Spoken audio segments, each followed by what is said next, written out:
He had kept up with the Cambodia thing, with the remote and groping search for Little Boy and Enlage, the displaced persons.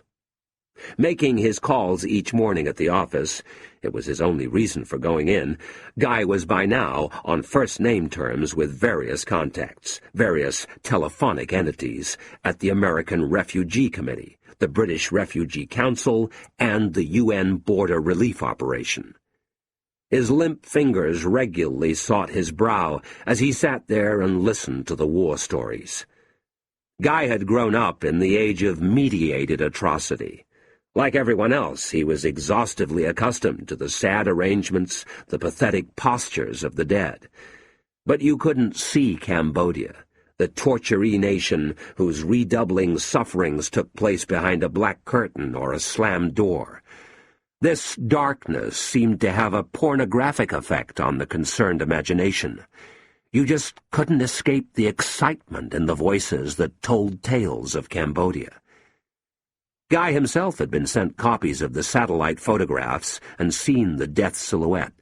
The diagrammatic honeycomb was evidently a landscape, a wide horizon of human skulls. He, too, felt the excitement, the rush of boyish manliness, which in his case soon subsided into a distant nausea. The satellite massacres, human death as a god might see it. Guy's faith, a feebly gleaming heirloom, a locket, perhaps, that once belonged to his dead mother, was much tarnished for a while by the clear impossibility of anything surviving such a thorough subtraction of the human body.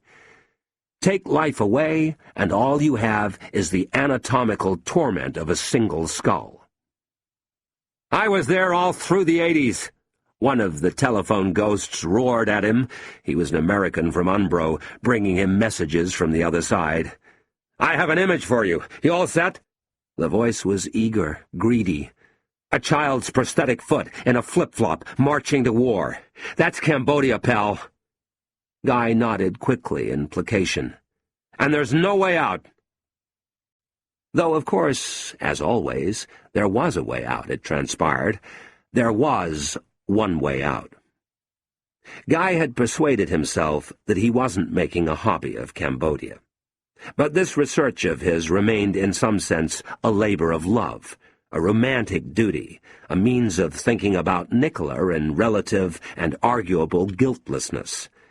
No denying that a fantasy was being quietly and queasily unspooled.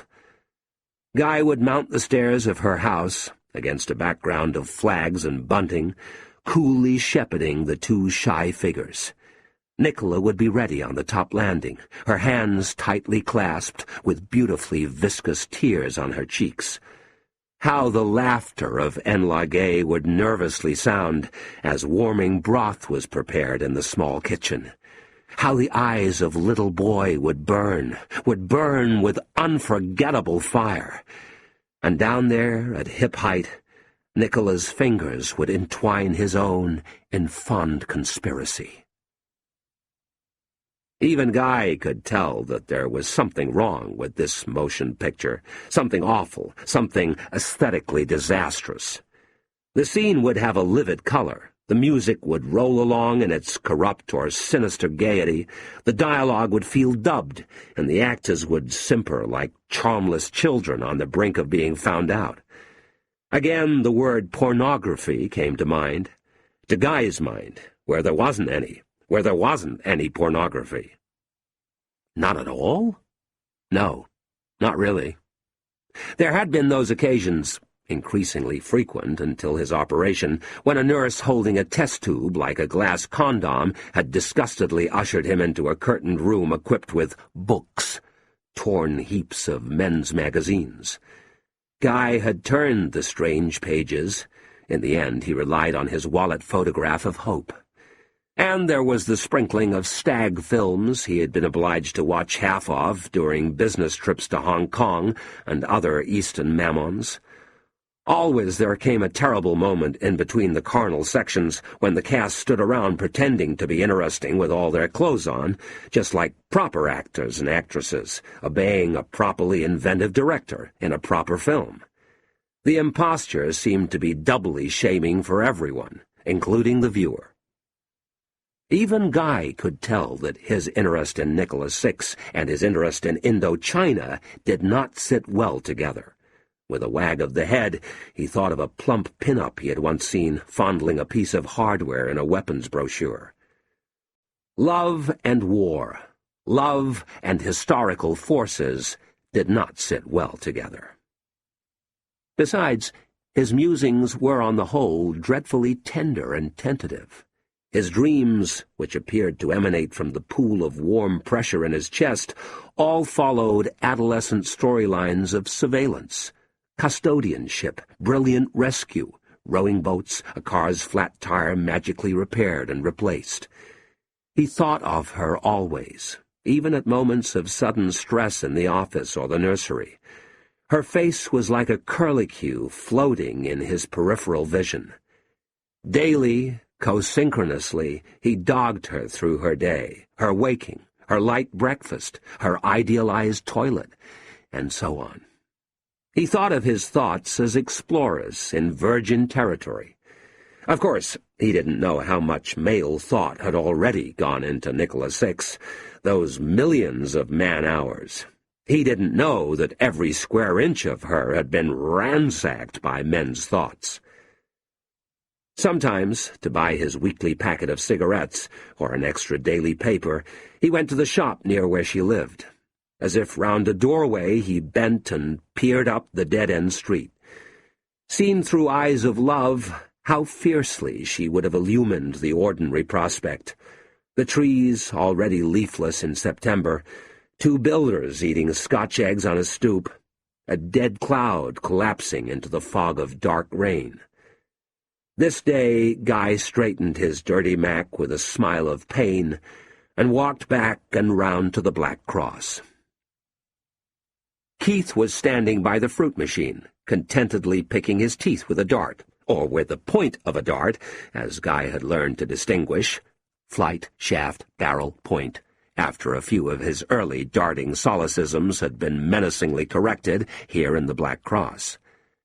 Guy found that he was glad to see Keith, and took comfort also from the damp lineaments of the ruined pub. Conspicuous elsewhere, his own colourlessness easily merged with the circumambient grey. The white people in here were black-and-white people, monochrome, like World War II footage, like World War I footage. Guy thought further of the stills that formed the countdown to an elderly movie. 6 plus 5 star blank clapperboard, and the white areas of the screen grained with dust and nostril hairs like the whites of soiled eyes. Keith always made Guy think of eyes. Fucking sickening. It disgusts me. No, it does. Absolutely vile. Wicked. It's filthy. Persistent, low atmospheric pressure, innit? By moving his head a centimetre to the left, Keith indicated that Guy might join him. As Guy came forward, he accidentally stepped on the surprising solidity of Clive's tail. Clive lifted his chin from the carpet and snarled or swore at Guy wearily. "Sorry." "Well," said Guy, "haven't seen you for a while." Keith nodded. This was true. And what of it? Keith took the trouble to point out that he was the sort of bloke who had places to go and people to see. He wasn't the sort of bloke who just sat around getting pissed all day in the Black Cross on Portobello Road. No. Keith's restless nature demanded variety. This week, for instance, it laboriously emerged, he had been sitting around getting pissed all day in the Skiddaw on Elgin Avenue. But in fact, Keith did look pleasantly surprised to be in the Black Cross. Why, Guy didn't know. Few drinks, relax. Keith suddenly refocused and said, "Whoa, mate, you don't look too clever. No, you definitely do not look overly brill. It must be going round. I'll tell you who else ain't in the best of health either. Neither." At the sound of her name, a duo-syllable in this case, for a moment it sounded like a further grammatical adjustment, Guy felt something soft exploding in the transept of his chest. His head dropped, and he reached out a hand for the bar. Nicola was suffering. This was heavenly news. Sad little smile on its face, like she was pining its little heart out. Guy looked up. Keith seemed to be inspecting the saloon bar ceiling, wondering perhaps how many Londons of cigarette smoke had gone into its golden brown. With evident relief, he now talked of other matters, and Guy thought, with a mild seizure of affection, "He knows. Keith knows. He has divined it. Nicola and I, in a sense, we're way above his head. But he can see what binds us, the ropes of love, and with due respect." Here, I got one for you. Guy tried to concentrate. Keith was about to tell a joke. He was already chuckling ruminatively to himself. In the past, Guy had struggled, rather, with some of Keith's jokes. They were often reasonably mild, turning on a childish whimsicality, a lugubrious pun. Only rarely, or relatively rarely, did Keith lean forward, baring his incisors, and impart some tale about a rotten haddock and the knickers of an unfortunate lady. But that could happen to you anywhere. In the billiards room at the club, in a starred restaurant in the city, and, as he had just shown, despite his superficial roughness, Keith had a lot more natural delicacy than many of them. How can you tell when your sister's having a period? Said Guy. He didn't have a sister. He shrugged. He said, "I don't know." Dad's cock tastes funny. Guy stood and stared into the tempest of Keith's laughter. This tempest, this tormenta, kept on coming for a very long time, until, after a series of lulls and false calms, orderly waters returned once more. Guy was smiling palely. "Ah!" said Keith, lifting a fist to his streaming eyes. "Dear, oh dear. Well, it puts a smile on your face, and you gotta keep laughing. You gotta, in this life. Dear, oh dear, oh dear." Now Guy hung back as Keith took his new joke on a tour of the pub. Its punchline was soon ricocheting from group to group. In the damp light there was many a spray of Scotch egg crumbs, many a dull flash of Soviet dentistry. The joke went down well in all quarters, though one or two of the older women, were they really old or only old young, confined themselves to a long glance of affectionate reproach. Drinking brandy, seated by the back door and scratching his neck, Guy watched all this in his numb fever. Compliments that come second-hand are said to be the sweetest, and never in his life had Guy Clinch been so flattered. He sat there pulsing with the flattery of love. Today's rushes, in the screening room of his mind's eye, showed nothing more than repeated scenes of reunion, breathless and unfettered reunion. Just a hug, not even a kiss, not even a hug. These rushes were like the last frames of Incident at Owl Creek, with the dead hero racing through the dark dreamfields and under false sky maps, racing towards her, and racing, and getting no nearer with each heart-bursting surge. God and Pongo took Keith aside, and then he left hurriedly.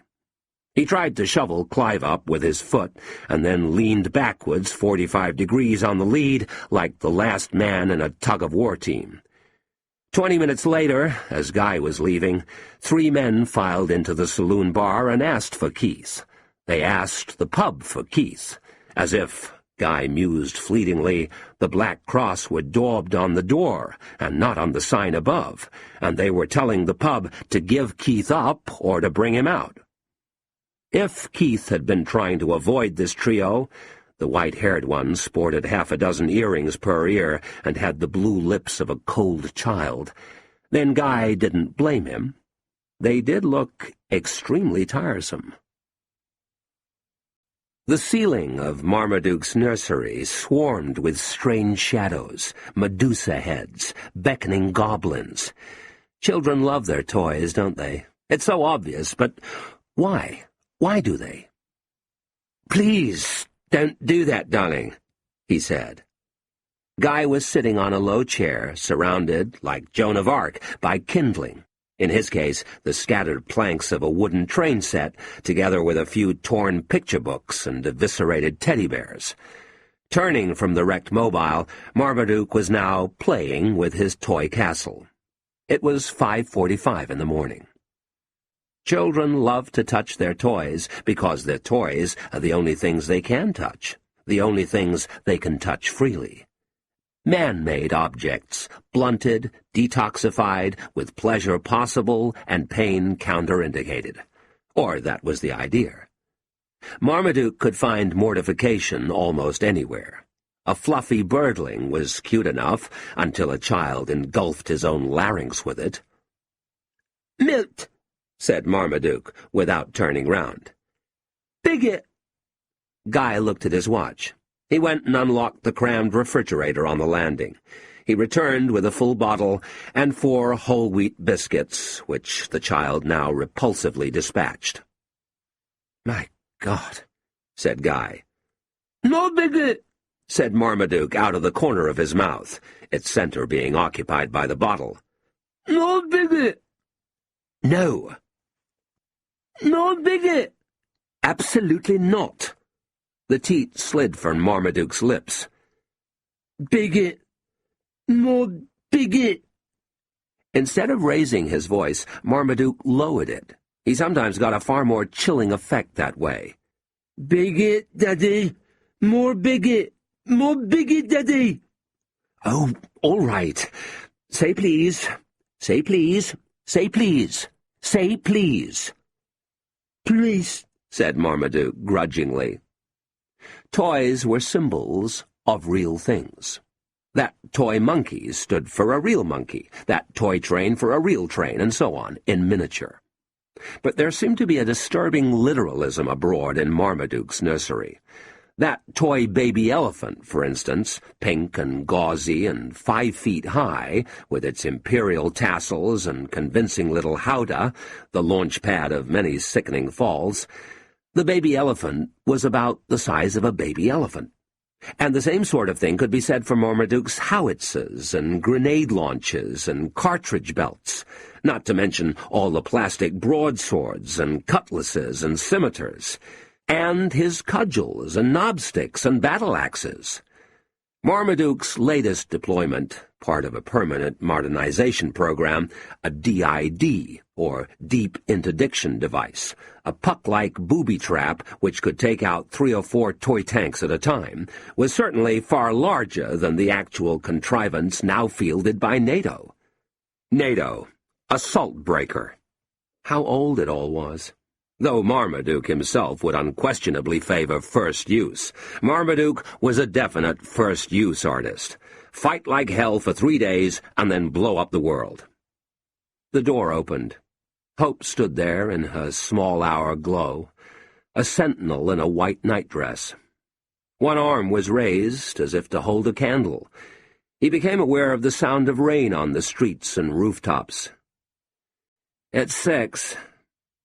"He's being very good, actually," Guy whispered. The lines of his brow invited and encouraged Hope to contemplate her son, who was playing with his toy castle, methodically weakening each ridge of the outer rampart before snapping it off. Doing this caused him to grunt and gasp a good deal. Only the very old grunt and gasp so much as babies. In between, Guy thought, we strain all right, yet keep holding silence. Upstairs. Upstairs, on the 3rd floor, there was a room known locally as the padded cell. It was furnitureless and covered in 3 thicknesses of duvet, wall-to-wall, floor-to-ceiling.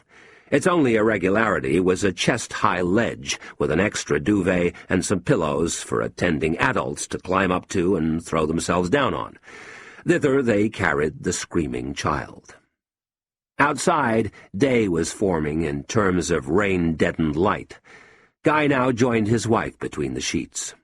Rolling his neck, he took one last look at the monitor. A ceiling-to-floor shot of Marmaduke silently screaming his head off in the padded cell. As he screamed, Marmaduke bounced skillfully on his slippered feet, trying to generate enough height for a damaging dive. Guy sank back.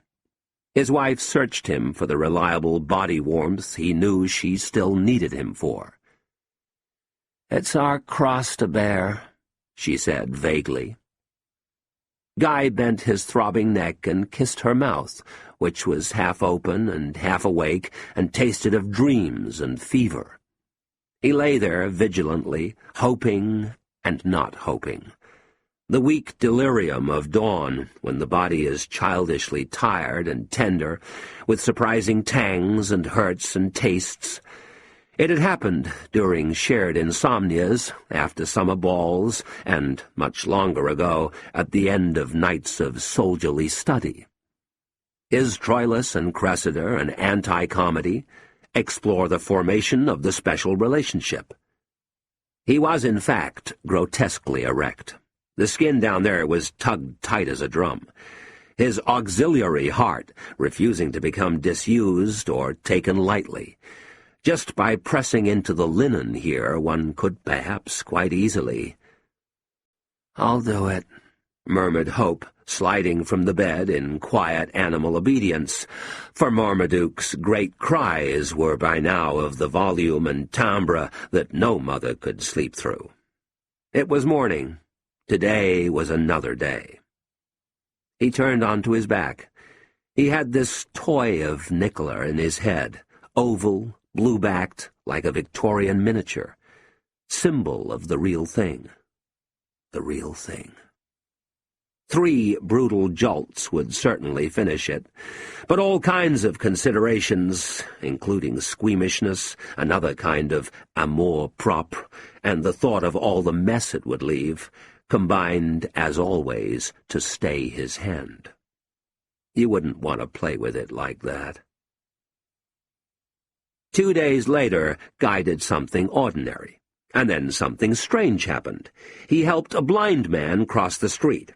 And then something strange happened. On Rifle Lane, a very old blind man was standing at the zebra crossing. Rangy, propulsive, briskly strolling, Guy paused when he saw him. It was perhaps not such a common sight, not any more. One doesn't often see the blind in the streets now. One doesn't often see the very old. They stay inside. They don't come out much, not any more, not this year. Tall, thin, the blind man stood with blind erectness, backward tending, as road and pavement users crisscrossed past. Something wavery in his stance suggested that he had been there for some time, though he showed no distress. In fact, he was smiling. Guy strode forward. He took the blind man's blind arm. "Would you like a hand, sir?" he asked. "Here we are," he said, guiding, urging. On the far curb, Guy cheerfully offered to take the blind man further, home, anywhere. Sightless eyes stared at his voice in astonishment. Guy shrugged. Offer the simplest courtesy these days, and people looked at you as if you were out of your mind.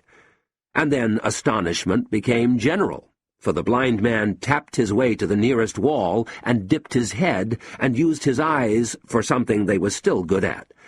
Tears came from them readily enough.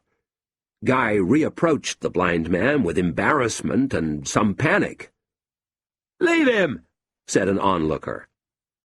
"Leave him alone, for fuck's sake," advised another. Guy wandered off into the rain. Hours later, at home, when his confusion and his heartbeat had started to steady, he thought of something he had read somewhere, about the traveler and the starving tribe. How did it go? The sun-helmeted anthropologist revisits a tribe which he had once celebrated for its gentleness. But now the tribe was starving. Such food as there was went to the strong, and the strong laughed at the weak, the flailing, fading weak, and the weak laughed too. The weak laughed too, sharing in the hilarity of vanished feeling. One time, an old woman stumbled on the edge of a drop. A passing strong man, a food expert, a swaggering food champ, helped her over the edge with a kick in the rump. As she lay there, laughing, the traveler hurried forward to give comfort. And the comfort was intolerable to her. 2 strokes of the hair, soft words, a helping hand. This was what made the woman cry. The present seemed perfectly bearable, indeed hilarious, until you felt again what it was like when people were kind. Then the present was bearable no longer. So the old woman wept. So the blind man wept. They can take it, so long as no one is kind. Guy was kind, or kind that day. It was all right for him. He had Nicola's postcard in his pocket. The suit of armor, the brave words. Any other time he might have walked right past. Love is blind. But it makes you see the blind man teetering on the roadside. It makes you seek him out with eyes of love. Darling, come and sit on my lap. Go away. Come on, and read a book. Come and sit on Daddy's lap. There's a good boy. Zap. Lap. Very good. Good boy. Look, food. You like food. What's that? Bam. Bam. Spam. Spam. Very good. What's that? Egg. Yes, egg. What's that? What's that? We're in the garden now. What's that? What's that, darling? Stick. Stick. Very good. Stick. Now, here's a flower. Say, flower. Those are the petals. And this bit down here is stalk.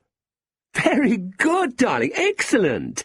Now, what do you call this, where the tree used to be, like in our garden, where they've chopped it down? Stump.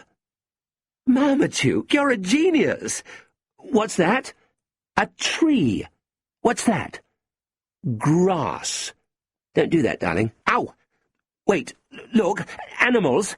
Animals. What's that? Sheep. Yes, sheep. Very good. What's that? Lion. Lion. Lion. Lion. Very good. And what's this squidgy thing here? Nail. Snail. Excellent. Uh-huh. Here's your favourite. Here's the best animal of them all. Now, wait, darling. Hey, one more. You like this one? What is it? What is it? Skunk. Yes. And what does it do? What does it do that no other animal can? What does it do? Think. Very good. You know, sometimes you can be the most adorable man-cub. As Guy bent forward to give a farewell kiss to the increasingly restless child, Marmaduke caught him with the reverse headbutt. It was probably at least semi-accidental, though Marmaduke did do a lot of laughing and pointing. In any event, the combined movement resulted in a fairly serious impact. Anyone who has ever marched into a lamp-post or into a fellow pedestrian knows that 3 miles per hour is quite dangerous enough for human beings, never mind 186,000 miles per second. He was still spitting doubtfully into a paper tissue when, about 15 minutes later, there was a knock, and the door opened. "Doris," said Guy. "Guy," said Doris. Guy flinched a little at the familiarity, or one of his genes did. A recent recruit, Doris was a portly blonde of 30 or 40 with mutinous legs. She was already a martyr to the Clinch's stares. "There's someone at the door for you." "Oh, who is it?" "Don't know. Says it's urgent. It's a man." Guy wondered what to do. Hope was playing at the Vanderbilt with Dink Heckler and wouldn't be back till just after 7. There was something of a nanny famine at present. Even Terry had succumbed to the pressure, gratefully accepting some post at a prison gymnasium. And he couldn't ask Doris, who would in any case certainly refuse.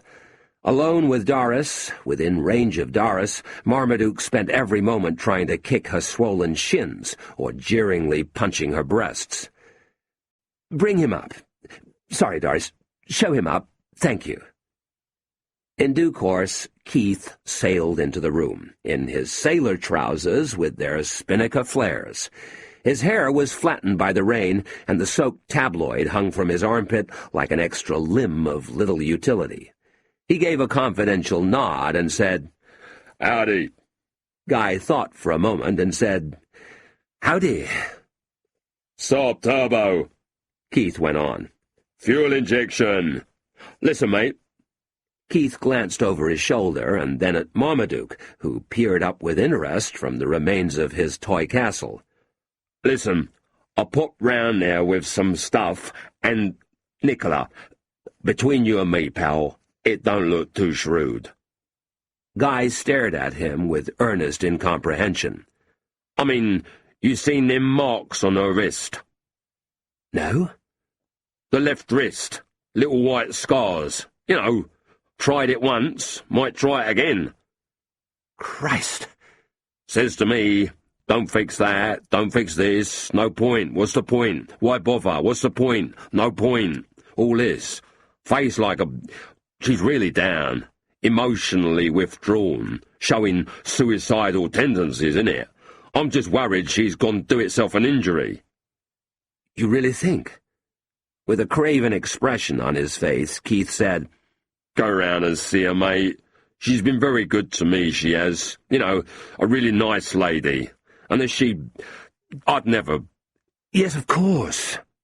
Guy's pupils moved around in thought, and then he said, Keith, I couldn't possibly ask you to watch the child for 20 minutes, could I? Of course you can. Glad to. Oh, And again he peered up at Guy heedfully. Use your phone? Yes, of course. Down one floor and the second door on your left. Kath might be preparing my evening meal. When Keith returned, after a long and taxing interval, Guy himself went and burst into the master bedroom to pick up his keys and his money. Driving a hand through his hair, he noticed the heavy indentation of Keith's buttocks on his wife's side of the bed. He felt something had to be done about that. Hurriedly, he pummeled the duvet with his fists. One more visit to the nursery. Keith was down on his haunches, his hands raised, snorting and sniffing, softly sparring with Marmaduke, who looked well pleased with his new friend. "You are good, Keith," said Guy. "Yeah, cheers," said Keith.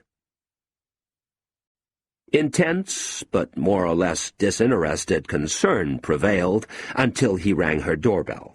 After he heard the sound of her voice, its soft moan of assent, or surrender, or defeat, he felt nothing more than the simple tug of beauty. 6:6, said the oblong sticker next to her button. Such prodigal symmetry.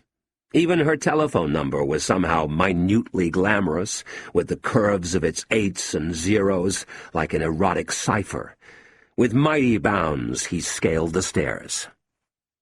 Guy expected, or wouldn't have been surprised, to find her on a creaking stool with a noose round her neck, or lying on the sofa with a mother-of-pearl derringer in her ear.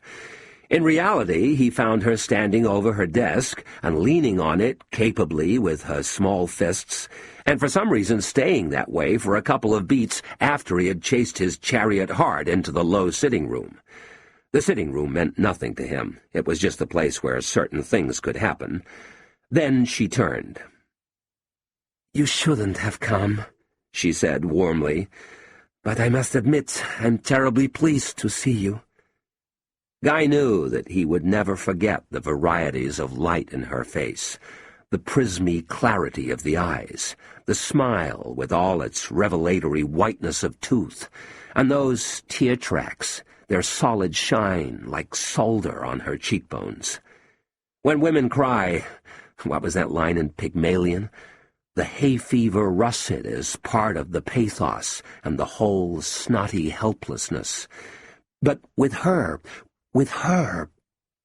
"Just an hour ago," she said, and smiled down at her desk, "I got the most wonderful news." "That's wonderful," he said, quite unable to keep the disappointment out of his voice. "Don't tell me she's crying for joy." How woodenly now those wonderfuls echoed in the low room. An envelope was held up towards him. Airmail, the striped red and blue trim. Nicola said, "They're alive. Enola is alive. And little boy." They're still in transit somewhere between Sisophon and Chanthaburi, but everything is clear now, completely clear." Guy shrugged one shoulder and said, "Fantastic." She came forward and bent over the table for her cigarette lighter. With mournful disquiet, Guy saw her breasts through the open neck of black bodice. He looked away and felt relief when she straightened up and the material tautened. So brown, so close together. "I fly to Seoul tonight." It was fatherly. The whole thing was fatherly. Even the way he took her wrist like that was fatherly. Fatherly. She was unwilling, but after a while consented to sit beside him and hear what he had to say. He said that, in his view, she wasn't allowing herself to face the truth of what was really happening in Cambodia. He was gentle yet firm. There was, he felt confident, nothing lingering in the way he smoothed and patted her hand, a reflex of protective suasion. Guy took stern pleasure in the doubts he saw gathering in her open face. Nicola was nodding and biting her lip and leaning forwards at a penitent angle. The neck of her bodice was so disposed that he might have availed himself of her inattention, but he became absorbed, rather, in the solicitous caresses with which he now favored her hair, her neck, her throat. So brown, so close together. After a silence, she said, "Then I'll have to do the other thing." He said quickly, "The Underground Railway?" She looked up at him with no expression on her face. "Yes. It's unreliable, a real gamble." "Oh, I know. And a lot of money." "How much, do you think?" He named a sum, and then Nicola added grimly, "Yes, that's more or less the figure I've heard mentioned, by my contact in Tunisia." She opened her eyes to their full extent, saying, "Well, it's perfectly simple. I'll sell my flat. The lease isn't all that long, but it will probably realize almost that amount. I'll find a room somewhere, and then there's one's jewelry and clothes and so on. That fridge is nearly brand new." "Surely there's no need for all that, surely." "You're right, it won't be enough. Still, there are things a woman—" She paused and said with slow intentness, "A woman can do certain things." "Surely. I won't hear of it." Nicola smiled at him wisely. "Oh, no. I see your scheme. Guy, that would be completely out of the question." She placed a consoling hand on his thigh and turned to look towards the window. "I'm sorry, my dear one. No, I couldn't possibly let you lend me so much money." It was 7 o'clock when Guy got back to the House of Cards, where love sent him bounding up the stairs again. Unbelievably, Marmaduke was sitting motionless on Keith's lap, his stocky form partly obscured by the upraised tabloid and by a hip-high shelf of cigarette smoke. Guy hoped it didn't seem too pointed or censorious, the way he strode in there and hurled both windows open to the rain. Claiming that Marmaduke had been as good as gold, Keith left promptly, and with a willing anonymity, a few minutes before Hope returned with Dink. This gave Guy time to air the room. He waved a towel about while Marmaduke gnawed at his calves, and to rootle out the 6 or 7 dog ends which Keith had crushed into an aperture of some mangled toy. Then the House of Cards reshuffled. Hope came up, and Guy went down, taking Marmaduke at Hope's impatient request.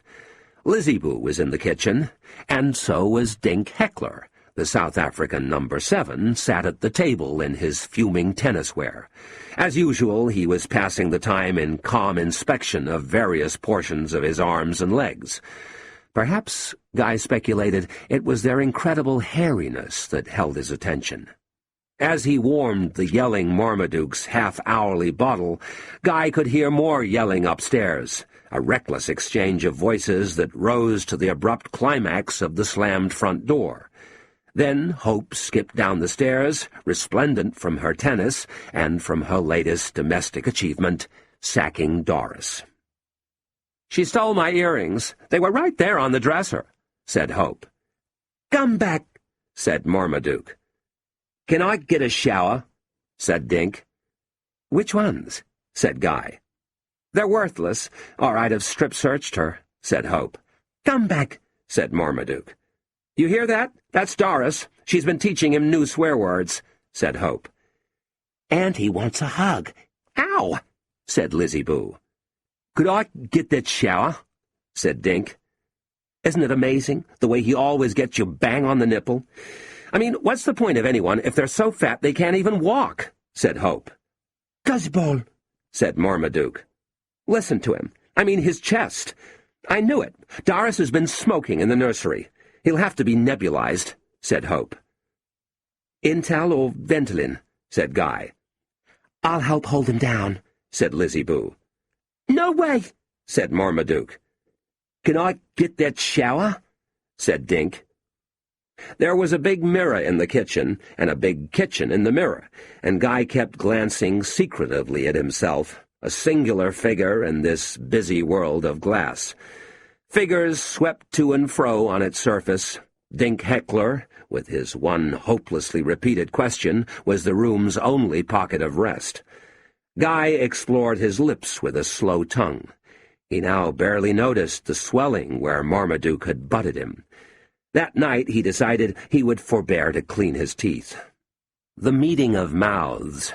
I'm in it now. The way their faces seem to stall and then lock into the same force field. Some people think that just because one works in the city, there are these huge chunks of money lying around. He had felt no reading on his personal tilt meter, and yet their mouths were definitely homing. Of course, she's completely innocent, completely green, about money as about everything else. Her eyes were closing with the slightest of tremors. Bonds would be best. Might take a day or 3. And there was a flicker, too, in the lip somewhere. Talk to Richard in the morning.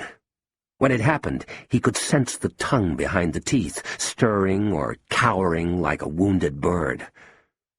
Hope said suddenly, "Look at the anorexic." Guy laughed. He found he was piling food into his mouth, a lump of cheese, a slice of ham, a half tomato. "I know. I've only just realized," he said, and laughed again, bending his knees to lick the gob of mayo dangling from his little finger, "that I'm absolutely starving." "Could I get that shower?" said Dink. "It's blood," said Lizzie Boo. "There's blood on his hair.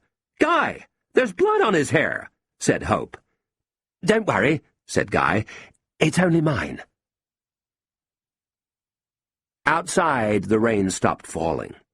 Over the gardens and the mansion block rooftops, over the window boxes and TV aerials, over Nicola's skylight and Keith's dark tower, looming like a calipered leg dropped from heaven, the air gave an exhausted and chastened sigh.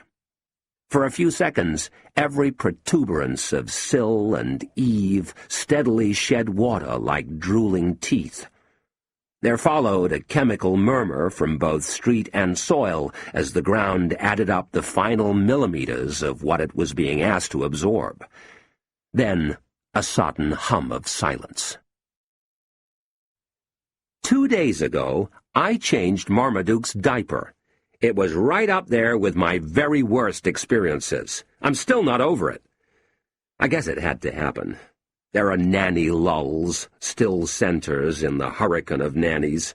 I'm always hanging around over there. I'm always hanging around where people are hanging around, or going where they're going, eager to waste time at their speed. In the end, Lizzie Boo helped me get him under the shower. Then we mopped the nursery wall and the ceiling. I'm still not over it. Marmaduke possesses his mother with a biblical totality. And he is always goosing Melba and Frenching Phoenix, and watch him splash his way through the au pairs. But Lizzie Boo is his sexual obsession. He shimmies up against her shins and drools into her cleavage. He won't have a bath unless she's there to watch. He is forever ramming his hand or his head up her skirt. Of course, and embarrassingly, Lizzie Boo is becoming more and more certain that she needn't fear any such nonsense from me. No, in my condition, I'm not about to get fresh. She sometimes gives me a puzzled but interrogatory look. The eyes seem to cringe, while Marmaduke is scouring her ear with his tongue, or trying to force her hand down the front of his diaper. Being human, she is starting to wonder what is wrong with her. I could tell her I'm gay, or religious, or just frightened of catching some fatal disease. I suppose I really shouldn't continue to trifle with her affections, especially now that I don't need to. I have through-faxed all 12 chapters off to Hornig Ultrason, where, it seems, my stock is already rising high. You can tell by the way everyone speaks to you. Unless I am mistaken, even the computerized voice of the reception bank betrays a secret liking for me. "One moment, I have Missy Harter for you," said Janet Slotnick, in the tone of somebody preparing a 3-year-old for a particularly winsome treat. "Oh, and have you heard the news that's causing such excitement here?" I was already romping and tumbling in the zeros of a paperback or book club deal when Janet said, "She's pregnant." But I never did get through to Missy Harter. The computer screwed up, and 20 minutes later Janet called and said that Missy would soon get back to me, which she hasn't. On impulse, I said, "Janet, say spearmint." "Spearmint." "Now say peppermint." "Peppermint." "Thank you, Janet." "Sir?" Encarnacion wraps up or abandons a long anecdote about her adventures in the supermarket, a story from which she emerges with obscure credit, to inform me that Mark Asprey has phoned while I've been out avoiding Encarnacion. "Mr. Asprey," relates Encarnacion, "is endearingly keen to pay a flying visit to London. Of course, at a single snap of his fingers, he can put up at a top hotel, or find a bed with any number of heartsick glamour queens. But Mr. Asprey would find it far more agreeable to stay right here, in the place he calls home, and where, in addition, Encarnacion can bring all her powers to bear on the promotion of his comfort. She is altogether sympathetic to this sentimental yearning of Mark Asprey's. In fact, I get 35 minutes on the primacy of home, with its familiar surroundings and other pluses. Encarnacion herself suggests that I could conveniently return to New York. For her, the symmetry of such an arrangement is not without its appeal. I don't say anything. I don't even say anything about the difficulties of non-supersonic east-west transatlantic air travel, in case I get an hour on, say, the inadvisability of central thermonuclear war. I just nod and shrug, confident that in the very nature of things she must eventually shut up or go away. Last night I attended a dinner party at Lansdowne Crescent. Also present were Lizzie Boo and Dink. The main guests were not distinguished, they were just born rich. 3 brothers, Jasper, Harry, and Scargill, 3 joke representatives of the English gentry, down from Yorkshire, near Guy's dad's place, for an agribusiness conference, together with their speechless wives. The boys from Bingley, and they were boys, time-fattened, time-coarsened, but boys, just boys, did a lot of shouting at first, and then fell silent over their plates, devout and sweaty eaters. Dink kept looking at Hope with a bored scowl in which some other message was impatiently enciphered. Guy hardly said a word. There wasn't any competition, or, for that matter, any choice. I was the life of the party, and I have so little to spare. It broke up just after 11, when Marmaduke's hollerings and thunderings could no longer be ignored or even talked through. I saw the pummeled au pair trying to free his hands from the banisters. Guy and Hope looked as though they would be gone some time. Exhaustedly, I stood with Lizzie-Boo on the stoop and watched the 4 cars steal off into the hot night. She turned to me with her arms folded. I was afraid. She did that thing with the lowered head and the childishly questioning fingers on my shirt buttons, giving her somewhere to look while she asked me why I didn't like her. I was afraid. I was afraid of something like this. What was the nature of this fear of mine? Like the weight of 1,000,000 adulteries, complications, untruths, chances for betrayal. Also, the inexplicable sense that I had already loved her, or liked her, or felt male pride in her long ago, and kissed her breasts, and held the pressure of her legs on my back already many times, until what love there was all ran out, and I didn't want to do it, ever again. I wished I had a little certificate or badge I could produce, saying that I didn't have to do it ever again. I was afraid of her body and its vigor, of her flesh, of her life. I was afraid it might hurt me. I was afraid it might break me. I like you very much. All I saw was the perfect evenness of her parting as she said, Do you want to come to my room for a little while? I believe not. Why? Is there something wrong with me? Actually, the nails on her big toes are beginning to lose symmetry. She has a steep-sided mole on the back of her neck, and generally her skin, when compared to someone like Kim Talent, is definitely showing signs of wear, of time, of death. But I said, You're beautiful, Lizzie-Boo. Give yourself the benefit of the doubt. The thing is, I'm in love with someone else. Then I went over to Nicola's for an update. I'm not in love with Nicola. Something intertwines us, but it isn't love. With Nicola, it's more like the other thing. Missy Harder comes through on the line to say that she has a check on her desk, enough to front me for another few months. Enough. I said, Thank God. You must have cut some corners. I take it this call is not being monitored. Right. It's a virgin. Good. Any other news? On what you call the world situation? Why, yes. Next week, breakout. Surely you mean breakdown. Breakout, frank renegation. But that's terrible. Not so. The reason, if we don't, they will. Goodbye now. Wait, any other news? Yes, I have news for you. I'm expecting a baby. And I have news for you. It's mine. Bullshit, she said. I know it. It is. Bullshit. That last time on the Cape. Please let's not do this. I was drunk. Yeah, and I bet you were drunk in the morning, too. That's when it happened, in the morning. I felt a pop. I even heard it. A distinct pop. Bullshit. I'll end this now. I'm ending this. Don't hang up. I'm coming back, now. Back?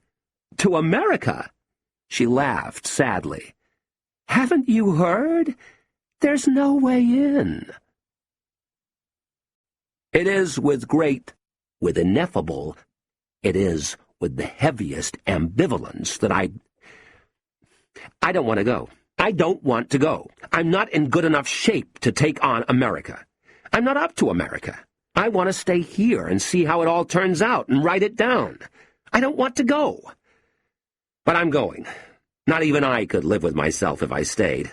Besides, there is a sky up there that looks like a beach, and I mean with white sand and blue ocean and helixed volleyballs and cumulus putty exploding out of the surf.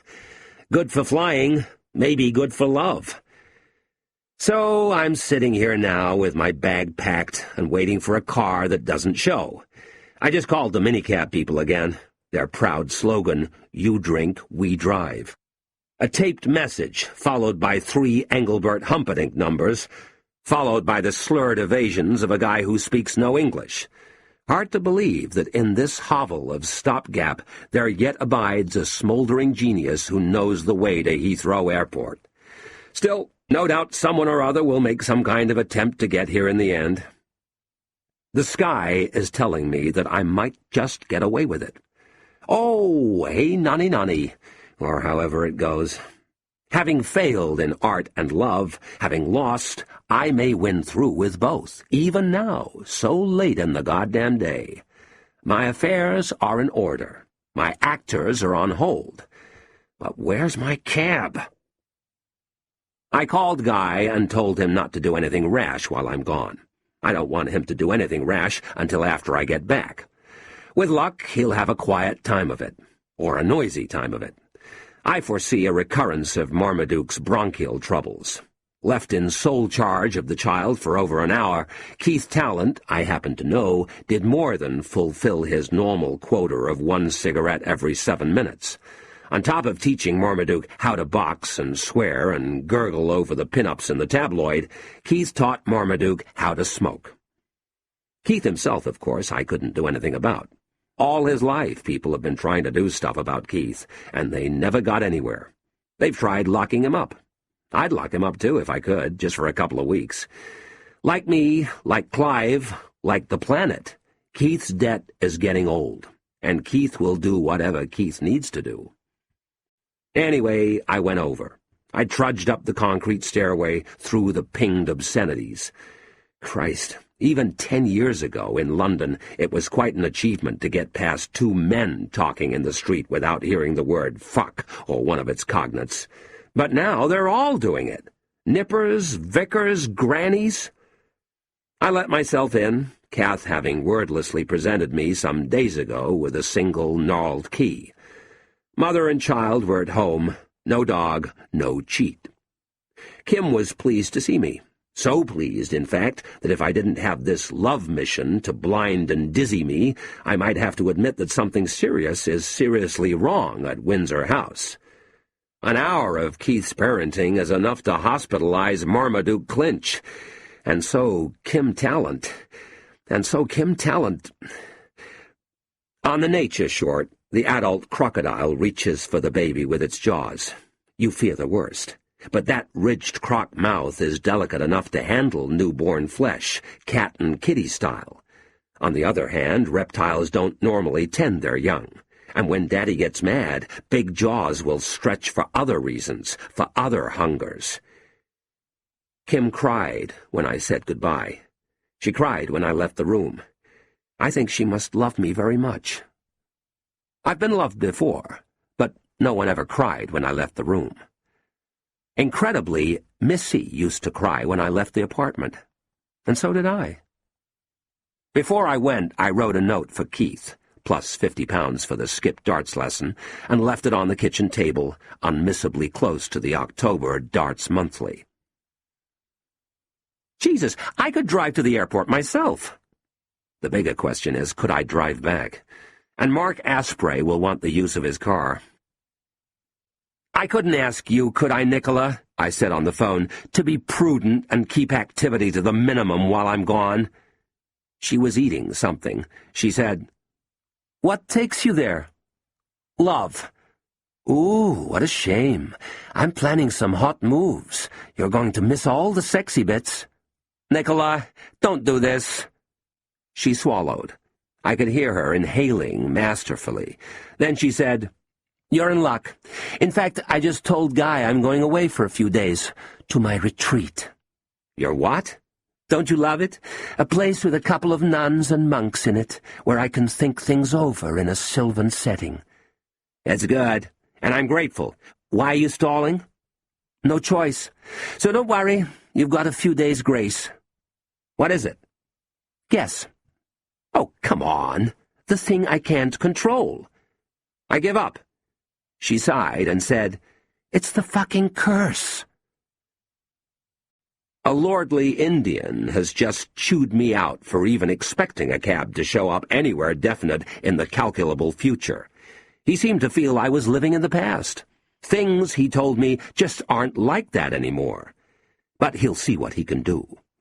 I'll take the notebook, of course, and leave the novel, neatly stacked, many pages. Do I want Mark Asprey to read it? I guess I do. I'll take the notebook. With all the waiting around and everything, I envisage having a lot to say. Will America have changed? No. America won't have come up with any new ideas, any new doubts about herself. Not her. But maybe I can take a new reading. A think piece, maybe, based on my own experiences, a substantial and publishable meditation, extending to some 8 or 10,000 words on the way America has started to fulfill. Oh, this is rich. Outside, what a pal. Keith has just pulled up in the Royal Blue Cavalier. I get to my feet. I sit down again. Again, the heavy reluctance in the haunches, in the loins, whence love should spring. Now, how will the etiquette go on this? He's climbed out of the car and glanced warily down the street. I've waved. He has raised his longbow thumb, his bent, his semicircular thumb. Keith sports a fishnet shirt and pastel hipsters, but his chauffeur's cap nestles ominously on the hood. He is polishing the chrome with a J-cloth. If he opens the back door first, then I'm out another 50 quid. Enough. I'm ready. Let's go to America.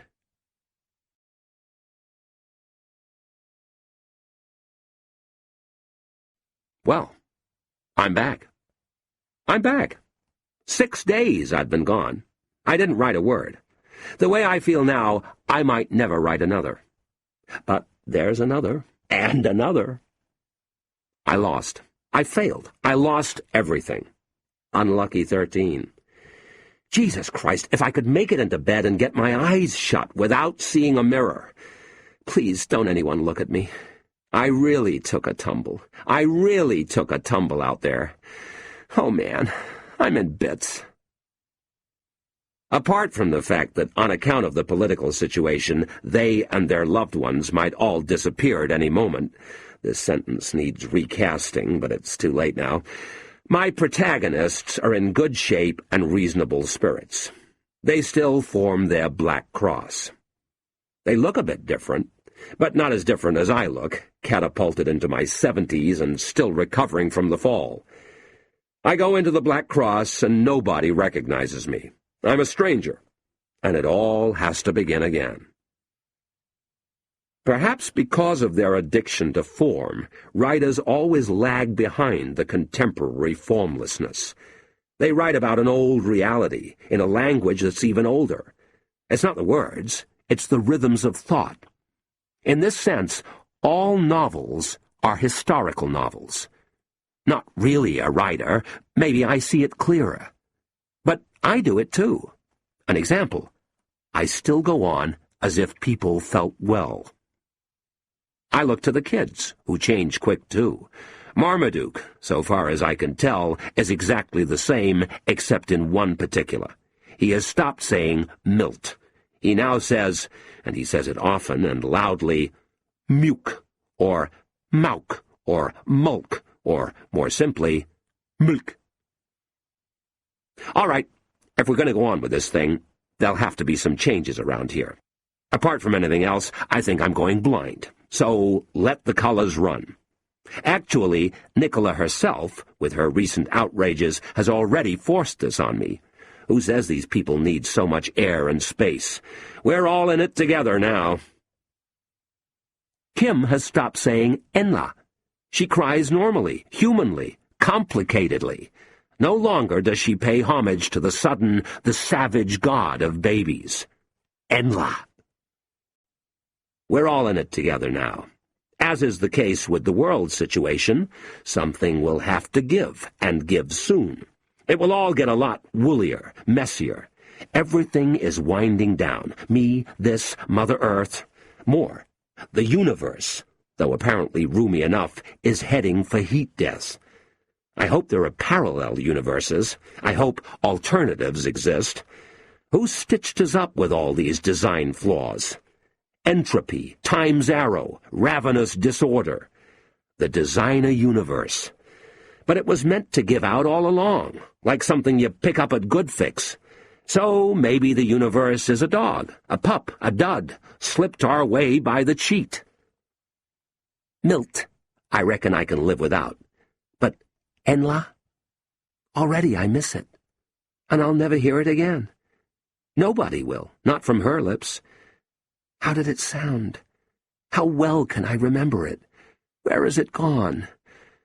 Oh, Christ, no, the hell of time. I never guessed that you lost things coming this way, too. Time takes from you with both hands. Things just disappear into it. Keith is under the impression that he has come through a stern examination of his character and emerged with flying colors. There he stands, with one hand under his nose, with cording finger resting in the cusp between barrel and shaft, with pinky raised, Keith's integers. And Guy's okay, considering. The fall guy, fool, foal, foil. I went to see him in hospital. There he lies in white nightie, palely smiling. He really had us worried for a time, but they're both on course. I'm not getting something, and what I'm not getting has to do with the truth, and it so happens that I'm well placed to take a crack at it. The truth, I mean, because this story is true. The form itself is my enemy. All this damned romance. In fiction, rightly so called, people become coherent and intelligible, and they aren't like that. We all know they aren't. We all know it from personal experience. We've been there. People? People are chaotic quiddities living in one cave each. They pass the hours in amorous grudge and playback and thought experiment. At the campfire, they put the usual fraction on exhibit and listen to their own silent gibber about how they're feeling and how they're going down. We've been there. Death helps. Death gives us something to do, because it's a full-time job looking the other way. A highly civilized note from Mark Asprey, rounded, well-turned, like the man himself, and left in the study, propped against my stacked typescript. My dear Sam, 2 things are missing. Have you been keeping low company? I don't expect you to have used or even noticed these items because you're a blameless non-smoker, whereas I adore the harsh cut of Turkish tobacco with my morning coffee, no less than I relish at the other end of the day the rough solidity of a colossal Havana between my lips. Item 1, onyx cigarette lighter. Item 2, ormolu ashtray. Yours ever, M.A. No mention, except between those brackets, of my novel, which I'm sure he has looked at, though the pages, it's true, aren't even infinitesimally misaligned. I wonder if M.A. met with a murderee while he was here. I wonder if M.A. slept with a murderee while he was here. Just now, none of that seems to matter. Wait, though. I can feel something gathering around me once again. Ambition. Obsession. It had better be obsession. Nothing else is likely to keep me out of bed. All about the study shelves are ranked with Asprey's piss. In-depth updatings and debriefings have been necessary, and she has been awfully sweet and patient with me. This much is certain. I'm going to miss her. The weather has a new number, or better say, a new angle. And I don't mean dead clouds. Apparently, it will stay like this for quite a while, for the duration in any event. It's not a good one. It will just make everything worse. It's not a wise one. The weather really shouldn't be doing this. He frowned. She laughed. He brightened. She pouted. He grinned. She flinched. Come on. We don't do that. Except when we're pretending. Only babies frown and flinch. The rest of us just fake with our fake faces. He grinned. No, he didn't. If a guy grins at you for real these days, you'd better chop his head off before he chops off yours. Soon the sneeze and the yawn will be mostly for show, even the twitch. She laughed. No, she didn't. We laugh about twice a year. Most of us have lost our laughs and now make do with false ones. He smiled. Not quite true.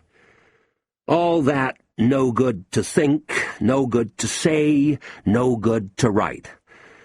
All that no good to write.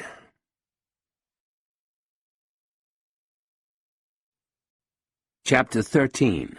Little Did They Know. Shaped like a top-heavy and lopsided stingray, elderly, oil-streaked, semi-transparent, and trailing its coil of feathery brown vapor, a dead cloud dropped out of the haze and made its way, with every appearance of effort, into the dark stadium of the west. Guy Clinch had looked up. Now he looked down. To him, clouds had always been the summary of everything that could reasonably be hoped for from the planet. They moved him more than paintings, more than exciting seas.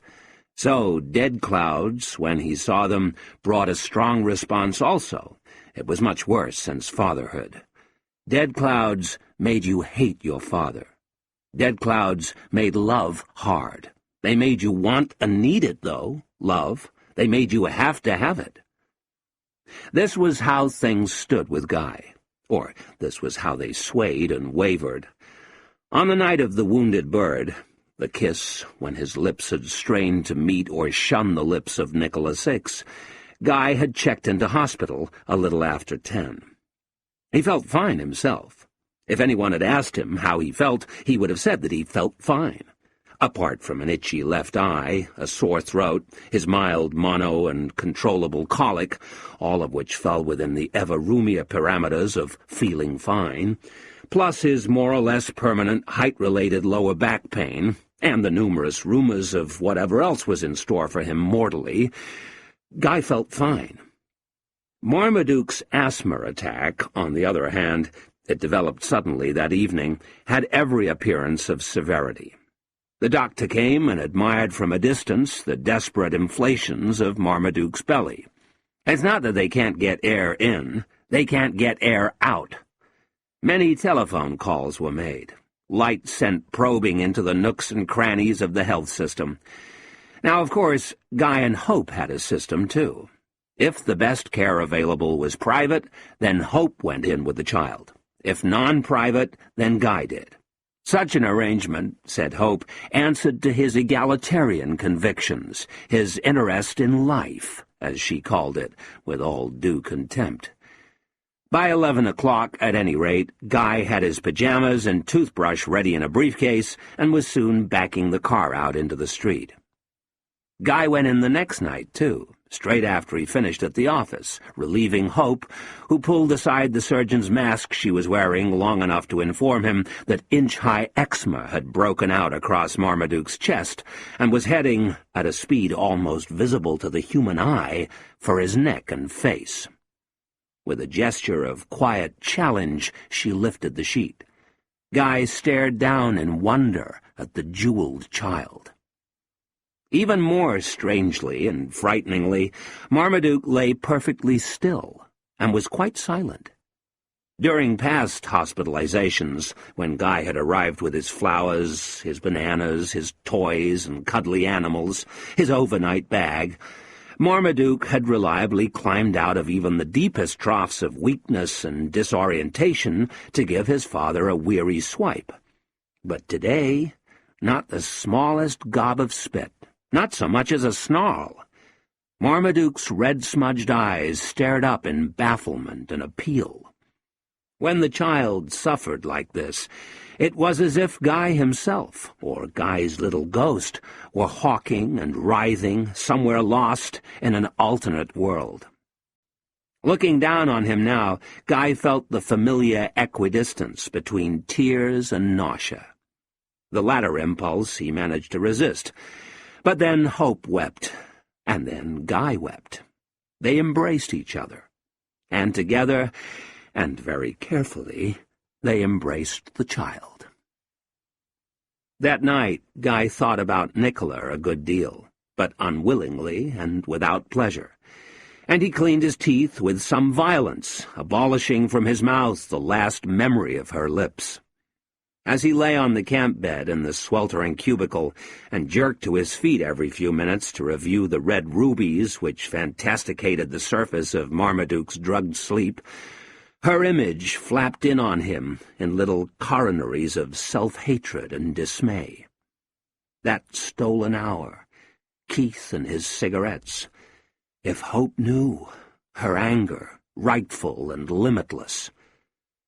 The connection between the illicit kiss and the child's sufferings was perhaps as tenuous as the smoke that issued from the crafty burn of Keith's brief vigil, but he felt it as a certainty. This is the girl that kissed the man that asked the friend that smoked the fag to mind the kid that lived in the house that Hope built. Better just to wash my hands of the whole thing. It will be bearable. It won't kill me. I'll give her the money, and that'll be the end of it. This vow, repeatedly uttered, felt calming, ascetic, and renunciatory. At 4, he smoothed Marmaduke's forehead for the last time and collapsed into sleep moments before the first nurse strode into the room. In the morning, Marmaduke looked unbelievable and sounded as if, well, if you'd shut your eyes, you would have quickly imagined 2 lumberjacks stooped over the handles of their double saw and patiently felling some titan of the woodlands. And yet the child was widely pronounced to be stabilizing.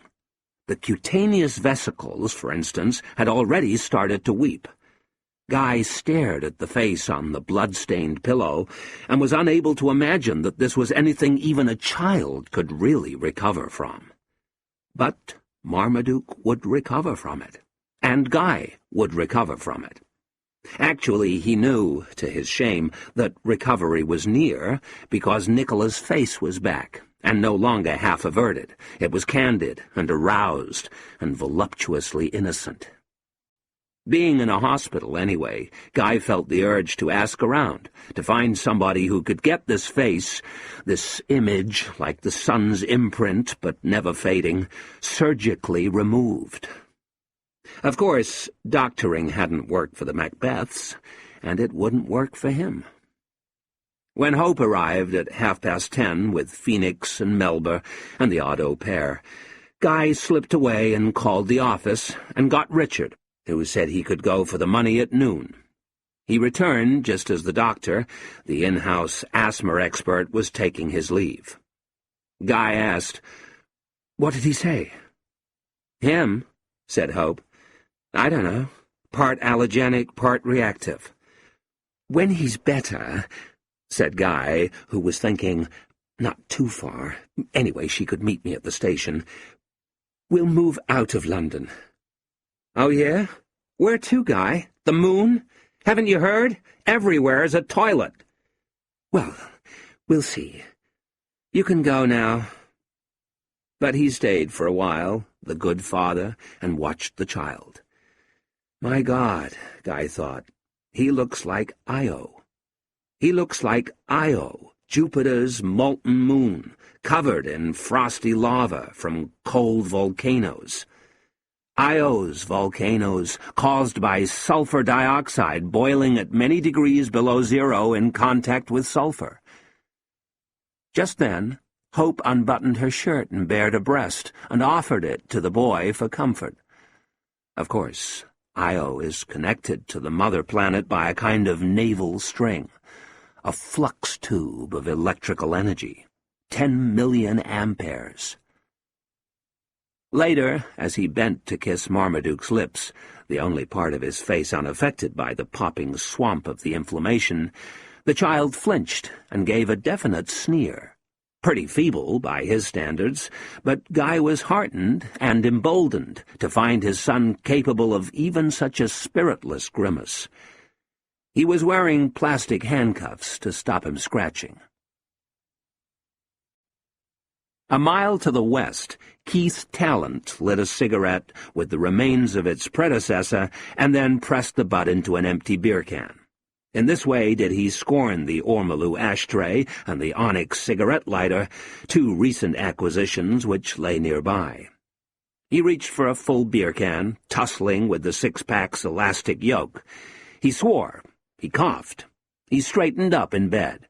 He burped astonishingly. The noise that burp made was doubly disproportionate to his bulk, disproportionate to the pod-like restriction of the room he lay in. Even Keith was slightly taken aback by it. A horror film burp, a burp that cried out for at least 2 exorcists. Perhaps one of hell's top burp people was plying his trade in Keith's body. But Keith didn't care. He burped again, voluntarily, defiantly. From the kitchen, the dog barked back. "Keith!" called Kath. And even little Kim filed the possibility of protest. Keith gave them another. Lying there among the knouts and nooses of cheap sheets and damp blankets in his pink-tinged wife-fronts, with the beer can on his gut and the fizzing snout in his fingers, Keith had a fairly accurate idea of who and what he was. He could taste his own essence, the sourness of locker rooms, municipal duckboards, dormitories, prisons. Things were bad. On the phone, "Keith, it's Ashley. I'm going to have to hurt you, mate. All right? I'm going to hurt you." Keith's talent, who had done a lot of hurting in his time, who knew about hurting from both points of view, Keith's talent understood. "I understand." It wasn't TV hurting. It was real. It didn't come much realer. Finger-cracking reality. Yeah, and kicked senseless and left upside down in a fucking dustbin somewhere. Have the fucking bailiffs round here anyway in a minute. Characteristically, you were sent two fat guys with ginger beards murmuring. Money's janitors. They didn't want any trouble. Everything you owned got priced. Then you really found out how little you were worth. At this moment, Keith himself felt like a coin. He could taste it in his mouth, nicked and grimy, and of low denomination. In 3 nights' time, he was meant to be throwing in the duo share, quarterfinals. "Nationwide sponsorship," said Keith. He stared with his mouth open at the middle finger of his right hand. Prestigious endorsements. No help from that lying cow, either. Was the darts dream about to end? Was the whole darts bubble about to burst?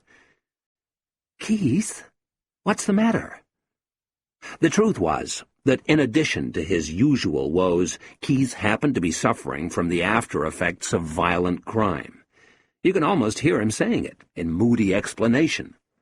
"I happen to be suffering from the after-effects of violent crime." There are after-effects of violent crime, and they are onerous. We can be sure of that. Look, even Keith was capable of feeling the worse for them. The after-effects of violent crime have to be considerable to get through to people like Keith, who are always feeling lousy anyway. Now he burped again, and the dog barked back, and he burped back again. "Keith!"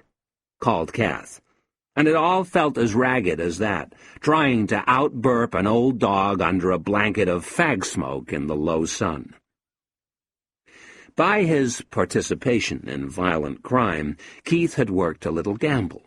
In at least 3 or 4 senses, Keith had worked a little gamble with time. He had plowed many days' worth of the stuff into the intensity of a scant 45 minutes, and now those gambled hours were being subtracted from the present. A gambling man, Keith had gambled those hours, and he had lost them. He had lost. Not everything, because he reckoned he'd got away with it okay and wouldn't be doing the kind of time you measure in years, but he hadn't won. Those gambled hours, where had they gone? The whole thing was a farce from the start. "Never work with our colored brethren," Keith said to himself. It should be pointed out that the injunction had little bigotry in it. It was like saying, "Never drive down the Golborne Road on Friday or Saturday afternoons. Rubbish trucks in it, occasioning pronounced congestion. You nip up Lancaster Road instead." Common sense. Keith wasn't prejudiced, no danger. Keith had lots of foreign mates, believing that it took all sorts to make a world. Look at horse-toothed Yaroslav of Polish extraction. Look at Fucker Burke, pure bog-and-spud Irish. And Pongo was a Cornish man.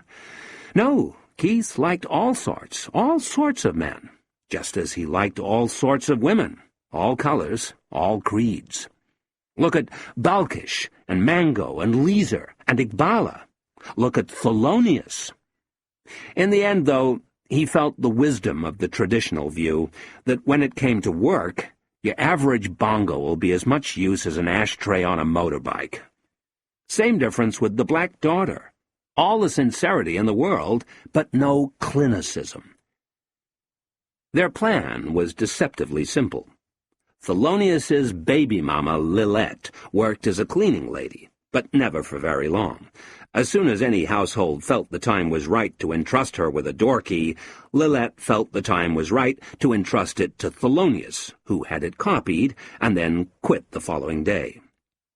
The following night, Thelonious would be stopping by in the small hours. Thelonious seemed offended by Keith's mild hint that the filth would soon put two and two together. "Filth don't know shit," he said.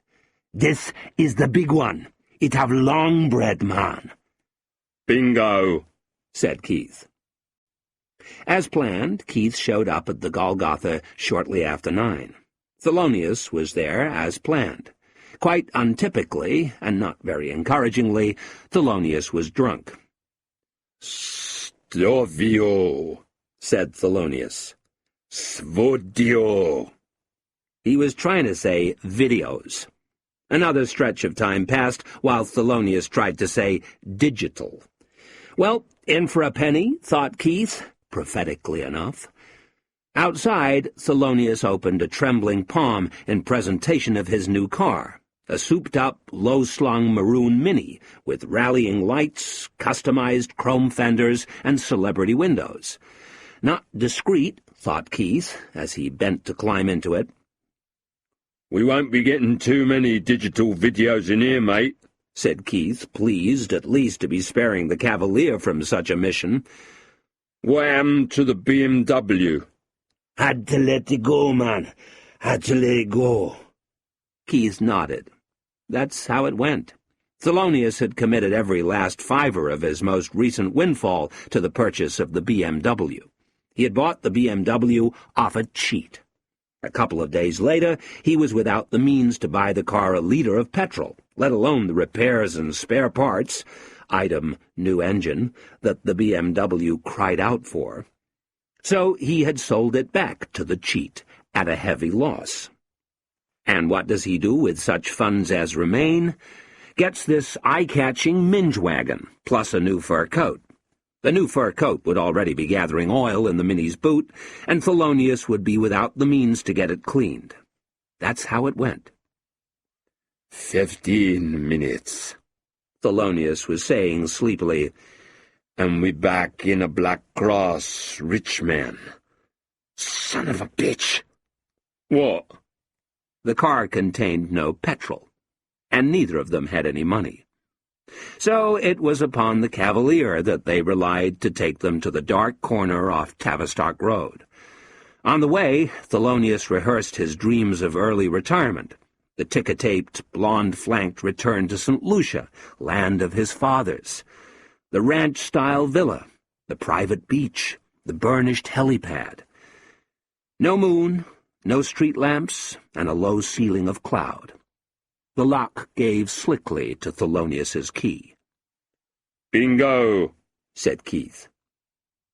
Little did they know that the place they were about to burgle, the shop and the flat above it, had already been burgled the week before. Yes, and the week before that. And the week before that. It was all burgled out. Indeed, burgling, when viewed in Darwinian terms, was clearly approaching a crisis. Burglars were finding that almost everywhere had been burgled.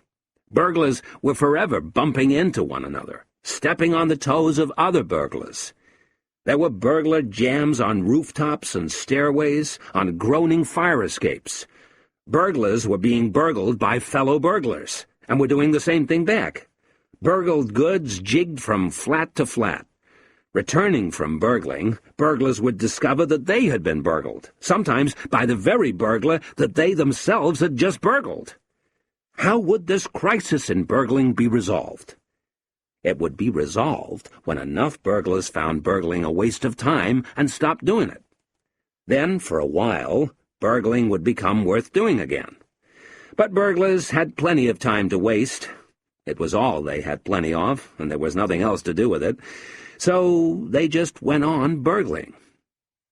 "Son of a bitch," said Thelonious. "What?" "Torch on a blink." They thrashed around for a while by the light of Keith's Ronson. Thelonious found the till, smashed it open, and triumphantly wrenched out a fistful of luncheon vouchers. "LVs, man! Son of a bitch, LVs!" "Wait a minute," said Keith, with a sweep of his dark, adapted eyes. "I know this place. It's just a fucking corner shop. There's no videos. All they got here's a load of fucking pork pies." Thelonious had hoped, or predicted, or at any rate affirmed, that the owners would not be there when they called, would in fact be enjoying a late holiday on the west coast of England. How was it, then, that they could hear footsteps on the floor above, and the sounds of exasperated protest? The owners, of course, had gone nowhere. Much impoverished by recent burglaries, they were stopping home. Thelonious looked up. "Jewelry, man," he said, with a sudden calm of deep inspiration. "She dripping with jewelry." He ducked into the back room and climbed the stairs with long, silent bounds. Acting on pure instinct, Keith slowly filled his pockets with cigarettes. He went to the front door and opened it, wondering what he was feeling. Down All Saints, outside the Apollo, great numbers streamed against the light. Keith stuck his head out and had a look at the shop sign. "Yep, that's right. N. Pollock," the sign said grimly.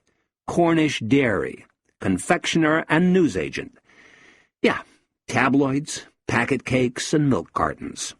Old Polish couple ran it with an air of great depression and disobligingness. Typical corner shop. Never had anything that anybody might ever want. Long live cost check and best save." Keith shut the door.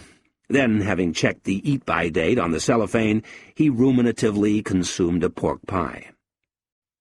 In the upstairs bedroom, Thelonious was rattling through the oddments on the dressing table with truly unbearable agitation.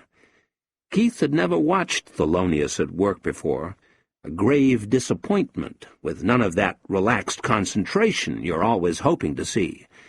He looked around for Mr. and Mrs. Pollock, and soon picked them out under a heap of clothes and up-ended drawers, and not stirring overmuch. Thus, he also ascertained that there was nothing semi-violent about this particular crime. With a clear conscience, then, Keith strode up to the trembling figure of Thelonious and did two things. He tousled Thelonious's hair. He put a cigarette in Thelonious's mouth and lit it. Thelonious took one distracted drag before jerking his head back. Enough. Keith left the butt on the dressing table among the specks of hair dust. "Bingo," thought Keith. "DNA, innit?" Now Mr. Pollock groaned. Thelonious shouted, "Where?" and thumped a gleaming gym shoe down into his cheek. "You don't do it like that, mate," said Keith, peering about for something you could carry water in. "You get them both sitting up and hurt one till the other, you know." Keith had been hopeful at first. Nobody trusted banks any longer, thank God, and you could stroll out of the most improbable places with some quite decent life savings under your arm. But the bright dream was fading. Mr. and Mrs. Pollock were as tough as old boots, and as cheap. Thelonious did everything with tears of imploring rage in his eyes. What a life, eh? The exertion, the inconvenience, the unpopularity you incurred, and nothing going right any of the time. Keith had to do a bit of judicious slapping and shaking and hair-tugging. He disliked the touch of old bodies, and wondered if it would be any better working with the very young. Looking round the room, he felt something like bafflement or even sadness at the whole idea of human belongings. We get them in shops, then call them our own. We all had to have this precious stuff, like our own hairbrush each, our own dressing gown each, and how soon it all looked like junk, how soon it got trampled into trash. For their part, to be fair, the Pollocks did well, with no excessive complaint, seeming to regard the episode as largely routine. Keith met with, and long-sufferingly endured, their stares of deep recognition, which wasn't a matter of putting a name to a face, but of looking into you and seeing exactly what you were. No fun. No jewelry, either. In the end, they came wheezing down the stairs with a fake fur coat, a damaged TV set, a broken alarm clock, and a faulty electric kettle. Then the stony light of Keith's garage and the bottle of porno passed through the dust to settle the crime buzz and crime flop that played on their flesh like fever. Those on the receiving end of violent crime feel violated. Injury has been dealt out to them from the hidden chaos which has shown itself briefly and then returned to where it lives. Meanwhile, in chaos's hiding place, what happens? Rocks and shells catch and grate in neither sea nor shore, and nothing is clean or means anything, and nothing works. "I'm a piece of shit," Keith whispered into his beer can. He thought of everybody else who never had to do this. Guy's wife, in endless miniseries. Shah of Iran. Tits. A rich bird, and then you're out of here. The money came in 4 buff envelopes. They contained used 50s, much used 50s. Sitting in his office, with its Japanese furniture and single visual display unit and clean desk, Guy offered up his delicate and increasingly emotional nostrils to a familiar experience, the scurfy smell of old money. It always struck him, the fact that money stank, like the reminder of an insidious weakness in himself. Of course, the poets and the novelists had always patiently insisted as much. Look at Chaucer's cock. Look at Dickens. Dickens was the perfect panning bowl for myth. The old man up to his armpits in Thames sewage, searching for treasure. The symbolic names of Murdstone and of Myrtle, the financier. But all that was myth and symbol, a way of saying that money could somehow be thought of as being smelly, of being scatological. It was frightfully literal-minded of money, he thought, to be actually stinking up the place like this. Pecunia non olet was dead wrong. Pecunia olet? Christ, heaven stops the nose at it. Guy sealed and stacked the packets. He couldn't wait to get rid of them. All this hard evidence of deception. So far, no outright lies. He fancied he had been rather clever with Richard, adopting the smug yet faintly rueful uncommunicativeness of someone settling a gambling debt. It had come naturally, but it seemed quite likely that men were just easier to deceive. Guy put the money into his briefcase and smoked half a cigarette as he contemplated, in its physical aspects only, the drive across town. Everything was going perfectly normally, or acceptably, but he was finding it impossible to meet her eye. He could point his face in the right direction and try to will himself into her looming gaze. At one juncture he made it as far as her bare shoulder before his vision went veering off to some arbitrary point on the bookcase, the carpet, his own huge shoes. Otherwise, Guy clung to the belief that he was behaving with conviction and control.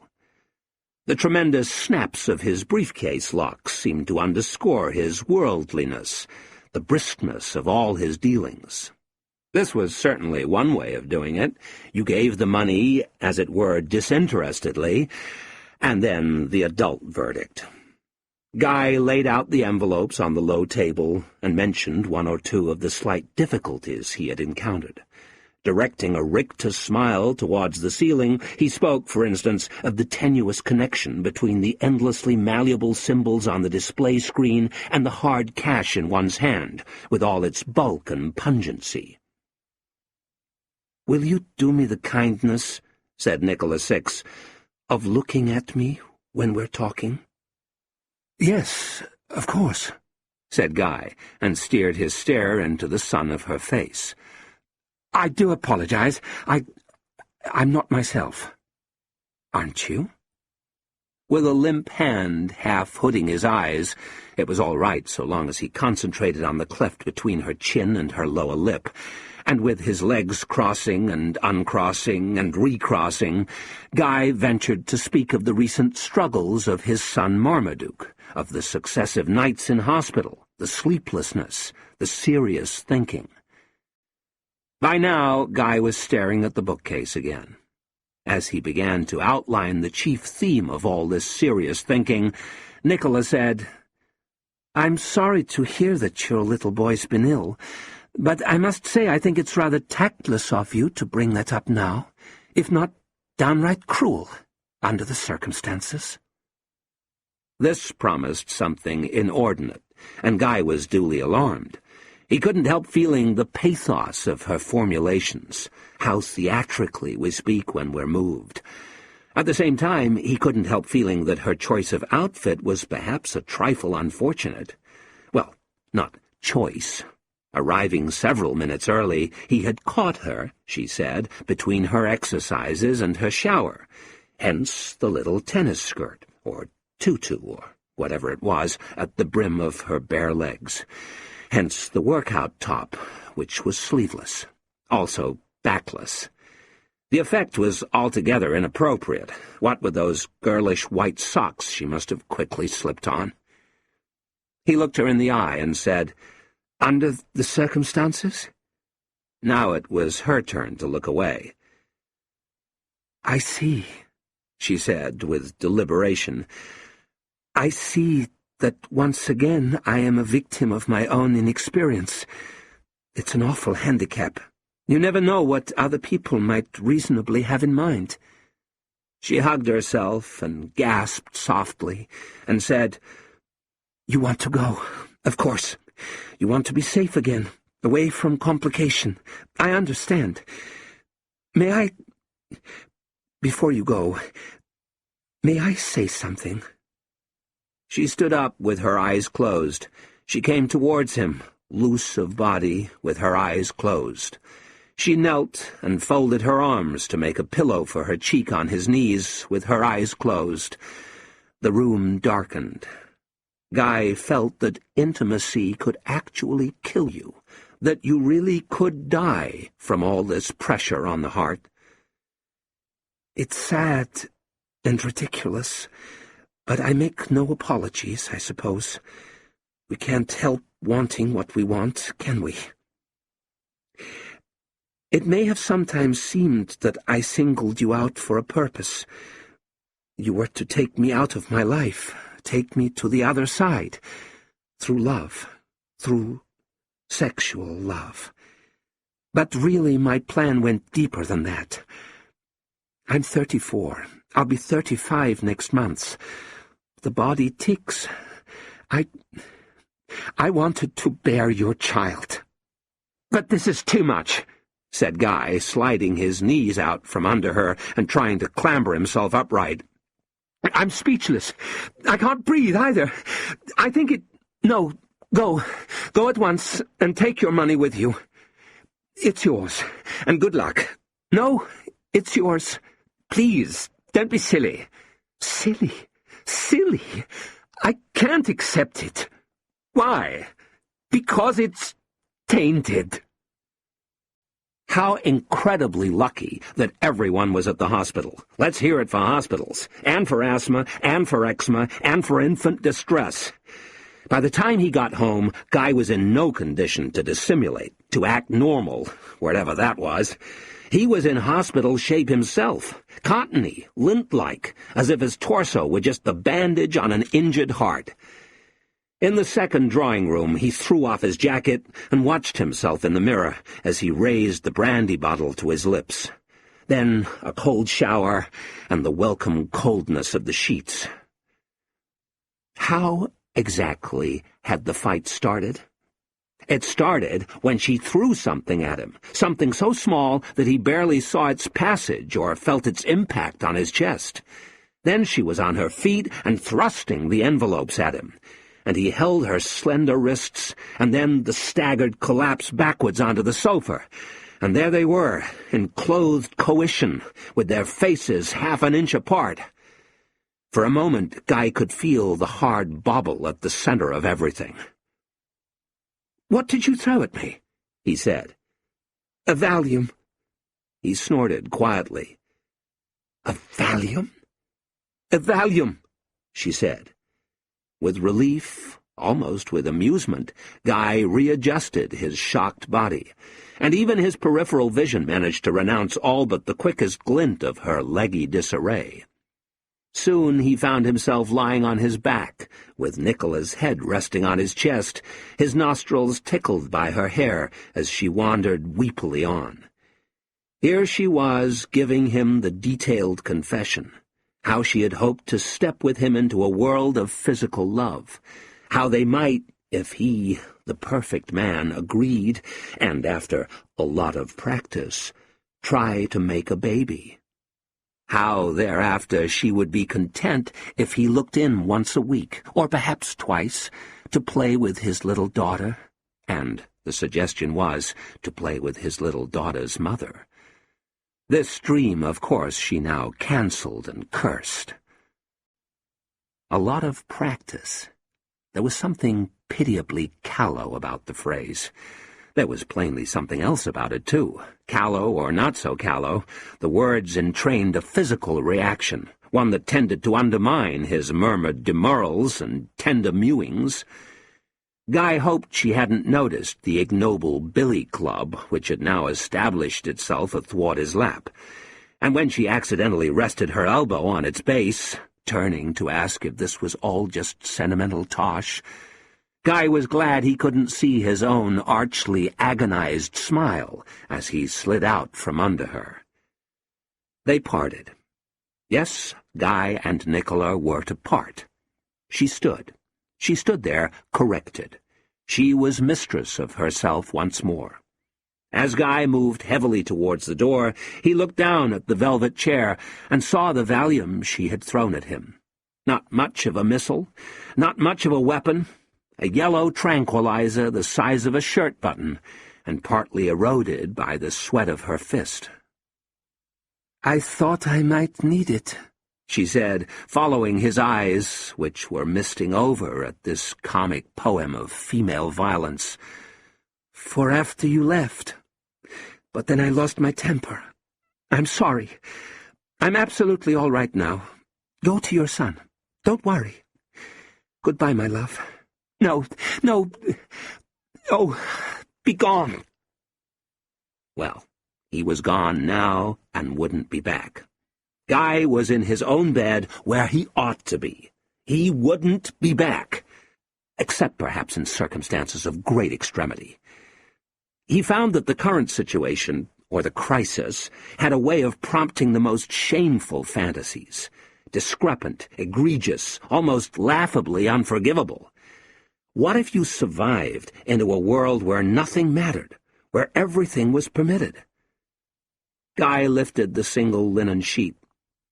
He had never thought of himself as being impressively endowed, and neither, he knew, had hope.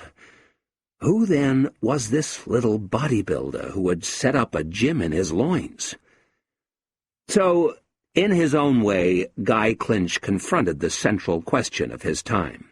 A question you saw being asked and answered everywhere you looked, in every headline and haircut. If, at any moment, nothing might matter, then who said that nothing didn't matter already? Just when you thought she was a complete innocent, or natural, or maybe even not quite right in the head, manic depression in mild, interesting, and glamorous form, she came out with something really devastating. How it had gone?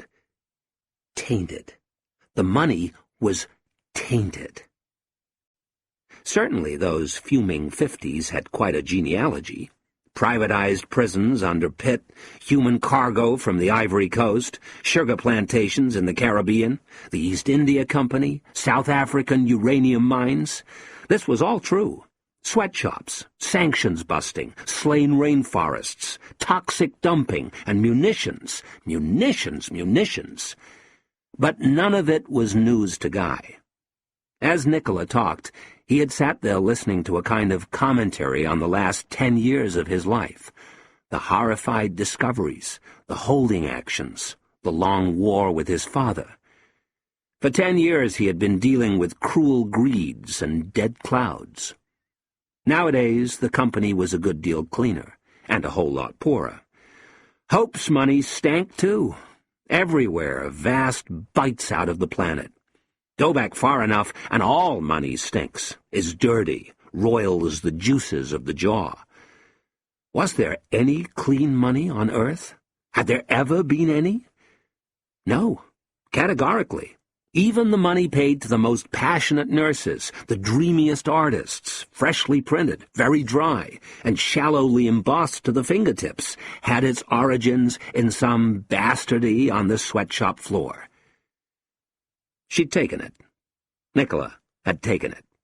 That put paid to another thought, also uncontrollable, and here the linen sheet gave another jolt. Her on a street corner, and a man walking past in white flares.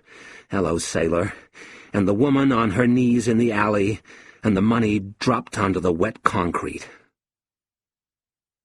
Guy thought he heard Marmaduke screaming, and looked with terror at his watch. No panic. Time to get up. Time to return to the sinister cheer of the Peter Pan ward.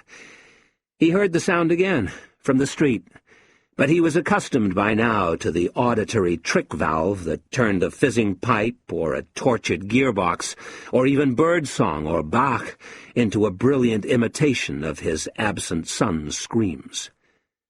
As he climbed from the bed, Guy heard the thump and felt the internal shock wave of the slammed front door.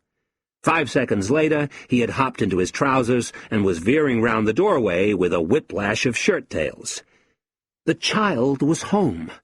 The child was home, borne aloft, it seemed, on the shoulders of the crowd. The little hero returned from the war and screaming himself black in the face. Guy skimpled-scampled down the stairs and ran high-kneed through the hall with his arms outstretched. And as the child joyously launched himself into his embrace, and with the familiar, the inimitable avidity plunged all his teeth into his father's throat, Guy thought that he might have been precipitate, or inflexible, or at any rate, none too kind. A mile to the north, Keith Talent lit a cigarette with the remains of its predecessor and then pressed the butt into an empty beer can. 2 new televised conversations joined the surrounding symposium. Several types of whining were going on. The giant's dentistry in the street below, Mr. Frost above, who was mad and dying, Keith's fridge, various strains of music, and Iqbala next door going on at her boyfriend about the clothes money he'd borrowed off her last week and promised to refund on Wednesday. Keith listened closer. Someone somewhere was actually shouting, "Wine! Wine! Wine!" Ah, yes. Keith managed an indulgent leer.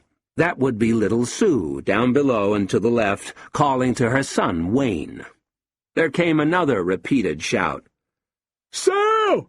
Sue! Sue!" That would be Kev calling to Sue. Keith leered again. He and Sue had once been close. Or was it twice? His place, Cathan Hospital. Now Keith called to his wife, who duly appeared in the doorway with Kim in her arms. "Adia," said the baby. "Laga," said Keith. "Here," said Kath. "Addo," said the baby. "What's that?" said Keith, meaning the TV. "Oja," said the baby. "News. Nothing on the crisis," said Kath. "I'll give you a crisis in a minute," said Keith. Atcha, said the baby.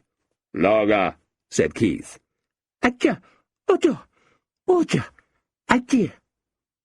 The doorbell rang, or rattled faultily. "Check it, Kath," he said in warning as she turned. Keith sat up straight with long eyes and open mouth. If that was Kirk, and/or Ashley, and/or Lee, if that was the boys, then Keith had miscalculated, and seriously. Over the past week, with all this talk about the breaking of his darting finger, Keith had had time to ponder, with many an elegiac sigh, the steady erosion of criminal protocol. In the old days, you kicked off by threatening someone's family. None of this nonsense about starting in on a man's darting finger. How about Kath and Kim? Weren't they worth threatening? But maybe that was what Kirk and Ashley and Lee had decided to do, threaten his family. They couldn't have come here for Keith, after all, or not directly. Home was the last place they reckoned on finding him. In principle, he might have approved. Still, threatening his family wasn't any good if he happened to be with his family at the time. He could hardly hide under the bed. Hide under the bed? Keith? No way. There were 10 years of darts magazines down there. "It's all right, just a woman," said Kath. 2 beats later, he heard the front door croak open, Kath's cautious, "Yes?" and a foreign female voice saying, "Good afternoon. I'm your new worker." Keith sank back. "Chronic, innit?" he thought. He was gorgeously relieved. "Diabolical, as such. They come in here." "Where's Mrs. Ovens?" "Oh, well, I'm working in conjunction with her. We'll liaise." "Liaise? I'll liaise you in a minute." Keith thought of his probation officer, the absolute lustrelessness of her hair and skin and eyes and teeth, the vertical lines that busily lanced her upper lip. "Runs me ragged, all this about the compensations." He had skipped their last 5 appointments. She'd have him reporting on Saturday afternoons, minimum, or swabbing out the Porchester baths. "And how is the little one?" "Yeah, that's it. Call it the little one because she can't remember its name. As Diddums, as Toddles. They come in here." "And is your husband in employment at present?" "Power like. Stick a fucking oar in. Got no kids, or one family's not enough." Keith craned forward and saw one flat black shoe suspended in the air beneath the kitchen table and slowly rocking. "And is your husband at home at the moment?" he heard the voice ask. "Or is it you who's smoking all these cigarettes?" At that, Keith let out a savage and protracted belch, a belch that said to all that he would never yield. Clive barked.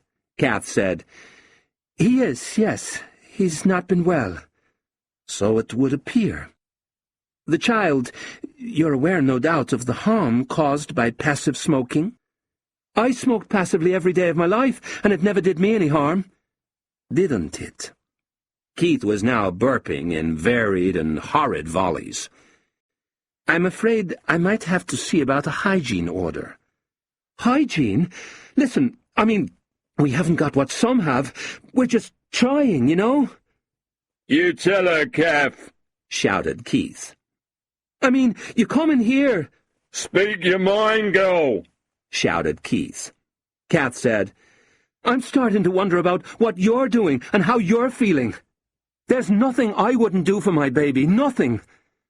Except you haven't got any money, have you? You just haven't got enough money. My God, the smoke. And I can't say I like the look of that dog. Do you abuse your daughter, Mrs. Tallant?" "Oi!" Keith could stand for this no longer. His protective instincts were stirred. Loyalty. It was a question of loyalty. Nobody talked that way about Keith's dog, or about his cigarettes, which was super king-sized and had international standing. He was out of that bed by now and struggling with the mangled length of his ginger dressing gown. Heavily he appeared in the doorway. brown-gowned Keith, fag in mouth, one arm working at the flapping sleeve in variegated whiteness of pants and vest and flesh, and looked into the eyes of Nicola Six. What was she doing? What was she doing?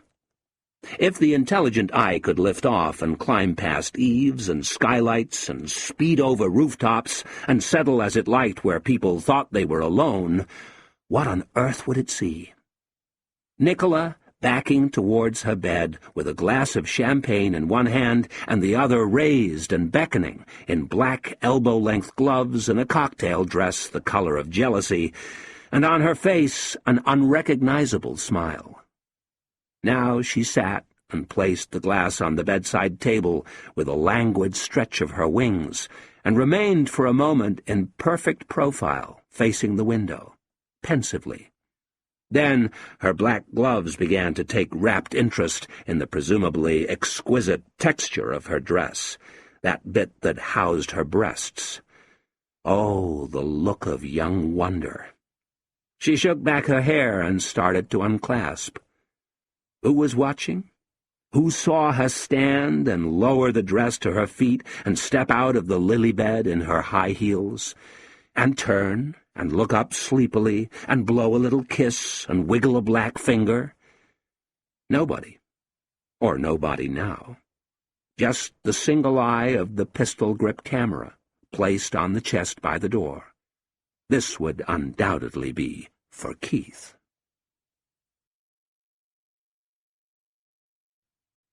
"Jesus," I asked her, "what are you doing?" "Oh, it's nice to get out and about. Look who's talking. What about you and your crazed excursion?" I held up an open palm at her. "Your love quest? I'm sorry. Are you very sad?" "I'll live," I said, not the happiest choice of words. It wasn't meant to be. Nicola nodded and smiled. She was sitting opposite me, the lower half of her body strongly curled into the lap of the wicker chair. It was about 2 a.m. When she spoke, you could see deep darkness in her mouth.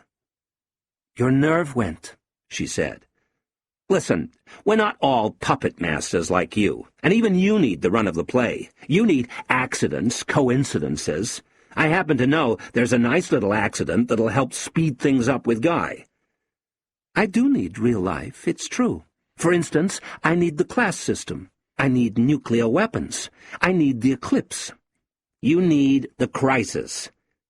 Blinking steadily, she sipped red wine and lit another black cigarette. A strand of tobacco stuck to her upper lip until her tongue removed it. With gusto, she scratched her hair, and then frowned at her fingernails, each of which seemed to contain about a quid deal of hashish. Yes, she certainly looked off-duty tonight. I'm the only one who ever sees her like this. She lets me. She likes me. I'm a hit with all the wrong chicks. Lizzie Boo, Kim, Encarnacion. "Nicola, I'm worried about you, as usual, and in a peculiar way, as usual. I'm worried they're going to say you're a male fantasy figure." "I am a male fantasy figure. I've been one for 15 years. It really takes it out of a girl." "But they don't know that."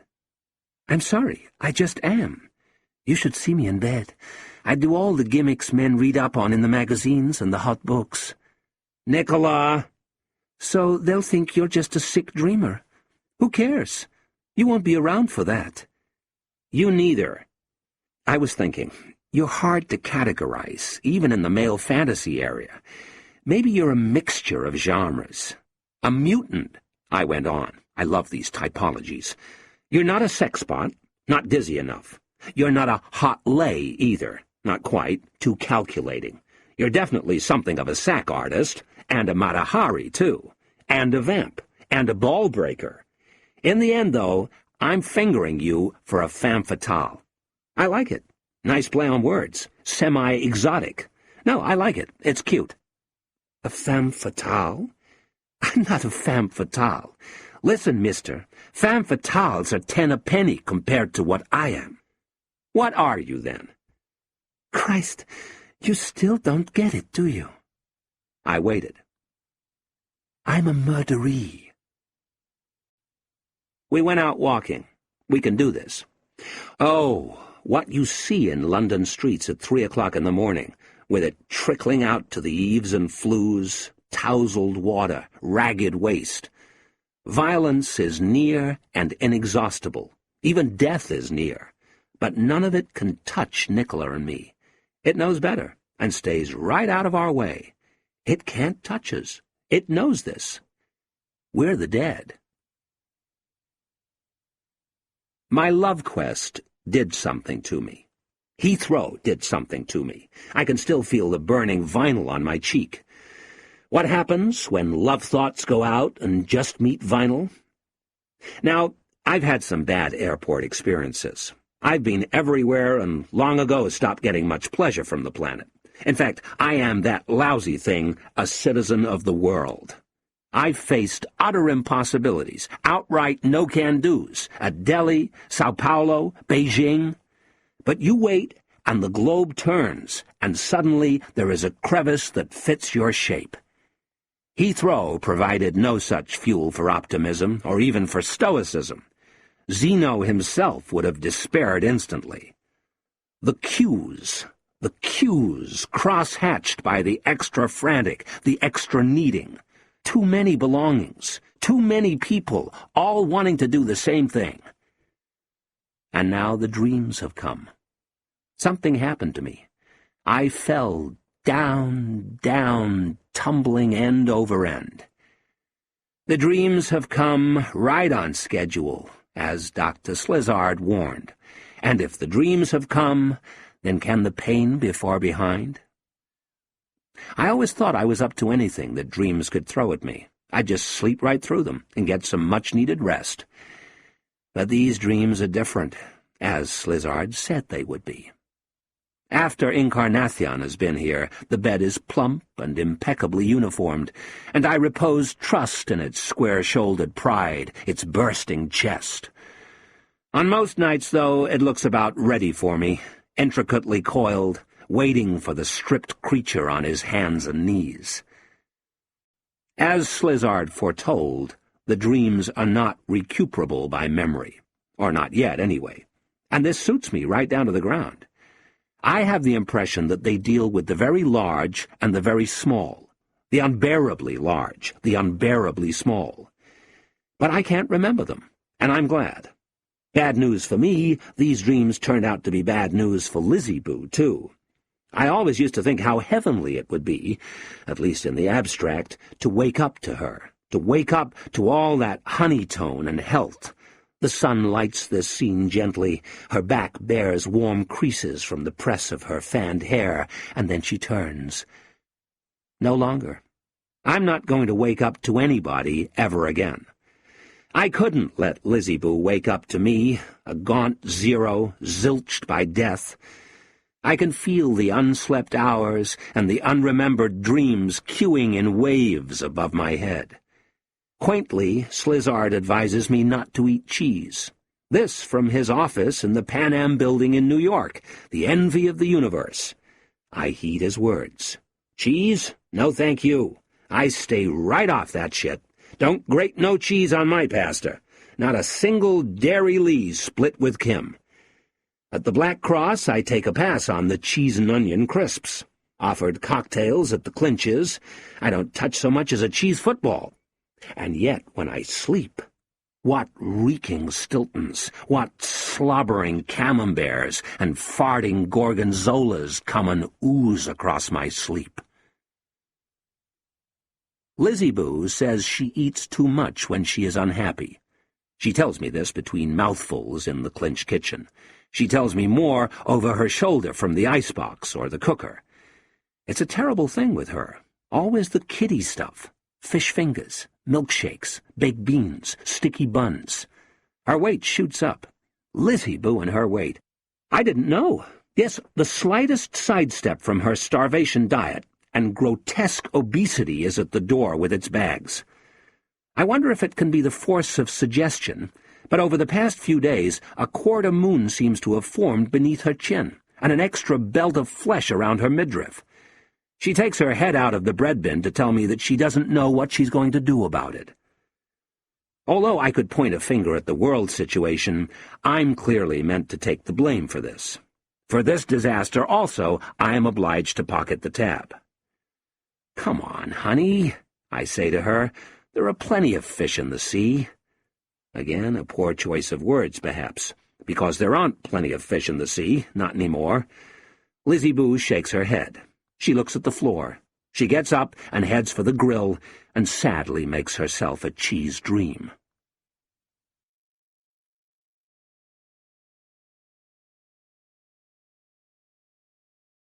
When entering America these days, it is advisable to look your best.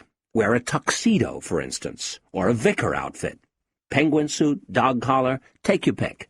Me, I looked like a bum, in bum suit, under bum hair, on bum shoes, when I crept into a cab 20 miles from Missy Harder.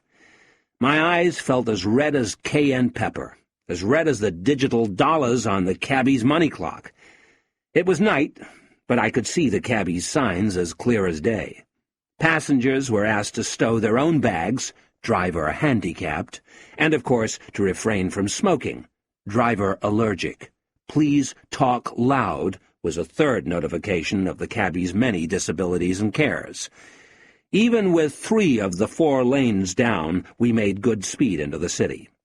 Just enough moon to see the clouds by, clouds shaped like the tread of a gumboot, or a tire, or a tank.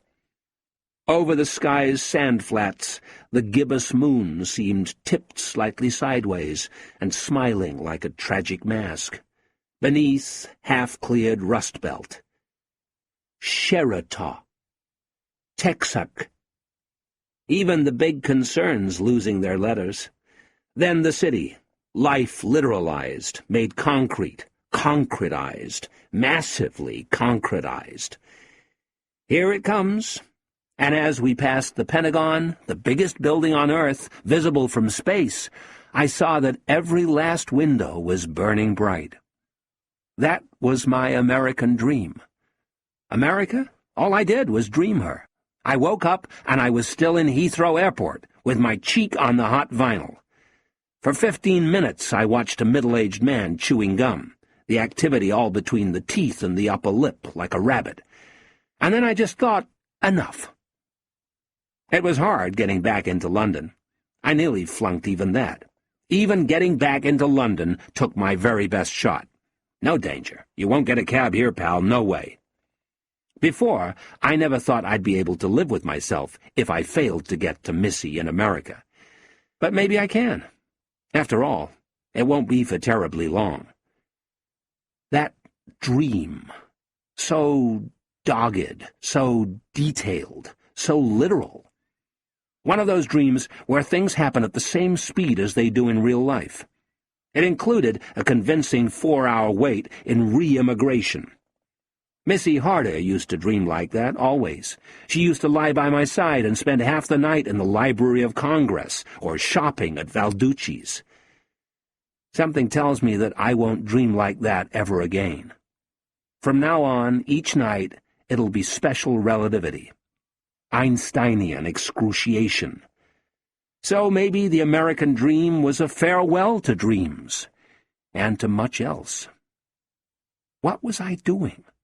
The whole thing, the whole love quest, the whole idea, it was from another world. Forget it. Turn back.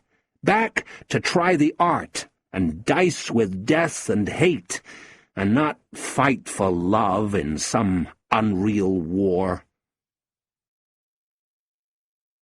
Chapter 14. The Pinching Game.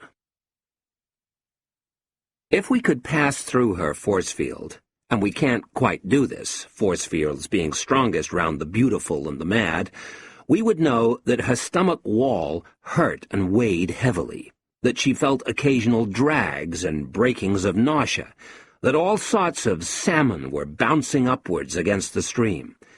But here she comes, the character, Nicola Six, on the street, on the Golborne Road, bringing a packet of light through all the random hesitation. Not that the street was without color and definition on this day. It looked shorn in the low sun, plucked and smarting, with a bristle of golden dust. But Nicola brought light through it, human light, even dressed as she was, for simple authority. Black cord skirt and tight black cashmere cardigan, white shirt with blue ribbons serving as bow tie, hair back, before the mirror earlier, a daunting emphasis of eyebrow. She was getting all the right kinds of look. Women straightened their necks at her. Men glanced and dipped their heads. Only one discordant cry from the back of a truck, and fading, "Miss World! Miss World!" Everyone else seemed to be shifting sideways or diagonally, but Nicola was traveling dead ahead. The entrance to Windsor House immediately extinguished all her light. Nicola slowed for an instant, then kept going. She used a mental trick she had of pretending not to be there. The steeped concrete shone in the low sun and even fumed slightly with the fierce tang of urine. It would have been a humiliation to approach them, so clearly were the lifts defunct, slaughtered, gone, dead these 20 years. She peered up the vortex of the stone stairwell and felt she was underneath a toilet weighing 10,000 tons. "Won't I mind your car?" said a passing 4-year-old. "I haven't got a car." "Die, bitch!" She climbed up past scattered toilet dwellers, non-school-going schoolboys and schoolgirls, non-working men and women, past the numb stares of the youthful and the aged. She faced them all strongly. She knew she looked enough like the government. She felt no fear. Walking naked up these steps, she told herself, with her bare feet on the wet stone, Nicola would have felt no fear. That was part of it. No more fear. She paused on the 10th floor and smoked half a cigarette, watching an old toilet man tearfully trying to uncap a damaged can of peculiar brew. Like everybody else, Nicola knew that council flats were small, controversially small. In a bold response to an earlier crisis, it was decided to double the number of council flats. They didn't build any new council flats, they just halved all the old council flats. As she walked along the ramp of the 15th story, open to the search of the low sun, Nicola could hardly fail to notice that the front doors alternated in color, elderly green interspliced by a more recent but even flakier dark orange. The front doors were also hilariously close together. She halted. Faultily, the bell sounded. It was Nicola's view that she was performing very creditably, especially during the first 2 or 3 minutes in that storm or panic of sense impressions. To begin with, there was the kaleidoscopic wheeling that her entry forced upon the kitchen, the chain of rearrangements made necessary by the admission of one more person into the room. Then vertigo relaxed into claustrophobia, armpit torching, heat death claustrophobia. Distractedly, her parched eyes searched for a living thing. There was a plastic pot on the mini-fridge. In it, some kind of maimed gherkin was apparently prospering. It rose from the soil at an unforgivable angle. Then she had to confront the pallor and distress of the mother, and the surprising child on the floor, the intelligent valves of its watchful face, and the flummoxed dog. Christ, even the dog looked declassed. Even the dog was meant for better things. Next door to the left, a man and a woman were quarreling with infinite weariness. The room was split-leveled with cigarette smoke.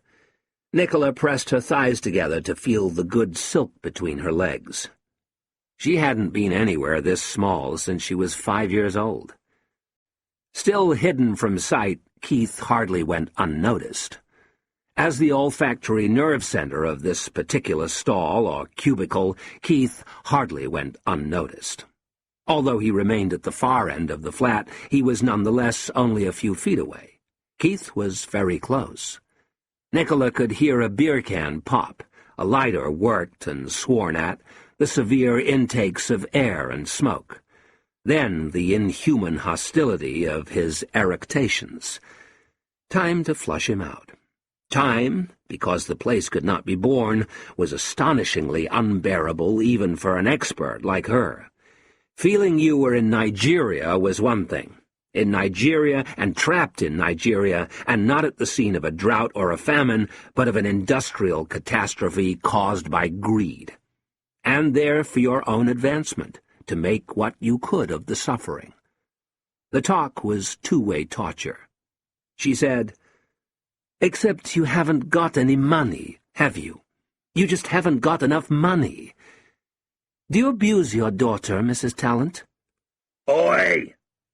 They waited, and Keith loomed large in the Keith-sized kitchen. He wasn't that big, but he was gigantic in here. When their eyes met, he paused heavily. Up from the depths of the brown dressing-gown came a sallow blush of shame or rage, or both. "I'm sorry," said Nicola with some haughtiness, "but it seems to me that self-hatred is more or less forced on one in conditions like these. There'd be no way round it. Without self-hatred, you wouldn't last 5 minutes." "Hey," said Keith. "Hey, you, fuck off out of it." Kath turned slowly to her husband, as if he were a wonderful doctor, as if he were a wonderful priest. She turned back to Nicola and said, "Yes, care? What kind of care do you get from an office, and from someone like you doing your hobby or whatever it is you're doing? Get out!" "Tell her, Kath," said Keith calmly. "Get out, you old witch! Get out, you vicious thing!"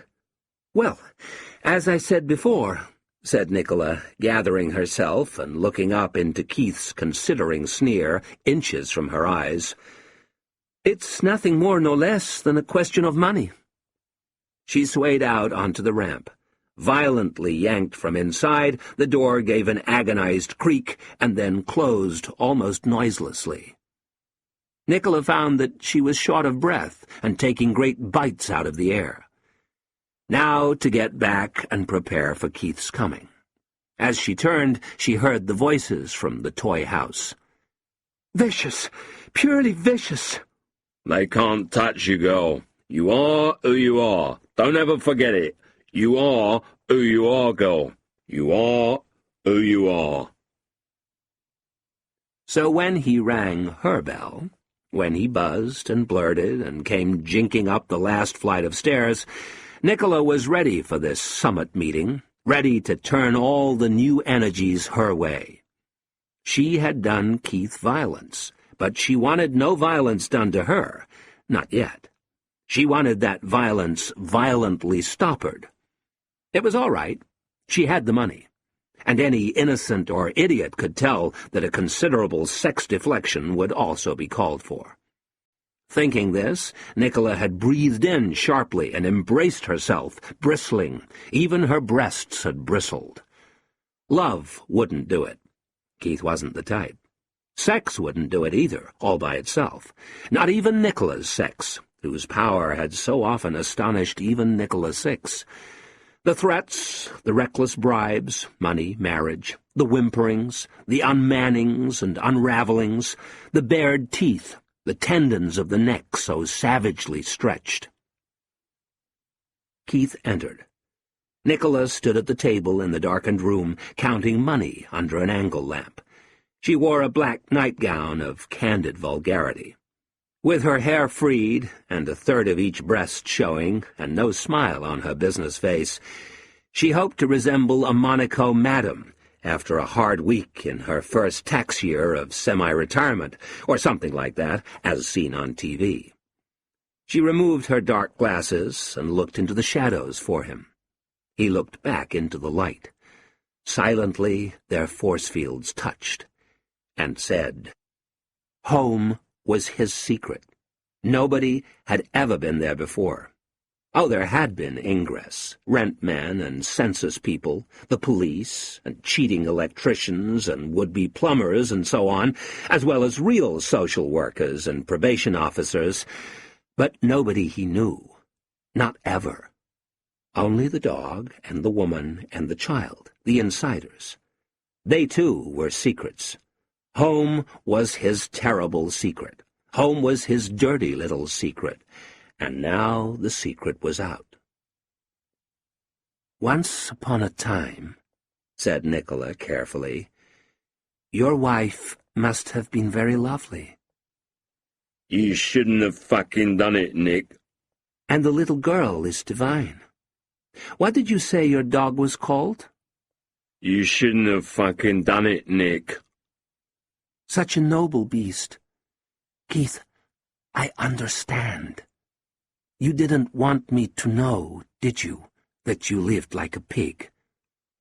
That's so out of order. She had a bottle of whiskey and 2 long glasses ready.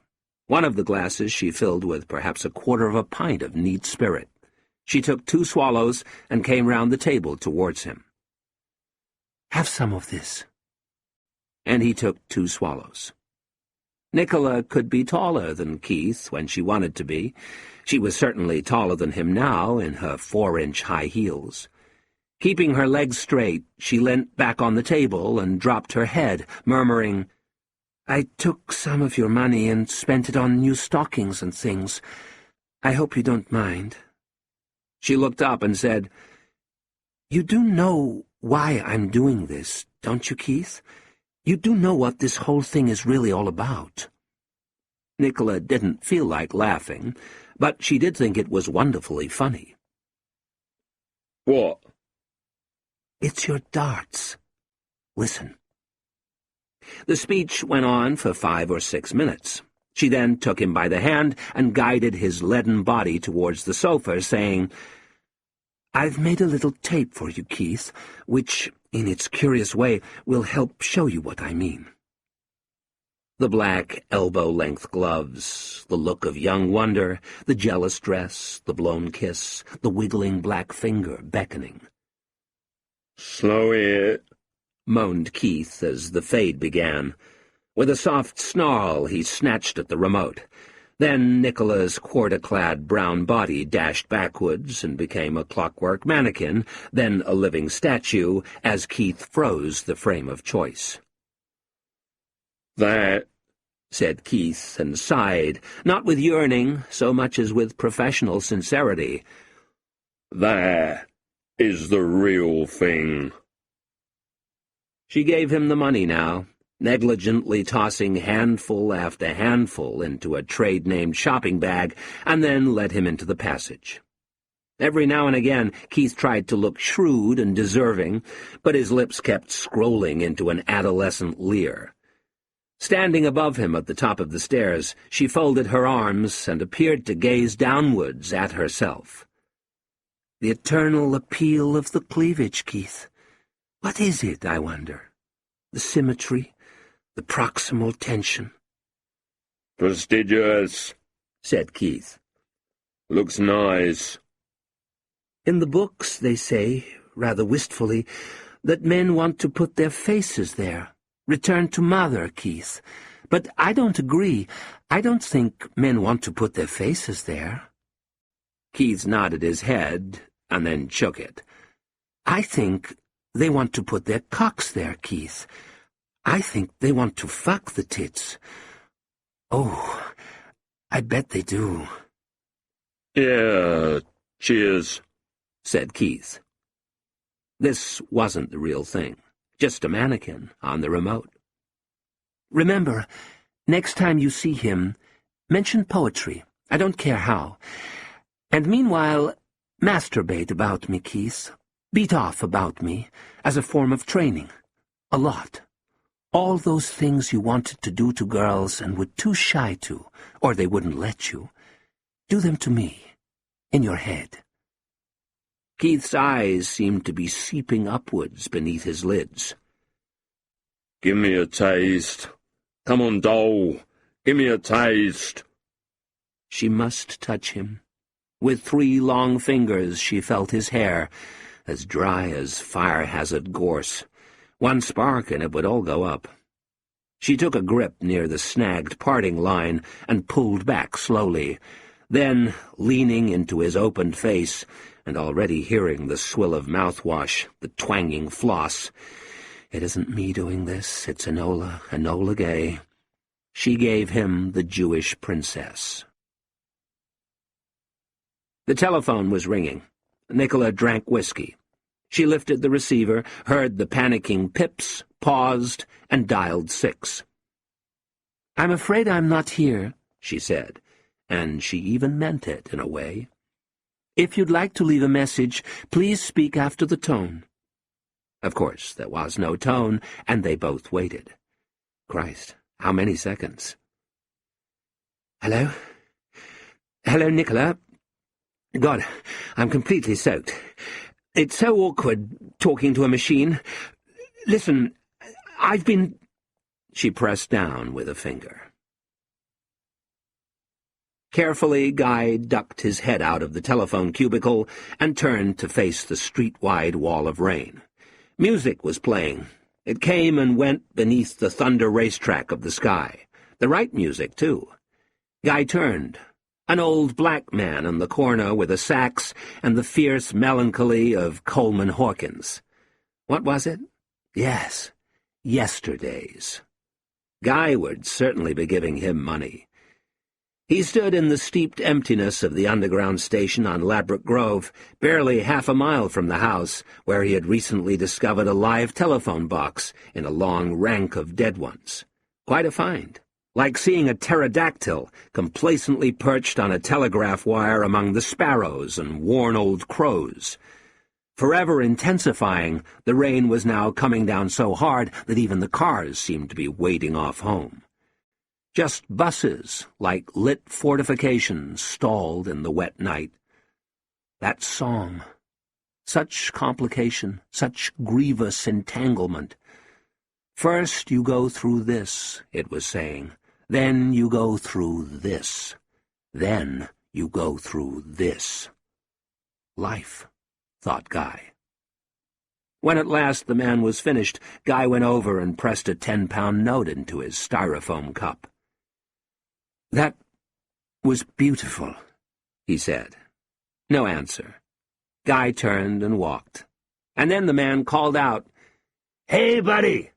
I love you!" 5 long strides got him under the bus-stop shelter. Already he was farcically drenched. Rather than go straight home, where Marmaduke was in any case well attended, despite the nanny shortage, 2 night nurses until he was better again, Guy dreamed up reasons for breaking the journey with a visit to the Black Cross, 200 yards along Lancaster Road. He kept on waiting for the rain to slacken, but it didn't. It kept on doing the other thing. It was lashing down, just like they said, whip-stroke after whip-stroke in climbing anger. Extremity upon extremity, and then more extremity, and then more. As Guy dodged and jumped towards the Portobello Road and its low-strung lights, he saw a figure splashing about like a stage drunk in the swollen gutter beneath the lamp. Keith. And he wasn't staggering.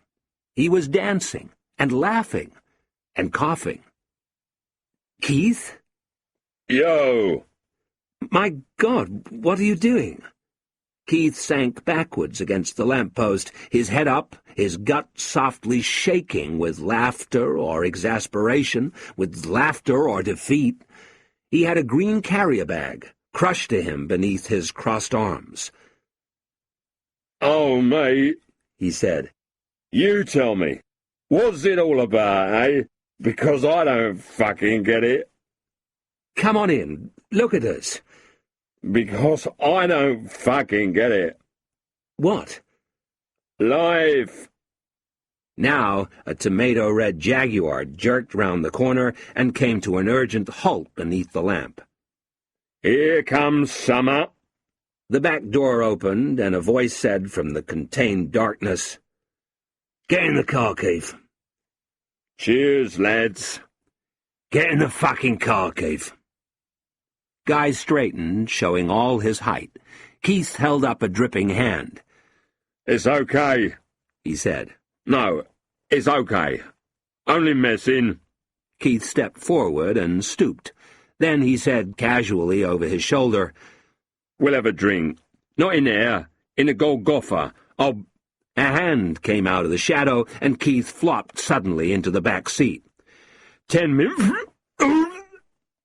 He shouted something else and sustained another blow, but Guy couldn't hear in all the rain's swish and gloss. Re-entering the Golgotha meant rejoining it at heavy expense, because Guy hadn't brought his stenciled name tag and could do nothing with the doorman's wordless stare. With some reluctance, he ordered a porno. In the context of the Golgotha, Keith frowned on all other drinks, and secured a table by the fruit machines, some distance from the band. As he did so, he marveled at this new thing he had. Guts. Guy didn't even look around for another white face. For some reason, the physical world was feeling more and more nugatory. He thought that perhaps this was a consequence or a side effect of the time he was living through, the sudden eschatology of the streets, the tubed saplings and their caged trash, marking the place where each human being might be terribly interred, her leggy disarray and the bubble at the center of everything. Keith came in. He held up a bent thumb and then vanished, soon to reappear with a glass and an unopened bottle of porno, a liter bottle, too, or possibly even a magnum. "Are you all right?" Keith's grinning face looked hot and swollen, and one of his ears was a startling crimson, with the beginnings of a rip showing beneath the lobe. A patch of blood on his hair had had time to dry and then to deliquesce again in the rain. He kept looking at the middle finger of his right hand as if it had a ring on it, which it didn't. "Nah, load of nonsense. They're as good as gold, really. All forgotten now, as such." His clothes were smoking, but so were Guy's. Everyone was smoking in the Golgotha, and everyone's clothes were smoking, too. This was what happened when water met with warmth, and the rain that fell on London now gave off smoke for reasons of its own. After a few quick glasses, Keith said, "I'm going to treat myself tonight. Debbie kens it. Debbie, she's special to me. You know what I mean? Not yet fully mature and pure. Natural love. Not like some. Nothing dirty. No way." "Dirty," said Guy. "Yeah, you know, like goblin and that. Seen them?" At once, Guy raised a forefinger to his eyebrow. "Not in a while." "I don't understand you, Guy Clinch, I don't. Know what she said to me the other day? She said, 'Keith?' I said, 'Yeah.' She said, 'Keith?' I said, 'Don't start.' She said, 'Keith, you know there's nothing I wouldn't do when I go a bundle on a bloke like that.' There. That's what she said."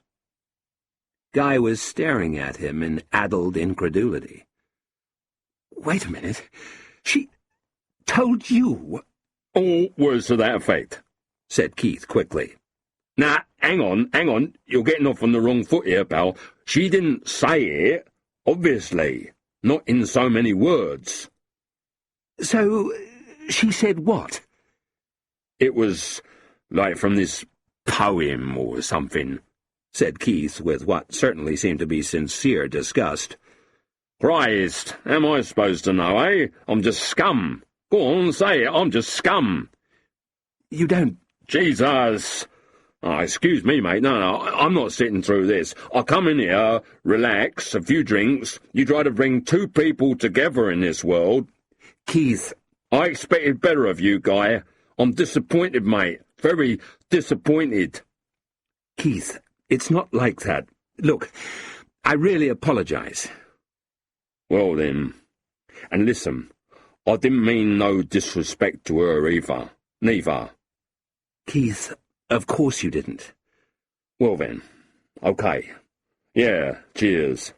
I'm glad because you and me, we—" Guy suddenly felt that Keith might be on the verge of tears. He had certainly been punishing the porno. Something else told Guy that the word love was not too far away. "Because you and me, we ought to look out for each other, because we're in this together." "In what?" said Guy lightly. Keith said, "Life. In this life." They both sat up straight and cleared their throats at the same time. I didn't see you there Saturday. You were there, were you? You didn't... No, I couldn't. What was it like? Keith dropped his head and peered up at Guy with an expression of rich indulgence. He said, Obviously the visitors were keen to blood their new sign-in from north of the border, John Trexel. How would the 23-year-old make the transition from Ibrox Park to Loftus Road? At just under $1 million, one of Ranger's more costly acquisitions in the modern era, no way was the young Scot about to disappoint. 12 hours later, Guy came down the stairs of his house in Lansdowne Crescent, carrying the breakfast tray and humming Non più André. He paused and fell silent outside the door of the main drawing room. He put two and two together. Hope was interviewing, or importuning, a new nanny. Guy listened for a while to the conjuring of large sums of money. Nanny auditions were a constant feature of Hope's daily life. There had been a standing ad in The Lady ever since the week of Marmaduke's birth.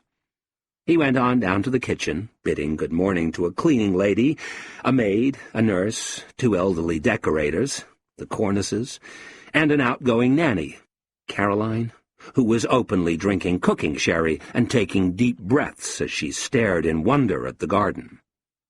Blindingly lit by the low sun, the near end of the room was still a slum of toys. Both the closed-circuit TV screens were dead, but Guy's attention was drawn by a portable intercom on the table. Its business end must have been in the room above, because you could hear Marmaduke in stereo. He was evidently being quite good, as was often the case when a new nanny was in prospect. To hear him now, a stranger might have thought that the child had suffered nothing worse in the past few minutes than a savage and skillful beating. Abruptly, everyone in the kitchen yelped with fright at an atrocious crash from the room above. "No, no, Melba," Guy sang, heading off the maid as she went for the industrial vacuum cleaner beneath the stairs. "I'll do it." Present myself to the new nanny. Present the normal smile. One behaves as if that's all nannies could possibly want. Normality. "Melba!" yelled Hope as Guy came swerving into the room, grappling with nozzle and base. Marmaduke had somehow toppled the full-length 18th-century wall mirror and was now gamely struggling to go and throw himself in its shards. Hope held him. Between the child's legs, the cord of a lamp dangerously tautened. Guy stared into the crystal nacht of fizzing glass. "Melba!" yelled Guy. After a few minutes, Guy helped Melba fold the crackling bin liner. He got up from his knees, brushed himself down, ouch, and turned as Hope was saying, "Quite as hectic as this. Darling, please don't. This is my husband, Mr. Clinch, and I'm sorry. What did you say your name was?" Enola Gay. You look for the loved one everywhere, of course. In passing cars, in high windows, even in that aeroplane overhead, that crucifix of the heavens. You always want the loved one to be there, wherever. She is the object of the self's most urgent quest, and you search for her sleeplessly every night in your dreams. Guy felt panic and pleasure.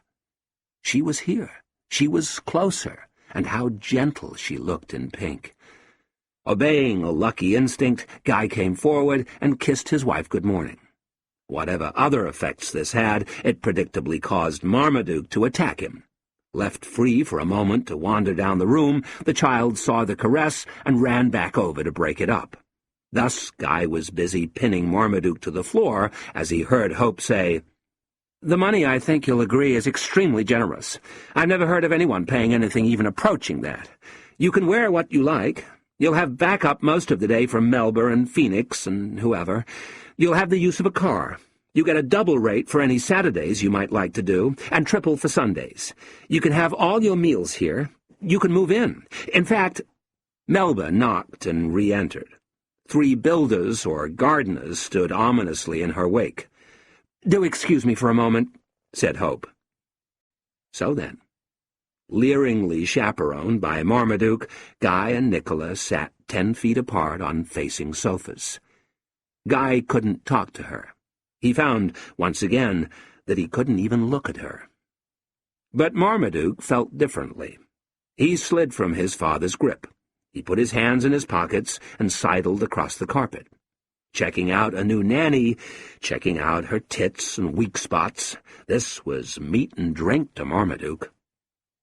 "Hello, then," he heard her say. "You're a cool customer, aren't you?" "Guy, I'm so sorry. I hoped you wouldn't be here. I had to do this. I had to see." "Ow! I say, that's quite a pinch. I got your message, and I felt so—" "I see. Well, two can play at that, young man. Come to me today. You must. It's called the pinching game." The door opened. Guy looked up. Hope was summoning him with her strictest face. He trudged from the room in his enormous shoes. Hope knew. It was so obvious. Guy felt as though a new force had been introduced into nature, like gravity, but diagonal and outwards acting. It might take the lid off everything, the room, the house. "Well," said Hope in the hall with her hands high on her hips, we take her, right? We grab her, we gobble her up." He hesitated. "Has she any qualifications?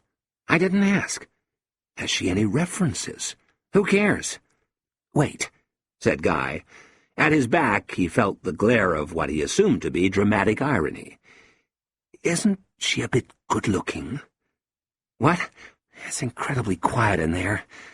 You always said that the good-looking ones weren't any use. Who are we to be picky?" Guy laughed briefly and quietly. "I mean," continued Hope in a loud whisper, "he's worked his way through all the ugly ones." They heard a harsh moan from within. It was quite unlike any sound they had heard Marmaduke make before. The parents hurried in, expecting the usual scene. Nanny hunched in a corner or diagnosing some facial injury in the mirror. Marmaduke brandishing a lock of hair or a torn bra strap. But it wasn't like that. Enola Gay was looking up at them with unalloyed composure, while Marmaduke Clinch backed away, nursing his wrist, and with a new expression on his face, as if he had just learned something, one of life's lessons, as if he had never known such outrage, such scandal. The house was a masterpiece. How it scintillated, how it thrummed. So much canvas and so much oil. How confidently it put forward its noble themes of continuity and repose, with everything beautifully interlinked. And Nicola's presence was like a fuse, because she could make the whole thing go up. Of course, the house wasn't art. It was life, and there were costs. Naturally, money was one of them. The house didn't eat money, it scattered money. Money flew off it like tenors fed to an open propeller. From miles around, people came to scour and primp it, to doctor it for more use, more work. Scrubbers and swabbers on their knees, the quivering plimsolls of an electrician upended beneath the joists. A plumber flat on his back, a mangled sweep slithering up the chimney. Laborers, repairmen, staggering installers, guarantee checkers, meter readers. And, of course, Marmaduke's many myrmidons. Sometimes Guy imagined it was all laid on for the child, the dinky boy drama of skip removal, the spillikins of scaffolding, all the ruin and wreckage. The other thing the house used up was order. Each day the double-fronted dishwasher, the water softener, the carrot peeler, the pasta patiner got closer and closer to machine death, hurtling towards chaos. Each day the cleaning lady went home tireder, older, iller. A citadel of order, the house hurried along, much entropy elsewhere. With so much needed to keep it together, the house must deep down be dying to collapse or fly apart. Feeling hunger and the desire to do something suddenly serious, Guy went downstairs again, stepping over a carpet layer and pausing on his way to exchange a few words with Melba, whose strength for years he had bought and sapped. His hands were steady as he poured milk and buttered bread. Now here was another conjugal secret. He pulled out the morning paper from beneath a stack of Marmaduke's toy brochures, where he had earlier hidden it from Hope, and turned again to the op-ed page. There was the article or extract, unsigned, offered without comment. Of course, in these days of gigawatt thunderstorms, multi-megaton hurricanes, and billion-acre bushfires, it was easy to forget that there were man-made devices, push-button, fingertip, which could cause equivalent havoc. But then all this stuff was man-made, not acts of God, but acts of man. So the first event would be light speed. A world become white like a pale sun. I didn't know that. Didn't know the heat traveled at the speed of light. Of course, like solar rays. Everything that faced the window would turn to fire. The checked curtains, the newspaper, Marmaduke's tailored dungarees. The next event would come rather faster than the speed of sound, faster than the noise, the strident thunder, the heaven-splitting vociferation of fission. This would be blast overpressure, coming through the streets at the speed of Concorde, not in a wave exactly, but surrounding the house and causing it to burst outwards. The house, in effect, would become a bomb, and all its plaster and order, its glass and steel, would be shrapnel, buckshot. No difference in that outcome between this house and any other. His house, the thrumming edifice of negative entropy, would be ordinary chaos in an instant, would be just like wherever Keith lived, or Dean, or Shakespeare. Then everything would be allowed. Guy shut his eyes and helplessly watched himself running north through low flames and winds of soot. Then her room, torn open to a sick sky, and an act of love performed among the splinters, forgivable, but with her beauty quite gone, and everything spoiled and sullen and dead. "I've got to stop," he said with a sudden nod. "Pardon?" came Melba's voice sweetly. "Oh, I'm sorry, Melba. It's nothing." The effects of thermonuclear detonations, taken from something they referred to as Gladstone and Dolan, 1977, 3rd edition, among the editorials on deforestation and nurses' pay, next to a report about Concorde moving into overall profit by the end of the year, and above the astronomy column, which said that the Apollo object torn loose from the asteroid belt would miss the Earth by 250,000 miles, which sounded good. But that was where the moon was. Farewells were sounding on the intercom when Guy crushed the newspaper into the bottom of the rubbish bin. He swallowed as he felt her force field leaving the house. And the house was still there. Guy peered into the hall. By the sound of it, Marmaduke had dispersed, upstairs with Phoenix and Heortis, no doubt. Now Guy abruptly cringed to the greeting of Dink Heckler. "Hey," said Dink, and pointed with an index finger. "Dink, how are you?" "Good." The South African number 7 was, of course, in tennis wear. His pressed shorts were candy white against the scribbled slabs of his thighs. Encased in practically cuboid gyms, Dink's feet were planted stupidly far apart. "You're playing?" said Guy. "In this weather?" "For sure." Dink stared through the half-glass front door at the bright October morning, and then stared back at Guy with an expression of fastidious disquiet.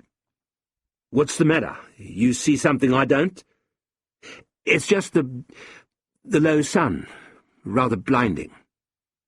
Hope now came skipping down the stairs, saying, "That's good. She's starting today, at 1. "Is she?" said Guy.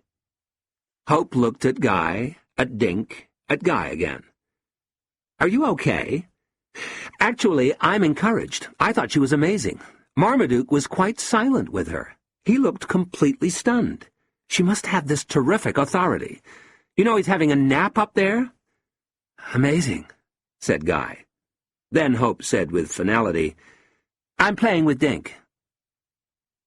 Under the buxom duvet, in the vestiges of his wife's sleepy body scent, behind half-drawn curtains, Guy lay staring at the ceiling, itself significantly charged with the milky illicit light of a bedroom still in use during the hour before noon.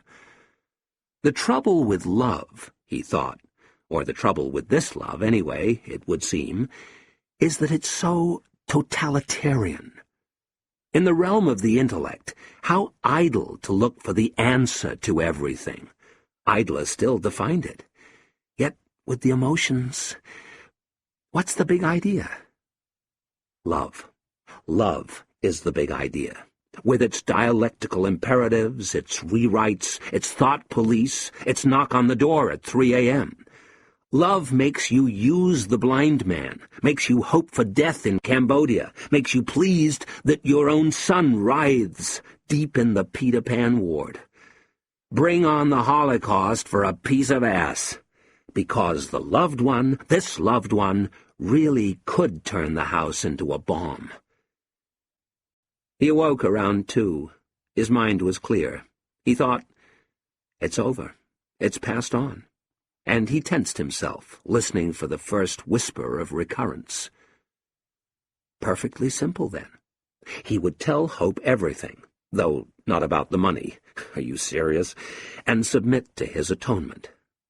How marvelous, how beautiful the truth was, ever present and always waiting. Love must be an enemy of the truth. It must be. And it kept on making you like what was bad and hate what was good. Footsteps passed his room and climbed the stairs. And now life lent a hand. Through the throttled wire of a stray intercom he heard noises, voices, laughter. Hope and Dink upstairs changing. Having played, they were now changing. Changing. A yelp. "I'm all sweaty!" A comical interdiction. "Check it out!" A trickle of zip, then a hot silence broken by a gasp for air and her serious, "Quit it!" And Guy thought, my wife doesn't love me. My wife has betrayed me. How absolutely wonderful. Soon she entered, wearing a dressing gown, the hair released from its grips and with burning throat. "Get up," she said. "He's sleeping now, but you're on duty when Phoenix leaves. We're nannyless for the rest of the day. That bitch didn't show."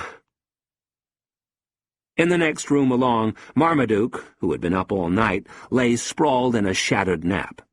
Toys were scattered about the cot like munitions in a stalled war. The little prisoner, with his brutal Scandinavian face, was shackled in his woolen blankets, in his tumbling baby rope. Flattened with sweat was his duck-white hair. Even in sleep the child was not unmonitored, unmediated. Drinking a cup of instant coffee, Phoenix watched over him from the kitchen, closing her long eyes for several seconds at each indication that he might be about to stir. Before losing consciousness, Marmaduke had gazed at and prodded the twin bruises on the back of his dimply fist. He regarded them with fear and admiration.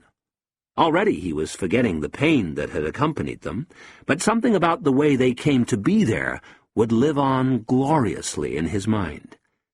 He wanted to do to someone else the thing that had been done to him. "Nice," he had whispered, as one might say, nice of a pretty girl in the street, or of the straight drive on the cricket field, saluting skill, talent, before rolling over to twist himself into sleep, hoping to dream of the pinching game. The pinching game was good. It was nice. "Ow! I say, that's quite a pinch. Well, 2 can play at that, young man. It's called the pinching game." Marmaduke waited. "Do you want to play?" Marmaduke waited. "Now first, you pinch me as hard as you like." Marmaduke pinched her as hard as he liked, which was as hard as he could. "Good. And now I pinch you." Marmaduke watched with stoned interest. Then his vision seeped through tears of pain. "Now it's your turn again. You pinch me as hard as you like." Marmaduke reached out quickly, but then he hesitated. First, looking up for a moment with an uncertain smile, he carefully gave the tenderest tweak to the back of her hand. "Good.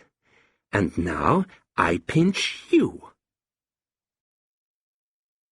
Although I don't eat much now, I think I still have a good appetite for love. But it doesn't work out. In all, I spent 6 nights sleeping rough at Heathrow.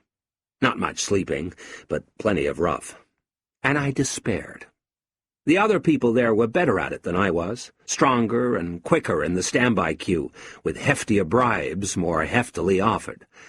I could see myself becoming, as the weeks unfolded, a kind of joke figure in the departure lounge, then a tragic figure, then a ghoulish one, staggering from news hatch to cafeteria with bits falling off me. I think I still have a good appetite for love, but there's nothing I can eat. Encarnacion relates that Mark Asprey was hardly to be seen here at the apartment. Her own eyes retreat and soften with a lover's indulgence as she talks of the kind of demand in which her employer constantly finds himself. This leads her on to explore one of life's enigmas, how some people are luckier than others, and richer, and handsomer, and so on. Of course, I'm wondering whether he took a stroll down the dead-end street. In my new dreams, I think I keep glimpsing Kim and Missy Kim. They're trying to be nice, but in my new dreams, it just doesn't work out. I love Lizzie Boo in my own way, yet when I consider her socio-sexual training, or grounding, I have the impression that there are only about 4 or 5 things that could ever really happen between her and men. He refuses to make a commitment. She has a problem giving him the space he needs. He is too focused on his career at this time. They think they love each other, but given their temperamental differences, how will they ever connect? She's much more importunate these days, or she is when she's not eating. The restraints are gone. It's as if she's falling. She's falling, and at the usual rate of acceleration, which is plenty fast, 32 feet per second. Luckily, at least, with this falling business, it doesn't make any difference how heavy you are. I guess I could tell her I'm plain old-fashioned. I guess I'm just a child of my time, Lizzie Boo, I can hear myself saying as I daintily remove her hand from my knee. Alternatively, there are any number of debilitating but non-fatal diseases I could bashfully adduce. Last night she took my hand on the stairs and said, "You want to fool around?" Me? Fool around? Hasn't she heard that fooling around is on the decrease? Though maybe it hasn't been much in her case, or not until recently. Dink Heckler, for example, has the look of a stern taskmaster in the sack. But she won't be getting any of that nonsense from me. I'm a child of my time. In the wild days of my hot youth, no one wanted to risk it, and neither did I. Remember how it used to go? Are you free any night this week? I thought we might step out together, to the hospital, that nice place on 7th Avenue. If it makes you feel more relaxed about it, bring your personal physician along. I'm bringing mine. I'll be around to get you about 8:30, in an ambulance. Aw, honey, don't be late. It's not quite like that anymore. Let's consider. The vaulting viruses, all those wowzers and doozies and lulus, are of course increasingly numerous, but they seem to have simmered down a good deal. Purely out of self-interest, naturally. They're only parasites after all, and the career guest and freebie artist doesn't really want to tear the whole place apart, except when unusually drunk. So the wisdom of evolution prevailed. They adopted a stable strategy, with their own long-term interests held sensibly in view. And now they're just part of the dance. Besides, we all know we're not going to live forever. We do know that. We forgot it for a while. For a while, the live forever option looked to be worth trying. No longer. Even in California, the workout parlors and singlet clinics are paint-parched and gathering dust. 70 is a tall order, even for the very rich, even for someone like Sheridan Sick. We subliminally accept that life has been revised downward, and once again we start sleeping with strangers. Or some of us do. The act of love takes place in a community of death, but not very often. Just as you won't find much corridor creeping in the modern hospice, despite all the superb facilities. I met her 11 years ago. We felt safe. More than that, we felt solved. We were solved. Now, she won't talk to me. My name is Muck at Hornig Ultrason. I'm not feeling very well, and I haven't got any money. I find myself indulging in vulgar reveries of a movie sale. There must be a dozen hot actresses who would kill for the part of Nicholas Six. I can think of several bankable stalwarts who could handle Guy, the ones who do the Evelyn war heroes, meek, puzzled, pointlessly handsome. As for Keith, you need a total immersion expert, a dynamic literalist who'd live like a trog for 2 or 3 years as part of his preparation for the role. The only difficulty is Marmaduke. Typical Marmaduke. Maximum difficulty. Always. Maybe you could dispense with an infant star and go with a little robot, or even some kind of high-tech cartoon. It's amazing what they can do. Or, because age and time have gone so wrong now, why not a youthful dwarf, wearing diaper and baby mask? It's all gone wrong. The old are trying to be young, as they always have, as we all do, youth being the model. But the young are now trying to be old. And what is this saying? Grey-locked, resolutely pallid, halt in step and gesture, with panto-hag makeup, crutches, neck braces, orthopedic supports. Then the next thing. You start fucking around with the way your babies look. First you fuck around with the way you look, turn yourself into a bomb site or a protest poster. Then, with that accomplished, you start to fuck around with the way your babies look.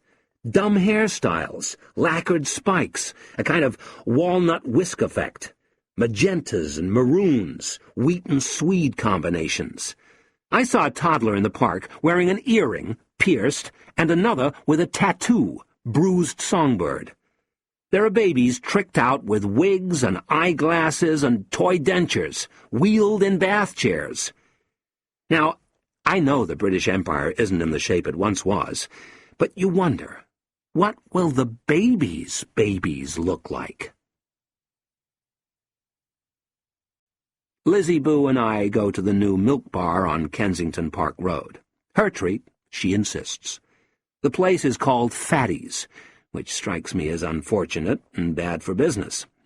On the way, Lizzie Boo will eat an ice cream or a hot pretzel or a foot-long hot dog.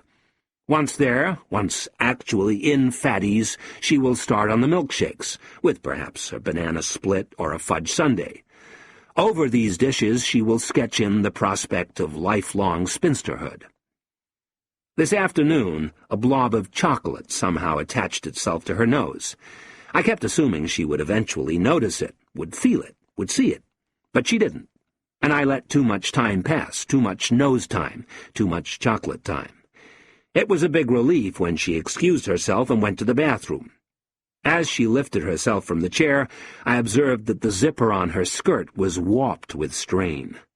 At least 5 minutes later she returned, and the blob of chocolate was still in place. "Sweetheart," I said, "you have a blob of chocolate on your nose." She was mortified. "How long has it been there?" she said tightly into a compact. "Since way back, since you had the eclair." "Why didn't you tell me?" "I don't know. I'm sorry." Because to have done so earlier would have involved an admission of intimacy. Because it suits me if she looks ridiculous. Because I didn't know she had stopped looking in mirrors. They both turn heads. These girls, I squire. Lizzie Boo by day, Nicola by night. They both embody whatever it is that means men have to look. And what is it? One of the many messages that pulses off Lizzie Boo has something to do with babies. It says, "Big me. I'm big already, but make me bigger.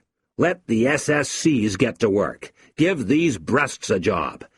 I lay it all before you if you're the one. If you're the one, then I lay it all before you." Interestingly, Nicola's appearance makes no mention of babies.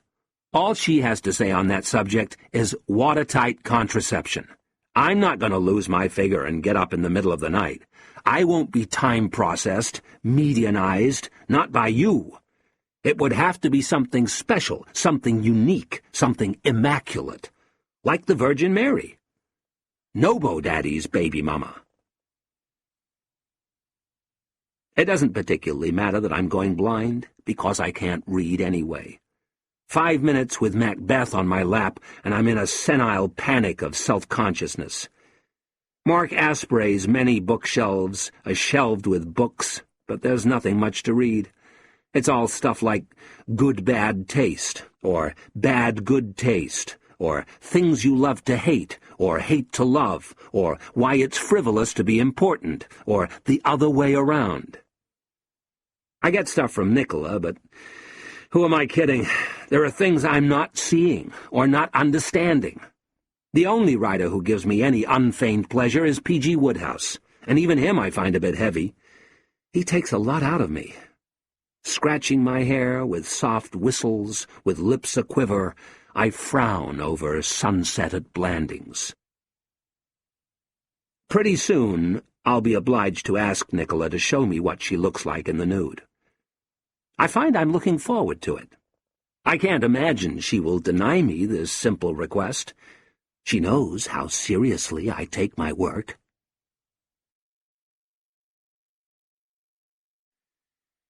Chapter 15. Pure Instinct. "All right, then," said Nicola. "Shall we start?" "Yes," said Guy. "Let's." She gazed at him with an expression of sensitive expectancy. He shifted position in his chair and said with a quavering voice, "I really do find it quite extraordinary." "What?" "Someone as beautiful as you, and never been kissed with passion." "I suppose it is in a way, but I know you'll be terribly patient and gentle with me." "I'll do my best. Oh, by the way, before we start, what did you do to Marmaduke? He was absolutely angelic until tea-time." "A silly thing, the pinching game," she explained, with the briskness of impatience or even vexation. Children, a delicate subject hereabouts. "A little lesson in adult injustice, or arbitrariness. They give you a soft pinch and expect a soft pinch back, not a hard pinch." Literal-mindedly, Nicola was wearing white. A full white party frock with many a flounce and purfle. The dress was certainly not meant to be provocative, far from it. There was something forbiddingly juvenile in the way her arms emerged plumply from the puffed sleevelets, and a special awkwardness conferred by the waist-thickening sash. She had also applied her makeup with excitable prodigality, as a 12-year-old might prepare for her first big ball. Nevertheless, Guy gazed at her dress, with its fringe of petticoat, and imagined the history of underwear being enacted within. He said hoarsely, "No attempts? Not even at parties or anything? Quite extraordinary." "Yes, my sexual life just never happened. Perhaps it had to do with my parents dying when they did. An only child, 13, my nature turning on its hinges, and I had seen what happened to Enola." "Oh, yes." "I was curious, of course. I had longings." "You must have felt their interest. Men must have been intensely interested." "Do you know what I felt?" "No." "I felt that my emotional or sexual being was like a little sister, a very spirited little sister, an inner sister, whom I must always protect. I had to keep her in, even though she yearned to come out and play. It's almost tragic. Though I've always suspected that my nature is in fact highly sensual. The way I respond to art tells me this, to poetry, to paintings. Guy had long been aware of a faint pulsing action in the middle of his lap. Now he noticed that with each passing second his teacup and saucer had begun to click. He recrossed his legs and said uneasily, "I wonder what happens to all that sap." Nicola straightened. She turned her face to one side. "Does it curdle, do you mean?" "I'm sorry." No, it's quite all right. Does the moisture, does the juice—" "It never felt like that. Perhaps it just wastes its sweetness on the desert air." "Yes, born to blush unseen. Yes, I've always thought," Guy enthused, and she smiled so bravely, "that Empson was quite right about that. The situation is stated as pathetic, but it doesn't exactly encourage you to change it. A jewel doesn't mind being in a cave, and the flower prefers not to be picked. If anything, you could—" "There was a boy," said Nicola, "with oil-black hair and the muscles of a panther. Pinto, the Corsican gardener's son. This was in Aix-en-Provence. Every night we would meet in the warm garden behind the abandoned villa. He caressed me so thoroughly with his tongue and his rough fingertips that I kept thinking I would unravel completely, or fold myself inside out." "When was this?" "I was 12. 12? Nicola gave Guy time to complete the following train of thought, that of driving out to the airport with his foot on the floor, taking the first plane to Marseille, and running the wily Pinto to ground in some fly-blown shadowland. And give the black-toothed brute the thrashing of his life. Guy tried to imagine Nicola at 12, and saw a brown belly, a collection of clefts and flexed sinews, and the same face he faced now. She was smiling and patting the cushion at her side. "Come on, then," she said. "We're not going to do much with you sitting all the way over there. Are you comfy? You're walking in a funny way. Okay, then. Shall we start?" "Yes, let's." "What with?" "With kissing, I suppose." "Right. Go on, then." 20 minutes later, Guy whispered, "This is heavenly. But do you think you could open your mouth a little bit?" "I'm terribly sorry." No, it's all right. Or at least," he said, "at least don't shut it quite so tightly." Down in the street below, Keith sat slumped in the Cavalier, listening to a darts tape on the stolen Blankpunkt. "They're taking their fucking time about it," he thought. He looked long-sufferingly across the road at Guy's VW, on a meter. Still, he imagined there would be no great breach of decorum. He reviewed his instructions, if the Cavalier were to occupy the slot when Guy went on his way. Leave it here, or the car'll get a ticket, or clamped. Fucking bastards. What a difference a day makes. It was hard, in some ways, to credit the change that had come over Keith in a scant 24 hours. He sat back. The low sun warmed him.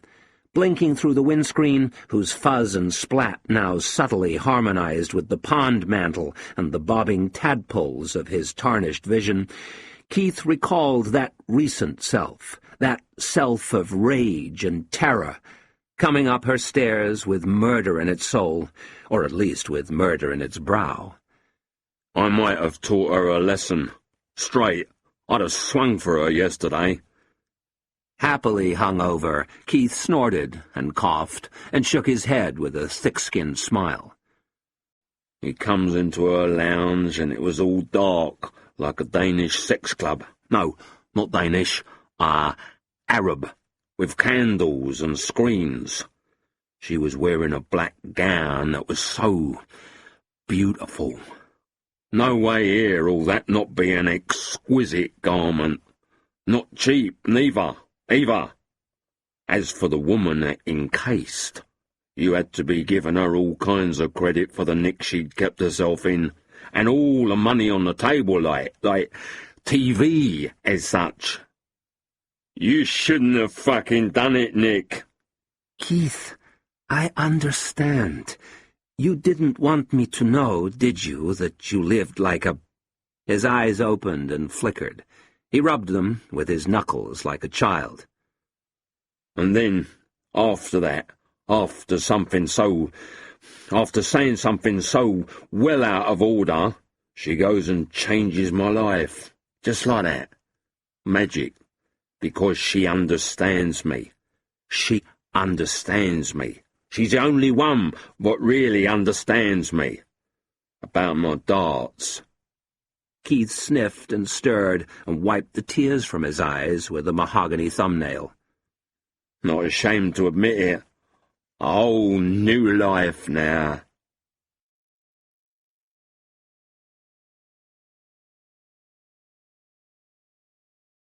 Keith's mind slid sideways. The last dart flying home had to be a bull finish, had to be. And Keith turning to embrace the sporting shrug of his adversary. And then a pastel arcade of goods and services. And pastel women.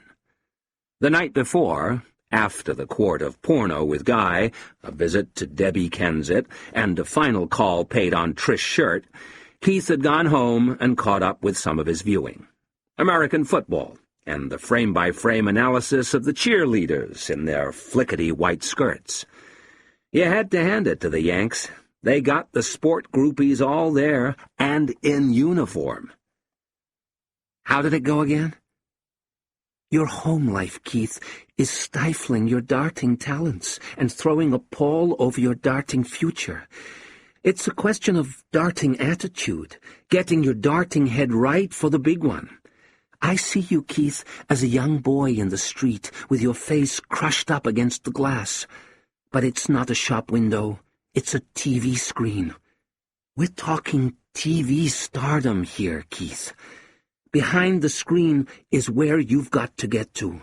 That's where all the other stuff is, all the stuff you want. Let me take you there, Keith.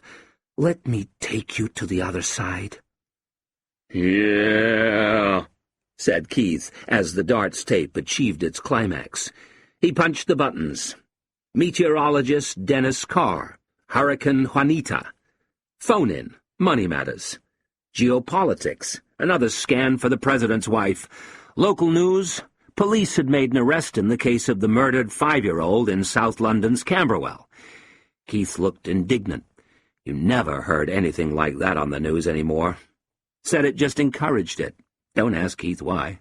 Kill a kid, he thought. Get your name on the radio, or TV. And then that video. Jesus. Keith had been, and still was, profoundly moved. The lighting, the production values, the sheer professionalism. Not overly explicit, but top-quality work within its own terms. In the past, Keith had done loads of videos with birds and had taken it very seriously indeed. And to this day he felt puzzled by the monotonous squalor of his results. For with a video camera on his shoulder and a lady friend on the carpet or the couch, Keith was all aesthete. He tried to make it beautiful, and it came out ugly. And the birds looked mad, and mad in the wrong way. So, when Nicola 6, alluringly reduced to 2 dimensions, had climbed out of the deep green dress and had gazed, in bra and panty set, so pensively out of the window, Keith had felt a tingle up his spine and a prickle of the hairs on the back of his neck. Had felt, in fact, that sense of pregnant arrest which accompanies the firm handclasp of art. Actress-like. Real pro. Knows what she's doing. The others? Amateurs. Nor was this favorable impression in any way dispelled when she talked dirty to him on the stairs. The poetry of the cleavage. Nicola seemed mad too, then, for a minute, but mad in the right way. And you expected a bit of that. Indeed, you looked for it in the sex-genius sphere. To follow Keith's thoughts where they wouldn't quite go, and anyway he was thinking with his blood, only imbalance would lead a woman to invest such a lot of herself in such an unreliable area. Take Annalise. "Masturbate about me, Keith," Nicola had said, and Keith had honored her plea. "All those things you wanted to do to girls, do them to me, in your head." Keith considered. There wasn't anything by now that he had wanted to do to girls and hadn't gone ahead and done, as Trish Shirt, among others, could defeatedly attest. And he'd never raped Trish Shirt. He'd never seen the need. No, Keith did everything he wanted to do, except, occasionally, sexual intercourse, which had a habit of slipping his mind. 15 minutes later in the street he would stop dead and snap his fingers. So busy was he with all his other stunts. Oh, yeah. There was one thing he had wanted to do to girls and had never gone ahead and done. He had wanted to do it quite badly, and often, too. When they nagged and cried and that, or wouldn't let you do everything you wanted. He had never murdered any of them. He had never done that. And her kiss, Jesus, like falling into a swamp or quicksand. Keith put a fresh darts tape into the blank punct and resettled himself in the hot Cavalier.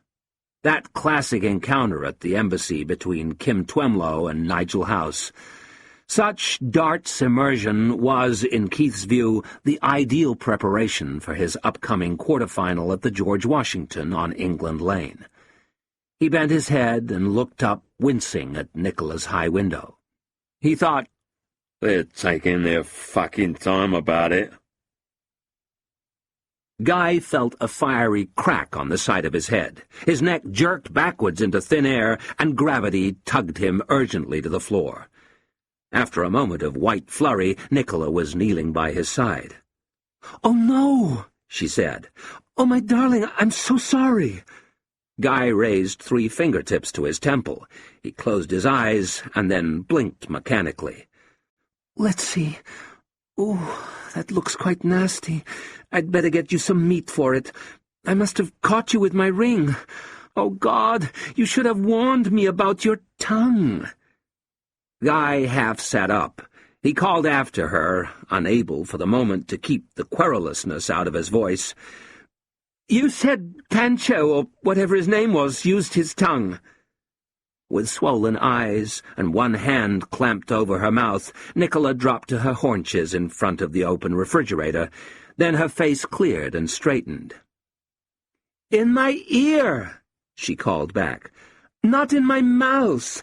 He was just a dirty little gypsy or something." "Well, how was I supposed to know?" She returned. Guy noted her blush of contrition. "Christ, what's that?" "Pork liver. Anyway, it's all I've got." The purple organ was dangling hideously close to Guy's eyeball. "I don't even know," he said. "I don't even know what this whole business with meat is. Do you? I imagine it's meant to limit the swelling or something. I'm quite shocked at myself. It was pure instinct." "Oh, I'm all right." It certainly isn't working, this meat. It's coming up rather alarmingly. You've got such delicate skin, like a child's. Oh, dear, whatever will you tell your wife?" "What, it's a proper black eye, is it?" "I fear so." He held her gaze for a moment. "Isn't there something in Jude like this? She throws a pig bladder at him or something. I mean, it's not thought to be terribly friendly." "It hasn't been a great success, has it, our first session?" "No, but—" Guy placed a fist on his heart. "In here." This surprised her, and softened her, and made her partly relent. Nicola's eyes moved meaningly across his face. After all, it would do Keith good to wait. "I'll tell you what," she said. "Let me lead. I'll just use my imagination. Close your eyes, and I won't be so shy. Let me kiss it better. I'll just get rid of this disgusting meat." Without will, he sat back against the base of the sofa. As she moved round him on the floor, all he felt were her lips, her fingertips, her breath on his face. He heard sighs and rustlings and the sound of his own blood. At one point, he felt a soft weight on his groin, the pressure, perhaps, of the gathered material of her dress or petticoat. Anyway, it wasn't serious, because her next kiss had the shape of a smile. She gave him the rosebud, the powder, youth, cousins touching tongues, the deliquescent virgin, the kneader. "Don't stop," he whispered. She gave him anybody's, the tooth count, Lady Macbeth, the Grandonite hooker, the readied pussy, the— "Please," he said, his eyes still closed but starting to struggle. "Please, no." "Here we go. He's coming now." Keith struggled into position. To make things look good, Keith had obtained, at Nicola's suggestion, a workmanlike prop. A stolen leather bag full of stolen tools, spirit level, light hammer, chisel, tire iron. "Doesn't see me. They can do that. Look right through ya." Guy was coming back down the garden path and moving awkwardly, half doubled up and listing. He looked round in fear with the ghost's eyes of the deceiver. Always this problem of re-entry. How the strands of duplicity tightened like the veins on the surface of a sclerotic soul.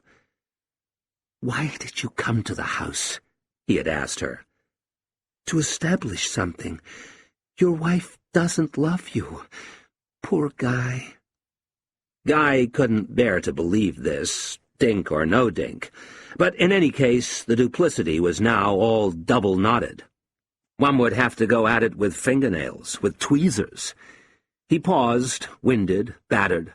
He felt as if he'd been flying for 22 hours in economy class, and that the dead-end street, with its unstirring trees dust-feathered in the low sun, might just as well be Australia.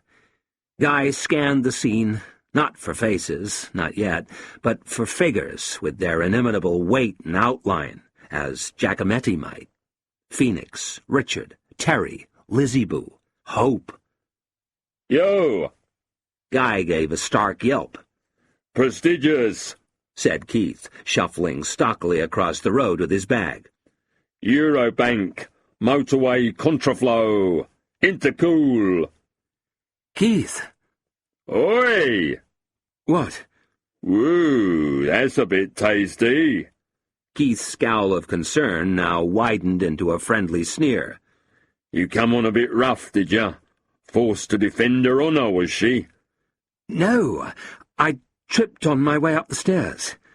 "Course you did. Listen." Keith reached up and put an arm round Guy's shoulder. Guy flinched, but then quickly fell in with Keith's confidential amble. Was it okay, asked Keith, if he took his place? He'd nip in where Guy'd just been. "I'll wait for you to go, and then slot in after you. I'll ease in there, no sweat." Guy looked down at the upturned rhomboid of Keith's nose, its scored bridge, its tunnel of love nostrils. "Because they fucking clamp you round here." "Do they?" "Yes, of course, Keith." "Bollinger, Berv Clico. Oh, tomorrow night." Tomorrow night? What fresh hell was this? Guy opened his eyes as wide as they would go. Keith's cigarette-bearing hand suddenly froze on its way to his lips. "You've forgotten," he said with full menace. No, I'll be there." "Where?" Judging by the energy that Keith continued to trap in his stunned visage, Guy felt that the date must be of high significance, like a visit to the dogs or to the shrine of some sainted bookie. "On the darts," said Keith at last. The VW estate was wedged tight into its bay, with perhaps 3 inches spare at front and rear. It took Guy a long time to work the car out into the street, and Keith was always there, directing matters like a policeman, beckoning, fending off, beckoning again, and finally raising the great bent thumb. "You're no good at fighting," decided Keith as he climbed the stairs. "A total banana." When a man was called on to look to his fists, and his feet, and his knees, and his teeth, and his chisel, and his tire iron, and his beer bottle, Guy'd crap it. Hopeless. Keith saw the likes of Guy all the time, on TV, jeered from the bedroom, sniveling in their tweed suits. Aboard the Titanic, he'd be one of the blokes that dressed up as birds, whereas Keith would meet his fate like a man. What though the cocktail bar be at 45 degrees, Keith would be down there propping it up and murdering the scotch. On the second-floor landing, he paused to catch his breath. He lit a cigarette and slumped back against the windowsill. By the time he had stopped coughing, the cigarette was down to its filter, so he lit another one. He had nothing to blow his nose on, but found an old tip magazine in his stolen bag and did what he could with that. Plus, there was the curtain. Then he staggered on up the 3rd flight, wondering what Lady Muck had in store. We all have a dirty little secret, don't we, Keith? "Yeah?" said Keith with slow hauteur, as if he didn't have a dirty little secret. In fact, of course, Keith had lots of dirty little secrets. He had dirty little secrets galore. To make no more than a brisk selection, to name but a few: Trish Shirt, and his father, and his darting doubts, and the crate of ripped knicker brochures in the garage, and his failure in the eyes of Chick Purchase, and Debbie Kensit's birth certificate framed on her bedroom wall, and an unshakable conviction of worthlessness, and Kath in the flat. It has always been a disappointment to me, a bitter disappointment, Keith, that literature, that art, has failed to own up to it, to the dirty little secret, which is, of course— "That ain't no secret. I'm at it all the—" Oh, there's Larkin's Love Again, wanking at 3:10, and the few bursts of confessionalism from the Americans. But surely this is the responsibility of the novelist, who works with the quotidian, who must become the whole of boredom. Among the just, be just. Among the filthy, filthy too, Keith. "Yeah," said Keith absently. "Same difference." You'd think that the 20th century, unfastidious enough in every other respect, would go ahead and grasp the nettle, wouldn't you, Keith? But no. "I've seen a film," said Keith. "where a girl did it the other day." Which film was this? Keith cleared his throat. "Misadventures in Megaboob Manor," he said carefully. We'll get round to that in a minute, Keith. 275 quid. I suppose one of the great things about masturbation is that nobody wants to be seen doing it. Generally, they don't want the news to get around. Why should people be staring at the ceiling with that kind of expression on their faces? Let me freshen that for you, Keith. Thanks, Nick. Hola. Keith watched her pass, the soft shake of her dress. Employing the darting finger, he made an up-and-under feint at her white-flounced rump. The friction of under things. Quite noisy, that dress. Like the bird inside it. Keith sucked hard on a section of his upper lip. He considered himself to be thoroughly at ease, and nicely holding up his end of the sexual lecture, or exchange, or foretalk. He thought of the ecstasy ants in the magazines, and of their certain approval. Breaking new grounds in frankness. An adult exchange of views, in it. Mutual pleasure. We all have our needs. But both his legs were dead. They were that tightly crossed, and his palms felt siltily viscid. Jesus. Hang around here all night. This rate the Cavalier will get a ticket. All clamped. Fucking bastards. Like so much else, Keith, it's all to do with time. How old are you? 29. Said boldly, as if his age were one of his less arguable virtues or qualifications. A child, a baby. You're reaching the age when, according to literature, you'll soon be putting all that behind you. You won't, of course, ever. They won't stop you stropping it, will they, Keith? Oh, no. I look at you, and I see a man, she said, her face flooding with roguish admiration, who'd be proud to die with his Johnson in his hand. Yeah, cheers. Cheers. But don't worry, we won't be watching. It's okay until you're about the same age as Christ was at Calvary. Thereafter, no one wants to know, because it just gets sadder, sadder and sadder all the time. Keith shrugged. He could feel himself sinking into the privacy of his hangover, into the deep and settled privacy of how he felt. Here all the difficulties were undivulged. Oops. Wait. Hello. Jesus. Dear, oh dear. But in silence. Whole thing'll go up anyway. And Thelonious with his mangoes and his weights, and Guy. Now Nicola came and joined him on the sofa, the great layered spread of frock and petticoat, the legs folded seethingly underneath. Her face dipped, but her eyes still sought his. "You're clearly something of a connoisseur," she said softly, "of pornography. What's your special taste? Be frank. I understand. As you know, I'm quite non-judgmental." Keith liked this word. To him it evoked a new dawn, a better world, one finally free of all juries and magistrates and QCs. He flexed his eyebrows and said, "Same as the next man." He knew, he even hoped, that this was probably false, and felt the formation across his upper lip of as apart a moustache of sweat. On average, Keith spent between 2 and 3 hours a day in a largely fruitless quest for the sort of pornography he liked, i.e., pornography, whore art, and not the sex-free sex films slipped his way by other cheats or the rubbish you get in the shops.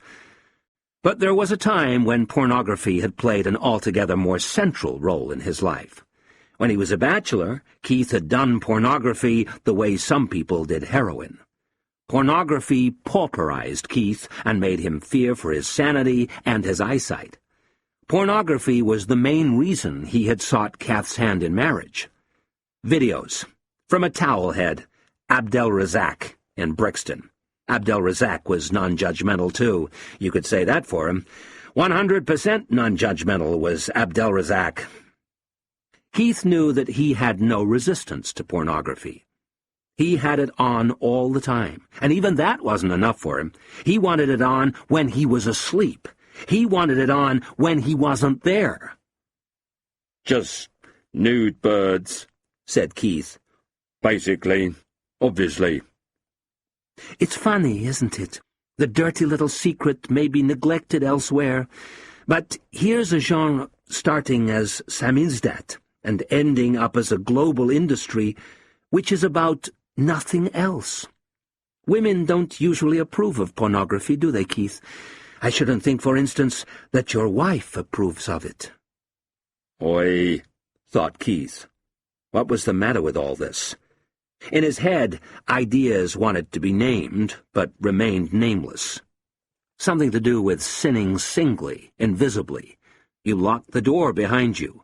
Only the porcelain saw, and the old towel. He felt the desire to speak and opened his mouth, but there was nothing there. Women talk about the violence it does to them, but I don't know. Look at the most innocuous entertainment imaginable, a magic show. The assistant minces around in a bikini and then lies down grinning her head off to get sawn in half. I think women don't like pornography because it excludes them. Women are there when pornography is made. Ruined sisters. But they're not there when pornography is used. That's men's work. They don't share their little secret with women. They share it with pornography. She stood up.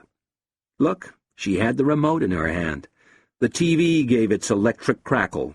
She laughed musically, crazily, and said, "Really, the Englishmen's taste. Nurses and schoolmarms and traffic wardens. It's so sweet.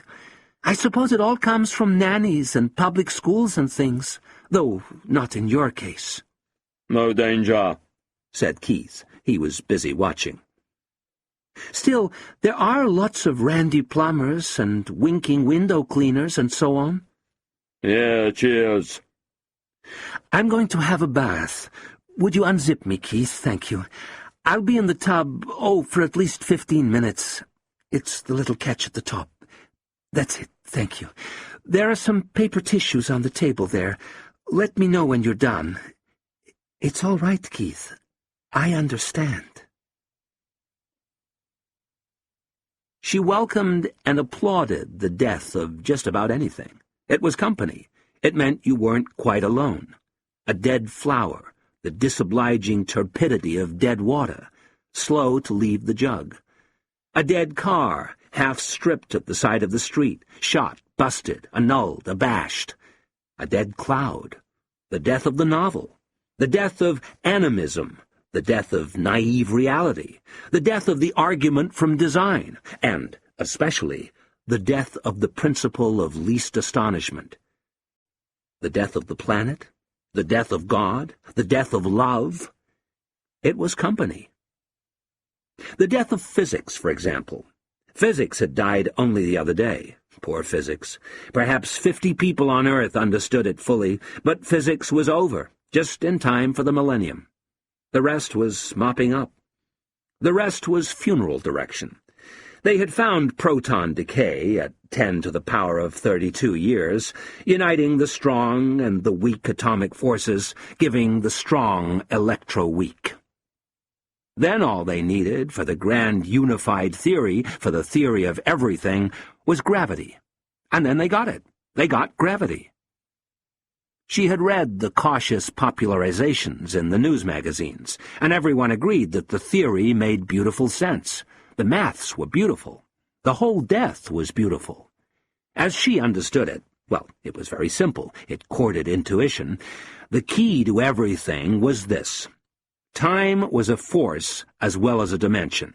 Time was a force. But then of course it was. Elementary. 6 forces. And time was the 6th force. Not just a measure, but a motivator, too. Time softened up quanta for all the other interactions, saving a special intimacy for its workings with gravity. The tug didn't tug without the massage of time. Uranium felt time as a force easing its journey into lead. Yes, and human beings felt time that way, too. How anthropomorphic the theory was, how sentimental. Not just as a temporal arena, but as a power. Don't we feel time as a power, and doesn't it feel like gravity? When we rise from the bed to face another year, when we reach and bend, when we try to strain upwards, what is it that is always pulling us back down? As for the death of love, was it really coming? Was it already here? Naturally, she had wondered, as all artists do, whether she was just arguing out from her own peculiarity. But now the news was abroad, and everybody was talking about it. And how to explain her red-throated anger and bitterness? She felt violated, plagiarized, when she first saw the phrase in print. The diagnosis was in on love. The diagnosis was coming in, and love was as weak as a kitten, and pitifully confused, and not nearly strong enough to be brave or even understand. Dying, the human being can formulate a strategy for death, gentle or defiant. But then death moves in completely and decides to run the show, at some point, near the end, near the death. She wasn't having any of that. She would be running things right up to the very last second. And now the 20th century had come along, and after several tryouts and test drives, it put together an astonishing new offer. Death for everybody. Death for everybody by hemlock or hardware. If you imagined love as a force, not established and not immutable, patched together by all best intentions, kindness, forgiveness, what does love do about death for everybody? It throws up its hands and gets weaker and sickens. It is crowded out by its opposite. Love has at least two opposites. One is hate, one is death. All her conscious life she had loved the dinosaurs. To this day, she often imagined herself as a kind of mole tyrannosaurus, greedy, savage, faithless, yet still fought over often and atrociously and living for 80 million years. What killed them? She had the theories cold. An exploding star that drenched the globe in cosmic rays, a meteorite shower that kicked up a coating of dust, a new breed of baby stealers, oviraptors, velociraptors, or, more pathetically and more hauntingly, the notion that evolutionary success, a millennium of good living, rendered them incapable of propagation. In other words, she put it, they got too fat to fuck. She played with the idea, trying to combine it with the death of love, and imagined the heavy richness of a distempered paradise, where something was not quite right. And here the ancient creatures slowly sensed that their world had begun to fall away. They smelled the death ubiquity. It wasn't just that they were all too fat and generally out of shape, they weren't in the mood. And so, beyond the fuming purple of the mire, and beneath the blood-boltered sky, in a forest full of snoozing teeth and spikes, still shattered and reeking from another day of chase and snatch and chomp, on a low branch, one lovebird turns to the other and says, she translated from the pterodactyles, "Leave me alone. The scales have fallen from my eyes. You're a monster. Leave me alone. I'm not in the mood." Their story was over. More than that, their reality was concluded. You can feel it coming. Women would, of course, be expected to soldier on a little longer, with their biological imperative and so on, and the gentle feeling for children would naturally be the last thing to disappear. But women would never get very far with lovelessness, and they, too, would weaken in the end. Nicola used to think, not often and long ago, that even she might have been saved by love. Love was plan B, but it never happened. She could attract it, she could bring love in, modern love anyway. She could make a man feel he was at last really living. She could give his world high color for a couple of months. But she couldn't generate it. She couldn't send love out. Not even kitten love, curled and purring with kitty smile. And if love was dead or gone, then the self was just self, and had nothing to do all day but work on sex. Oh, and hate, and death. Keith coughed outside the bathroom door. This cough of Keith's started out as a butler's discreet reminder, but quickly developed into a ragged diphtheria of barks and snarls. While it raged, while it wrecked itself on the other side of the wall, Nicola had plenty of time to take up the shower attachment and rinse her breasts, her belly, her deep backside, to pat herself down with a wide volume of towel, to take up position by the door in her pink bathrobe, and wait. He wouldn't want to face her. Sad animal, having sinned singly. Now he was wishing that he hadn't done it. In 10 minutes, he would be wanting to do it again. "Are you all right?" Keith gave a cough like a full stop. "Off you run, then. There's a present for you on the table there." This? "It's a briefcase." It's more like kind of a satchel. "Never mind. It's full of money." She opened the door a single notch, no greater distance than its own thickness. Just the lightest touch of force fields, the white steam and pink toweling and rosy flesh escaping like draught into the gloom of the passage. Not much solider, in fact, than their congress of moments before, with her electronic presence meeting whatever issued from Keith's eyes. But still he looked up now in temporary terror from his nosebag of notes. His downturned face seemed adolescent, even childish. If she had yanked the door open and stepped out to confront him, he might have cringed, collapsed. He might have unraveled completely. "Appreciate it," he said. "Genuinely appreciate it." "My pleasure." "And, loyal tape, Nicola. Quality. They ought to give you an Oscar." She paused and said, "What should we call it, Keith?" Hang about. Bobby, Bobby is coming. Bobby on the beat. There you are. Bobby on the beat. "Very good, Keith." Or just Tithead. Tithead, Keith? It's what you call him. The hat. I see. The plastic hat had cost £3.50 from the toy shop in Kensington Park Road. Everything else had come out of her actress trunk. How many other outfits could she find in there? Smouldering barrister, lewd prison wardress. Had there ever been any lady executioners? A steaming Amazon, maybe, with lifted panga. She said, "Always bring the satchel with you when you come to see me. Spend the money. There's lots more. It's all guys. Express yourself with it. Remember what kind of money it is, Keith. Get some new clothes, accessories for your car. Relax with a few drinks. Clear your mind completely and concentrate on one thing, which is—" Keith nodded grimly. "My darts." "Your darts." "Tom 40, said Keith. "Maximum. Ball checkout. Sincerity finishing." With satchel and tool bag, Keith came carefully down the front steps. He halted. He adjusted his belt. He peered downwards at his zipper. He laughed loosely. Keith was in fact sustaining a mild attack of esprit de l'escalier. "Filth," he thought. "Yeah, would have been best. Just call it filth. Blimey." He looked up, back over his shoulder, the high windows burning in the low sun. Keith made a face, the face of a man recalling pain.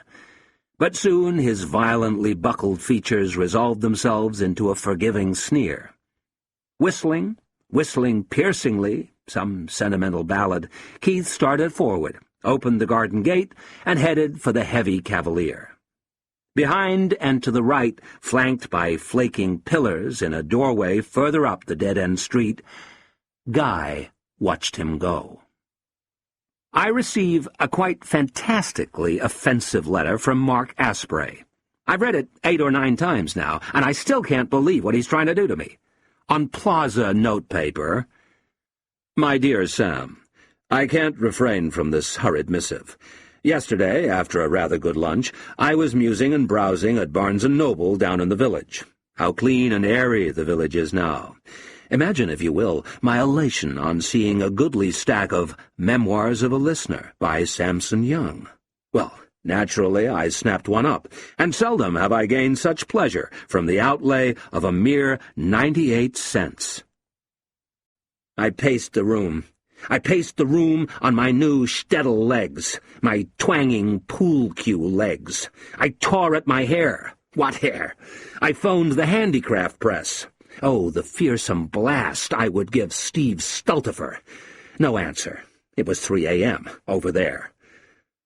A poignant charm, Asprey goes on, is afforded by the helpless contortions of your prose.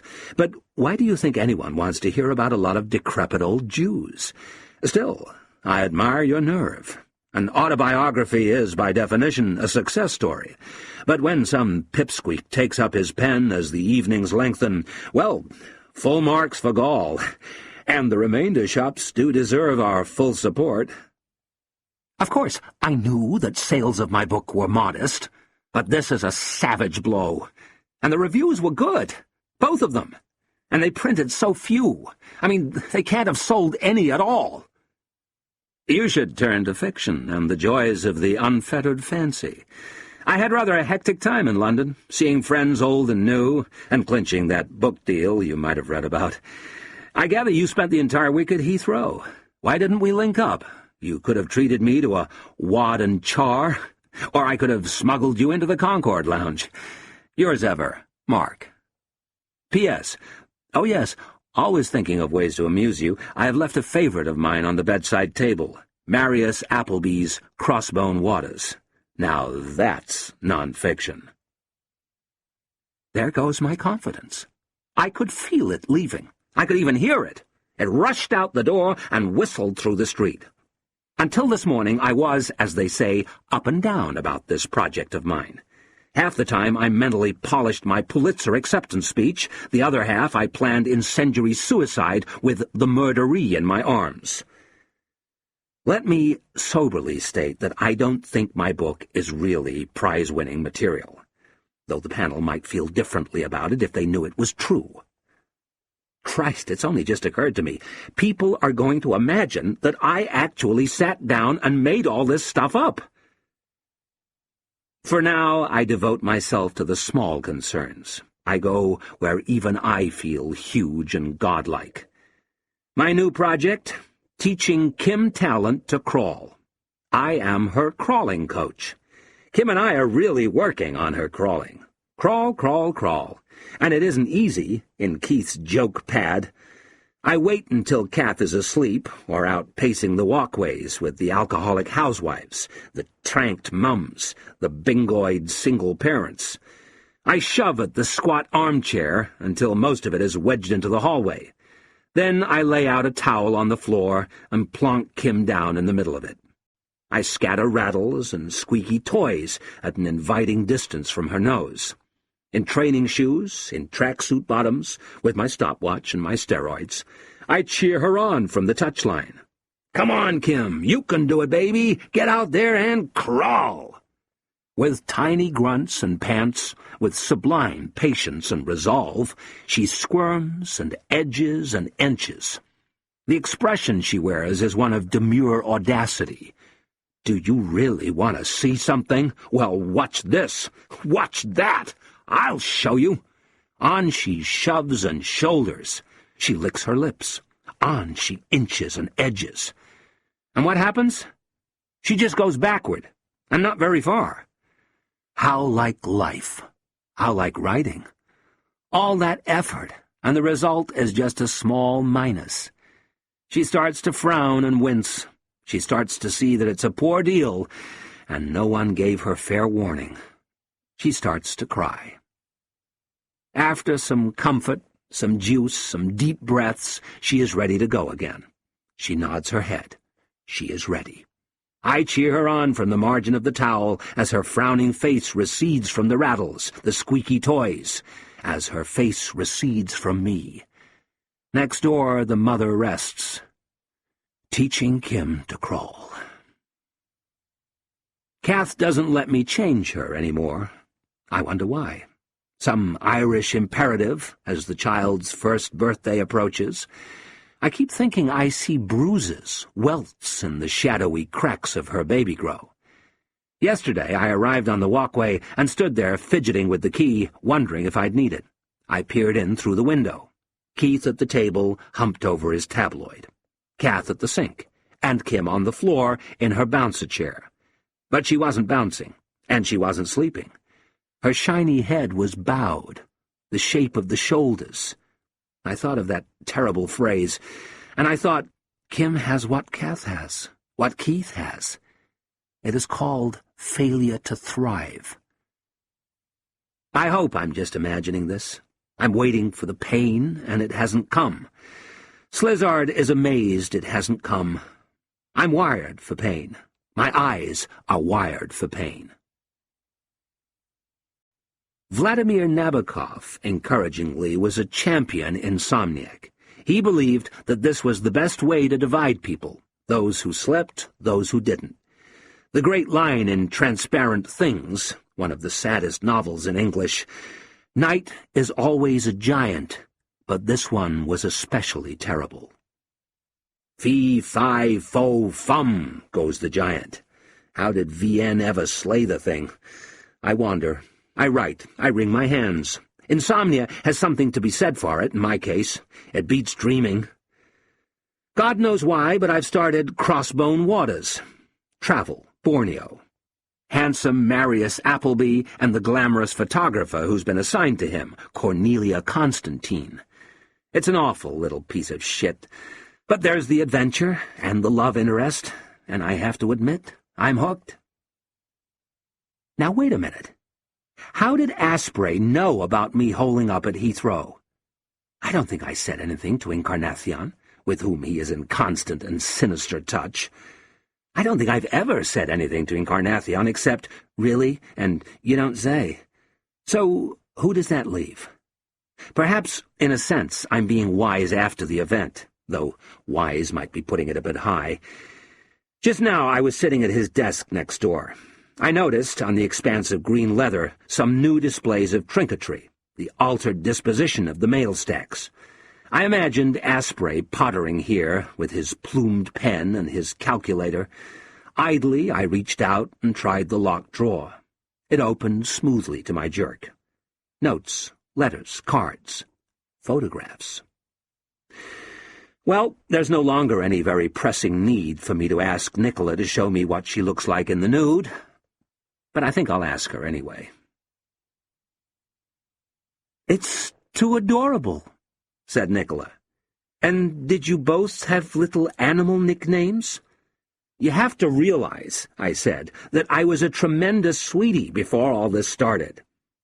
"Let me guess. You were Daddy Bear, and she was your little cublet." "I'm not saying." "Little meals on trays, warmed slippers." Me correcting proofs, her reading manuscripts. Happiness. "And she always did what Daddy Bear said?" "Not at all. In fact, she was on the bossy side.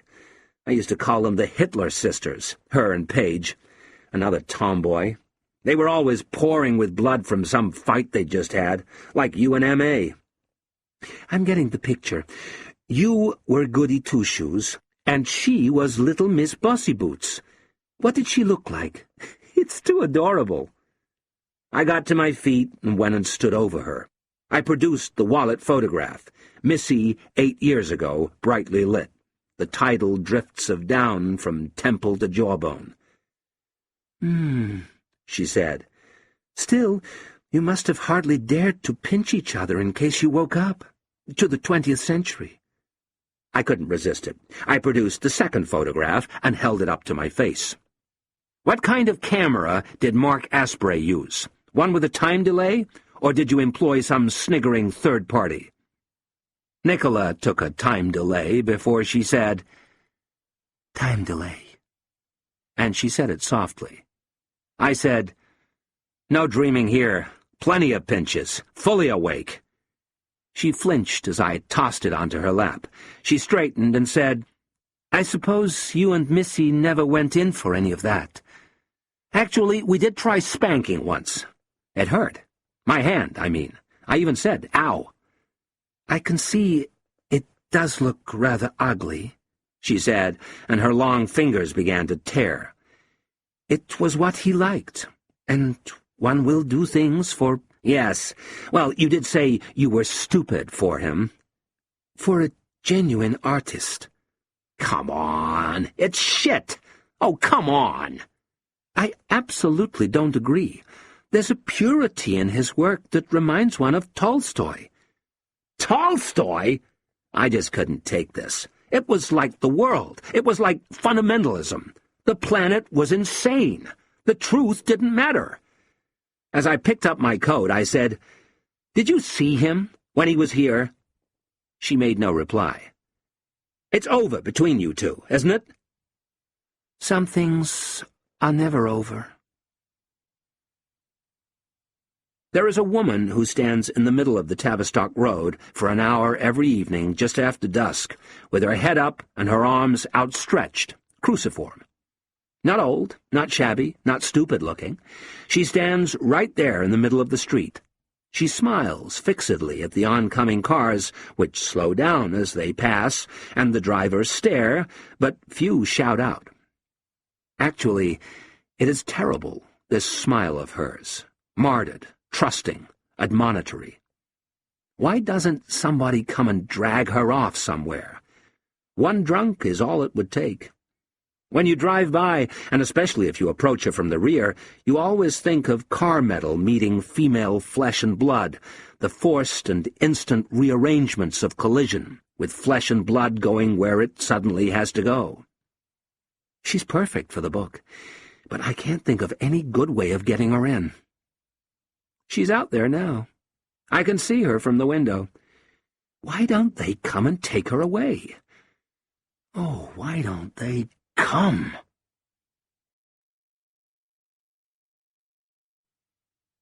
Chapter 16. The Third Party. The next time Guy saw Keith, he looked utterly transformed. The Black Cross at noon, down the length of Lancaster Road and in through the pub doors, the low sun burned unpreventably. "Sink paint," said Keith. "Rear final drive." First, and most obviously and graphically, the clothes. Keith wore a brown shirt of moire silk with raised stripes. Its texture reminded Guy of pork crackling, hipster cream flares, and a new pair of coarse-furred, ferret-like loafers, with a hint of the scaramouche or the harem creeper in their curled tips. "Intake manifold," said Keith. "Central differential." The cream flares had a striking arrangement at the fly. Bootstrap or bodice effects Guy was familiar with, Antonio the rude venta so long ago, but he had never seen anything quite like Keith's crotch. "Underbody sealant," said Keith. "Wheel housing liners, flange design." Individual loops, each tied in a bow and tasseled with fringe and pom-pom, and the trousers were so dramatically, so disconcertingly low on the hip that there was only room for 2 or 3 of them. The trousers held Keith's substantial rump as reverently as a Grecian urn holds its essence. Guy, who found the outfit ridiculous and even alarming, nonetheless envied Keith that pert rear end, having often thought that his own life had been quite poisoned by his want of real buttock. Their occupant seemed well pleased with the new trousers, and especially the fly, whose bows and baubles he would occasionally run a hand over. "Joint trapezium arm rear axle," said Keith. "Cataphoretic dip priming. Galvannealed synchro metal." Keith was, today, in particularly baronial mood, his manner suggesting an unpierceable detachment from the froward concerns of pub life. The reason for this was not hard to fathom, was indeed well known and still being talked about. At the Occy of the George Washington in England Lane on Thursday night, Keith had tasted victory. He thus took his place in the semi-finals of the duo-share Sparrow Masters. "A shame you, let us down Thursday," said Keith. He was now cleaning his fingernails with a dart. Guy looked again. Keith had been manicured. Gone were the frayed cuticles, the scabs of kippered nicotine. "There was, it caused considerable disappointment." "No, I feel very bad about that," said Guy. "But the boy was sick again, and at the moment we haven't got any choice. I was up all night with him." Keith looked puzzled. "Your wife okay, is she?" "Sorry?" "Still walking, is she?" "I'm sorry?" Keith no longer looked puzzled. He just looked mildly surprised and mildly displeased. Turning an inch or two, he jerked his eyebrows at Pongo, who smartly refilled his tankard. Then Keith pointed his darting finger at Guy until Guy said, "Oh, I'll have the same." Now Keith looked away. He seemed to be unhurriedly probing his teeth with his tongue. He began to whistle, just 3 casual notes on a rising scale. He ran a hand through his hair, which had been recently cut and moussed and extravagantly blow-dried. I'm sorry I missed it, said Guy. Anyway, well done, Keith. He reached out a hand towards Keith's shoulder, towards his streaming brown shirt, but then thought better of it. I hear you really— Keith! Car phone! Excuse me for a minute, would you, Guy? Guy stood there tensely with his drink, every now and then reaching to scratch the back of his neck. Time passed. He turned and looked, the angle of his head feeling vaguely craven, as Keith stepped back in from the radiance of the street and paused by the door to have words with Fucker and Zbig One. Jesus, Keith was saying in his deepest voice. These birds, no peace. Relax, few drinks. Guy looked away again. Now, with full gravity and silent promise of discretion, Keith drew Guy to the fruit machine, into which he began to insert a series of one-pound coins, and along with whose repertoire of electronic ditties and jingles he would confidently sing. I'm glad you're seeing Nicky again, said Keith. I'm recognizable. Sorry? No comparison, innit? Me-wah, me-wah, me-wah, me-wah. None of this moping around. What's the point? No point. What's the point? She's transformed. Ah, yes. You went round there to— The boiler. Ah, yes. To look at the boiler. Bird-ardy-birdly-bump. Ploo. An exceptional woman, that. Not overly versed, though, in the ways of the world. Do you agree? Yeah, said Guy. Keith shook his head and smiled with affectionate self-reproach. First time I went round there, I thought she was one of them birds that's really, well, you know. Guy nodded suddenly.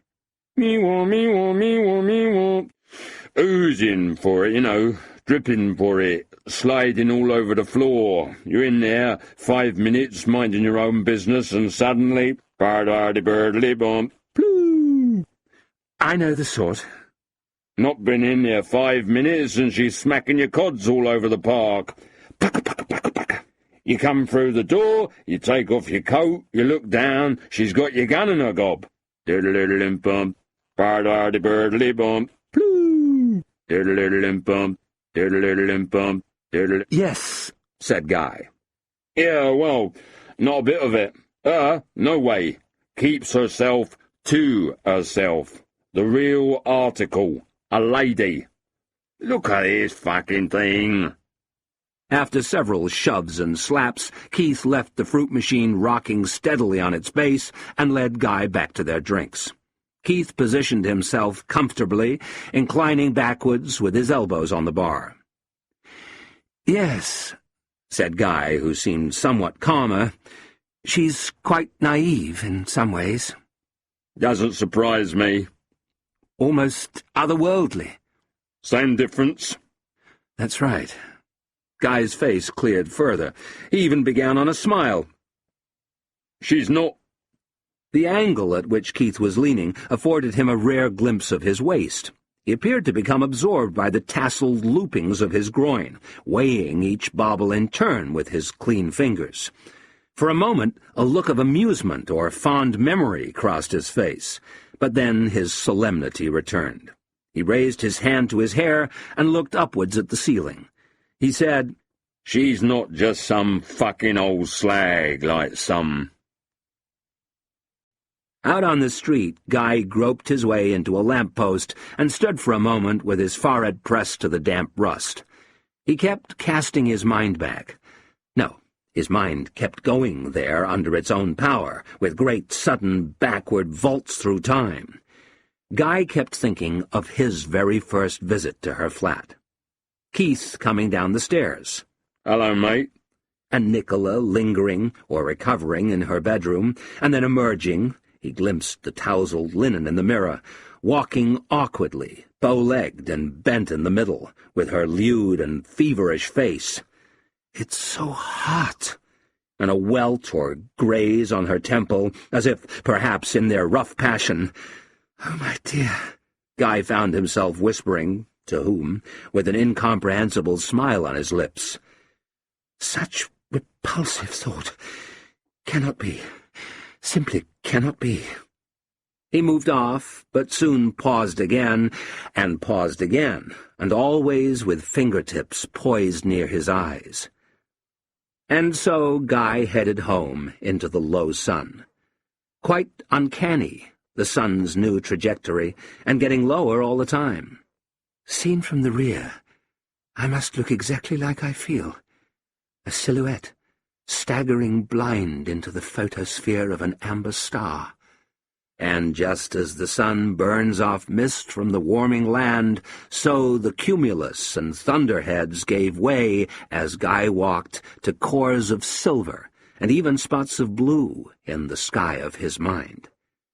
The only evidence, Keith's face. The face of Keith Tallant, on the steps with his toted tool-bags. That unmistakable contortion of gross lechery, and of lechery in some way gratified. But look at it from another angle, and bear in mind that for all his beta points, and through no real fault of his own, Keith remained an unbelievable Burke. He might have a spy hole somewhere and peep on her in the bedroom or the bathroom, window cleaner wiles, keyhole cunning. Perhaps he steals, or at least inspects her underwear. Quite easy to imagine Keith with his whole head in the laundry basket. Possibly he has contrived a way to exploit her innocence. Some little procedure, insignificant to her, significant to him. Builders and plumbers are always maneuvering women into close contact. Remember Hope complaining about it. Get you into the airing cupboard. He might ask her to bend down so that she can look at a pipe or something. Even I couldn't avoid seeing her breasts when she leaned over that afternoon. So brown, so close together. Or he gets her to go up a ladder. As she strained to reach the skylight, or whatever it was, her buttocks in their white panties would be locked together and muscularly tensed and sweetly unaware. By the time Guy approached his front garden, the adolescent chaos of his thoughts had in fact disqualified him from returning home. He was unpresentable, and he didn't even notice until he reached for his key and found that he could hardly get his hand into his trouser pocket. Guy swiveled and dropped his head and walked away, fastening all 3 buttons of his long tweed jacket. A brisk jog up the steep bit of Laverick Grove, and a 5-minute reverie about Pepsi Houlihan proved to be of little help. In the end, Guy fashioned a kind of splint with his belt and ducked fast through the front door straight into the lavatory beneath the stairs. He could hear women's voices downstairs until they were drowned by the rush of the cold tap. "So, how's room service?" asked Lizzie Boo, who had just been crying and was now eating. "What room service?" said Hope. "He's willing enough, sometimes, but the orders come out wrong. He brings me tea with sugar. He brings me coffee with milk. I hate milk." "What do you think's up?" "With room service, I have 2 theories. Either he's flipped, that was always possible. Or he's dying." "I don't think he's dying," said Lizzie Boo. "I don't either," said Hope. "Of course, there's a third possibility. He's in love." "Room service? Like he was with you." "He was never in love with me." "Sure he was. I found him sniveling over your dress, remember?" "What dress?" "The ballet dress. Flo's ballet dress, the blue one." "It wasn't blue." "Yes, it was. It was white." "No, it wasn't." With his big feet, Guy now started coming down the stairs. Hope stood up and started clearing away. Lizzie Boo went on eating shreddies. "Hi," he said. "Hi," said Lizzie Boo. "You getting any good fights today?" said Hope. "Have you shown Lizzie Boo your black eye?" "Wow," said Lizzie Boo. "It's clearing up now," said Guy. "Yeah," said Hope. "It only looks like someone just spat a bad oyster in your face." "Hope," said Lizzie Boo. "Where's Marmaduke?" "Out with Terry somewhere." Terry was back. Terry was back and at rock-star wages. But not for long. The clinches were passing through the nanny choke point of autumn. Several new ones would be starting over the next couple of weeks. Terry found it easier, or at any rate practicable, if he took Marmaduke off somewhere. Hope permitted it, so long as Marmaduke was in the open air for no longer than 30 minutes, or at most 45. They had stopped asking where Terry took him. The Toy Museum, some snooker hall. Marmaduke would be back soon enough. "Have you eaten?" asked Lizzie Boo, with her mouth full.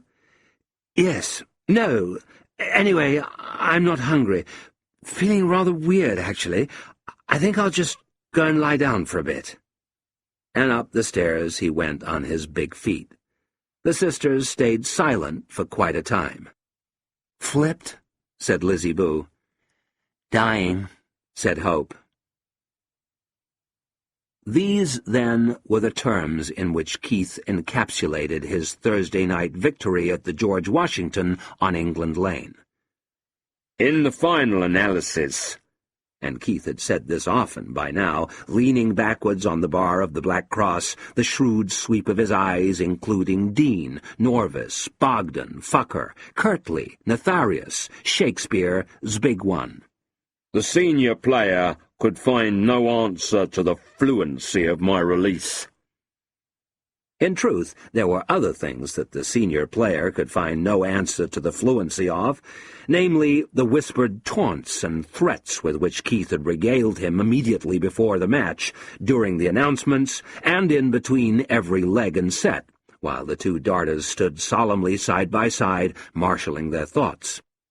This was a questionable ploy, and Keith was always loath to resort to it.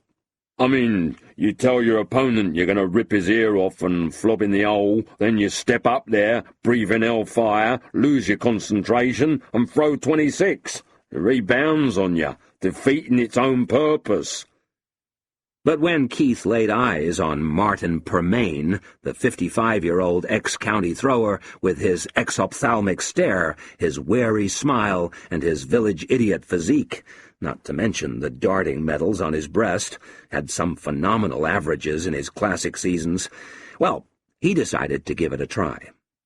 Although Martin Permain showed no response to the white-lipped cataract, hormone pills, prostate operations, walking frames, hearing aids, and coffin prices were some of the themes Keith played on, his darts definitely suffered.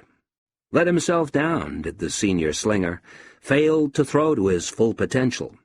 And when, after the match, Keith ordered Octopus Southern Comforts for himself, Dean, and Fucker, and proceeded there and elsewhere to get unfathomably drunk, the older man merely frowned into his consolation shandy, observing that darting styles had progressed a bit since he was a lad, and falling silent altogether as Keith lurched over to pound him on the back.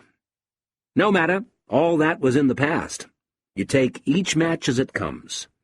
Keith now girded himself for the future, getting his darting head right for the big one. He threw himself into his darts. Darts was in his blood, his only patrimony, except for the darts pouch itself and the Ronson cigarette lighter. The darts in his blood coursed through him, feeding his darts brain. A darts brain, that's what he had. Darts nerve, darts sinew, a darts heart, a darts soul. Darts. 158, 2 treble 20s, double 19, or 2 treble 18s, bull. Darts. 149, treble 20, treble 19, double 16, the best double on the fucking board. Darts. 120, you just Shanghai the 20, treble 20, big 20, double 20. Tops. Darts. Darts, darts, darts, darts, darts. Keith Talent, Mr. Checkout. Keith Talent, the man they call the finisher. When not actually practicing his darts, brief breaks for a porno or two, and a ruminative smoke, as opposed to all the non-ruminative smokes he had had while actually practicing, Keith pored over his darting Bible.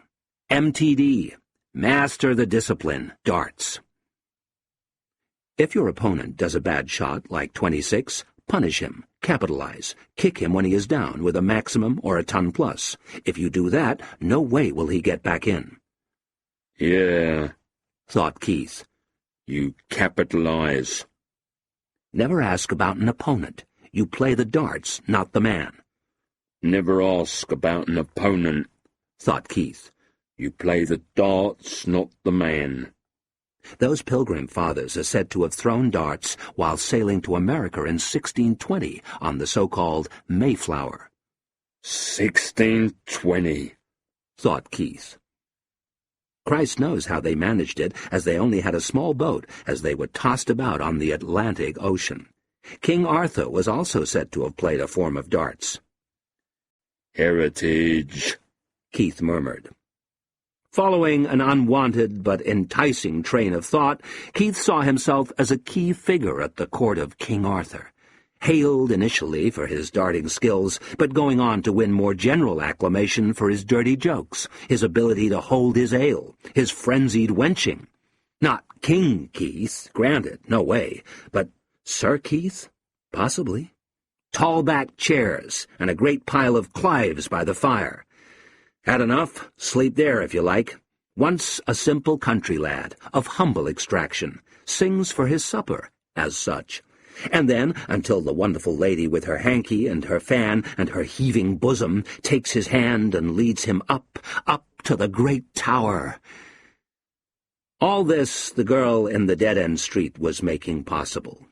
Keith realized, as he stood there in the dusty garage, his right toe on the chalk line, exactly 7 foot 9 1/4 inches, 2.37 meters from the board, with his darts in his hand, Keith realized that his entire face was covered in tears.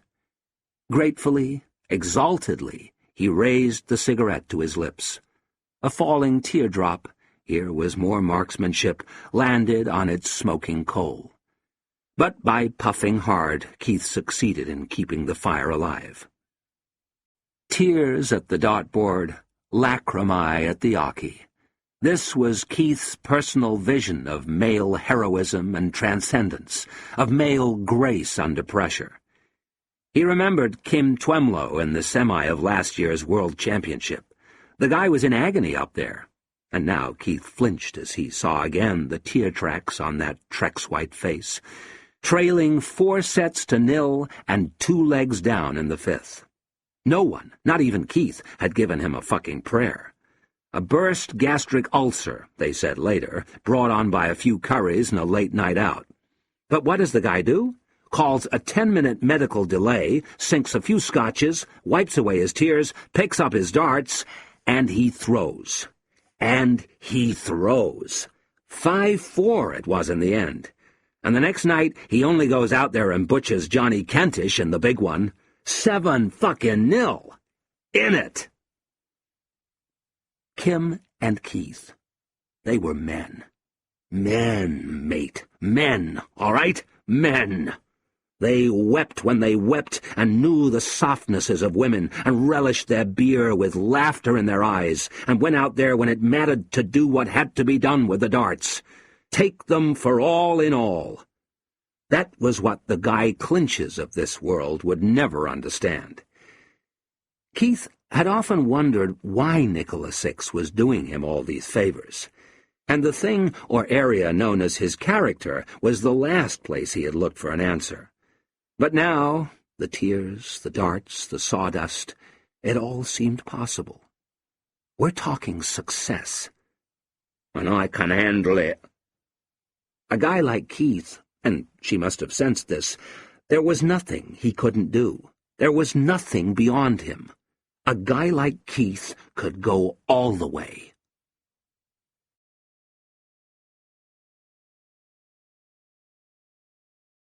The baby saw the father in his usual chair. She made towards him. After a while, she was no nearer. After a while, she was no nearer. Keith stepped over her from the living room to the bedroom. The baby wheeled around, or she tried. Keith just got further off-center. He stepped over her from the bedroom to the bathroom. The baby wheeled again. She pressed down on her hands and looked up and inquired of him. Keith bent and picked up the heavy life, and they are heavy, even the slightest of them, the possibilities, the potentiae, all densely packed, and took a single stride into the middle of the kitchen. His wife stood there in her tired light. Wordlessly, Keith offered her the smiling child. Without moving his feet, he leaned back on the door jamb and watched critically as Kath prepared the bottle, fumbling and staggering every now and then, little Kim hooked awkwardly over her thin shoulder. Keith sighed. Kath turned to him with a pale flicker in her face, a request for leniency, perhaps even a smile. "Well, dream husband, innit?" thought Keith. "Loads of money suddenly. Cheerful round the house." And all this was true, except for the bit about being cheerful round the house. Keith was in a constant and unprecedented fury round the house. Everything round the house prodded and goaded him. He sat down and began on his beef stroganoff and 4 individual Milford flapjacks. Keith's mouth was full, and he had been drinking all afternoon and all morning at the Black Cross, so he seemed to say, "You got your birth certificate on you?" "Got my what?" asked Kath cautiously. Could it be that Keith was now complaining about her cooking, something he had never done before? She gave him what he wanted. Her hot pots and fondly spiced Irish stews had ceased unremarked about 3 days into their marriage. "The bit of paper that says how old you are." "Not on me, no, Keith." He straightened a fork at her. "When was you born, then?" "Born?" said Kath, and named the year. He stopped chewing. "Well, that means you ain't even 22 yet. Got to be some mistake, love. Got to be. You know what it's like? It's like an horror film. You know, where the bird's okay until the last 5 minutes. Then she's just this boiler. Suddenly, she's just ash and smoke. Ash and smoke." Keith completed his meal in silence, with a couple of breaks for cigarettes. Then he said, "Come on, Clive. Up you get, mate." The great dog climbed stiffly to its feet, one back leg raised and shivering. "Come on, my son. Don't sit around here in this fucking old folks' home, do we?" Grimly, his long head resting on an invisible block like an executionee, Clive stood facing the front door. "No way. We're off." He looked at his wife and said, "Where? Work. In the correct environment." He extended an indulgent knuckle to the baby's cheek, and then added, with perhaps inordinate bitterness, "You just don't comprehend about my darts, do you? What my darts means to me. No conception." His eyebrows rose. His gaze fell. He shook his head slowly as he turned. "No conception." "Keith!" Keith froze as he opened the door. "Would you give her a bottle when you come in?" The shoulders of Keith's silver leather jacket flexed once, flexed twice. "Ask me no questions," he said, "and I'll tell you no lies." Down on the street, Clive lent his lumpy cooperation as Keith hauled him into the front passenger seat of the heavy Cavalier. So they weren't walking, not tonight. The dog could already taste the moist carpet of the loved pub, his aromatic lair in the corner beneath the table, the place that smelled of many things, but mostly his own archaeological deposits, his drooling growls, his whimpering sleep, his maturity, his manhood, the distant fluxes of his distant dog days. Clive had spent about 2 years of his life in this agreeable spot. Dog years, too, 7 times longer, or quicker, than the human reckoning. Now, before they got there, Clive had reconciled himself to a chilly wait of 10 or 15 minutes alone on the front seat. But he could handle it. Like a dog itself, the car lumbered through the lampless streets on snuffling treads, with yellow eyes, heading for Trish Shirts. While Keith drove, Guy showered. With costly inerrancy, the bubbled pillar of water exploded on his crown. Below, supplementary waist-high jets also sluiced his thighs, his insubstantial backside, and his great feet slapped about in the twirling wash. It's the Coriolis force that makes water spin like that. In the southern hemisphere, it spins the other way, clockwise, and on the equator, it doesn't spin at all. Guy looked down through the tempest, through the privatized prisms. Yes, the bodybuilder was back. Like Terry, it had returned, recurred, craning into being, dumb and hopeful. The sheep look up. He had had this tumescence now, it seemed to him, for almost a month, and it was the same tumescence, not a series of new ones. In this respect it resembled Marmaduke's tantrums or screaming fits, which could be seen as essentially the same tantrum or screaming fit. 20 months old and beginning on the day he was born. Tumescence and tantrum alike spoke eloquently of mysterious pain. It hurt now, for example. Just as Marmaduke hurt now, hear him holler. It hurt a lot all the time. For the past few days, Guy's groin had entertained an ache of steady severity. It seemed to drift or cruise about in his lower systems, variously snagging itself in his spine, his scrotum, his guts. Chain-mailed in money, in health, he felt fine. In caution, Guy had never had much to do with pain.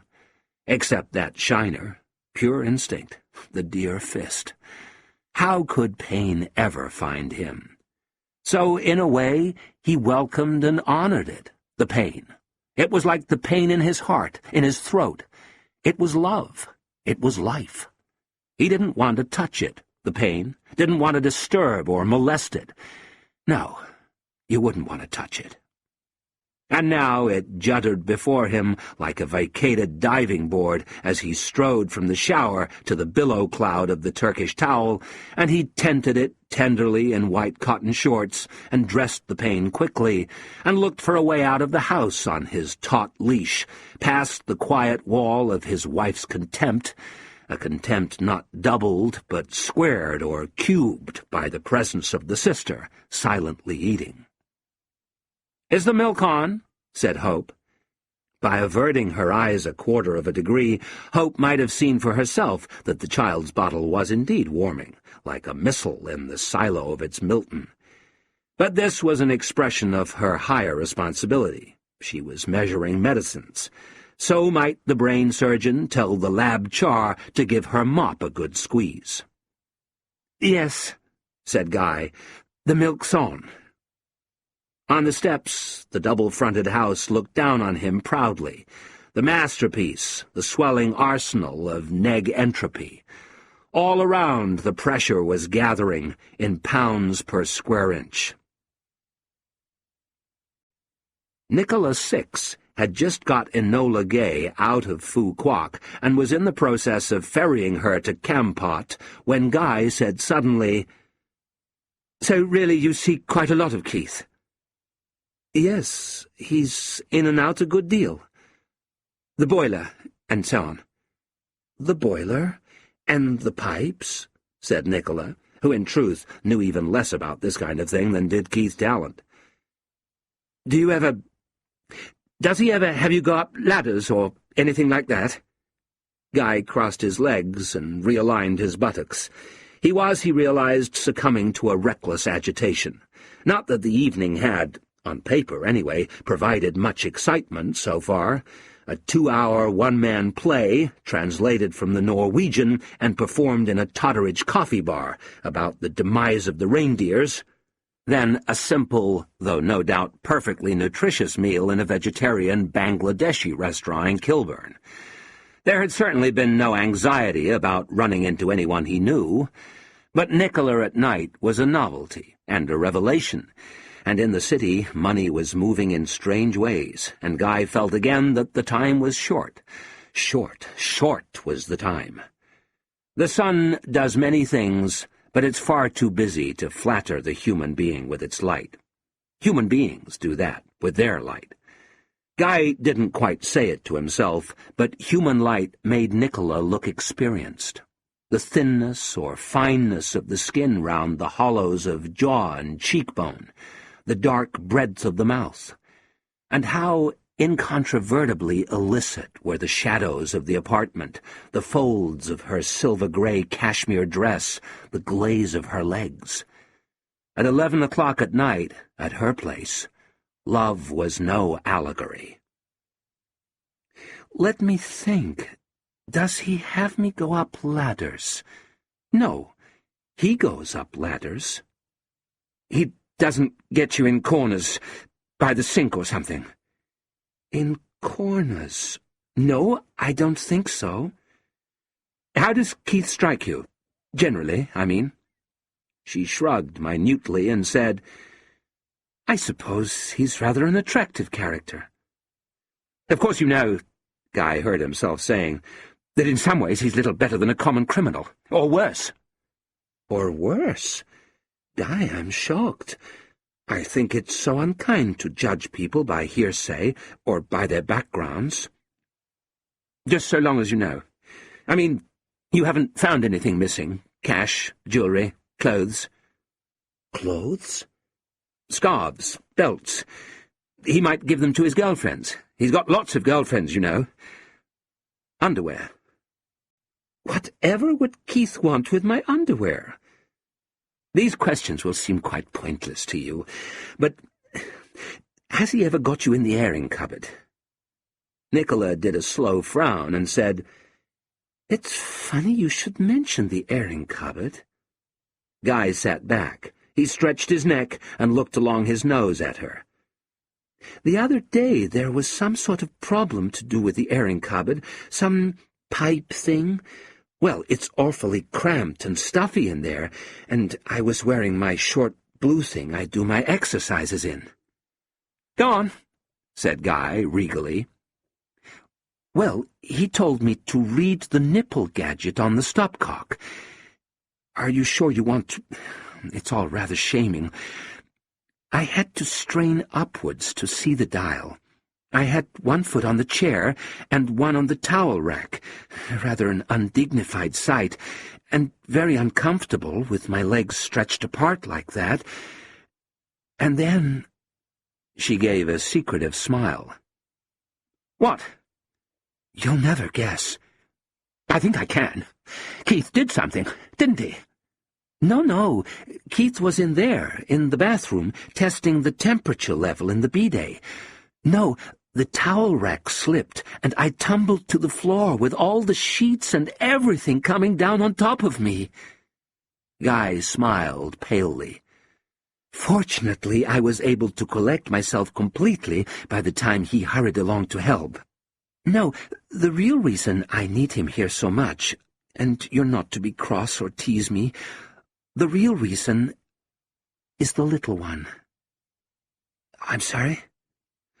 Oh, if at the other end of a great chain of ifs and buts and far in the future and everything, if there is a future, and only when you want to, we do decide to have a baby daughter, then there are all sorts of things I might as well get done now.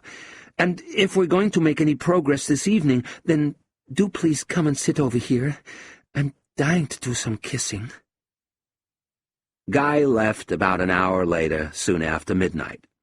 And something happened just before he left, something dramatic, something painful, though Guy would later derive much complicated comfort from the incident. First, he had paid a stooped visit to the bathroom, where, gasping and wincing, he had rearranged himself with the aid of his belt and the vibrant elastic of his boxer shorts. In the hall, he joined Nicola, who stood in profile with her arms folded. "This," she said, "is the famous airing cupboard." In they peered. "Come on," she said, and stepped inside. Sober Guy suddenly felt rather drunk. The pine racks of bedding, the polythene puff of the heater, the narrow space where a man and a woman might very well contend with certain harassing proximities. "You can just imagine me up there," she said as she turned to him, "with one leg here and one leg there. Careful." As had been the case before, their farewell kisses, being emblems of their own termination, were by far the most liquid and distended of the evening. And the heat in there was so furtive, so feminine.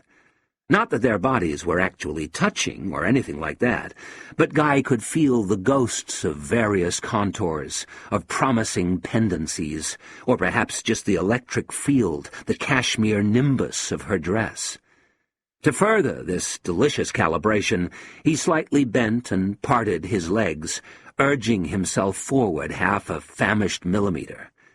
At one point, as she breathed thickly into his ear, his hand moved from her shoulder blade to the surprising bounty of her armpit, and then hovered and fell, he thought he heard a moan of assent, on her waiting breast.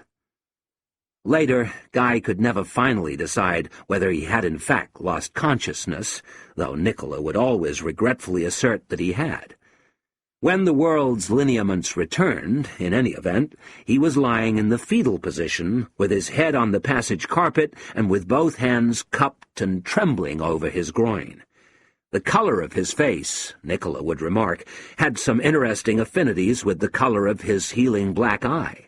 Gray on a background of pale green. She was calling his name, as if through rain and from a considerable distance. "Guy? Guy? Guy! Guy! I can't bear it. I did it again. Just pure instinct. Terrifying how dramatic it was. You went down like a ton of bricks. Have you been ill? Oh, does it hurt dreadfully? Come on. Oof. I suppose we can look on the encouraging side. My breasts were bursting, and when you touched me, there was this great convulsion right through my body. Can you drive? Can you walk? Can you speak? Say something. Guy? Guy? I can't bear this. Why is it that I always seem to be causing you pain?" After Guy left, Keith called. Nicola stared at the seething booze in her glass as she heard the pips of the payphone, the bear-pit clamor of sawdust and bloodlust. Now this was a little bit naughty of Keith to call so late like this, but he wanted to see another one of those videos, being incorrigible as he was, and, quite frankly, after the kind of evening she'd had, that play, that meal, well, where was the harm in a little bit of fun? Nicola poured more brandy. She giggled uglily. Ugly giggling. She knew the giggling was ugly, but that only made her giggle all the uglier. She went to her dressing room, taking the glass and the bottle. Do you know something? She was really in the mood. She was. Keith, he did love her to wear her frillies. Said it made him feel dead fruity. Now this is a lovely garment. Dirty great brute like him, but they're all just little boys, really, when they see you in your scanties. And they do like a spiky shoe. All the pound notes Guy gave her she would spend on wondrous frillies and costlier scanties. For him, for Keith. She unbuttoned her dress and slipped out of it. She let her hair down. Ugly giggling. Guy parked the car in Lansdowne Crescent and sat waiting for the pain to go away. 75 minutes later, Guy was still there. But then, so was the pain. With his lips as far apart as they had ever been asked to stretch, he slid across the seat and out into the night. The great house swam towards him, darkly streaming. He searched its face. No dreaded yellows of emergency or vigil. Was it possible that his return might coincide with Marmaduke's tortured small-hour drowse? The front door admitted him. His bones creaked and split and popped into the hall. With reckless swiftness, he tiptoed towards the kitchen stairs. Under surgical lights, surrounded by washers and dryers and stacks of nappies, Guy inspected himself, unkindly, like an army doctor. His animal parts looked hard done by, traduced, but no more unprepossessing than usual. It was his face that seemed altered, shrunken, livid, his fool-for-love face, terrified by the bright mirror. Among Marmaduke's innumerable talcs and salves, there was nothing for what ailed him. As he came out of the washroom adjusting his trousers, a bolt of fear traversed the kitchen. A spectral nightdress in a mouth of white light. Not Hope, Lizzyboo, raiding the icebox. "Marmaduke quiet?" he asked. "Mm-hmm. As of 10 minutes. He thought of their one embrace, the embrace Hope never knew about, in the bathroom in Italy, the not-so-little little sister, flattered, foregrounded, breathlessly promoted. How big she was now, and how other. Poor Lizzyboo. "Good night." She chewed and swallowed. "Good night," she said. Guy stole upstairs, falling quieter on every step, and undressed in the dark of the visitor's room.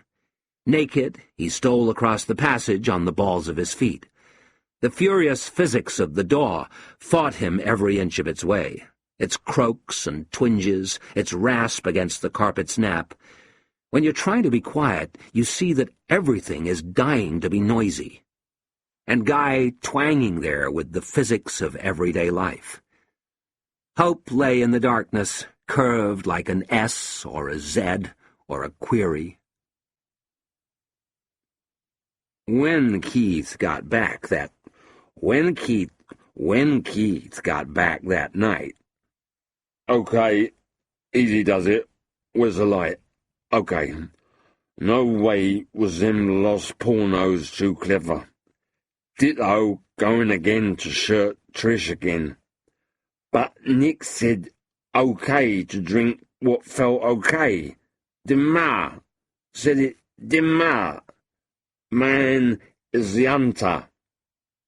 He slammed the front door behind him. He stood at the sink and drank a lot of warm water.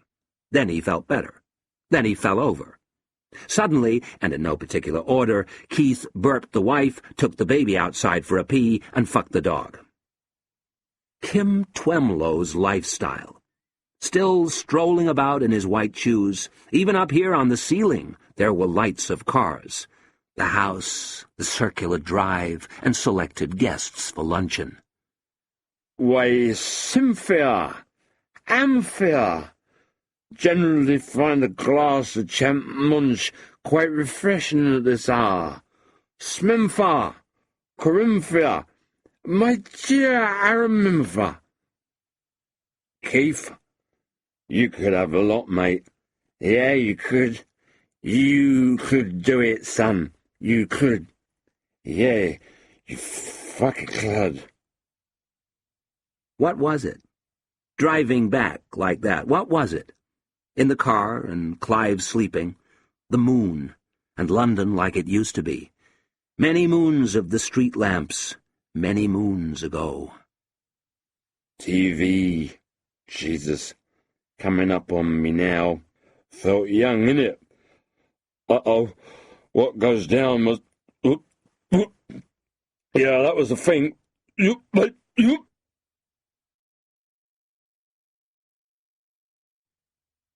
I must go to London Fields before it's too late. If I shut my eyes, or even if I keep them open, I can see the parkland and the sloped bank of the railway line. The foliage is tropical and innocuous. The sky is crystalline and innocuous. In fact, the entire vista has a kiddie book feel. There in his van puts Postman Pat and his black and white cat. It is all outside history. Vicars, spinsters, parkies, gardeners, widows so old, so long widowed, that they have reverted to a state of virginity. The only hard evidence of sex is the children, and in the distance, and not so hard, soft hills in the shape of breasts. There was a stream, fordable, jumpable, not dangerous, perfectly scaled for 5-year-olds, for boys, for my brother and me. David, Sam, oh, boys, you are heartbreaking and mysterious. The way you cock your weak bodies to essay something, to dare something. Your love of war. Look, watch. Oh, boys, why do you have to do this? But boys have to do this. I must go back. I mustn't leave it too late. One can only assume that Missy has a thing for men and weapons, for arms and the man. Look at me, pre-nuked and dead already. Look at Sheridan sick. That time I met him, high up over DuPont Circle, a party in the boardroom of Hornig Ultrason. Hornig Ultrason, a beacon for everything bad. I asked him to explain the new phenomenon of superbolt lightning. Missy stood at his side, at my side. I knew nothing. "Solar supergranulation," said Sick. "Sam, imagine soup boiling in a pan 20,000 miles across. Even when it gets here, the flare wind is still traveling at 400 miles per second. Then it hits a ghost basin in the magnetosphere. Bingo, superbolt." Quite unenlightened, I said, "You give the impression that you know a lot about these things." "I'm learning, Sam. We're working more and more with the quiet wall community." "Well, stop, and don't do it again." "That's funny," he said, with a really disgraceful smile on his really disgraceful face. Sheridan sick. A smart cookie. Yeah, a biscuit with a haircut on top, powered by a certain je ne sais quoi. It takes all kinds to make a world. It takes only one kind to unmake it. My father was at the latter school, though in an unrecognizably younger world, caught up in fresher historical forces, and not doing it for the money. Of all the forces, love is the strangest. Keith looks like love, though I'm sure he doesn't feel it, and given he's Keith.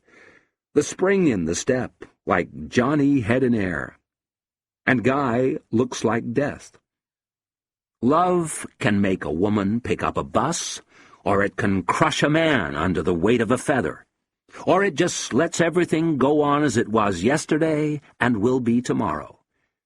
That's the kind of force love is. God knows why I persist with Crossbone Waters. I guess it emboldens me. That stuff like this gets published. It's an awful little piece of shit. In his skiff, or whatever, with his sweaty fatigues and his trusty guide Quango, Marius Appleby retraces the old pirate routes of festering Borneo. Many long descriptions of celebrated pillagings and rapes, especially rapes. Marius often seems to wish he were back there in the old days, and that the pirates were taking on new hands. But the good bits are all about the photographer assigned to him by the color magazine Cornelia Constantine, 5 feet 12, 27, octoroon complexion. Her eyes are as black as ebony, and she has flaming waist-length red hair. He meets her at the airport. She's one of those natural blue bloods, disdainful, self-sufficient, dedicated to the art of taking photographs. But Marius is posh too, he lets it be known, and handsome, and no stranger to the love of women. Cornelia's previous boyfriends include a world-famous sculptor, an EEC prime minister, and a dead racing driver. When she alights from the jeep, even the bustling streets of Samarinda go into freeze-frame, like on Keith's TV. They hire old Quango and set off in the skiff, which is called Aphrodite. Invoking the deity, Marius vows to possess Cornelia. His chances don't look good, but you find yourself rooting for him somehow.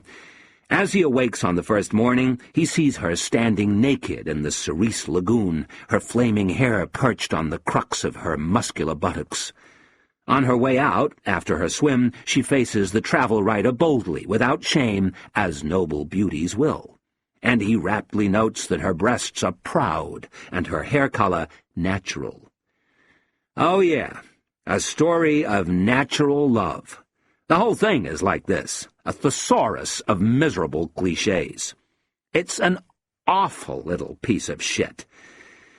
But I guess I'll keep going. The thing is, I really want to know how Marius makes out with Cornelia. Like my heroine, or villainess, like my murderee, Lizzie Boo, too, has a strategy for getting to the end of men. Her strategy is this: weigh 200 pounds. There is a major obstacle in her journey towards 200 pounds: food poisoning. Common sense. If you eat more food, then you eat more poison. I think this works in my favor, all in all. She's in bed now, sick, too sick to eat much or to feel like getting fresh. Imagine the miraculous expansion of Missy Harda's girth. I keep getting the wild idea that if we could buy babies in stores, or go look at them in zoos and theme parks, and they never grew up but stayed at 15 months for, say, 6 or 7 years, yes, we'd still be interested, some of us. We'd go look at them and maybe buy a couple and keep them under the ping-pong table in the basement and bring them out to show our friends. Every day, the sun is getting lower in the sky. The pain hasn't come yet. Slizzard is amazed, but I still have this strontium sting or plute ache in my ankles. I find the roads are getting longer, the hills steeper. I use the car. Now, the streets, the traffic. We know that traffic reflects the temperaments of the great capitals, and here, in a farewell flourish, I invoke my world citizenship. The unsmiling triumphalism of Paris, the fury and despair of old New York, the cat-and-mouse audacity of Rome, the ragged murder of Cairo, the showboat longevity of Los Angeles, the industrial durance of Bombay or Delhi, where 4 times a day the cars lashed the city in immovable chains. But here in London, I just don't get it. They adore double parking. They do. This is true love, a love whose month is ever May. They park in the middle of the goddamn street. I turned into the All Saints Road, and it wasn't a road any longer. It was a lot, a double parking lot. The traffic lights are barely more than decoration, like Christmas lights. You hit a red at the crossroads, but you inch forward anyway into the lock, into the headlock. You may even decide the time is ripe to get out and run an errand. Why? Why not? Everybody else does it. It seems clear to me, after 5 seconds' thought, that if everybody does it, then nobody gets around. Nobody gets anywhere. But everybody does it because everybody does it. And here's the other thing. Hardly anyone seems to mind. At the crossroads, the drunken youth drops out of his van and waddles into Good Fix or Potato Love or the Butcher's Arms, and the cars don't mind. They just nudge and shove each other, the old heaps, and not angrily, in this intimacy of metal and rust and not getting anywhere. That was more or less how it was 10 years ago. That was more or less how it was 10 days ago. Now, in the last little packet of time, it's all changed. We have moved from purgatory to full inferno. And suddenly, everybody minds, even the gentler sex. And if plump mums scream over the grizzle of their strapped kids, if old ladies in old Morrises parturate with venom and smack freckled fists on the horn, then how are the men taking it? 4 times in the last few days I have sat tight in the car, gridlocked under the low sun with no way out, while jagged figures discover what the hard machine can do to the soft, what the hood of the car can do to the human nose and mouth, what the tire iron can do to the back of the human head. Traffic is a contest of human desire, a waiting game of human desire. You want to go there, I want to go here. And just recently, something has gone wrong with traffic. Something has gone wrong with human desire. I don't get it. No, I do. Suddenly I do. Though there's no real reason, is there, why anybody else should. In traffic now, we are using up each other's time, each other's lives. We are using up each other's lives. Cornelia's morning swims have become a ritual. Marius will now stand on the deck with bronzed arms akimbo and openly admire her as she wades towards the shore. Her breasts, apparently, are... A package, delivered by uniformed courier. I was expecting, with very little enthusiasm, the medication promised by Slizzard. This was from Hornig Ultrason, however. It contains the first chapters of my typescript, and the outline, and a check, option money. I don't know how she worked it, but this... I'm aware that art can be sweet, and love sweeter. The recognition and forgiveness in the eyes, the hand and its needed touch, the mind-body problem so sweetly solved. But this... The money quivers in my fingers. This is true felicity. The turbulence of my joy was such that I didn't notice for a moment that the pain had come. And now the pipes are starting up again. The pain, the inorganic agony. Jesus, the whole apartment is writhing and twisting with it. Is it ever going to stop? Is it ever going to stop with that stuff? Not now. But when? When's a good time for it? For pipes? For pain? It never is. It just never is. It just never is the time. Chapter 17. Cupid's College. Love Jews, ungovernable passion. The earth moved, innit? Hello, Keith. How are you? Give herself utterly, the consummation of their bliss, one up the Khyber. How are things? Mutual body pleasure, the importance of sufficient foreplay, a full but firm figure, consenting adults. When he was with her, Guy's trust was absolute and entire. Although Nicola's kisses sometimes shocked him, with their liquidity, their penetration, their hunger, her inhibition was unassailable, without blind spots, and impressively intransigent. Her whole body seemed to lock or jam whenever his hand entered the force field surrounding her breasts, her thighs, her heartbreaking belly. Elaborately conditioned by her sensitivity, and by the 2 powerful blows he had recently sustained, Guy was almost as tentative, as virginally hair-triggered as Nicola herself. It was a relief for them both to be elsewhere, in all the places where nothing could happen. Sometimes, in the afternoons, they visited obscure museums or earnest cinemas. They went for walks, making the most of the clear weather. Guy relished a good tramp, and Nicola said she liked it too. The further out, the better.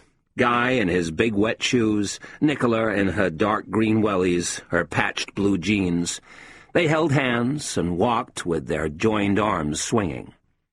Just north of Barnet they found a wood they both adored.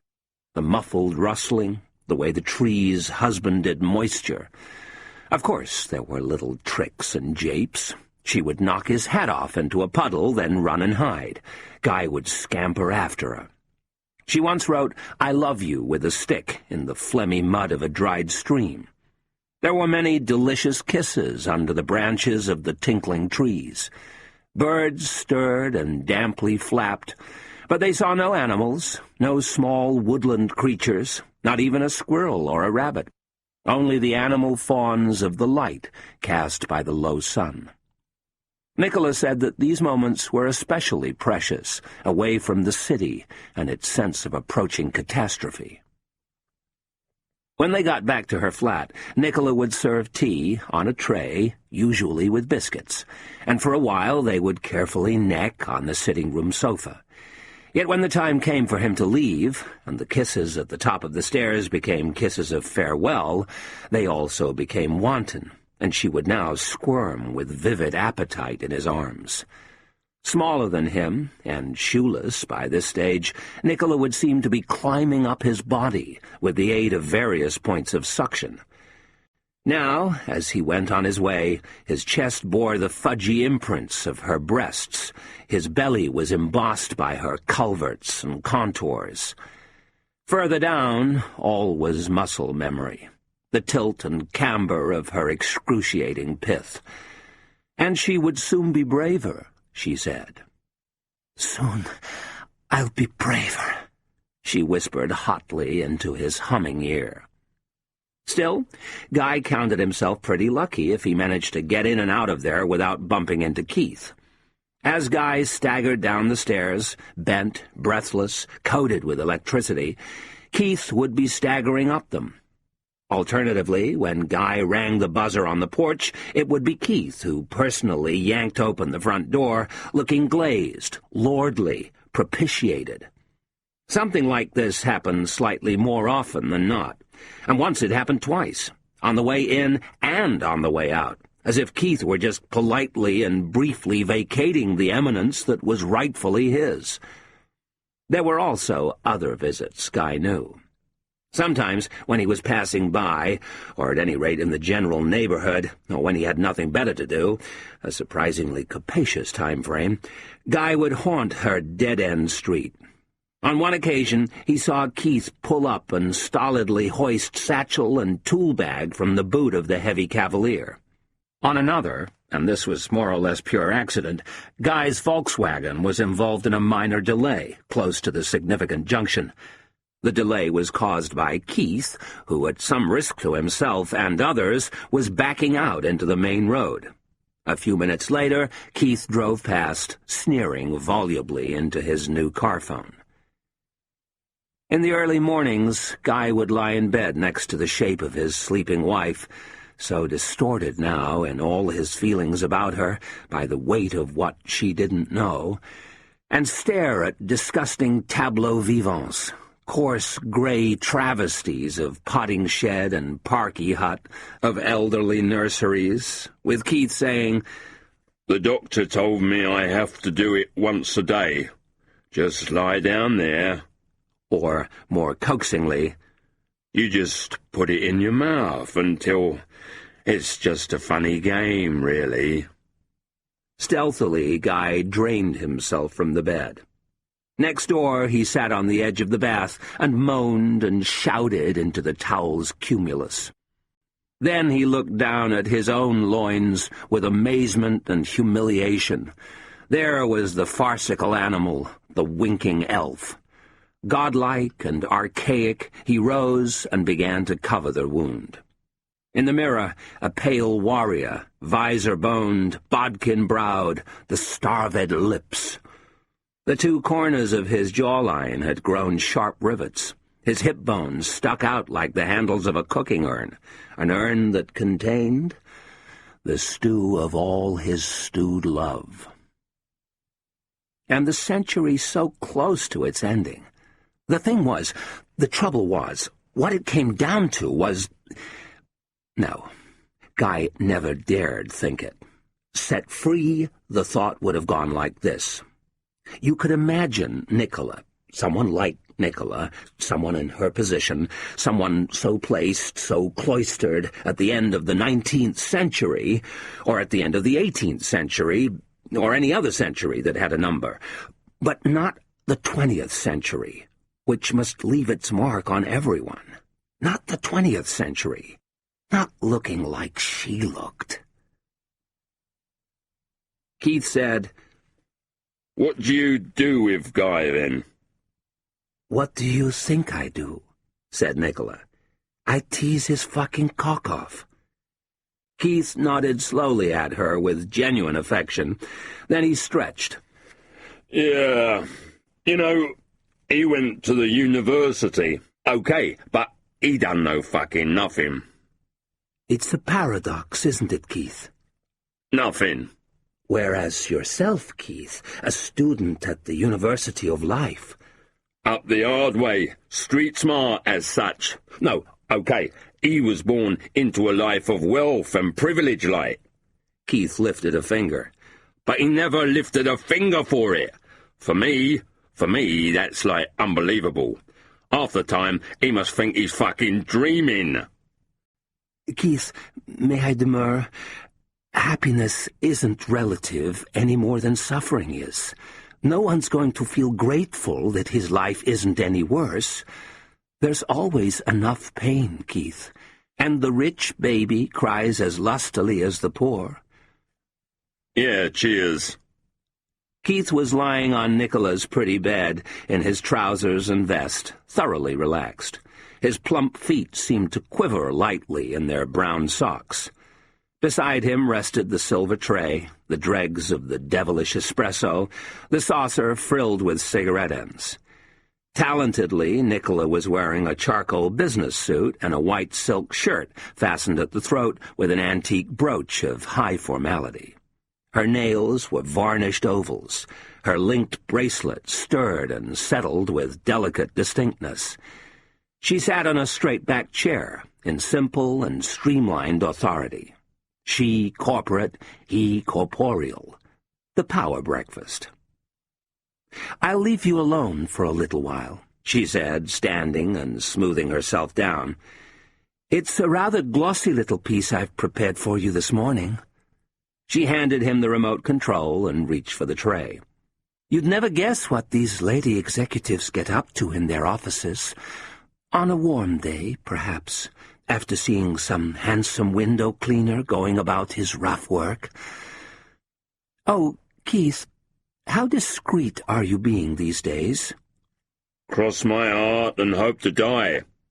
Yes, but how discreet are you being? It doesn't really matter.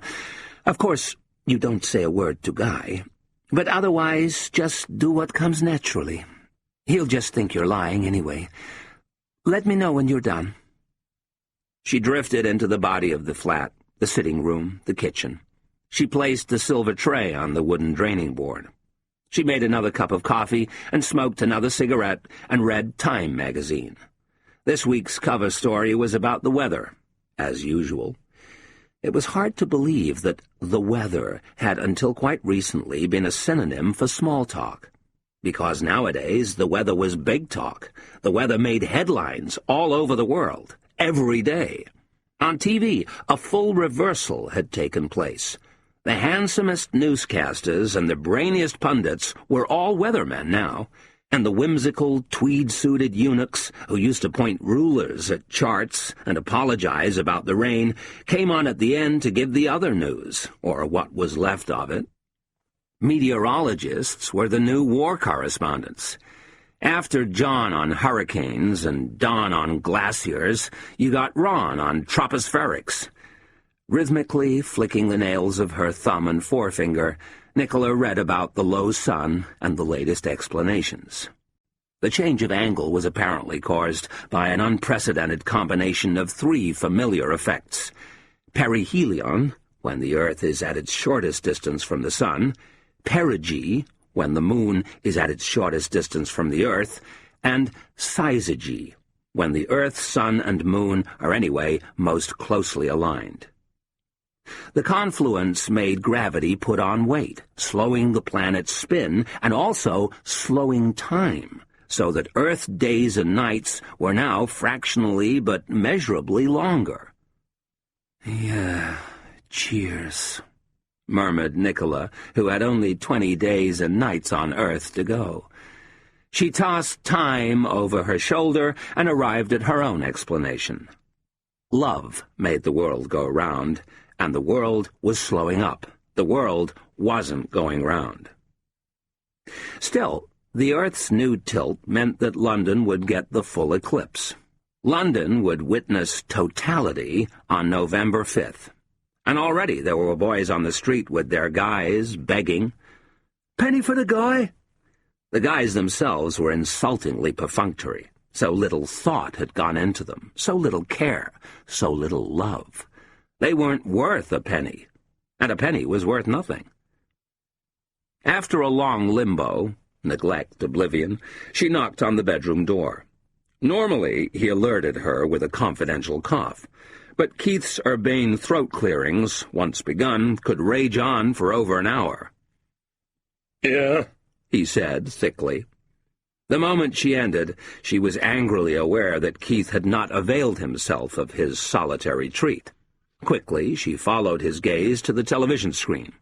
Herself, freeze-framed, at her desk next door, and with one leg up on it, the charcoal suit in fascinating disarray. Nicola looked at him again and shut her eyes as part of the effort of not laughing. For Keith was in tears. Warmly they had flowed. Their tracks were yellowish on his porous cheeks. How she had underestimated her Keith. Pornography awakened all his finer responses. It wasn't just the sex. He really did think it was beautiful. "I expect," said Nicola, with relief, with amusement, with generosity, though not all the anger had been purged from her voice, "I expect that after you visit me, you go off and see some girl, don't you, Keith? Some little cracker? You do, don't you, Keith?" Keith kept his counsel. "That's good. I approve. Then you do to her all the things you want to do to me, all the things you will do to me very soon." "Oh, I bet you do. You do, don't you, Keith?" Keith kept his counsel. "I just want you to do what feels right for you," said Nicola. After the yob art, she thought she might as well throw in some yob love on the off chance that it might make any difference to anything. "Oh, I don't expect to hold you, Keith, not now or later, a man such as yourself. That's why I'm spinning things out like this, especially not later. The girls will all be after you, and who can blame them? But I'll always be pushing for you, Keith, even when I'm just one of your memories. You won't have to let me know when the big one comes along. I'll be there for you, Keith. When you're throwing your darts for the embassy, for the #1 spot, I'll be somewhere in the crowd, Keith, cheering you on." Keith sat up straight and put his feet on the floor. As he looked about for his shoes, he said, "Not for the embassy, at the embassy. Not for, at." She ducked into the bathroom to change into her jeans and wellies for the next act. But first, she threw on all the taps, pulled the lavatory flush, buried her face in a towel, and almost killed herself laughing. It was a warm and timid little face that peeped through the crack in the door as Keith moodily took his leave. "Guy," said Keith, with his head down, "what you tell him I come here for? Tell him I what? Fix the toilet? Lie on the kitchen floor with me tongue up a funnel?" "Something like that," said Nicola. "Success has not changed me," thought Keith as he came down the stairs. "Success and recognition. Obviously, it's nice to enjoy the fruits of stardom, obviously. The money and the adulation, like, the goods and services. I work like a dog for my crown. No danger I'll relinquish it in a hurry, but obviously, basically, I'll hopefully be the same Keith Talent I always was." Keith wiped the additional tears from his eyes and opened the front door.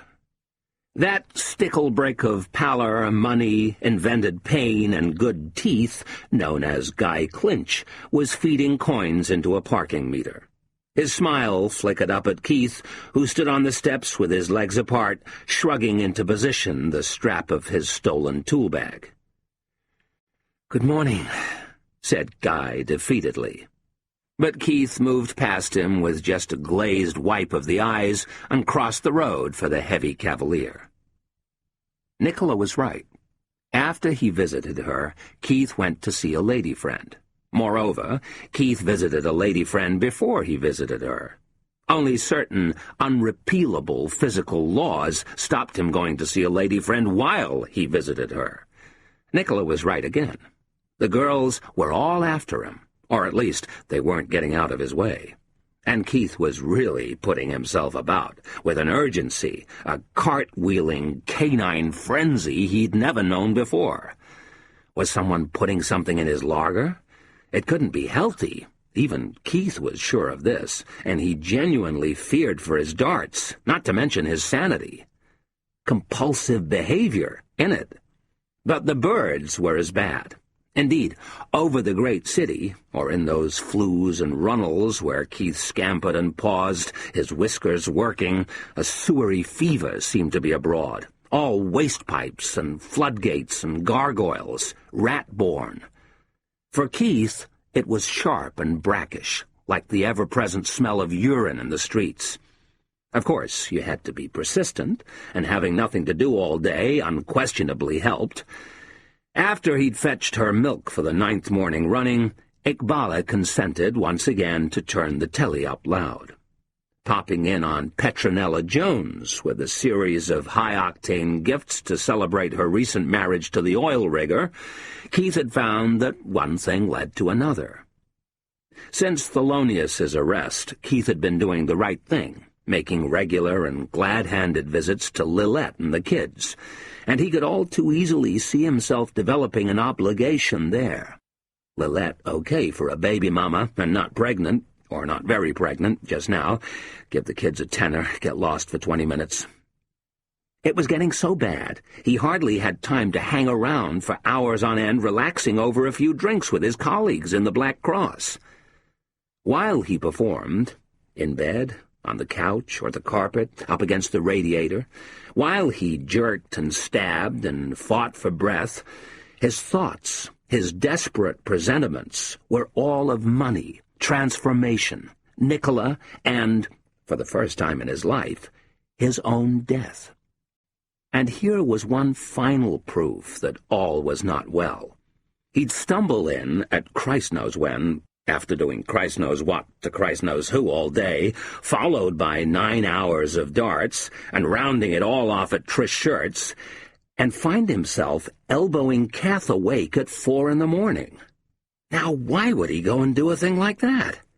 Kath, in whose body he had long lost all but a reflexive Friday night interest. It was like that time in the middle of the pregnancy, when Keith had been briefly stirred to find himself alongside this cool new fat chick with the big tits and the beer gut.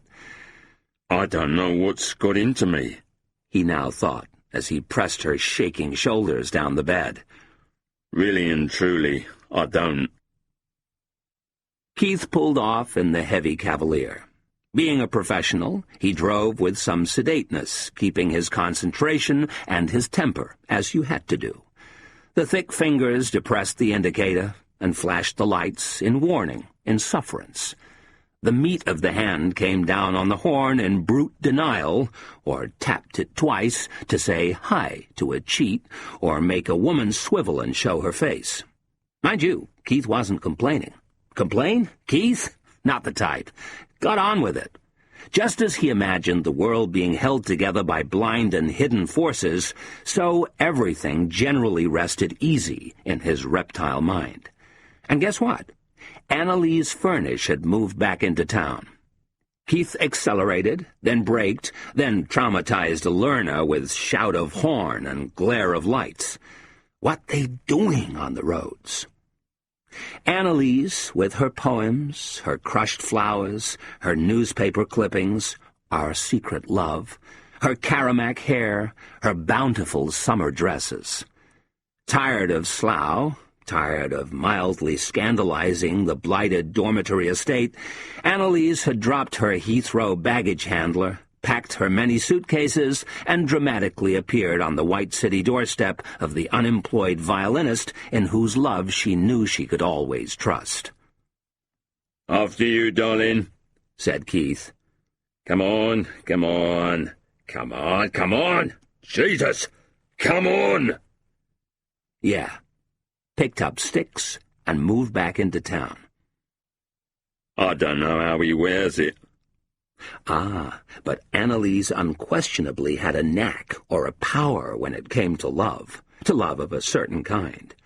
With her scrapbooks, her costume jewelry, and her fat legs, Annalise had always been able to find a certain kind of man, fuddled, failed in art and love, patient, tender, older, who would house her, listen to her, worship her, and vow to keep his hands off her. What's this? Jesus, look at that stupid bastard! Move it! Move it! Yeah, you heard. Never lets him lay a finger on her. Before long, Annalise was to be found in all her old haunts: the stage doors of the National Theatre, the car park of the BBC, the van outside Ronnie Scott's, while Basil stopped home, scratching his beard, rereading her diary, and genuflecting in front of the laundry hamper. Basil's little flat in White City was dead convenient for Keith. Now he wound down the window and stuck his head out of it. Don't fucking say thank you, will ya? Christ, the manners of the road. Not that he was entirely happy with the situation. The postman always rings twice, as such. For instance, Keith liked to show up on impulse, going at things freestyle-like, in his own way, and every time he sauntered whistling down the basement with a six-pack of Peculiar Brews in one hand and his belt-buckle in the other, there he'd be, Mr. Misery. Get back, you little bitch. It cramped a man's style. Where was the spontaneity? Cheers, Baz, Keith would say menacingly and plonk himself down for a wait. Annalise just stared at Basil through the silence. As often as not, she'd have to tell him, "Honor my privacy, Basil. Respect my space, Basil." All this, and then, with a shudder, he'd rear up, fling on a Mac, and, Keith assumed, slope off down the drinker. Not ideal, but what could Keith do? That's it. Block the whole fucking road. He couldn't entertain her at the garage, his lair of darts. Even Trish Shirt used to balk at that, the way the grit got worked into the back of her dress. And Dean's flat was a tip, and so was Dean's van. Maybe if he put it the right way to Lilette, or Petronella, or Iqbala, or Kath. Take your time, pal. I'm only here for me health. Cunt. In theory, now that he had a couple of bob, he could always take her to a nice little hotel. But there weren't any nice little hotels. There were only nasty little hotels, and the big ones frightened him. Anyway, you don't want to lie around all day hearing her banging on about safe sex or religion. Gotta be quick. Cavalier'll get a ticket, or clamped. Fucking bastards. Is the photophone better than the cellmate, with improved specifications? Fucker'll know. I'll ask fucker. The traffic thinned, and Keith gratefully dropped into second gear. He had traveled perhaps 500 yards. Freedom. Besides, he needed his spare cash. For Debbie Kensit. Her mum had only upped the rates again. What with the petrol going all the way out there and a couple of quid for the gift he religiously took along, Debbie being special, you were talking almost a ton a visit. Keith maintained a considered silence about it, but with Deb's turning 16 this month, for sheer nerve, it took your breath away. Hello. Give her a little beep. Now, what have we... A Krakatoa of truck horn atomized Keith's thoughts. For a sudden instant, his windscreen was all chrome ribcage and scorching lights. Then the massed frequencies all fled past him in a deep scoop of air. Keith had straightened rigid in his seat. Now he sank back and decelerated and pulled over, or at any rate, he quenched the car of motion. For several minutes he sat there, double-parked, rubbing his face with his hands. He lit a cigarette and exhaled vehemently. See what I mean? He thought, and felt brief love for the truck driver and his skills. Another couple of feet, and they'd be hosing me off the bonnet. See what I mean? It can't be healthy. And a calculated risk, that one. Saw the truck coming and knew it was going to be tight. But I had to look, didn't I? Rarity value. Couldn't let that one walk on by, no way. Because you don't often see that, you don't. Had to look. An old woman, not fat, with really big tits. Keith pulled out again and proceeded to Labrador Grove and Trish Shirts. I don't know how he does be doing it, said Norvis, with honest bafflement as well as envious admiration. He here, he there, he everywhere. Yes, said Guy. No one approach he for energy. No one have he staying power. Soon as he finish, he off looking for more. So they say. It have no one like Keith when it come to the chicks. Guy looked furtively along the bar. Keith was down at the darker and more fashionable end of it, with Dean and Kirtley, near the microwave, the poppadom warmer, the pie nuker. Now Keith was delighting his friends with an anecdote vigorously delivered. He was making a horn-squeezing gesture with his right hand, which then dropped, only to rise again suddenly, darting finger first. The froth on Dean's beer exploded in mirth. Guy looked about himself through the spore-filled air. Just when it seemed that Keith's pub prestige could rise no higher, it had yet jumped a palpable notch. But Guy himself, no less clearly, had been intolerably demoted. Here he stood, gratefully conversing with Norvis, comfortably the least celebrated of the Black Cross brothers, being unathletic, ill-favored, and hard-working, fine-sprayed with spittle and obscenities and pork pie crumblets, and transfixed by the hairless coccyx of an albino builder. Guy scratched himself with all 10 fingernails. There appeared to have been a complimentary revision of his status at Lansdowne Crescent. Guy's laundry, once discarded, no longer tangily rematerialized in his walnut chest of drawers. This morning he had wedged his shirt into the laundry basket, and then, a minute or so later, tugged it out again.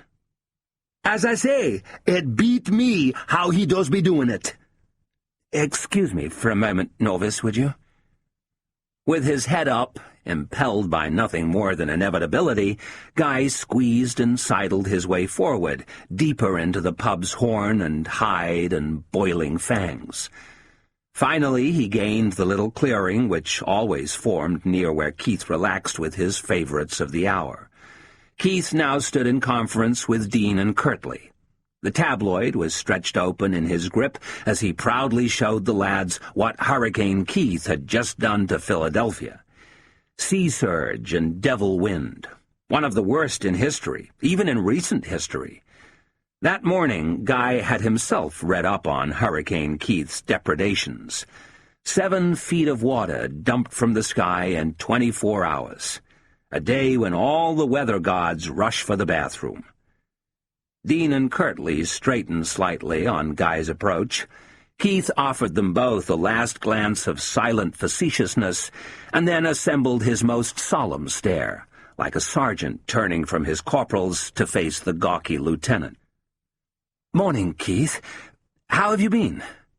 Keith stared on. He made no answer. Dean and Kirtley looked elsewhere, outwards, downwards. "All set, then?" said Guy, with an archness that he had already begun to regret and revile. "For the big push?" Keith's expression slowly changed, or filmed over, the lids hooding Guy off. What was it?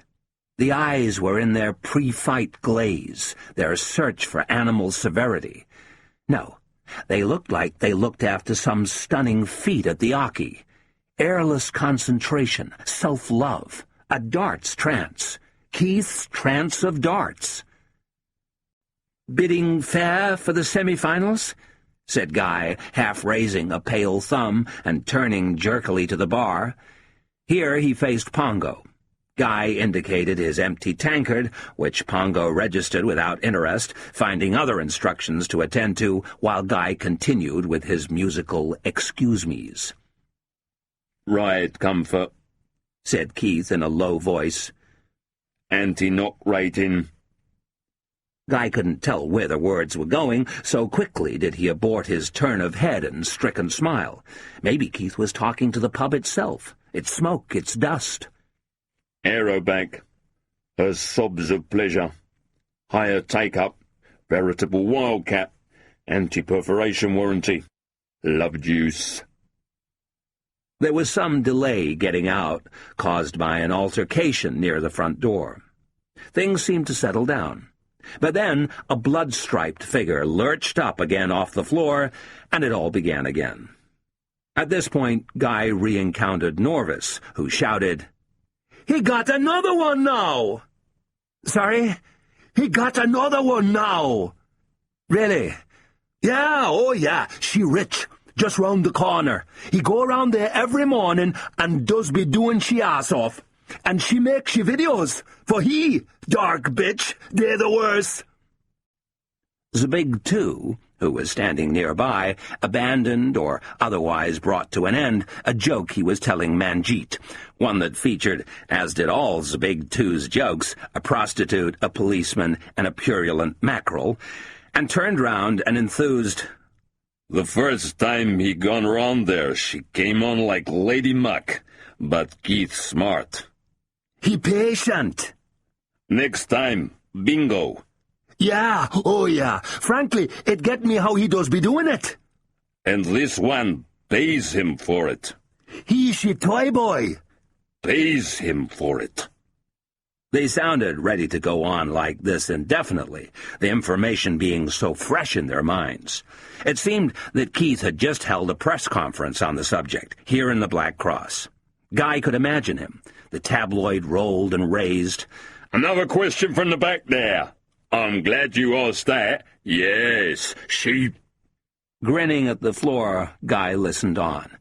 Her own penthouse. Tall, well turned out. Legs on the skinny side, but good bum. Tits so close together you could... "What's her name?" said Guy, hilariously. Norvis and Zabig, too, looked at each other. Two experts, teetering quiz contestants, stumped by the obvious. Hang on, she called... "Wait a bit. He'd have so many. Neater, Nellie, Nancy..." With his mouth open, Guy blinked and waited. The depth of their frowns, the temple banging, the ecstasy of thwarted recall. He wondered if he could decently ask them to exert themselves so. "Nicky, that's it." Nicky, yeah, oh yeah. "Nicky, that's it, Nicky." Nicky, that's it. Nicky, Nicky.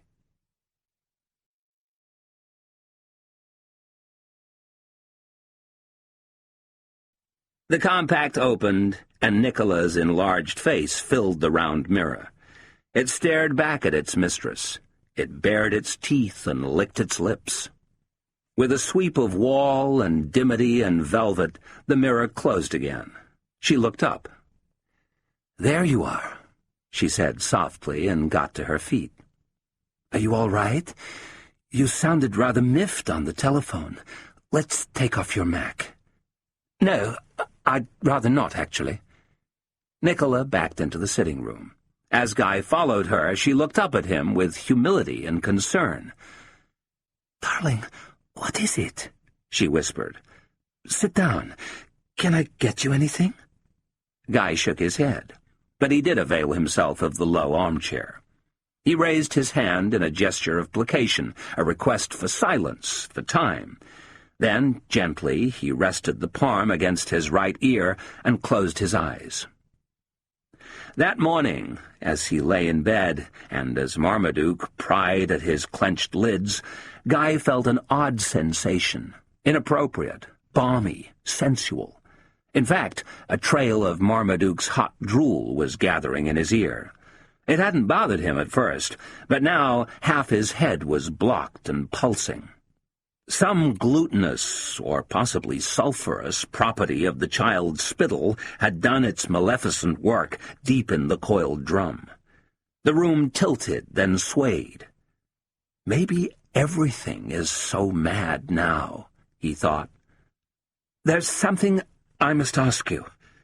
She looked at him with unbounded willingness.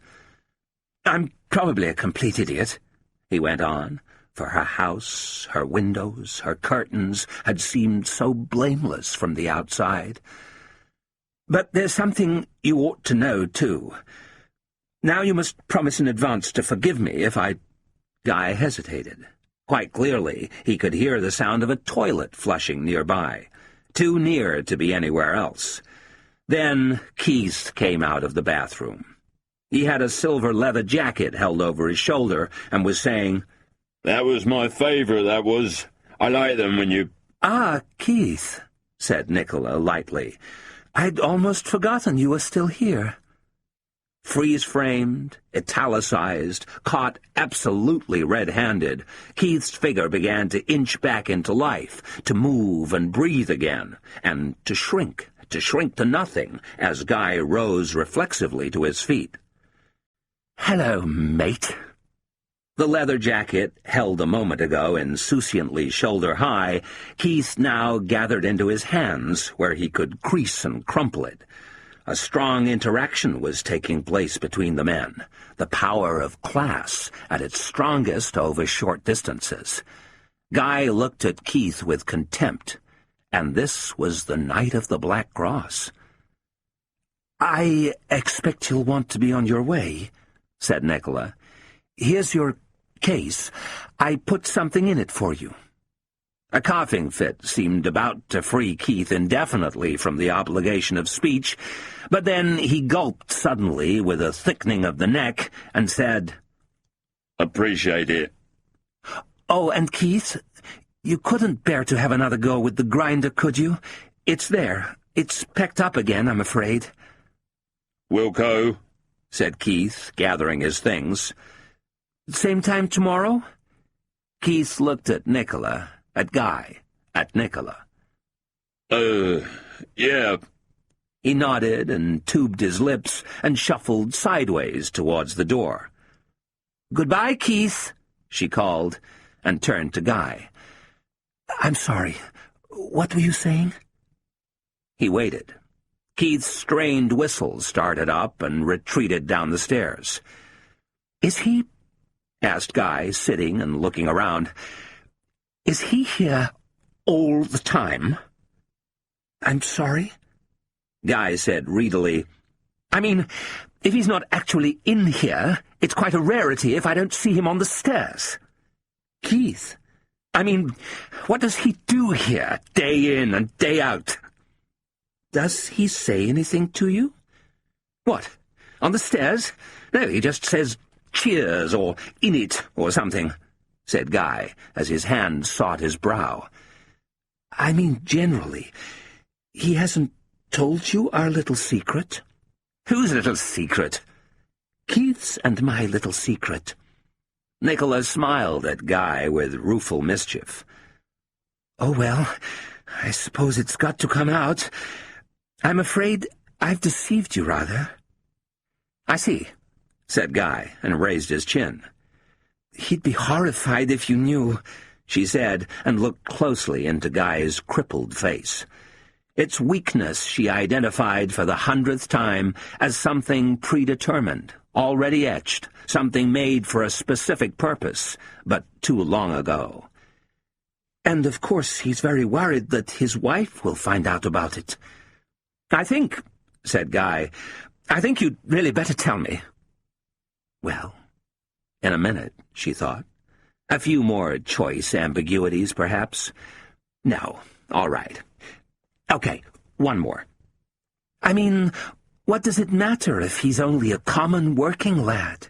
she asked. Then she widened her mouth and tented the lines on her brow and said with martyred calm, "I teach him." "Keith, I don't understand."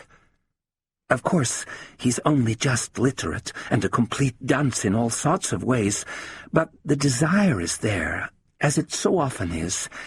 You'd be surprised. I learned that with my work in remedial reading." "When did all this start?" "Oh, ages ago." She frowned, seeming to remember.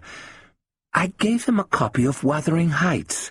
I didn't know how serious he was, but he persisted. And now we're doing it properly. We've just started on the Romantics. Look."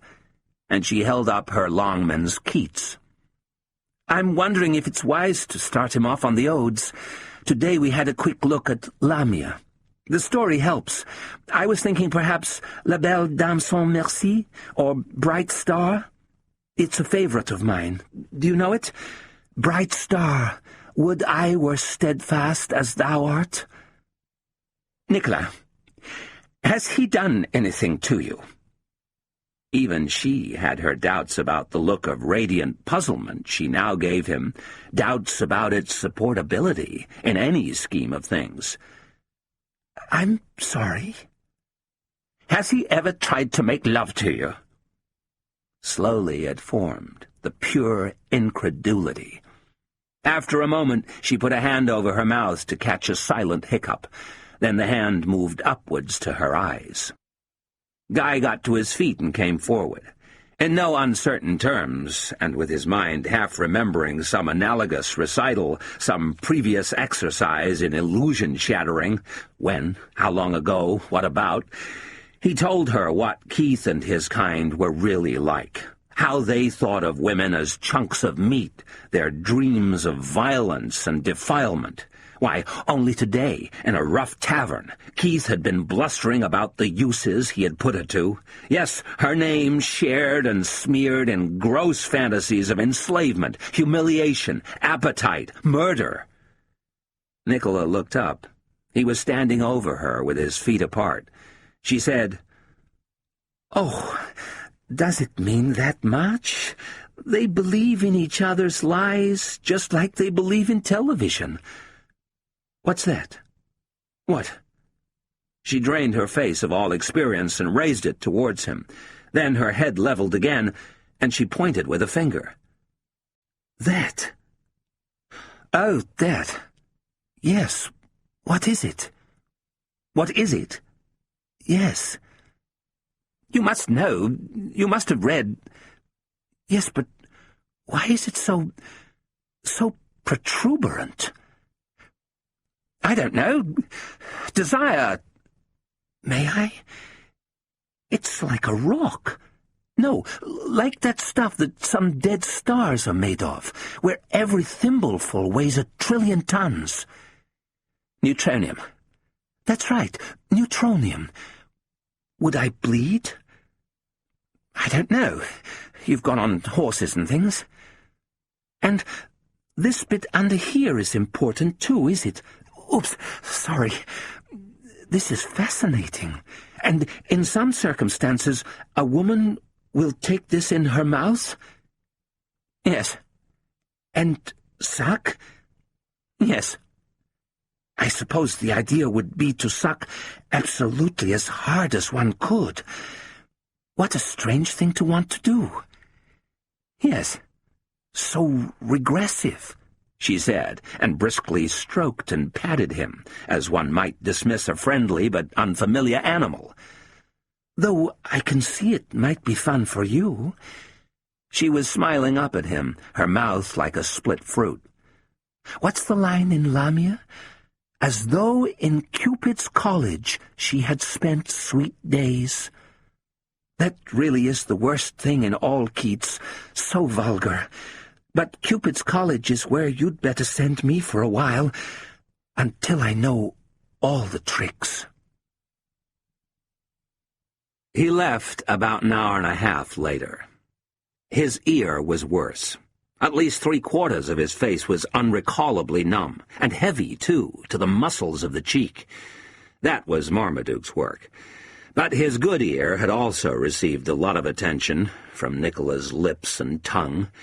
As he came down the stairs, stepping from carpet to bare board, Guy realized that he was in fact clinically deaf. Outside made his lips feel raw and chapped from kissing. And these kisses so wolfish all of a sudden, especially when he felt her breasts, which he was now permitted to do, from without only, and the breasts themselves so responsive and distended, and seeming to link up with all the complications of his own low wound. Across the street he rode, on his rogue boner, pale rider, under the fantastic clarity of the evening sky. He looked up. The moon certainly did look closer than usual, but beautifully close, and not yet shining, like the crown of a skull or a Goth helmet, and not just a mask or a shell, but a body with mass and depth, a heavenly body. And the only one we ever really see. The planets too small, the stars too distant, and the sun too vast and near for human eyes. Dead cloud. Just then, awful sight. Just then he saw that a dead cloud was lurking above the near rooftops. Awful sight. What did it think it was doing there, so out of kilter? They were always lost, dead clouds, lost in the lower sky, trembling drunkenly down through the thermals, always looking in the wrong place for their brothers and their sisters. Guy pogoed on. The world had never looked so good. Bright star. And with so much doubt gone, he could reproach himself in full measure. Well might Guy curse himself for a brute and a swine. His thoughts were all cross-purposed, while hers were all of truth and beauty. Beauty, truth. I saw a dead cloud not long ago. I mean, right up close. This was New York, Midtown, mid-August, the Pan Am building. You could feel its monstrous efforts to stay cool. The best piece of real estate in the known universe. How could some dump of a white dwarf or innocently hurtling quasar stand up to this golden edifice on heliographic Park Avenue? I was in Dr. Slizzard's office, just below the restaurant, the revolving carvery, or whatever they have up there now. The dead cloud came and oozed and slurped itself against the window. God's foul window rag. Its heart looked multicellular. A thought of fishing nets under incomprehensible volumes of water, or the motes of a dead TV. "Science," said Slizzard in his epigrammatic style, his good color, his busy eyes, his accountant's beard, "is getting very good at explaining how it killed you, how it killed things. But we still don't understand dead clouds." Luckily, I've known Slizzard all my life. How else could I afford him? I always enjoyed his company, until I got sick. My father taught Slizzard at NYU before he switched subjects. He used to come to the house 1 or 2 nights a week. He had long hair then. Now he has no hair at all, only the talking beard. Marius Appleby lives for the ritual of those morning swims, and so do I.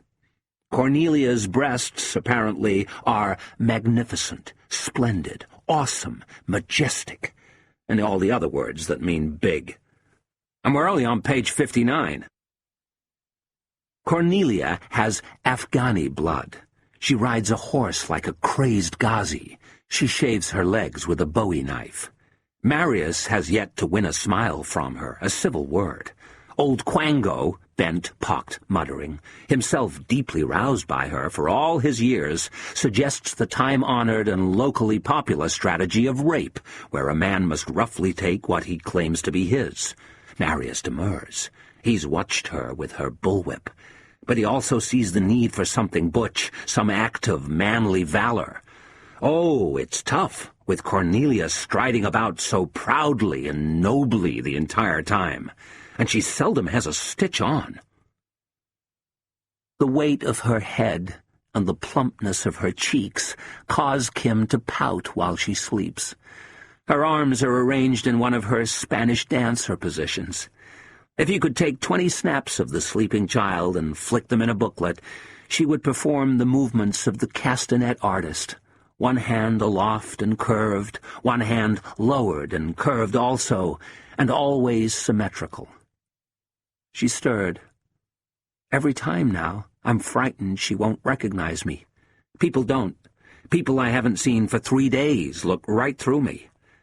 I myself keep going to the mirror for an update. Her breath was deeply charged with sleep, and she looked momentarily disgraceful, as babies can look, her face puffed and latticed with the ephemeral scars of sleep. She focused on me and pounded her legs, but almost at once her face formed an appeal, as if straining to tell me something like, "You wouldn't guess what's been done while you've been gone." Of course, as babies inch toward speech, and their expressions so intelligently silent, you expect the first words to penetrate, to tell you something you never knew. And what you get is stuff like floor, or cat, or bus. But then, with a bent finger, Kim pointed at a lesion on my arm and said, with clarity and conviction, "Ouch! I was astounded. Ouch! Kim, my God, so you can talk now, can you? The baby had no more to add, not for the time being. I carried her into the kitchen. Kath was elsewhere, in the bedroom. I made the formula and put a slow teat on the bottle. She cried when she saw it. She cried because she wanted it, and crying was all she had. I fed her with frequent burp stops and burp outs. She wiggled a leg as she drank. For, of course, if a leg is dangling attractively, then a baby must wiggle it, must never miss the chance to wiggle it. Toward the end of the bottle, I felt the warm seep swell of her diaper. So I put the mat on the table and got ready to change her. Then Kath intervened, appearing suddenly. "Ah, there," she said. She took the child from my arms and the Huggy from my hand. Some Mick rule here, a chill of priestcraft. She went with the child into the living room. I watched the baby's rolling face as it bobbed on Kath's shoulder, the astonished eyes. "Ouch!" the baby said to me before Kath shut the door. Ouch! For Garland knew that from that day forth he would always dream of she who had come to him that night in Toledo and tousled him awake with a lover's impatience. "There." Nicholas said nothing. "Come on! It's so obviously terrible. It's not even literate. Of she who? Of her who, for Christ's sake!" Nicholas said nothing. "The sentiment is repulsive enough. But I guess he didn't bother you with sentiment. Too busy climbing into his Beelzebub outfit." Nicholas said nothing. "It's funny he's so bad at women. All powder-puffed and airbrushed, without physical functions. He places them in that golden age, now, alas, long past. You know the one, before women went to the toilet." Nicholas spoke. She looked at me mistily and said, "You're wrong. His work speaks very directly to women, because he idealized them so passionately. Isn't this a great theme? The struggle of the man, the warlike creature to accommodate gentleness? Asprey is surely Laurentian here." "This shatters me, Nicola. This shatters me. Because it discredits, it explodes her artistic sense, and her artistic sense is all I have to go on. Oh, well, you must be a theater lover. More perversity. There's nothing there, in English anyway. Just Shakespeare, and that's that, which is some kind of cosmic joke, as if Titian was a scene painter, or Mozart wrote movie scores, as if God just directed rep." I was now being a little too glib, or a little too something, for the enigmatic Miss Six. These last sentences were in fact direct quotes from a long letter I was writing to Mark Asprey. She left her chair and went to the table. She poured out and drank 8 swallows of brandy. She looked at the black window. "I go out walking," she sang, "after midnight, in the moonlight, just like we used to do. I'm always walking after midnight, searching for you." "Your voice is pretty nice. I guess you sang when you did pantomime, but it's kind of a cold voice. Hold something back." When she sank down on the sofa beside me, her legs went up about 3 feet in the air. Her gaze also had the caloricity of liquor. I felt I was fending it off. "To work," I said, and took out my notepad. "Let me have some more on these nature rambles you take Guy on, these little love parodies. They're among the worst things you do." "You only have to write them up. I have to go on them. I hate walking. I mean, where to? It's like being in an ad for menthol cigarettes, remember? In the days of threepenny bits."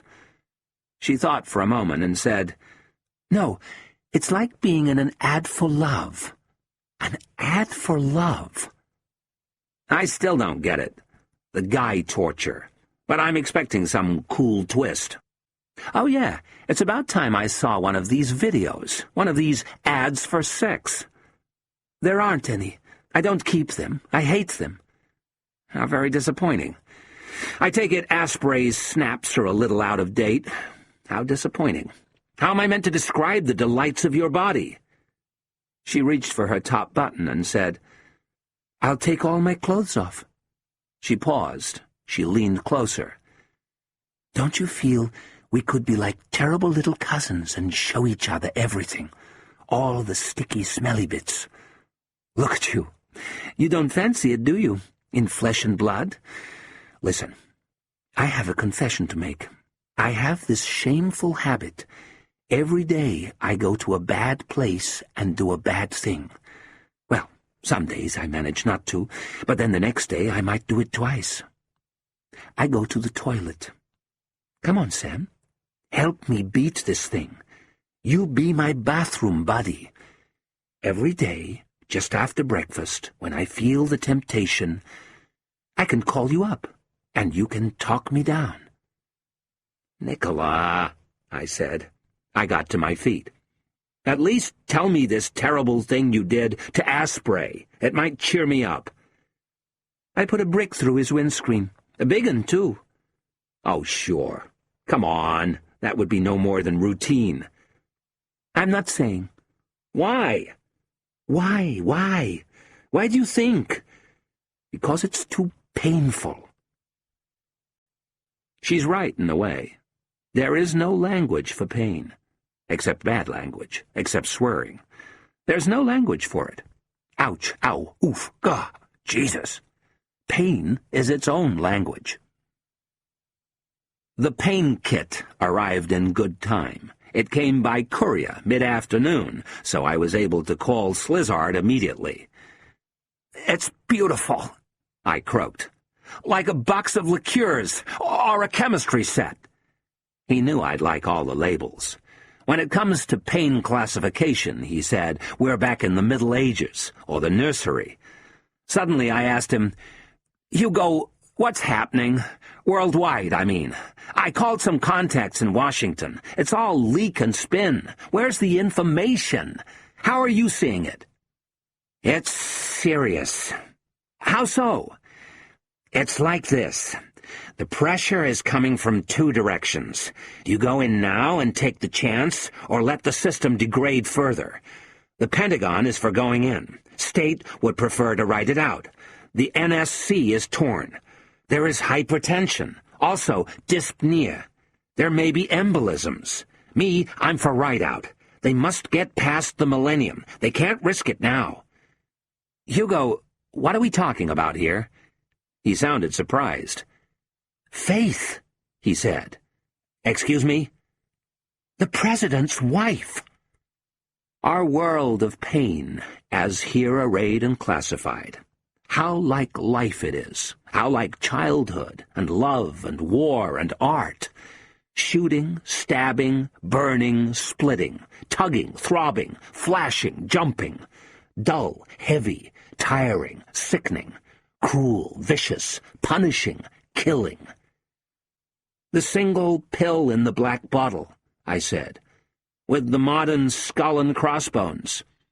That's for when the living will envy the dead. That's for the most painful condition of all. Life, my friend."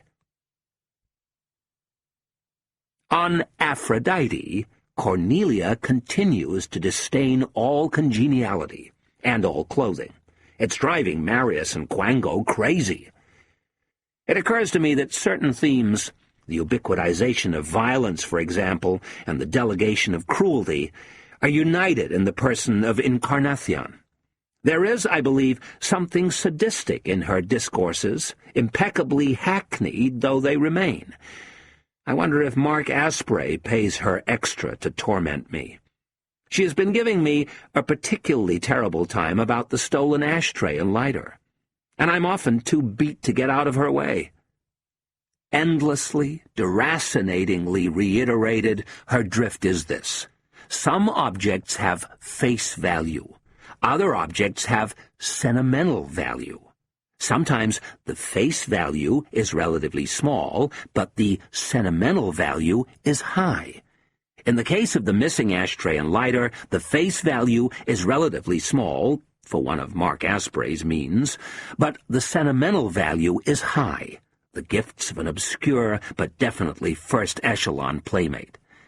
Being of high sentimental value, these objects are irreplaceable despite their relatively low face value, because it's not just the money.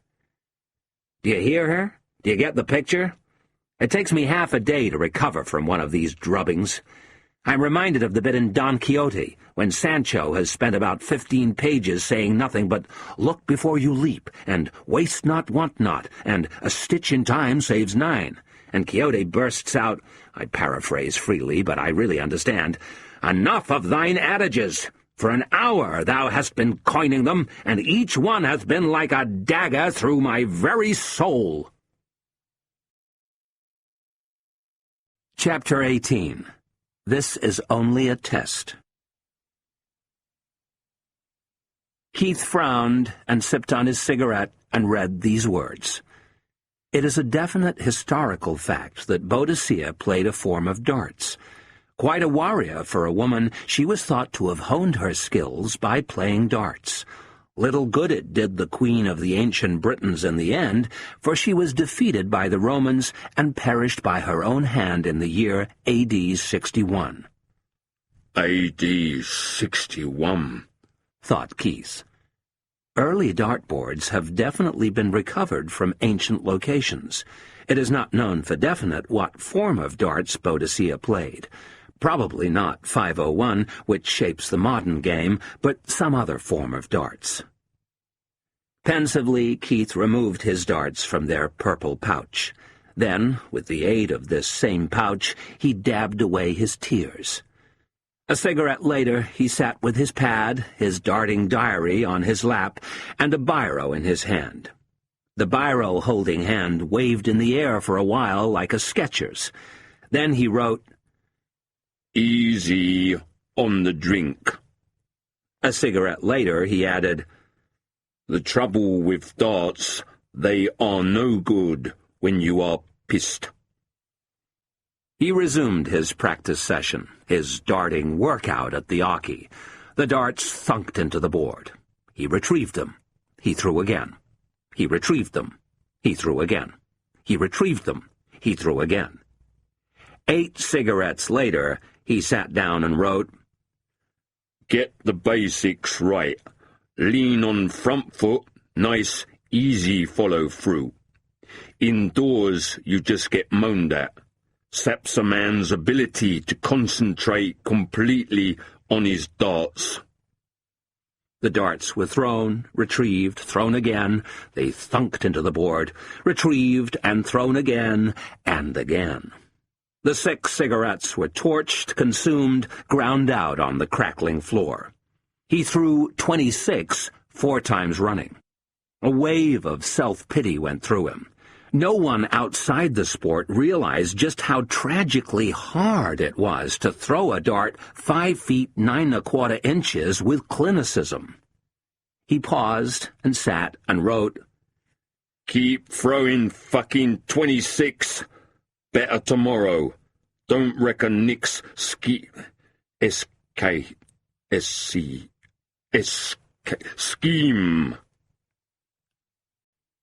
Good morning to you, Keith.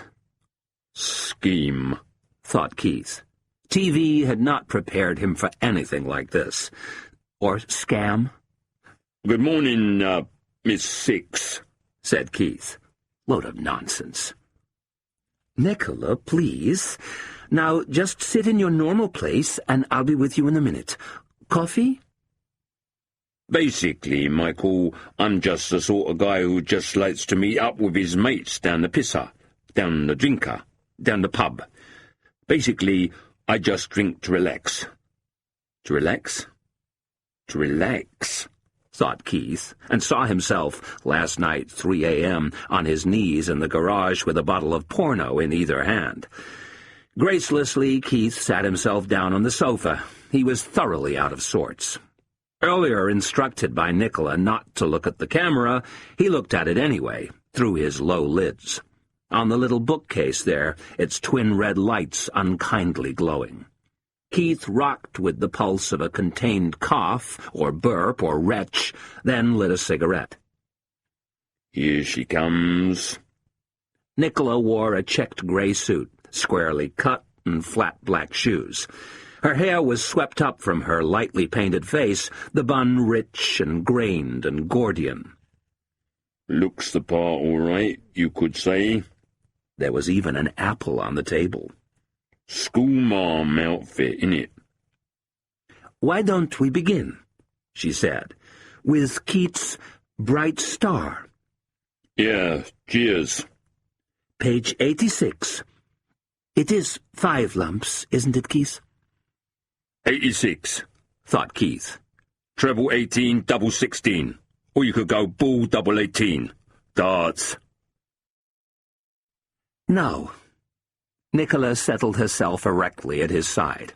Humming somewhere just beneath their hearing threshold, the video camera was positioned to Nicola's rear, over her shoulder, catching Keith in profile as he turned towards her grimly. She didn't really look like a schoolmarm. At that moment, Nicola crossed her legs with a lift of the skirt and briefly shivered her rump into the cushion. On TV, more like a mother superior who gets up to things. Or the dog in the office in the touching romantic comedy. Take her glasses off and she's a goer. The skirt had a slit in it, or a fold, like a kilt. "Keith, why don't you take us through it?" You what? "Read it out loud. Use mine. Come a little closer." Bright, said Keith. bright star.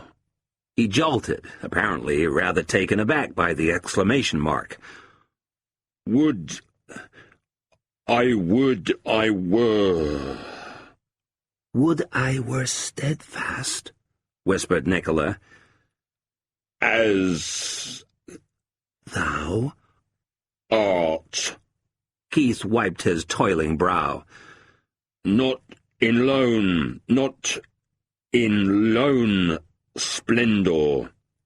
He coughed, a single bark from the dog within. Pardon. Splendor hung aloft the night, and watching with eternal lids apart, like... You seem to be reading one word at a time, as if you're lassoing it with your tongue. When was it you learned to read? Keith's open mouth went square. Yonks, he said. Go on. Like nature's patient, sleepless...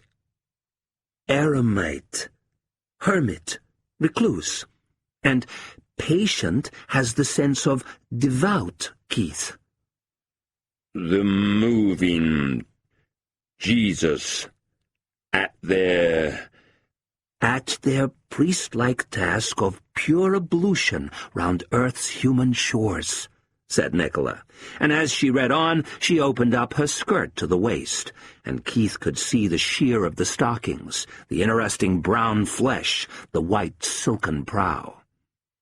Or gazing on the new soft-fallen mask of snow upon the mountains and the moors, no, yet still steadfast, still unchangeable, pillowed upon my fair love's ripening breast, to feel forever its soft fall and swell, awake forever in a sweet unrest, still to hear her tender-taken breath, and so live ever, or else swoon to death.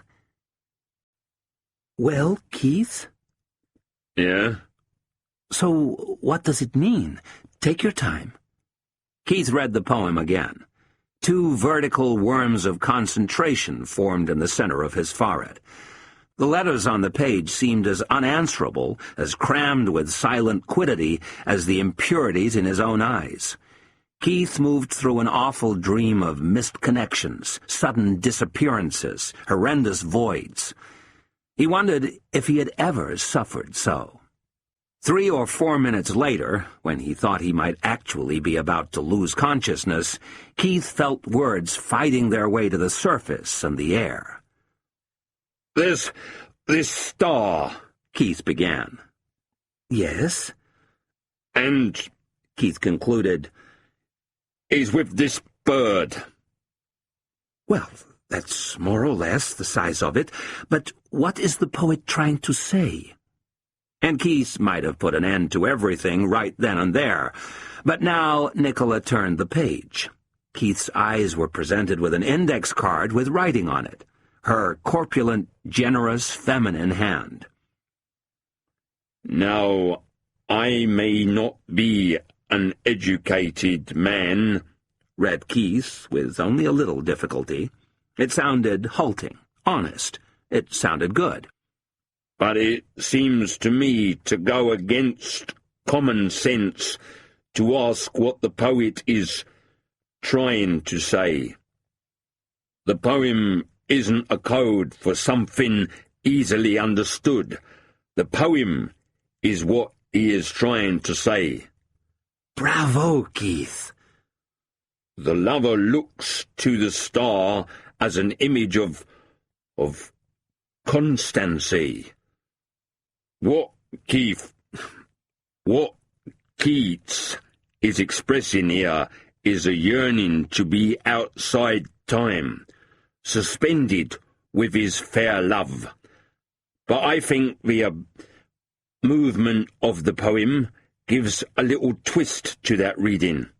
The star is identified with purity, the clean waters, the newly fallen snow. Yet the lover must be bold. He must come down from the heavens and enter time." "Exactly, Keith.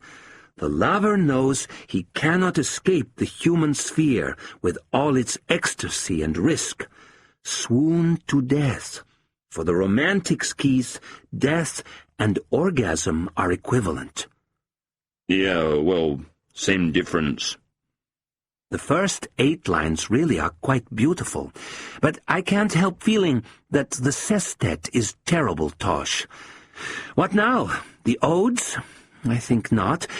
Let's look at Lamia again. It's one of your favorites, isn't it, Keith? She placed the book on her lap. She talked and read. She turned the pages with long fingers, which then trailed across her bare thighs in negligent indication or caress. Some demon's mistress or the demon's self, real are the dreams of gods. Cupid's college, subtle fluid, weird syrups. Dear me, all this melting and blushing and fainting and swooning, that purple-lined palace of sweet sin. Here they encountered another index card, and she smiled at him encouragingly. "It would seem that Keats," said Keith more confidently, "for all his celebrations of the physical, is not a little coy and, evasive, even in the safety of his enchanted forest." "A little fearful, too. His maiden is a snake in disguise." "Exactly," Keith improvised. For a while, Nicola talked of the life, the letters, the neglect, the early death. Keith started to enjoy his weighty contributions, his voice becoming deeper, richer, with the imagined power of suddenly talking like this, feeling like this, thinking like this. He even began folding his arms in an authoritative way and scratching his temple with what remained of the fingernail on his right pinky. The story ends in Rome in 1820. 1820, thought Keith. He was 26. Double 13, thought Keith. Not nice. You got 3 darts. Better go 10 double 8. The son of a rude stable hand, he died in a bitterer obscurity. Here lies one whose name was writ in water, were the words he wanted engraved on his tomb. "It's tragic to reflect," read Keith huskily, that Keats will never know how he lived on in the arts of his many admirers from such different walks of life. Now, someone like Guy, Keith went on with a thick and sudden frown, clearly has something of the poetic spirit in him, and I honour it. But I myself, in my unschooled way, have also found my life enriched. The index card here said simply, by John Keats, but Keith felt at this stage that he could do a little better than that. Enriched, he said, by the talented romantic who's untimely. By John Keats, said Nicola. The skirt was straightened, the book snapped shut, and with it Keith's word hoard. I think that's enough for today, don't you? One final quote, Keith. Who alive can say, "Thou art no poet, mayst not tell thy dreams"? Since every man whose soul is not a clod hath visions, and would speak if he had loved and been well nurtured in his mother tongue. And I think you've shown again today, Keith, the truth of those lines. Keith took a breath and longed to soar and sing, but all was silence in his huddled mind. He nodded soberly and said, Yeah, cheers.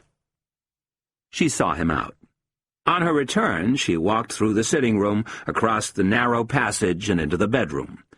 Guy was sitting primly on the bed, the broad hands palm upwards on his lap. Nicola kissed him on the mouth and held him at arm's length. Now are you satisfied? Guy smiled wanly at the television screen, which showed the sofa's back, the empty room. Revelation, he said. I'm sorry, feeling rather ridiculous and ashamed. I did say it wasn't really necessary. Quite amazing, though. I could hardly believe it. The judgment, the natural, critical sense. I told you he was keen. You are good, Nicola. Yeah, cheers, she almost said, as she took off her coat. One has to do what one can. Tipping her head, she started to unbutton her blouse. A funny reason to enter a lady's bedroom for the first time. I don't think I'm quite ready yet to swoon to death, but as for your fair love's ripening breast, ripening indeed, feel forever its soft fall and swell. Oh, I hope your hands are nice and warm. These warm scribes, my hands. Just one thing. I thought you were terribly cruel, he said in a clogged voice, and smiling, to poor old Keats. John Keith, thought Keith as he drove away. Top wordsmith and big in pharmaceuticals. Books, one way to make a fast quid. Breakfast by the pool, wife in good nick. Really, darling, I got to stop writing them Hollywood scripts and get down to serious writing. Fucking great study full of leather. Snooker. Jesus! Lady Muck with a schoolmarm's skirt round her waist. Wasn't bad, no. In the end, I thoroughly enjoyed it. Showed Guy, but an awful old load of old balls. Keith wondered, parenthetically, if Keats had ever played a form of darts. He moved out into the main road. As he did so, he felt a withered agitation in his gut, like the last wing flickers of a damaged bird. Oi! He felt it in his throat and lungs, too. Waste, consumption. During one of several long delays, Keith picked up the Vodafone and called Petronella. Line disconnected? Hard to tell. He couldn't even hear himself swear for the mind-ripping clamor of a nearby skip remover. He felt again the coppery friction in his abdomen. It occurred to Keith that he ought to be under the doctor. This wasn't the welcome saturomania of old. It was like a panic attack. And although the spirit was willing, was ravenous, was desperate, the flesh was inexplicably weak. It was taking him ages every time. He felt sore and ticklish. He thought, with a wince, of the snails he had killed with salt as a child. This double parking. Keith queued and edged and weaved his way to Ladbroke Grove and double-parked in Oxford Gardens. He strolled into Koscheck, nodding to Manjeet. Past dairy products, past toiletries, past videos, he whistled his way. An affecting ballad, Spanish, called Los Sentimentados. He stepped aside as a fight got going between an attendant and some kid by the alcohol display, hopping backwards in a practiced Veronica when a bottle broke, fearful for his flares. Down in the storeroom, Keith looked through the split in the hardwood door. Trish's shirt was lying on the ground, with one leg hooked up on the cot, the exact same position in which Keith had left her 10 hours ago. Keith's teeth contrived a censorious squeak as saliva moved from lips to tongue. It would take half an hour to slap any sense into her, easy. Another consideration obtained. Much earlier that day, as he wrenched off her crammed panties, Keith had been influentially reminded of his dartboard down in the garage, the bit near the treble 20, where there was a big fringed lump due to darting overuse. The modern dartboard, however, whilst known as the bristleboard, is not made from animal hair, but from vegetable matter. Sisal, prepared from the spiny leaves of the agave plant, is imported from Africa, compressed into the requisite shape, backed by chipboard, and finished by screen coloring and wiring. In it. The resemblance had excited Keith at the time, but not for long enough. Soon, thoughts of power scoring, the ton 40s, the unanswerable maximums, had wrecked his concentration. Now Keith looked at his watch. He went back upstairs, bought a 6-pack of Peculiar Brews, and climbed into the Cavalier for the 90-minute mile to White City and Annalise Furnish, in no mood for any nonsense from Basil. Keith returned to Windsor House just after 6. He stood in the kitchen, as frazzled as London traffic. Invaluable hours of priceless practice had been lost. So many thunks, so many precious retrievals. You couldn't blame Basil. He had absented himself smartly enough after Keith had taken him aside, man to man, and given him a clip round the ear. It wasn't Annalise's fault either. She had given of her best, and hadn't complained, and Keith had seen for himself the tortured tendons of her jaw. Nah, murder getting home, with the streets full of personnel and Shepherd's Bush cordoned off again. Kath appeared, holding the baby like a magic shield against him. Keith looked at her expressionlessly, at her tired light. Tomorrow, the semis, and a considerable dilemma. The match itself Keith regarded, or thought he regarded, with titanic equanimity. What worried him was his choice of guest. In the normal course of things, no problem. Debbie Kensett or Annalise Furnish, showing a cleavage you could park your bike in. But this was a high-profile fixture, prestigious as such. Trish's shirt had got wind of it, and Nikki said she wanted to be there, and even Kath had mumbled something about it, if you please. Where's my meal? Would you come and look at this, Keith?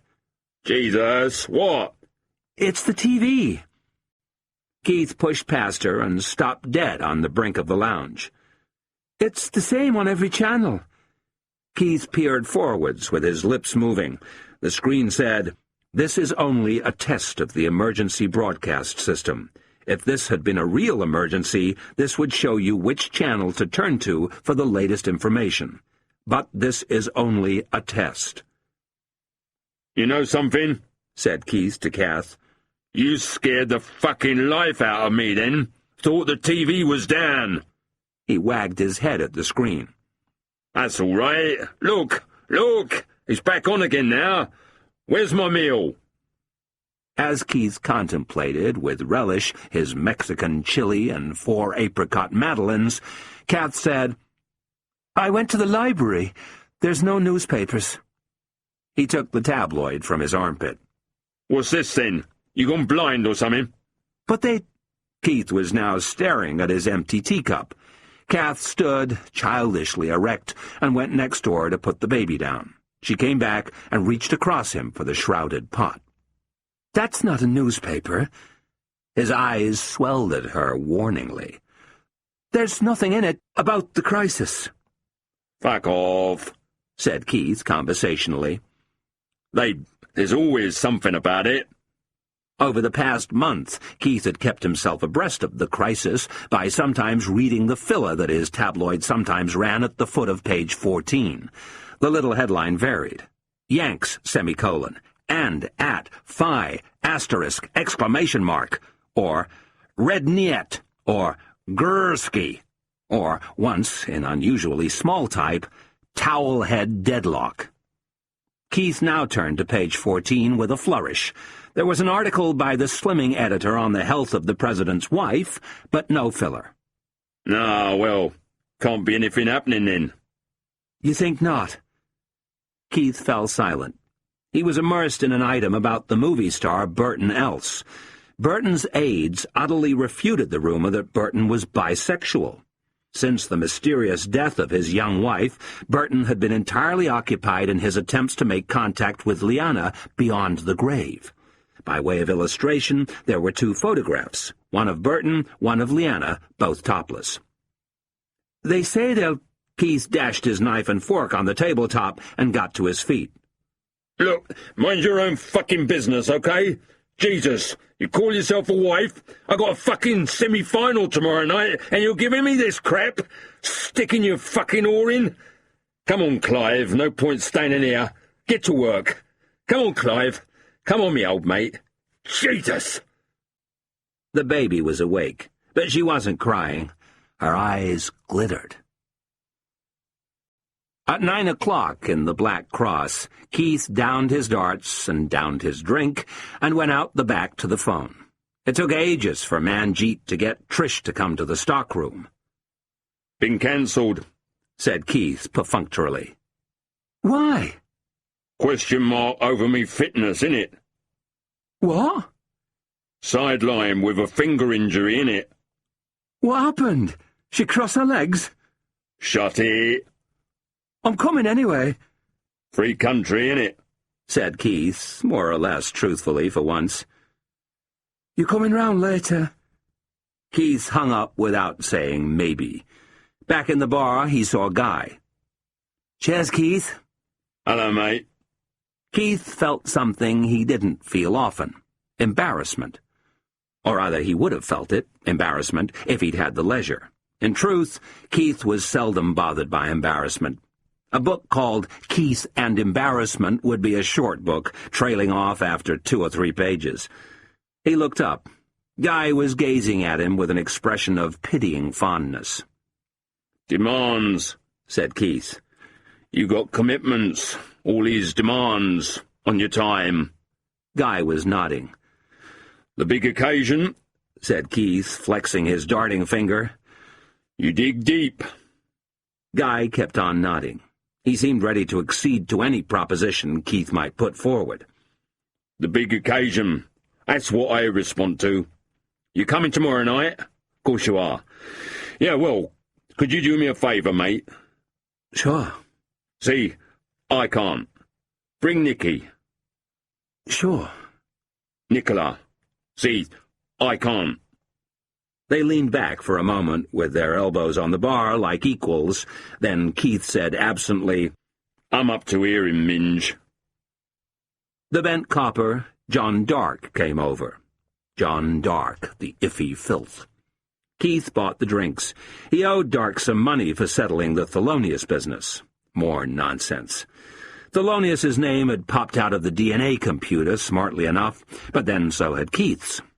Careless work. Saliva on the pork pie crumbs. Keith would do a lot for pork pies. Keith would do a lot in the name of pork pies, but going to prison for them, he reckoned, was well beyond the call.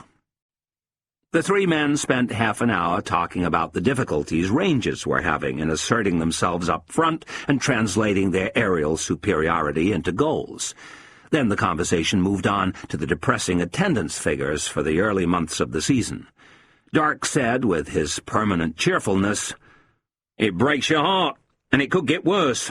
This morning, what comes up on the screens? Contingency plans, partial evacuation of central London.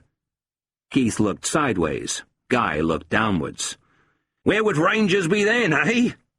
Dark laughed. This lot? Shift this little lot? They must be fucking dreaming. Shakespeare put his head through the door and gestured. Keith made his excuses. Outside, Big Dread was standing under the lamp-post with Truth. They all huddled round as he unfolded a section of newspaper and bore its contents to the light. "That them?" said Keith. "That them, all right," said Truth. "They the right kind?" "From the gym," said Big Dread. "Anabolic, innit?" "It won't give me tits or nothing." "Never," said Truth. "Enhance your darts, innit?" "How much each?" It was, of course, his darts he had in mind. But Keith took one steroid there and then, saving the other two for the following morning on Truth's non-committal instructions, and went off to try it out on Trish's shirt. Just before noon the next day, Guy left Lizzie-Boo in the kitchen, where she was wordlessly eating corn on the cob, and wandered up the stairs and into the hall, nodding now and then to a half-familiar nanny or au pair. In the second drawing-room, he went and stared without avidity at the whiskey and brandy in their crystal tantalus. Next door, in the first drawing-room, so broad, so underused, he tried music, something unstrenuous, something he knew well, the concerto grossi, and decided after a few minutes, and to his amazement, that the piece no longer interested him.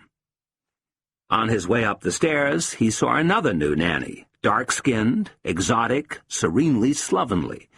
There had been a tacit relaxation of the rule about pretty nannies.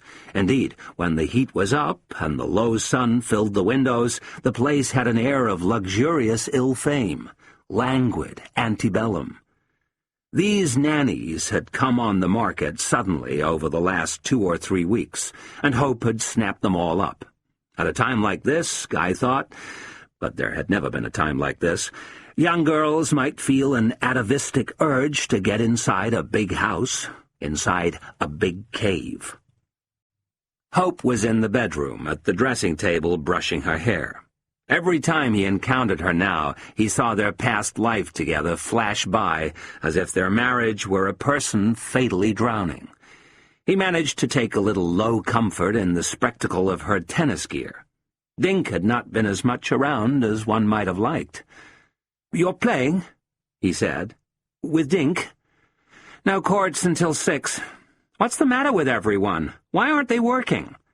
"No one's working. Have you noticed? Building sites and everything. Is Lizzie-Boo pregnant?" She turned to him, an intelligent oval in which indignation and coldness were equally represented. "I only wondered. Not just her size, but the way she eats. Cravings. She's eating corn on the cob down there. She had about 9 in 3 minutes. I was put in mind of an electric typewriter." "It's just her way of dealing with it. Eating's okay, you know. You should try it." Guy was leaning against the doorpost with his hands in his pockets. He looked down the corridor. "Did he have a nap last night? Anyway, he's stirring," said Guy, unnecessarily, because you could hear Marmaduke's unfaltering roar and the ever-surprising violence of his rocking cot. "Has he been out today? I thought I might stroll him." "The girls will take him out back."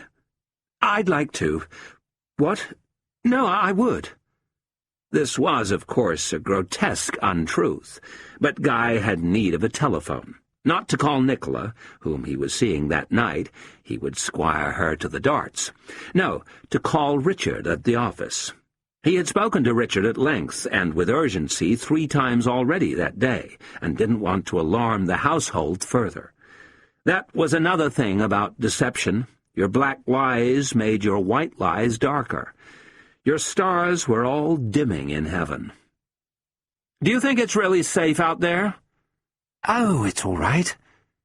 He was now faced with the task of equipping Marmaduke for the outside world, of dressing him entirely, from soup to nuts, with the child throwing all he had at him every inch of the way. In the nursery, Guy took off Marmaduke's nappy and despairingly wedged him into the potty. "Are you going to make a present for Daddy?" he asked again, quite hopelessly. 20 minutes later, following Marmaduke's reliable failure to make a present for Daddy, Guy wrestled him into nappy liner, nappy pants, vest, shirt, trousers, socks, shoes, jumper, and, downstairs, anorak, gloves, face mask, bubble hat, scarf. As he was dragging him towards the front door and reaching out to free the double lock, Marmaduke went supervoid. In the local phrase, the phenomenon usually marked the end of Marmaduke's experiments in week-long white-lipped constipation. The child, in other words, had swamped himself in ordure. When Guy unraveled Marmaduke's scarf, he saw that some of it was even peeping over the collar of his shirt. In the nursery again, Guy wrestled him out of bobble hat, face mask, gloves, anorak, jumper, shoes, socks, trousers, shirt, vest, nappy pants, nappy and nappy liner, waved away the game but gagging nannies, hosed Marmaduke down in the master bathroom, and wrestled him back into nappy liner, nappy pants, vest, shirt, trousers, socks, shoes, jumper, anorak, gloves, face mask, bobble hat, and scarf. During these struggles, Marmaduke's lifelong enthusiasm for hurting his father, and within that his specialization in hurting his father's genitals, was given play only twice. A flying headbutt to the testicles and an unrestrained blow with a blunt instrument, a toy grenade launcher, to the sensitive tip. The new pains joined and reinforced and starred in all the ensemble pains that were there already. This time he actually got the front door open before Marmaduke was noisily and copiously sick. Well, Guy hardly bothered with that. A roll and a half of toilet paper later, and he was out on the street with the steaming child. Marmaduke was now lying face down on the pavement, entirely flaccid to the touch. Guy crouched and coaxed and flinched into the low sun. "There's a good boy." "No, Aunt Mummy." "Come on, darling." "Uncle Jew." "Oh, all right." During their walks, Marmaduke always insisted on being carried, because it made the business of hitting his father much easier. They started off towards Ladbroke Grove. The lofted child's fingers played Play-Doh with Guy's face. Royal prisoners, Guy thought. That's their status. Babies are royal prisoners, imperial internees, little Napoleons, tiny Hirohitos. Ouch! Must clip his nails. Passive resistance, well, within certain conventions of acceptable struggle. They consume the jailer's man-hours. They sap the enemy's war effort. "Not in the eyes," he said. When they're falling down the stairs, you can see it in their faces. They're saying, "This is your problem." And just as you think the old boy is coming along quietly for once, "Not in the eyes." There'll be some frazzled lurch for the door, some fumbled sabotage, or a last heroic self-fouling. "Ow! Ouch!" Right up the nose with that one. Whose war is it? Aren't we their friends, their enemies' enemies? Of course, you can never treat the royal prisoners cruelly or harshly, because they're royal and must be seen to be perfect when hostilities end. Before he was a father, Guy didn't realize just how many babies and children there always were about the place. But now he was entering Ladbroke Grove with its shops and pubs and bus stops. Guy saw that the royal prisoners were naturally everywhere, as they always have been. All sizes, the woeful ones, the terrible twos, the threatening threes, the fearsome fours, and all doing what royal prisoners always do.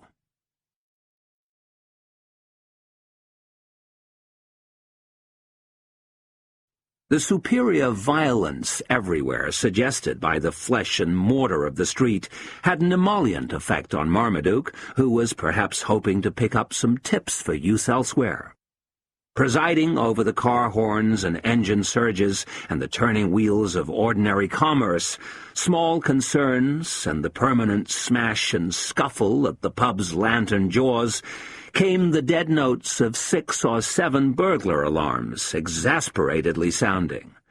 The post office, whose floors stayed wet in any weather, was a skating rink of drunks and supplicants and long-lost temper and self-injury, Guy thought, noticing how nobody noticed the woman in the corner, rhythmically beating her head against the joint in the wall. He queued for a call box, or milled for a call box. The queuing idea, like the zebra crossing idea, like the women and children first idea, like the leave the bathroom as you would expect to find it idea, having relinquished its hold in good time for the millennium. Even Marmaduke seemed somewhat daunted by the swirl. Guy was thinking of trying his luck at Conchitas, or Hosnies, or possibly the Black Cross, when a booth became clear and no one serious interposed. He called Richard, who forthrightly confirmed what they had both suspected. All American money was leaving the city. After the conversation was over, Guy went on standing there, the telephone to one ear, while Marmaduke patiently mangled the other. He never panicked, and he didn't panic now. He cleaved, as always, to what he felt was inevitable. The American retreat was in any case far less significant than the rollover it might entrain, and his own holding position was probably sound, but he suddenly felt a universal steepening. Guy held the child, but wants and needs now flailed out from him, basic, cheap, ordinary, the stuff we have to have. It occurred to him that he was perfectly free to call Nicola, and this he did. Sleepily, she revealed that she was lying on her bed after a bath, and that he was much in her thoughts. For some reason, Guy laughed, and with childish gratitude or relief. He felt a new pain somewhere, but didn't notice how his trousers rose a couple of inches from his shoes. He went outside with the child, and the sun was right there at the end of the street, like a nuclear detonation. And Guy knew that the sun shouldn't be doing this. No, the sun really shouldn't be doing this. The sun shouldn't be coming in low at us like this, filling windows and windscreens with rosy wreaths of dust, setting the horizon on fire like this, burning so aslant like this, at this terrible angle, making everything worse. You want it out of your sight. Look round a corner, and there's nothing. The street is gone. It's just fire and blood. Then the eyes themselves burn through, and you can see the wet asphalt sizzling in its pan. The sun turns slums into crystal battlements. But the sun shouldn't be doing this. It really shouldn't be doing this, branding our minds with this idea, this secret, special burning, special fire, arrowing in low at us all the time like this. As they turned into Lansdowne Crescent, a free dog bounded past, as if escaping from the scene of a crime. Guy sat Marmaduke down on a garden wall and tried to embrace him. Into the eager flurry of small fists he bent his face, his searching lips. He had just seen himself in the future. He was with Marmaduke at the zoo in Regent's Park, the zoo world of annulment, disillusion, visiting rights, half-orphanhood. The cafes, the concourses were sparsely scattered with other divorced fathers, other sundered children. But the cages were empty, except for trails of smoke and the ghosts of animals. There weren't any animals. No animals anymore. Not even a dog. For some time now, I have thought it possible to believe that America was going insane, in our own way. And why not? Countries go insane like people go insane. And all over the world, countries reclined on couches or sat in darkened rooms, chewing dihydrocodeine and temazepam, or lay in boiling baths, or twisted in straitjackets, or stood there banging their heads against the padded walls. Some had been insane all their lives, and some had gone insane and then gotten better again, and then gone insane again. America had had her neuroses before, like when she tried giving up drink, like when she started finding enemies within, like when she thought she could rule the world, but she had always gotten better again. But now she was going insane, and that was the necessary condition. In a way, she was never like anywhere else. Most places just are something, but America had to mean something, too. Hence her vulnerability to make-believe, to false memory, false destiny. And finally, it looked as though the riveting struggle with illusion was over, and America had lost. I sit by the side of Lizzie Boo's hammock-like bed, patting her hand and talking about all the rewards of the cloistered life. How very different from the sleeping arrangements and general atmosphere aboard Aphrodite, where Marius swelters in the port cabin, listening to Cornelia's insomnias of stoppered longing in her starboard bunk. There was a time when I thought I could read the streets of London. I thought I could peer into the ramps and passages, into the smoky dispositions, and make some sense of things. But now, I don't think I can. Either I'm losing it, or the streets are getting harder to read. Or both. I can't read books, which are meant to be easy to read. No wonder, then, that I can't read streets, which we all know to be hard, metal-lined, reinforced, massively concrete, and getting harder, tougher. Illiterate themselves, the streets are illegible. You just cannot read them anymore. "So you loved him," I said. "So you loved her," said Nicola. I didn't answer either. What happens? We endlessly circle everyone else. Everyone else we can get in range, looking for the other, who is circling and waiting, and, we hope, looking for us. Then, if you dare to, if you possibly can, you just think, not a doubt. For some time now, it seemed that the dream life of America might become too strong and troubled. What's that line in Early Updike? In innocent, amorous rabbit land? America is beyond power. She acts as in a dream, as a face of God. America thought she was awake, brightly awake, but in reality she was sleeping and deep dreaming, and she was all by herself. She wanted to be good, to be better, special. We all do. When you go insane, what happens? Wanting to be good and right. Can this do it? Can love do it? Too much love, and all of the wrong kind. Love unreturned, tantrum love, collapsing into hurt feelings, feelings ripped and torn. Inconsolable America, cruelly stung, breathing deeply, and not coming out to play. Marriageably she slept and dreamt and thought she was awake. It makes it so no one can say how frightened they're feeling. 4 months ago, Missy Harder was whispering in my ear. Now she talks like Time magazine. I call her everywhere, and nothing happens. Keith asked me if he could bring Annalise Furnish to the apartment. As he filed this request, and sensed some of my unease, he gave me the look of the star-crossed lover. In Keith's version of it, in Keith's spin-off of it, the star-crossed lover looks like an old chancer whose steed has fallen 10 yards from the post. "Just this once," I said. Notes. Of course, I'd admired the topless tabloid photo of her that Keith carries around with him, and physically she measured up. All in all, she seemed 1, a little less pretty, 2, quite a lot more crazy, 3, about 5 years older, and 4, about 9 inches shorter than the image formed by my typewriter.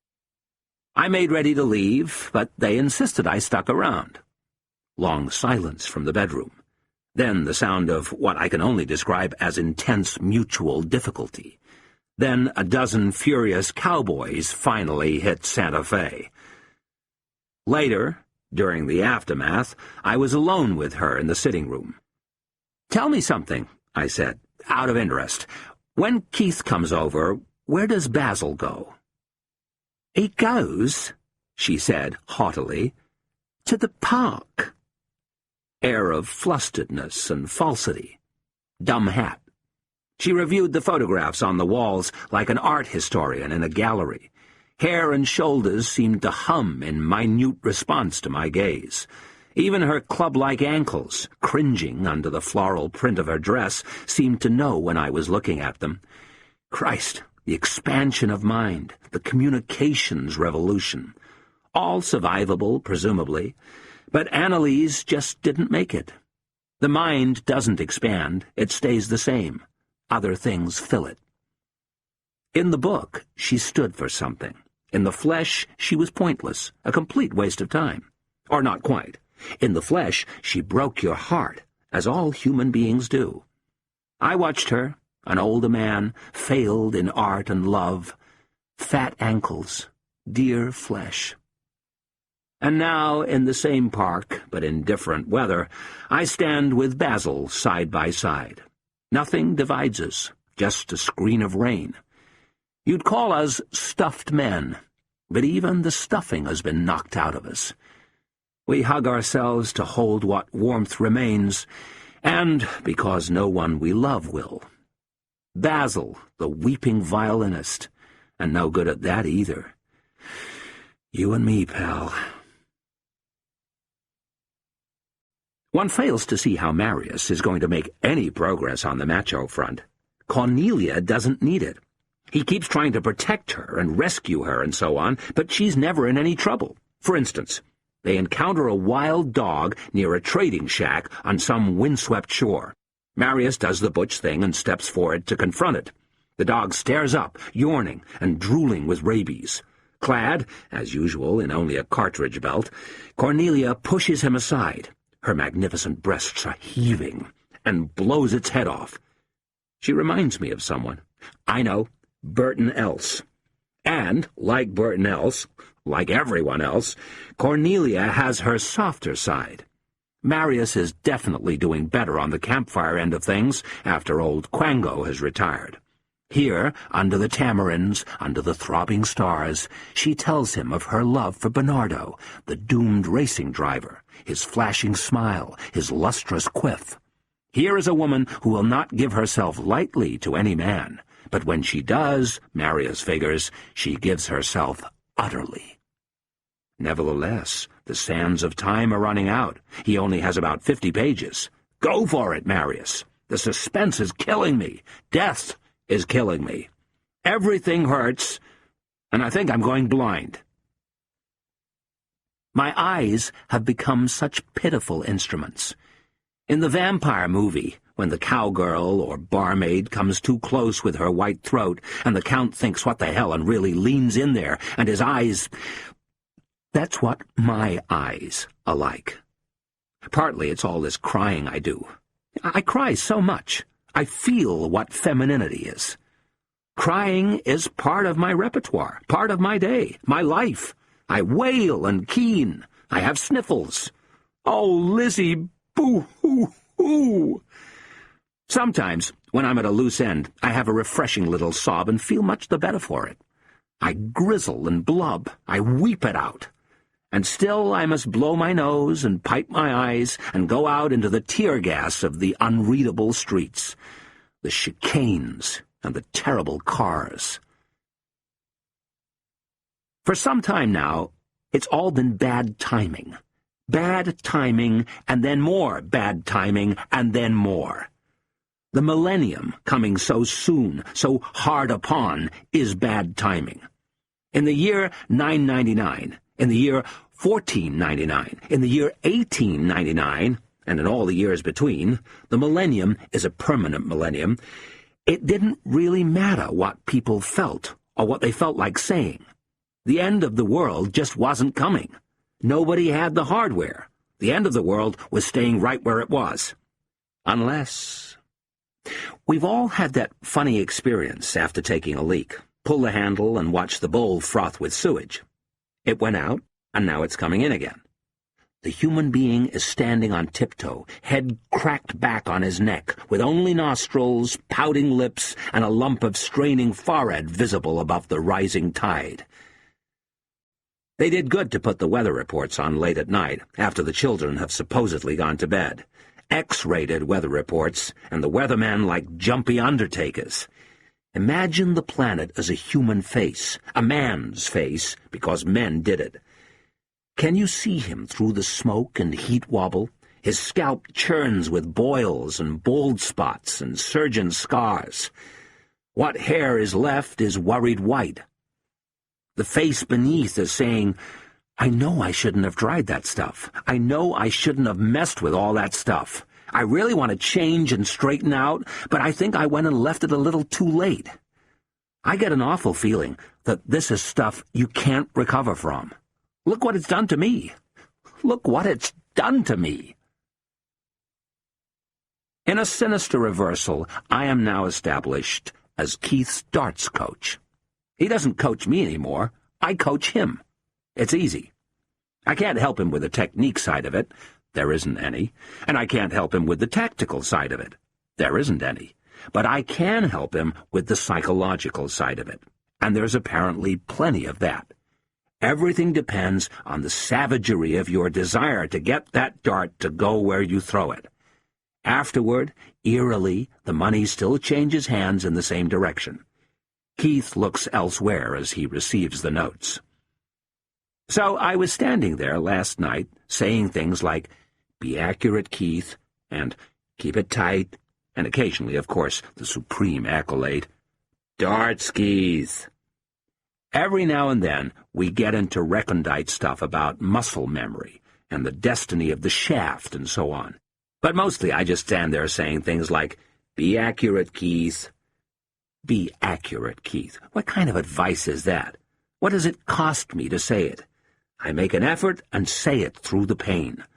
The pain I'm at home with by now, but not the effort. It is the effort that is so new, unprecedented, and so tiring, like all efforts. Effort is full of effort and all that tiring stuff. There is a tab. Light bleeds out of the other things. Last night, around 11, something happened to Keith that should never happen to a cheat. He ran out of cigarettes. Flabbergasted, he searched the garage for his spare few dozen cartons and couldn't find a single pack. That shows you just how long he has been neglecting his cheating. When he went to get some at the offie, where they have everything a modern family needs, drinks, videos, nuked pizza, I settled down for a leisurely look at his notebook, his darting diary.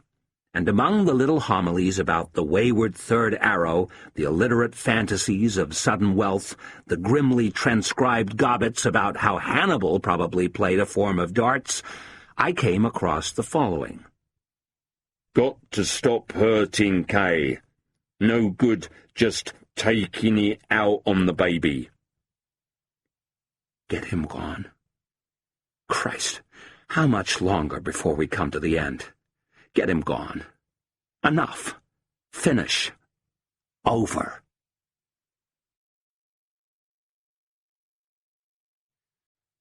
Chapter 19. The Ladies and the Gents. Semi-night. The 5-set semi-final of the duo share Sparrow Masters was, for Keith's talent, a home fixture. No way, on the other hand, was such a quality contest being staged at the Black Cross. On this night, Keith looked to a far more prestigious venue. Acton's the Marquis of Edenderry. That was the drinker Keith had always represented. The foaming tankard, the purple arrow pouch, the clinical finishing. No way would you catch Keith throwing for the Black Cross, whose drunken troupe of cosmopolitan stylists had never come close to Super League, had never, in fact, been known to win a darts match.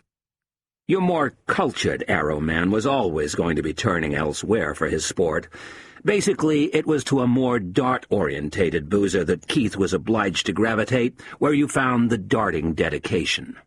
The Marquis of Edenderry, its terraces of brothely red velvet and tinkling chandeliers, the barmen in braces, striped shirts, and pork-chop sideburns, the barmaids with their milkmaid outfits, wenchy cleavages, and sound knowledge of darts averages and lore. Magnificent facilities, with 8 boards all in a line, and then, for the big occasions, the raised Aki, complete with mimic target and digitalized scoring. Kath helped dress him. The burnished Cubans, the toreador flares, the black shirt short-sleeved for flowing throwing with its silver-scripted admonition. Keith's talent, the finisher. Then the bat-winged darting cape. In the damp shadows of the Black Cross, the figure Keith cut could occasionally seem taciturn and remote, but put him in a class pisser like the Marquis of Edenderry, and, well, the guy just came alive. Keith loved the Marquis of Edenderry. He sometimes came over all funny about the Marquis of Edenderry and would tearfully beat up anyone who spoke slightingly of the place. "Yes, this is it," said Guy. He gave a sideways smile of encouragement and asked, "Are you all right?" Nicholas smiled back at him without opening her mouth. "I think so." She took his hand. "It's just that I'm not a great one for pubs," said Nicola, who in truth had always preferred expensive cocktail bars and violent speakeasies. "We met in a pub. Well then, they can't be all bad." He got out and moved round quickly to her door. A hand appeared. He raised her up into the night. "You look splendid," he said, and added in a louder voice, "I'm just wondering whether we oughtn't to leave your coat in the car." Nicola looked like $1 million, or £1 million anyway. Over the V-neck jacket and rear-split skirt of a black velvet suit was flung a blonde mink coat. "It's fake," she had lied. Court shoes, sheer stockings, diamonds on her ears and on her throat at the end of a fine gold chain, and a gold watch and a gold clasp on the black leather bag. "I mean," said Guy, "they won't know it's not real." When earlier, as planned, she had come straight down the stairs in response to his buzz, Guy had been seriously alarmed, and of course seriously touched, by the guileless opulence of her dress. How hard, and with what intelligent success, she had tried to look sophisticated. And they were only going to the pub to watch the darts and root for Keith, who perhaps had told her that the place was rather grand. "Who won't?" "The people in the pub. They'll try and steal it, do you mean? But you'll protect me. Anyway, they wouldn't dare." Guy smiled palely. All he had meant was that the coat might cause ill feeling in the Marquis of Edenderry. But of course he kept this to himself.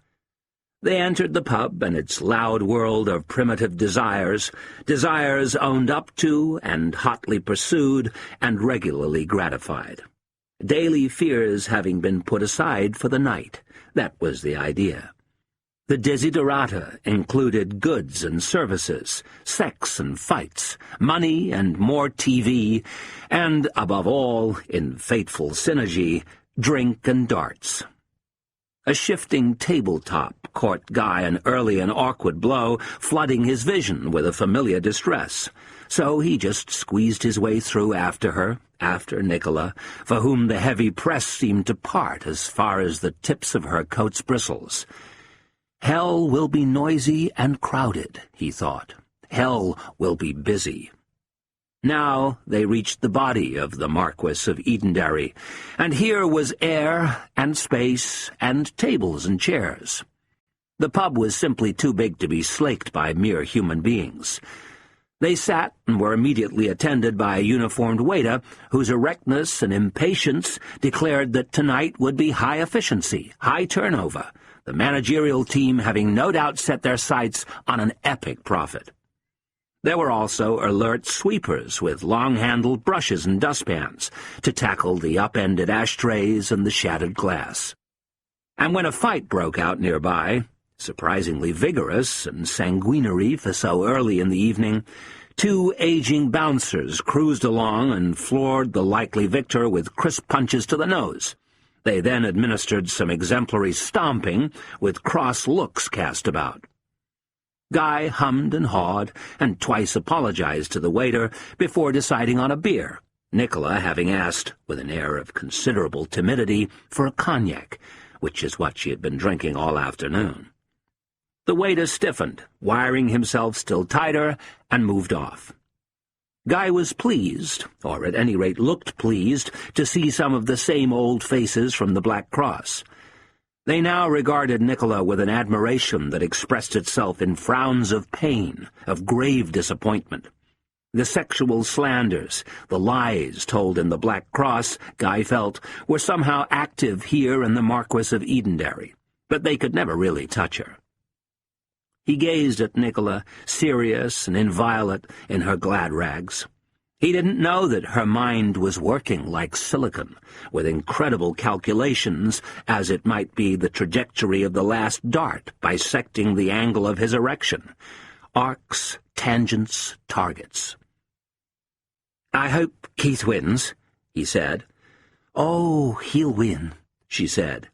Guy smiled at her with his head tipped, as if questioning her certainty. She could have told him what she believed to be true, that she felt it in her tits. "I feel it in my tits." But of course she kept this to herself. At 7:45 precisely, North Kensington's Keith Tallant pushed open the double doors of the Marquis of Edenderry and stood there removing his car gloves, while all the heads turned. Stay cool, but don't tighten up. He lifted his chin, surveying his immediate responsibilities. There were some shouts from further back. Heavy support. Don't ask about an opponent. You play the board, not the man. Mike Frame, the landlord, and Terry Lynex and Keith Carburton from Rare Perfumes. A nice gesture. Appreciate it. Now, Mike Frame stepped forward and placed a serious hand on Keith's shoulder, urging him on to the cleared stretch of bar space.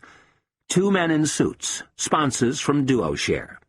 And Tony de Taunton from DTV. DTV. TV. With intense formality, Keith was offered a selection of select wines, a choice of choice spirits. No way. Lager. Lager's kegged. "It's kegged." "I understand you usually throw number 3 for the pub, Keith." "Third gum. That's correct, Tony." Keith explained that the pub's 2 top darters, Dwayne Kensel and Alex O'Boy, had both been unavailable when the DuoShare came round this year. Absently, he added that such things were always unpredictable where matters of parole and remand were concerned. "No, I'm the underdog tonight," said Keith. Lower expectations. "Suits me down to the ground." "Well, good luck." "Thanks, Tony. Yeah, cheers." 7:50, and the double doors swung open again, meaningly. The clatter faltered, and there was a schoolyard sound from within. Whoops, harsh laughter. Keith turned, not too quick, and faced the entrance with his ready sneer. 4 Japanese. "That one. Paul Go. Seen him down the Artesian. Fucking maniac on the treble 20s. Did 2 10-darters in half an hour. Came out of his trap with a maximum. Never smiles. Did the 170 finish." Don't ask about an opponent. Keith sipped his lager. So, Paul Go beat Teddy Zipper. The fast-throwing Oriental had what it took to put one over on the South London drayman. Keith parked his sneer at the bar, while the exclusive huddle opened out to include his adversary. Then he turned, looked for a moment into the unknowable ferocity of Paul Go's lidless stare, nodded his farewells, circled his tongue round his right cheek, and slowly unmoored himself into the smoke and the noise and the pub's waves of love. "He's coming over," said Guy. "I think he's coming over. He certainly looks ready for anything." "Doesn't he?" said Nicola. "I love the Stingray outfit. I think we might need more chairs. If he joins us, we might need more chairs." Still some distance off, Keith was now walking the gauntlet of his friends and fans. Hand clasps and hand smacks, savage and farcical winking, the great dry head jerking in recognition and acknowledgment. Playfully, he slapped the drinks from offering hands and tossed spare cigarettes over his shoulder, like Henry VIII with his chicken legs. Laughing faces filled Keith's wake. "He looks like the Pied Piper," said Nicola. "He looks," said Guy with doubt, but so raptly that it came out anyway. He couldn't imagine ever feeling superior to Keith again, the male principal so positively charged. "He looks," said Guy, "like Marmaduke."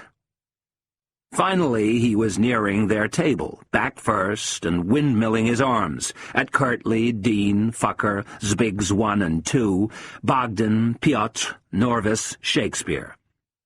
"Best of luck, Keith," called Guy, his glass raised, but much too early, for Keith was still craning to heed some chant or goad. "Best of luck, Keith." "Yes, good luck, Keith," said Nicola. He was now looking beyond them and flapping his hands in authoritative summons. "I think we might need more chairs," said Guy. "Right then," said Keith, and gave a courtly sniff. "Guy, Nick, Debbie. This is Debbie. Debbie, this is Annalise. Annalise, Petronella. Petronella, say hello to Iqbala. Iqbala, meet... "Keith."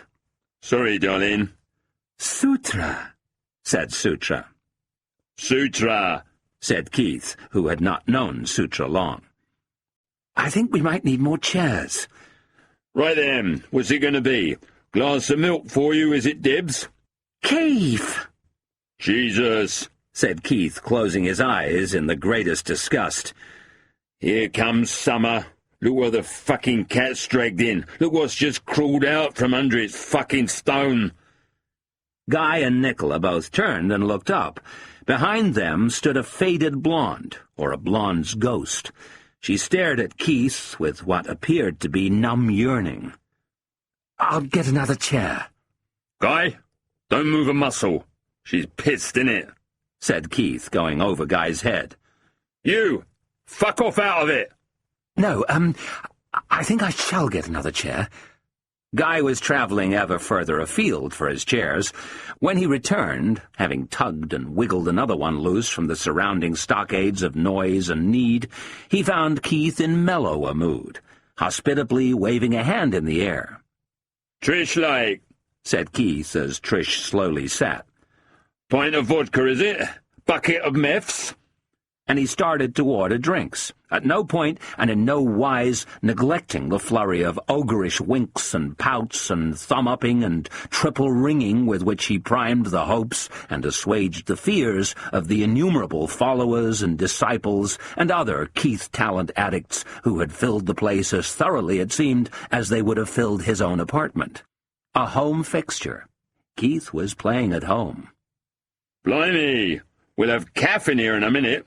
I'm like, you fucking Nefna, that's who I'm like. I have never made no secret of my admiration of the female charms. Look at this," said Keith, turning on Debbie with the hot wind of his stare. "Miss Debbie Kenzie, 16 today. On your feet, girl." Debbie rose. The black net T-shirt with its lively catch of breasts, the loose white knickers worn fashionably outside the tight black shorts, then the two bands of stark flesh before the thick pink tubing of her leg-warmers. Debbie's round face was pleasant, more than pleasant, until it fully smiled. The smile did a lot for Debbie. It did things like halving her IQ.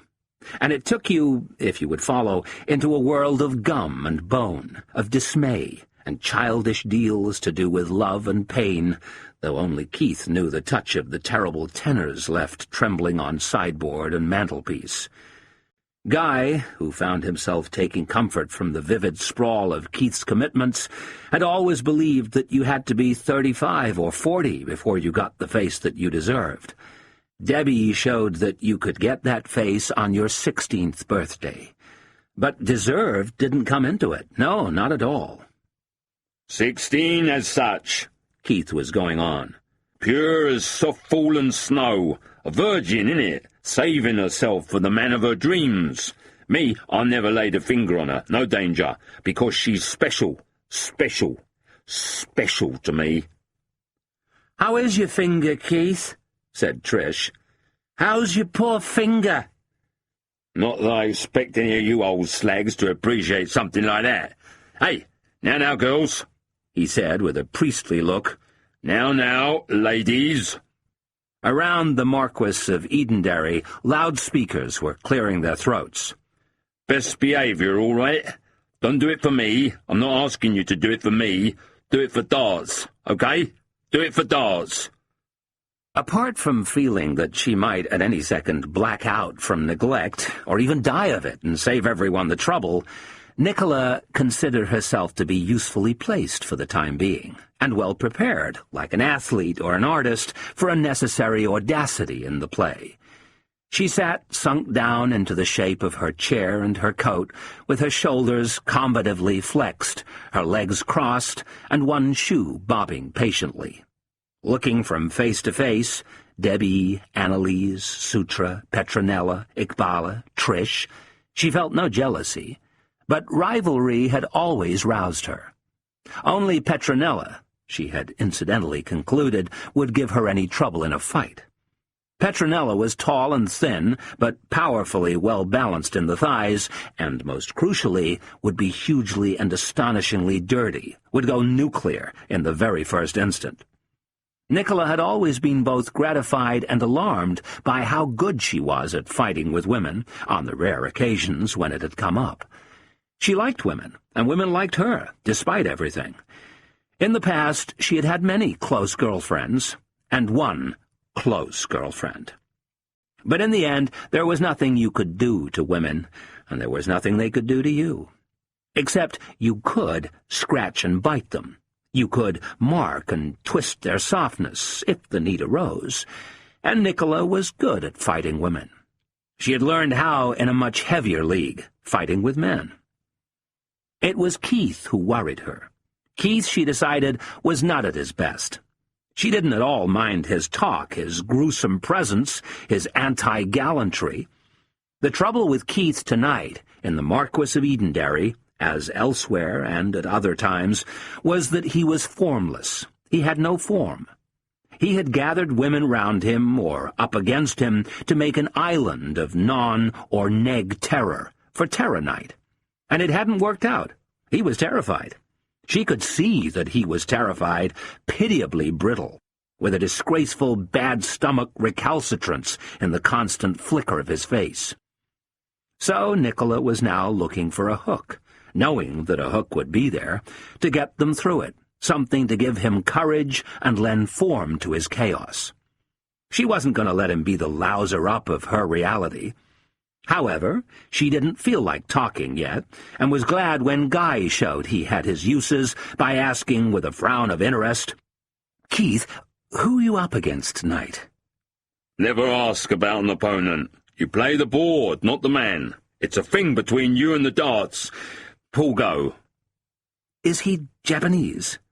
I got respect for every man I play. A very determined people.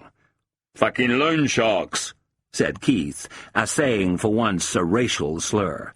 He could think of nothing worse to say about them, having, for example, barely heard of World War II.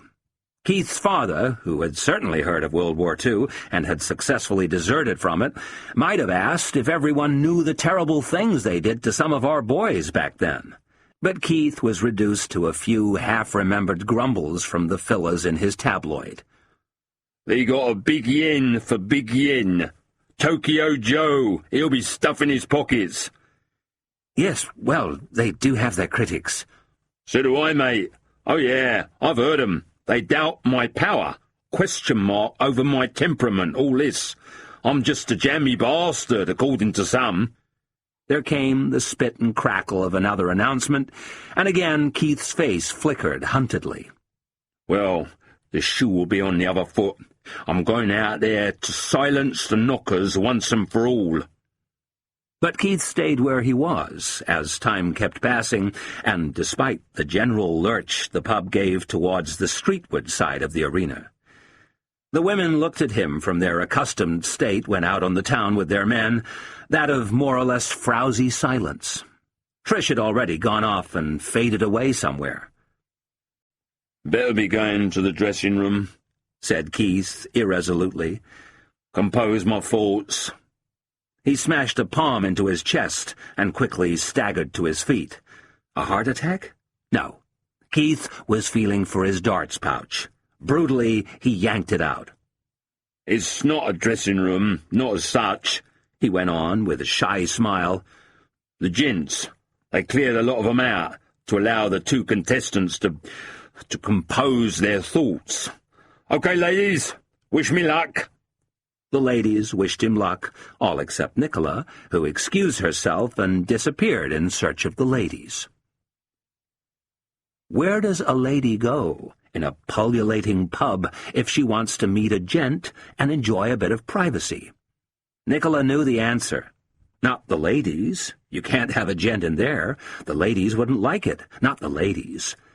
The gents. The gents. The gents being so much more tolerant and fun-loving in this regard. Ladies aren't supposed to go in the gents. Only gents are. But this was no lady. Unless she be Lady Macbeth. At first, Nicola lingered near the entrance by the machines. What would they be dispensing these days? Not just cigarettes and condoms, not in here. Also hair pieces and prostate kits and pacemakers. After one last hopeless shout through the doorway, the man in the frilly shirt moved off, and Nicola walked into the world of white testosterone. She did so proprietorially. The big youth who came fast out of the stall looked at her and hesitated on his way out, thinking better of washing his hands. She lit a cigarette with detailed calm and raised her chin for the first inhalation. There were 3 men in the men's room. Keith, who looked up from dabbing his face at the basin and frowned softly as he caught her eye in the mirror. A haggard milkman bent over the white pouch of a urinal, his forehead pressed to the tiles, weeping and faintly whinnying with pain as he micturated. And Paul Go. It was over to him, in his corner she sauntered, to Paul Go, expressionlessly tending his darts, aligning flights, barrels, shafts, points. She stood so close to him that in the end he had to look up. "Do you speak English?" He gave a sudden nod. "And where are you from?" "Japan. Yes, but Honshu, Kyushu, Shikoku?" "Honshu. Tokyo, Kyoto, Nagoya, Yokohama, Nagasaki, Utsunomiya." "What?" "Utsunomiya." "Been with us long, have you, Paul? Tell me, do you know what I mean by Enola Gay?" He gave a sudden nod. She stared for a while at the black fluff on his upper lip, and then turned her blonde fur on him and said to Keith, "It's funny, isn't it, darling?" Keith seemed ready to agree. "People are always saying that the Japanese are different from us, from you and me. More different than the black, more different than the Jew, more different even than that little creature over there." She indicated the micturating milkman, who wasn't at all offended. Still entirely caught up in his lone drama of self-injury, he had lifted a hand to his tear-stained face and altered his stance to that of one about to seat himself on a high stool. "We should surely be able to address the matter in a liberal and inquiring frame of mind. I mean, when all is said and done, just how different from us spiritually, humanly," she said, and turned again, "are these fucking monkeys?" Paul Go waited. Then he smiled. "And now you're showing those teeth that nobody understands." The last words were said into a surprising silence, as some fresh disposition established itself in the hall beyond. The man with the frilly shirt had reappeared, and there were other onlookers. Losing no time now, Nicola clicked back across the floor, opening her handbag. She gave Keith a kiss, the wounded bird, and carefully wiped his mouth with a paper tissue. Standing back, she considered the whole man with eyes of love. "Keith, your shirt. It must have got a little creased in the car." She bent to straighten the ridged rayon. She bent lower. "On your knees, girl," said Keith calmly. So that was the necessary. The diaphanous stockings meeting the other shine on the toilet floor. Nicola knelt. She tugged downwards on the shirt's hem and wetted a finger to collect some fluff from the vertical stripe of the trousers. She said, "Win, Keith. Dispose of the challenge of the hibakusha. Come to me tomorrow. I'll have more money for you. You're my god." "On your feet, girl." Paul Go moved past them. Even the old milkman levered himself free of the urinal and set his course for the door. Keith stayed for a while and looked at her, nodding his head, but she was the last to leave. Guy patrolled the Marquis of Edenderry, his questing nose out front, the indeterminate mouth with its wince smile and flinch grin. The pub, the entire cavern of leather and glass, had been tipped sideways, its contents toppling towards the street, toward the raised dartboard, the trampled Aki. All you could see up there was a man in a purple dinner jacket, above the crowd. His voice might not have been the worst voice of all time, but it was certainly the worst voice yet, a nightmare of fruity pomp. With this voice he was saying, "So I'd like to thank you for kindly thanking us for bringing you this contest here tonight." Guy could see Debbie and, was it, Petronella standing together on a table a few feet from the swaying rampart of heads and shoulders. He was afraid he had been rather a dub with Keith's harem, most awkward. They had seemed to look right through him, to look right through his well-enunciated questions about where they lived and what they did, though he did manage to exchange some words with Annalise about the theater. He craned and flinched and felt the need for Nicola, a childish need, like being lost on some market street and desperate for one of the bustling mannequins to slow and soften into the kind shape of the loved one. She must be still in the ladies, Guy thought, as he went to use the gents. He couldn't imagine that Nicola would want to watch the whole thing, or even any part of it, so he returned to their table to wait for her there. Others, too, were sitting it out, busy drinking or petting or fighting. He emptied his glass and blinked at the crowd. Then he felt a light touch on his shoulder, and with a forgiving smile he turned to face the authentic ruin of Trish's shirt. "Whoops, are you all right?" She stared into nothing as he helped her sit. She stared into nothing, or she stared perhaps at her own thoughts, at her own insides. Here was a blonde to whom everything that could happen to a blonde had gone ahead and happened.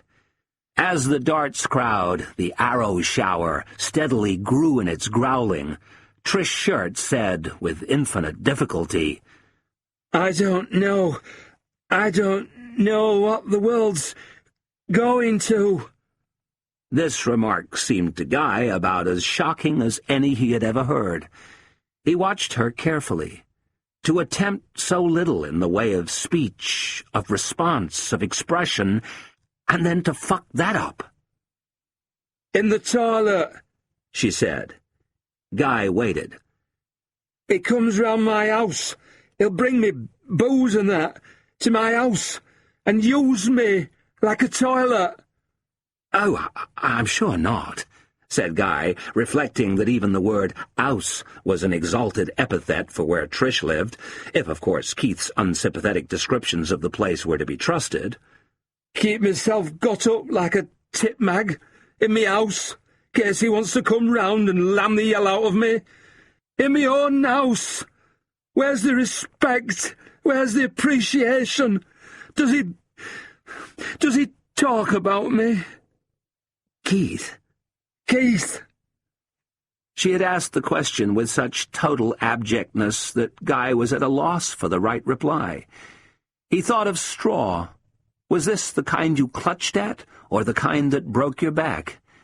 Keith did in fact talk about Trish frequently, even routinely, as a way of advertising his movements around town, and he backed up these mentions with as much violent detail as he had inclination or time to transmit. Guy said, "He talks about you often, and fondly." Keith? Keith. Oh, I love him dearly with all my heart, she said. Truly I do. Her face softened further. A mother watching over a sleeping child. A mother who had been away some time in an institution. A cracked mother. A mother, alas, that you wouldn't want your child near with her wrong type of love. Go on. What's he say? "He says," said Guy helplessly, but rightly concluding that Trish would believe anything, "he says that his feeling for you is based on deep affection and trust." Why then? Why, Keith, why? Why does he rub my nose in it, with her, in the toilet? What? Here? Yes, well, he does behave impulsively at times. On her knees. Guy looked up.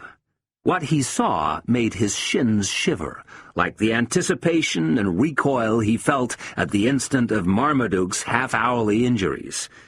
Nicola was standing alone on the bar, her arms folded, her shoes held in her right hand, her blonde fur coat like a low sun, and supervising the contest with an expression of inexplicable coldness.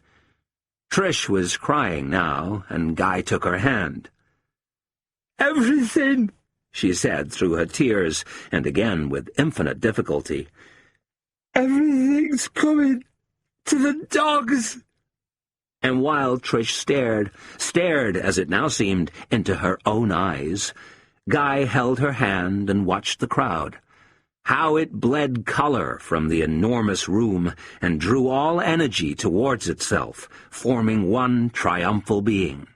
How it trembled, then burst, or came, or died, releasing individuality. And how the champion was borne along on its subsidence, his back slapped, his hair tousled, mimed by female hands, and laughing like the god of mobs. So, the fairy tale continues, said Royal Oak's Keith Tallant, draining his glass and wiping his mouth with his sleeve. Basically, the complexion of the match changed in the second leg of the third set. Recovering from his wayward start, when nothing would go right for the fast-throwing Oriental, the little guy from the east was permitted 3 clear darts at the double 16, the board's prime double. The bigger man could only stand and watch, but his fears proved fleeting, for the young Jap crept it. Relishing the home fixture, the North Kensington chucker went from strength to strength, stepping in to punish the smaller man who never recovered from the blow. Yes, the slip cost him dear. After that, no way could he stave off defeat. So saying, Keith closed his eyes and yawned. Secretly, he was amazed by his voice. Instead of not working at all, which would have been fair enough, his voice was working phenomenally well, though even he was shocked by how deep it had become since the last few drinks. But what authority! What rolling fluency! Keith yawned again. The inhalation, the ragged wail. It was so late now that the Marquis of Edenderry had in fact been shut for almost half an hour, but the party lingered on behind bolted doors, their glasses proudly rebrimmed by the manager, Mike Frame. Keith yawned again. Perhaps he was catching these yawns from his companions, who had had nearly 5 hours of his post-match analysis. They moaned suddenly and unanimously as Keith said, "Going for a considerable finish in a nail-biting fourth set, the—" Keith stopped, or paused. He noticed that Trish was asleep, or at any rate not conscious. The women all had their heads bowed in fatigue or in the piety of love. Keith felt so happy and proud that his mouth dropped open, and these words emerged, as his right hand, with erect darting finger, counted from girl to girl. Debbie, Annalise, Trish, Nikki, Sutra, Petronella, Iqbala. Eeny, meeny, miny. Nicola sat upright, and Guy stirred, and in the general flurry of missed clues, ungot jokes, Trish's shirt came to with a shout. She left her chair, but she didn't straighten. She stood there, cocked in a haggard crouch, and pointing with her whole arm at Nicholas Six. You! It's you! Oh, I saw you in the gents. She was down on her fucking knees in the gents for Keith. She was down on her knees in the gents, sucking his... Keith stepped masterfully forward and hit Trish once on the cheekbone with his closed fist. He stood above her, panting, but the body didn't move. In the near background, Mike Frame waited indulgently, jinking his keys. "A chapter," said Nicola in the car, "of epic squalor. Yes, surprisingly dreadful. When I get home, I shall have a scalding shower. Hideous business. I'm sorry. We should have left straight after the match and let them get on with it. You know, when Keith hit the madwoman, that was his idea of being gallant. To me, like laying his jacket over a puddle. You think? Curious how madness and obscenity go together, like madness and anti-Semitism. Shakespeare was right. Ophelia... Oh, yes. Rather sorry, Ophelia, I'm afraid." Guy was still awash with adrenaline and anger, and with confusion about his own response to the talent enormity. He had felt no fear, only paralysis, as if everything he believed in had been wiped out of existence. Now Guy added to himself, "Hard to see what to do." A little later she said, "I love your tongue, all this kissing. You're frightfully good at it. Beginner's luck." They were parked in her dead-end street. She now gave him a series of literary kisses, Maud and Geraldine and Eve in the garden, and, a happy creation, Ophelia before and after the death of Polonius. Then she threw in the Grandonite hooker. She did enough in any case, she confidently imagined, to rebrim his sobbing boner. Then she reached for her handbag with the last of many sighs. He said abruptly, "Your stockings. The knees are both torn." "I know. I can't see the point of stockings when they're this sheer. Of course, a pair of good hardy tights is what one really wants. Watch me to the door. Don't get out." She climbed from the car and walked to the garden gate. But then she turned and walked back, walking as she would on another night very soon to another man in another car. She approached and bent before the driver's window, which Guy smartly lowered. Nicola put her head into the car and gave him the Jewish princess. When it was over, Guy involuntarily raised a hand to his mouth. That was unforgivable," said Nicola mysteriously. "By the way, I'm going to stop teaching Keith." "Really?" said Guy lovingly. "One tries to do what one can, but I finally put my finger on what I can't bear about him." "Which is?" said Guy even more lovingly. "He's so working class."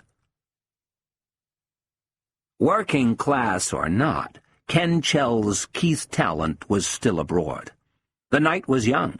Though of humble extraction, the son of a simple criminal, Keith Talent was still very much at large. He had made, in the Heavy Cavalier, a magisterial tour of Greater London. Plaistow for Petronella, Arnos Grove for Sutra, Slough for Annalise — Basil was behaving strangely — then to Ickenham to get little Debbie home safe and sound. And for a while he sat in her semi, drinking instant coffee and passing the time with her perfectly fanciable mother, who had heard of Keith's victory on the TV. It came in the form of a news flash in the middle of a darts match she was already watching, and had stayed up to congratulate him, and, of course, to ensure that her little Debbie didn't give Keith one on the house.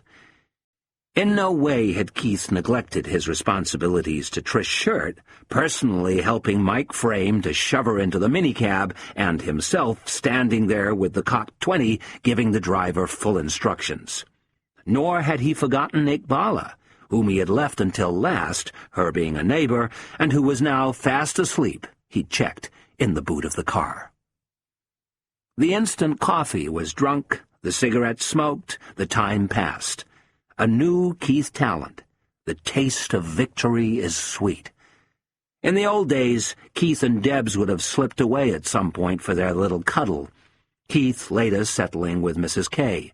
Or he might have waited in the Cavalier, smoking more cigarettes and listening to darts tapes, until Debbie threw a key down from her window and he'd pop back in for a freebie. But tonight? Well, it was a new Keith Talent they were looking at. And Debbie was special. She cost £85, and he found that he wasn't really bothered one way or the other, now that she was 16, a good deal of the magic having gone out of it. No, he gave Mrs. Kensett a kiss and a squeeze, and Debbie and even chased her goodnight on the doorstep, and was on his way. In the car, he smacked a darts tape into the stereo, the Obs Twemlow final, evergreen, and drove to Trish Shirt's. 20 minutes later, he sat in his garage and smoked 20 cigarettes and drank a bottle of porno. Bloodstains on his collar. In long but regular intervals, tears of pride dropped onto his lap. Another bottle, already a bit tiggly. That bull finish, right in the middle. No diggling, but give Debs a little cuddle. Quick piggle. From time to time, he would stare up at the swimming beauty of the dartboard, the kaleidoscope of every hope and dream. She did it. Nicky did it. Old Nick. Then home to the chores of love. He walked the wife, burped the dog, and, semi-conscious then, also semi-literate, and not even semi-skilled, W11's Keith Talent rested his head against the semi-permanent cork wall and thought of semi-precious Nicola beneath the cold black sky of semi-night.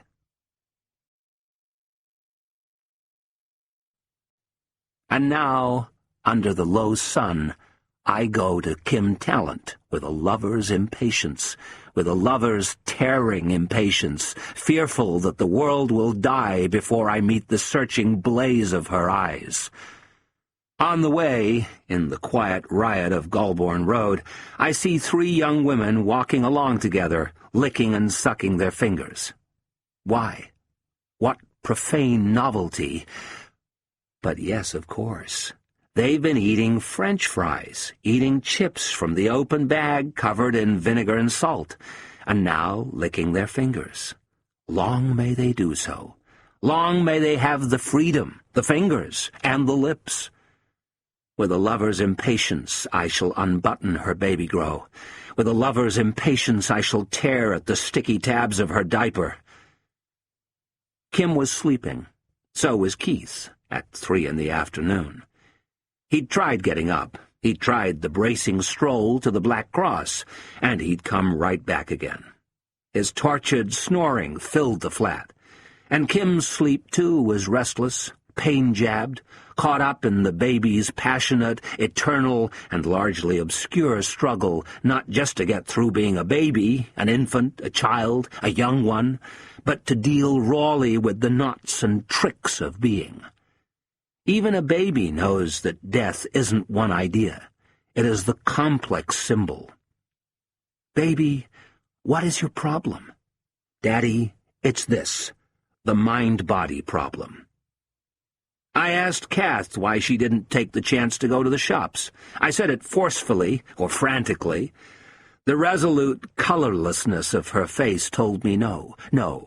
But then her eyes closed, and something was decided. Something important was decided, and she left us. Got to stop hurting Kay. With a lover's impatience, I woke her. No good just taking it out on the baby. She cried in confusion and sadness as I unbuttoned her on the living room floor. With a single wrench, I pulled off her diaper. What kind of planet is it where you feel relief, where you feel surprise that a 0-year-old girl is still a virgin? Then I turned her over. On the right buttock, a bruise, perfectly round and shockingly dark, and grainy like an X-ray, shining black light on the internal world of cells. On the left buttock, 3 cigarette burns in a triangle. I got up so suddenly that I banged into the standard lamp, and if the room had been any bigger, I would have fallen over backward right onto the deck. The wall held me up with a blow to the cranium. Showing effort and eagerness, Kim turned herself over, a new skill of hers, and looked up at me from the floor. "He's been hurting you, hasn't he?" Us, she said. "It's Daddy, isn't it?" us. I went down on my knees and said through the sound of his window-rattling snore, I don't know what I'll do, but I'll protect you. Please don't worry. Please, my darling." "Please," I said, "do this one big last thing for me. Please." Nicola pushed her face forward. "Christ, I said okay." "But what good is your guarantee? You're alone. On what can you swear? You don't love anything or anybody." "Well, you'll just have to take my word for it, won't you? I was going to do something like this anyway. What's the big deal?" "Just bear with me," I said. I had toothache in my knee and leg ache in my mouth and earache in my ass. I nodded. "Good. So, you'll have Keith move in, or spend a lot of time here, and make him happy, until the big night. I won't wake up with him. That's out of the question and is never going to happen. And you realize it'll mean sending Guy away for a while. There go my unities. I rather thought America." "America?" I sighed heavily. "But we all have to make sacrifices." I took a breath and said, "Outstanding work, by the way, at the Marquis of Edenderry. You got us out of a tricky situation." I was there, of course, at the Marquis of Edenderry. I was there. But am I anywhere? I look at my outstretched hand and expect it to disappear, to begin its slow wipe from the screen. I move in and out of things. I am an onlooker in my own dream. I am my own ghost, kissing its fingertips. Indulgently, she said, "Have you finished your letter to Mark?" "No. And it's about 8,000 words long." "Don't finish it, or don't post it. Here's a better idea. Post it to yourself. Do you know the Borges story, the Aleph? It's very funny, about literary envy." She finished her drink and dashed the empty glass into the fireplace. Typical. "Is it now?" Here they come again, the pains. Gather about me, my little ones.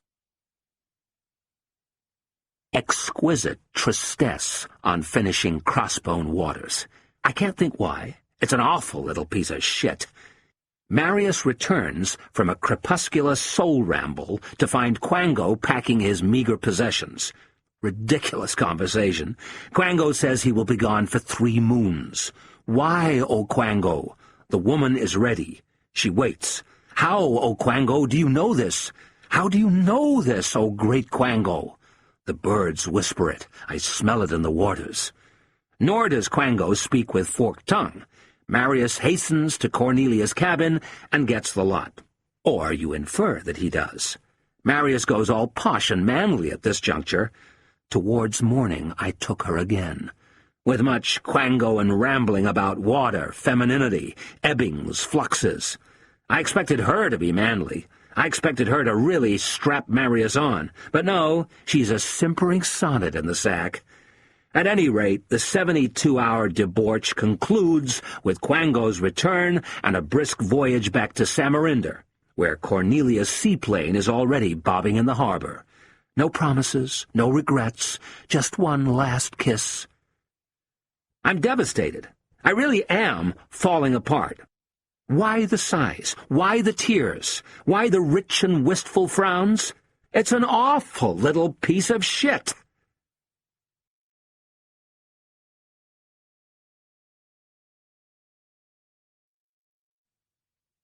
My last act of love took place 90 days ago. I ambushed and ravished her. I was frictionless and inexorable. How could she possibly resist me? Burton else couldn't have handled it better. Quango himself would have wept with pride. It was a precision raid. Everything was sweet. On the appointed day, I unsmilingly flew from LaGuardia to Logan, then the six-seater to the Cape. How aerodynamically carefree it was. How the baby plane was whisked up on the thermals out over the boatless water. I looked back with a shrewd glance. Boston at dusk with the sun behind it, heaven's red light district. We landed with extreme delicacy, as did the old open-prop Stratocruiser that was coming down alongside, like a corpulent but thin-shanked lady, skirts raised to tow the moist tarmac. Onward. Sand spills had closed the thruway. In my hired jeep, I ruggedly drove through battened Provincetown, then on past the sign that says Cape Cod Light and into the woods. Many times I climbed out to untangle the drag of queer growths, the grasp of nameless vines made bitter by their own ugliness, taloned briars, sharp-knuckled twigs, all under a storm of blackfly. Then, at last, the camp, the unlocked screen door, and Missy Hodder on the piano stool, clasping her coffee cup in both hands. She had come for remembrance, as she did every year. Her father, whom she loved, whom I loved, Dan Hodder, with his old guy jeans, his Jim Beam, and his Tom Paine. She was perfect for me. I cried. I laced her coffee with bourbon. I told her I was dying, too. I went down on my knees. How could she possibly resist me? Last night, as I entered, Nicola gave me her most exalted and veridical smile and said, "I've reached a decision. God, it's all so clear now. I'm calling the whole thing off." "You're what?" "I'll go away somewhere, perhaps with Mark. It's simple. Plan B. I'll live." "You'll what?" She laughed musically. "The look on your face. Oh, don't worry. I'm all talk. I'm just a big tease. It's still Plan A, don't worry. I was just kidding. I was just playing nervous." Last night was our last night, in a sense. We both felt it. The world was coming into everything. The room where we now talked, Nicola's habitat, would soon be altered, compromised, as would Keith's, as would Guy's. These places would never be the same again. I said, "I'm going to miss our talks. There's another thing I've been teasing you about. Of all my recent deceptions, this was the hardest, technically. I mean, keeping a straight face. Pretending to be a virgin is a breeze in comparison. Mark Asprey." "Oh, yes?" "His work, his writing. It's shit," she said. My heart soars like a hawk. What was she wearing? I can't remember. No outfit or disguise of innocence or depravity, just clothes. And she wasn't made up either, and she wasn't drunk, and she wasn't mad. Very much herself, whatever that was. Herself fraying, but shiny like worn velvet, extreme, aromatic, nervous, subtle. She said, How do you feel about me? The truth. The truth? I got to my feet, saying, "You're a bad dream, baby. I keep thinking I'm going to wake up." Here I snap my fingers weakly, and y'all disappear. You're a nightmare. She stood and came toward me. The way her head was inclined made me say at once, "I can't. You must know that it has to happen. You've come across this when men can't. Only by design. It's easy. You make yourself leaden. Don't worry, I'll fix it. I'll do it all. Don't even try and think about love. Think about the other thing." Later, she said, "I'm sorry if you're angry with me, or with yourself." "I'm not angry." "I suppose you've never done that before." "Yes, I did think I might get through life without it." "You may surprise yourself further. As Keith says, it's never over until the last dart strikes home." "Anyway," she said, "this will only happen once." "Anyway," I said, "I'm mostly grateful. It's made me ready to die." "That was my hope." "With Mark, what was the—" "Hush now." We put our clothes back on and went out walking in the dripping alleys, the dark chambers of the elaborately suffering city. We're the dead. Amazing that we can do this. More amazing that we want to.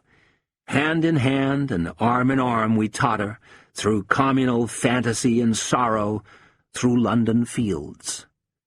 We're the dead.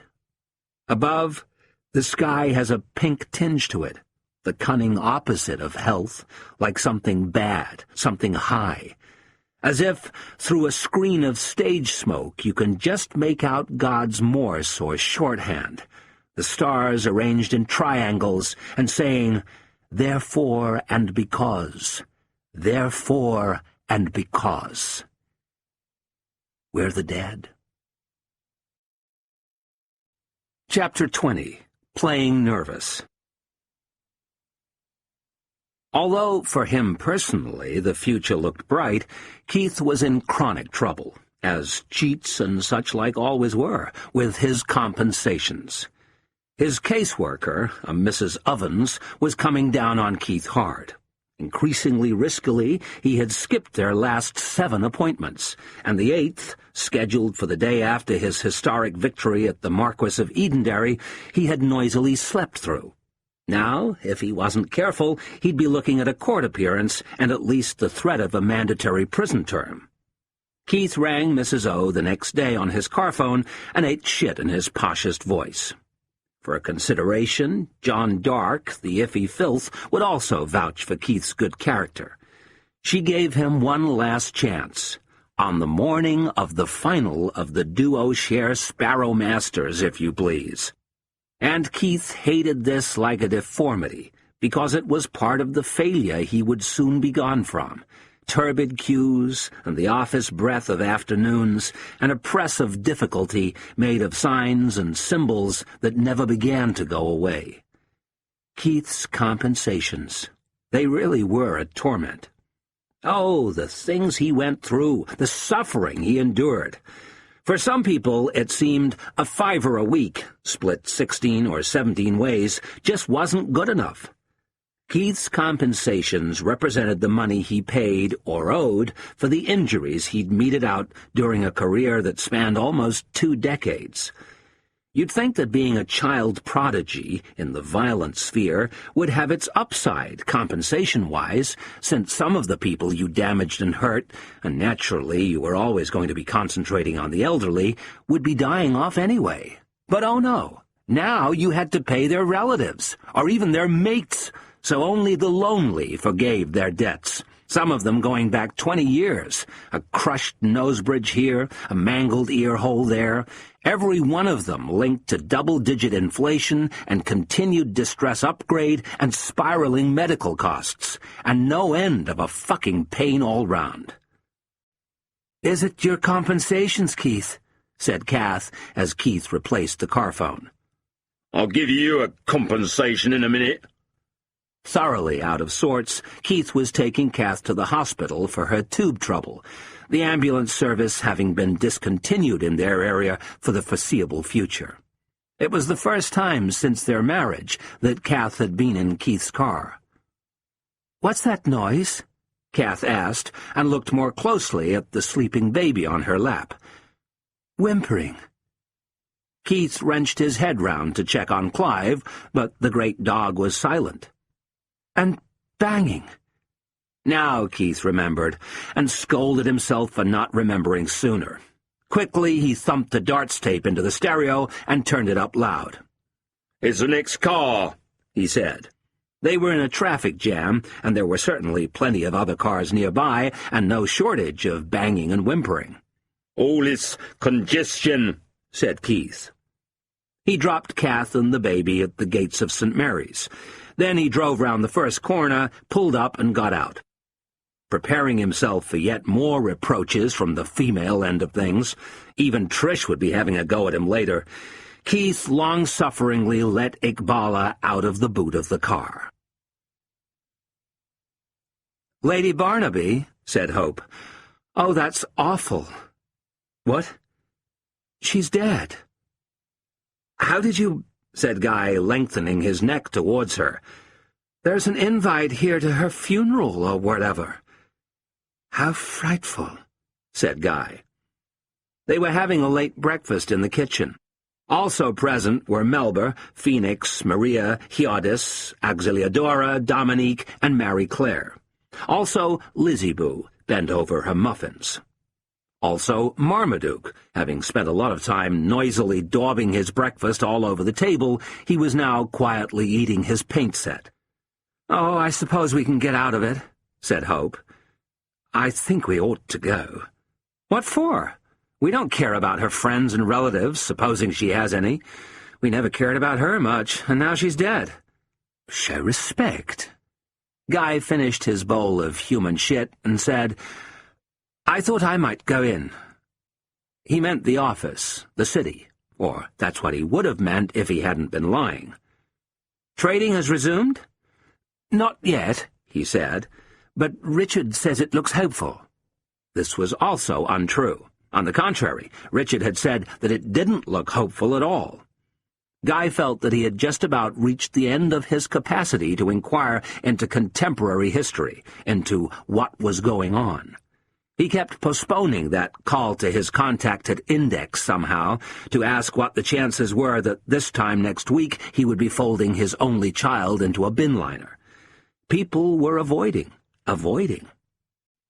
He cast an eye over Hope's mail.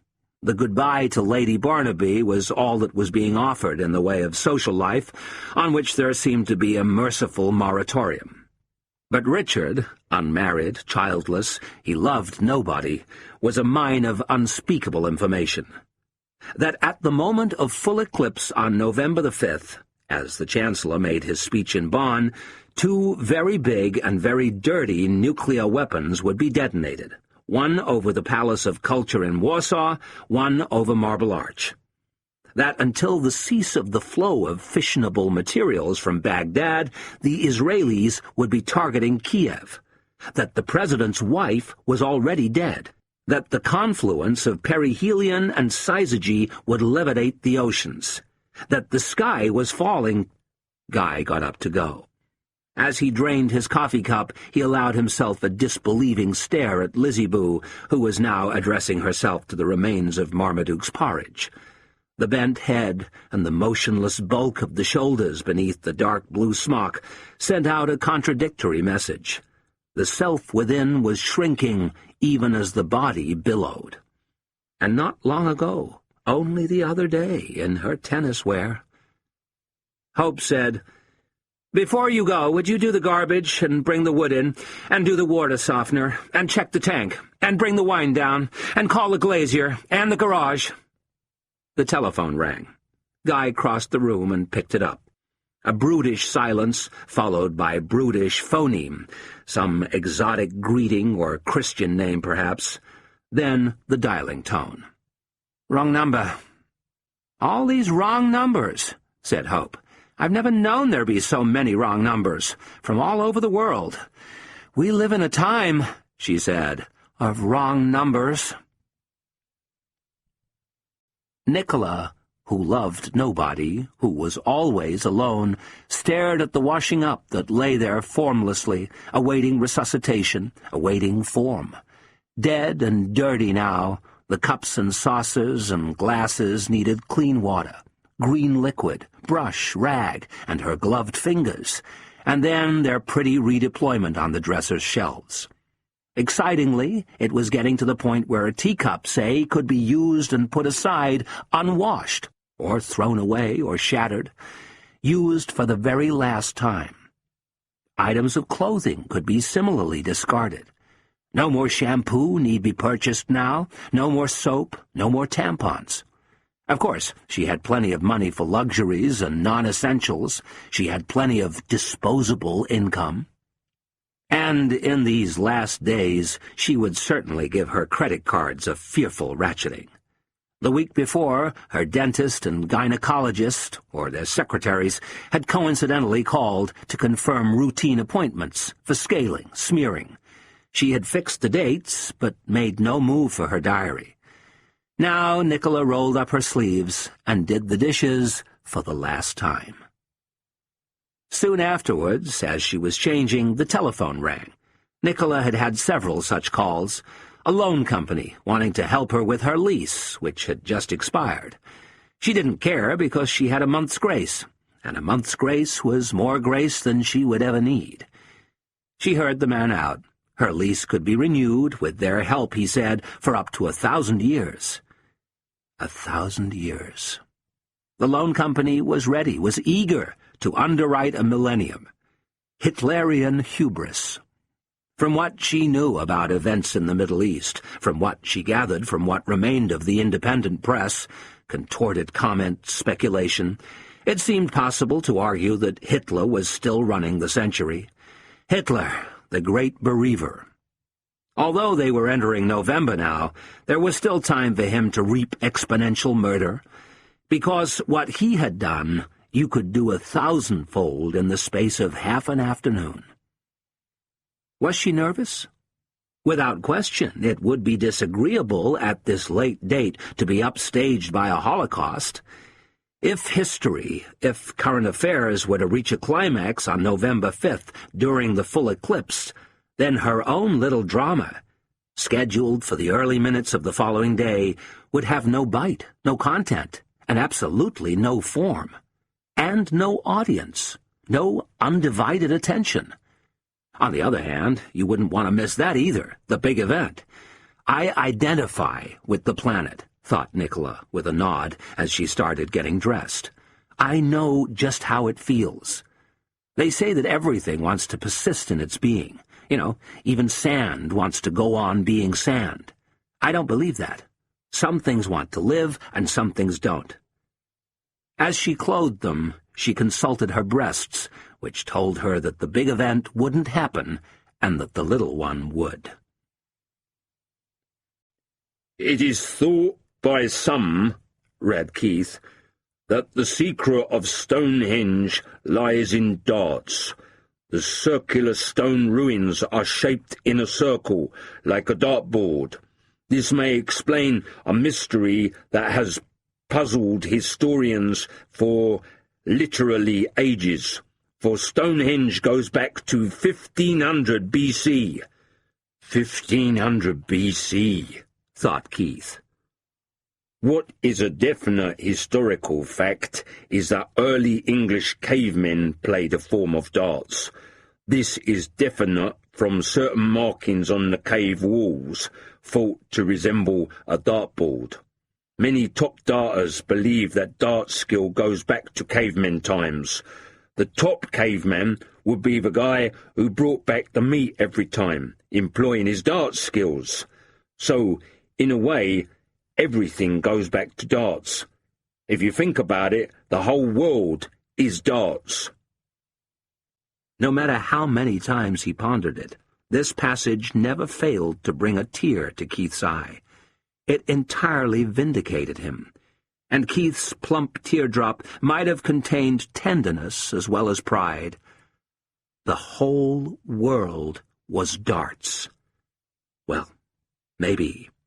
But the whole world, on certain screens, in certain contingency plans, was definitely a dartboard. Keith bent open his notebook and slowly wrote, "Remember, you are a machine, delivering the dart the same way every time." While he was actually plagiarizing an earlier passage from Dart's Master the Discipline, Keith was also originalizing it in his inimitable way. "Clear ideas from your head. You don't want nothing in your fucking head." Now he contemplated that last sentence with the stern eye of the true perfectionist. He crossed out F-U-K-C-I-N-G and put in F-U-C-K-I-N-G. An observer might have wondered why Keith took the trouble to make these deletions and insertions. Why correct, O Keith, when the words are for your eyes only? But someone watches over us when we write. Mother, teacher, Shakespeare, God. Oi! Oof! That itch again. That abdominal vacuum. Chronic, innit? And suddenly, in one fell swoop, all his women had disappeared. Just like that. Petronella had gone to Southend with her husband, Clint, on their honeymoon. Annalise was back in Slough, and the M4 traffic, you just wouldn't believe. Debbie was 16. Iqbala, following her misadventure in the Cavalier, wasn't talking to Keith, or indeed to anybody else. And Sutra, had levered herself back into the world from which she had so surprisingly emerged. Hurry, hunger, seen through window and windscreen. Other women, more women, women found and unfound, and Keith up above, multiform, like a murder of crows, saying, "Caw, caw, caw." Which left Trish. And he wasn't going round there again. No danger, after this morning and the state she was in. About an hour ago, at noon, he had popped into Nick's for a video. But Nick's videos, Keith decided, were like Chinese meals. As for Nicola herself, on this side of the screen, Nicola in the flesh, the mysterious flesh, with dark adapted eye and unaccustomed lips, and the way she filled her dresses, Keith was neither patient nor impatient. Even sitting next to you with thighs touching, she was both near and far, like TV. The telephone rang. As Keith crossed the garage to answer it, he was firmly of the opinion that success had not changed him. "Keith Talent. Hello there. Good afternoon there. Tony de Taunton, executive producer, Dart World." "Oh, yeah. Marquis of Edenderry. Dart World? Dart World!" "Congratulations," said Tony de Taunton. "Sterling effort there the other night. Smashing effort. Tight thing." With terrible candor, he went on, "You were all over the shop there for a while, and with Paul Go well out of form, I thought, hello, dear oh dear, blimey, it's going to be one of those nights. But you seemed to take heart there, with Lickle Paulie throwing such crap. In the end, it was your character got you through." "Yeah, cheers." "Now, you watch the show, don't you, Keith?" "Consistently," said Keith fiercely. "Right. Now, with finals and celebrity challenges, we do a short docu on the participants. You've seen them, couple of minutes each. So we want to do you, Keith." Keith smiled, cannily, unfoolably. "But that's TV," he said. "Right. Like they say, you know, your lifestyle." "Kind of like a lifestyle feature." "You've seen them, where you live, where you work, hobbies, family, interests, all this. Your lifestyle." Keith looked up. The stinking ruin of the garage. Tony de Taunton asked if they could start tomorrow, and Keith said that they could. "Address?" Keith gave it helplessly. The wife, the dog, the joke flat. "Smashing. See you there, then. Goodbye there." Keith's face was all poll tax and means test as he dialed Nicola with shimmering fingers. Don't worry. Wait a while, and then try again," said Nicola, and replaced the receiver. Then she put her hand back where it was before. "My God, it's harder than the telephone. That was a wrong number. Another wrong number. It is. Even through this rather heavy tweed, it's harder than the telephone. It is. This isn't in nature, surely." Guy's face was trying to look pleasant, but its expression was unmistakably strained. "Do other men become as hard as this?" "Oh, I expect so," said Guy croakily. "In the right circumstances. Takes a bit of getting used to. I've been consulting my fiction shelves without much luck.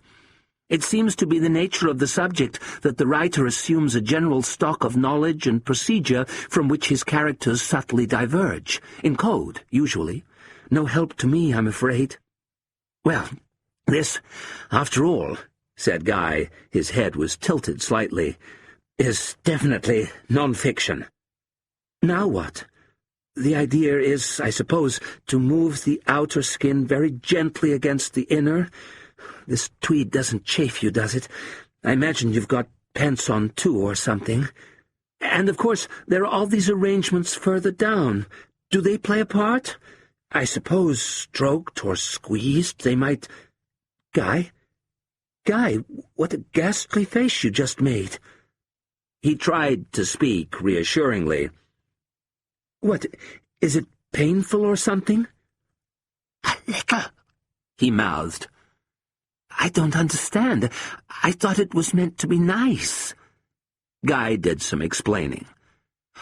"Oh, darling, sweetheart, you should have said. Oh, it's too pathetic of me. Well, She reached for his belt buckle. Then her long fingers paused, and she smiled up at him self-deprecatingly. "I've just thought of something. It's sort of a game. I think it'll do the trick. And I'll try something really daring. Guy?" "Yes?" "You couldn't just leave me alone for a little while first, could you? Half an hour or something?" Again the smile of childish challenge. "To screw my courage to the sticking place?" He said, of course, so sweetly that she had a mind to cup his narrow cheeks in her hands and tell him how many, many, many men had written their names in cum all over her stomach and breasts and face and hair. What signing sessions! What autograph hounds! But all she said was, before she let him out, "You know, you make me so happy sometimes that I think I must be going to die, as if just to go on living were really too much to ask." In the market street he kept seeing piles of shoes, piles of hats, vastly tumbled, piles of handbags, piles of belts. Woundedly he walked, with a thumping in the drool-damaged ear. Guess who'd been there when Guy arrived at Nicola's? Keith. Keith was on his way out. Keith was just picking up his things. While he finished doing so, Guy had been obliged to wait on the porch, shielding his eyes as he searched for the Cavalier under the low sun. The two men passed at the front door. Keith was looking fantastically washed out, but otherwise seemed very pleased with himself, justifiably, some might say, after his recent efforts at the Marquis of Edenderry. It was as unlikely as anything could be, Guy thought. But if he was being deceived, well, then it was quite a deception. And if Nicola and Keith were lovers, then it was some love. Goats and monkeys. Now a San Marco of pigeons patterned the streets like iron filings drawn by the little boy's magnet. At the crossroads, one pigeon in particular was eating pizza, and wanting more pizza, and risking pizzification itself as a lorry loomed near. Perverse and unchallengeable hunger attacked him. He entered the first food outlet he could find, a potato restaurant called the Tate, or Tatties, or was it Potato Love? The queue, or flock, was populous but swiftly flowing. At its head sat a Spanish girl in a steel pen. She took the laden paper plates from the hatch behind her and split each spud with a dab of marge or cheddar or hexachlorophene. Then she passed it through the microsecond. And that's how long it took. Half a pulse. Guy knew that the device used tired light, that adaptable technology. The food just goes on cooking, on your plate, in your mouth, in your guts, even beneath the streets. "Thank you," he said, and paid the amount that was asked. The girl was coarsely beautiful, but she probably wouldn't be that way for very long. There was the evidence of the mother, operating out of the hatch, and framed in it like someone on a primitive TV set. But this was no cookery program. It was about what kitchens tended to do to the female idea. And the daughter would get there quicker than the mother had, because the modern devices saved time, but also used it up, sucked time out of the very air. Guy collected his plastic utensils and looked round for a stool. With difficulty, he half-seated himself, that's better, and carefully parted the loose lips of his potato. Its core sizzled, smokelessly bubbling with tired light, but its surface was icy to the touch. He shuffled back to the penned girl. "This potato," he said listlessly, "is under-nuked." Half a pulse later, and it was dropped back onto his plate like a spent cartridge. Now it was over-nuked, and suddenly ancient. Guy looked at the potato, and then looked at the girl. With a pale smile, he asked, "Do you really expect me to eat this?" She just raised her eyebrows and inclined her head, as if to say that she had seen people eat worse. He left it there on the counter and walked back to Nicola. And on his way down the market street, he kept seeing those heaps of gloves and hats and handbags, little shoes.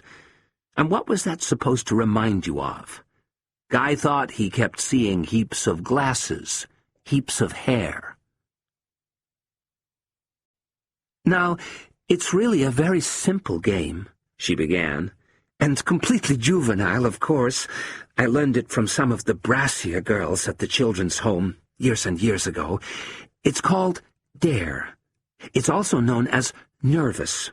I believe it's played all over the world, as such things usually are. Playing nervous.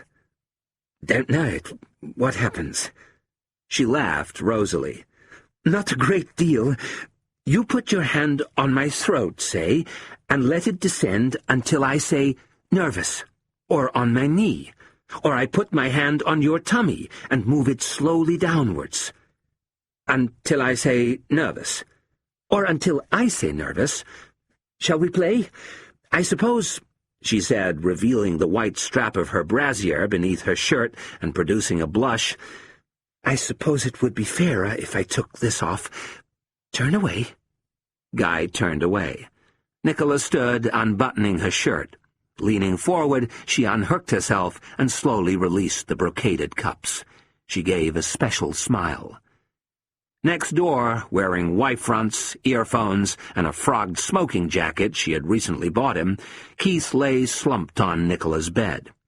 He was watching the proceedings on the small screen. His peepers bulged. His kisser furled into a collusive sneer. Nicola rebuttoned briskly to the top, to the brim of the brimming throat. Keith was shocked. He had always suspected that when Guy and Nicola were alone together, they just talked about poetry. Keith shrugged limply.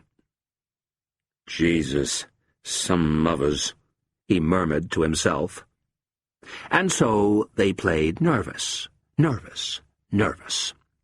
Nicola played nervous, though she wasn't nervous, she was playing, and Guy played nervous, though he wasn't playing, he was nervous. "Undo the top button, and the next. Wait, nervous. No, go on. Not nervous. You can kiss them." And there they were, so close together in fearful symmetry. Guy dipped his lips to them. What could you say about this breast? Only that it was just like that breast. Why compare them to anything but each other? "Hello, boys," thought Keith. "Nice bouncers she got. Pity a bit on the small side.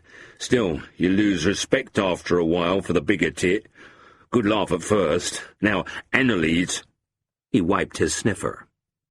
With blips and bleeps and scans and sweeps, their hands moved up their thighs. His fingers reached the stocking tops and their explosion of female flesh. "Nervous," she sang. Hers were warm and heavy as they moved in beneath his belt. "Nervous?" she asked. "No," he said, though he was. "But I am," she said, though she wasn't. "But I'm not," he said, though he was. Working him up to a fever pitch, innit? Thought Keith. He made a liquid sound with his gnashers. Nervous? You'll be a fucking nutter in a minute. Here. "Does it feel as it should feel?" she was asking. "Yes, very much so." Keith felt the soft arrival of sweat on the palms of his feelers. He looked away for a moment, as if in pain. Then he felt a lash of panic that almost flipped him onto the floor as Nicola said, "Quick, let's go to the bedroom." With a great jerk, Keith struggled himself upright. He paused. "It's okay."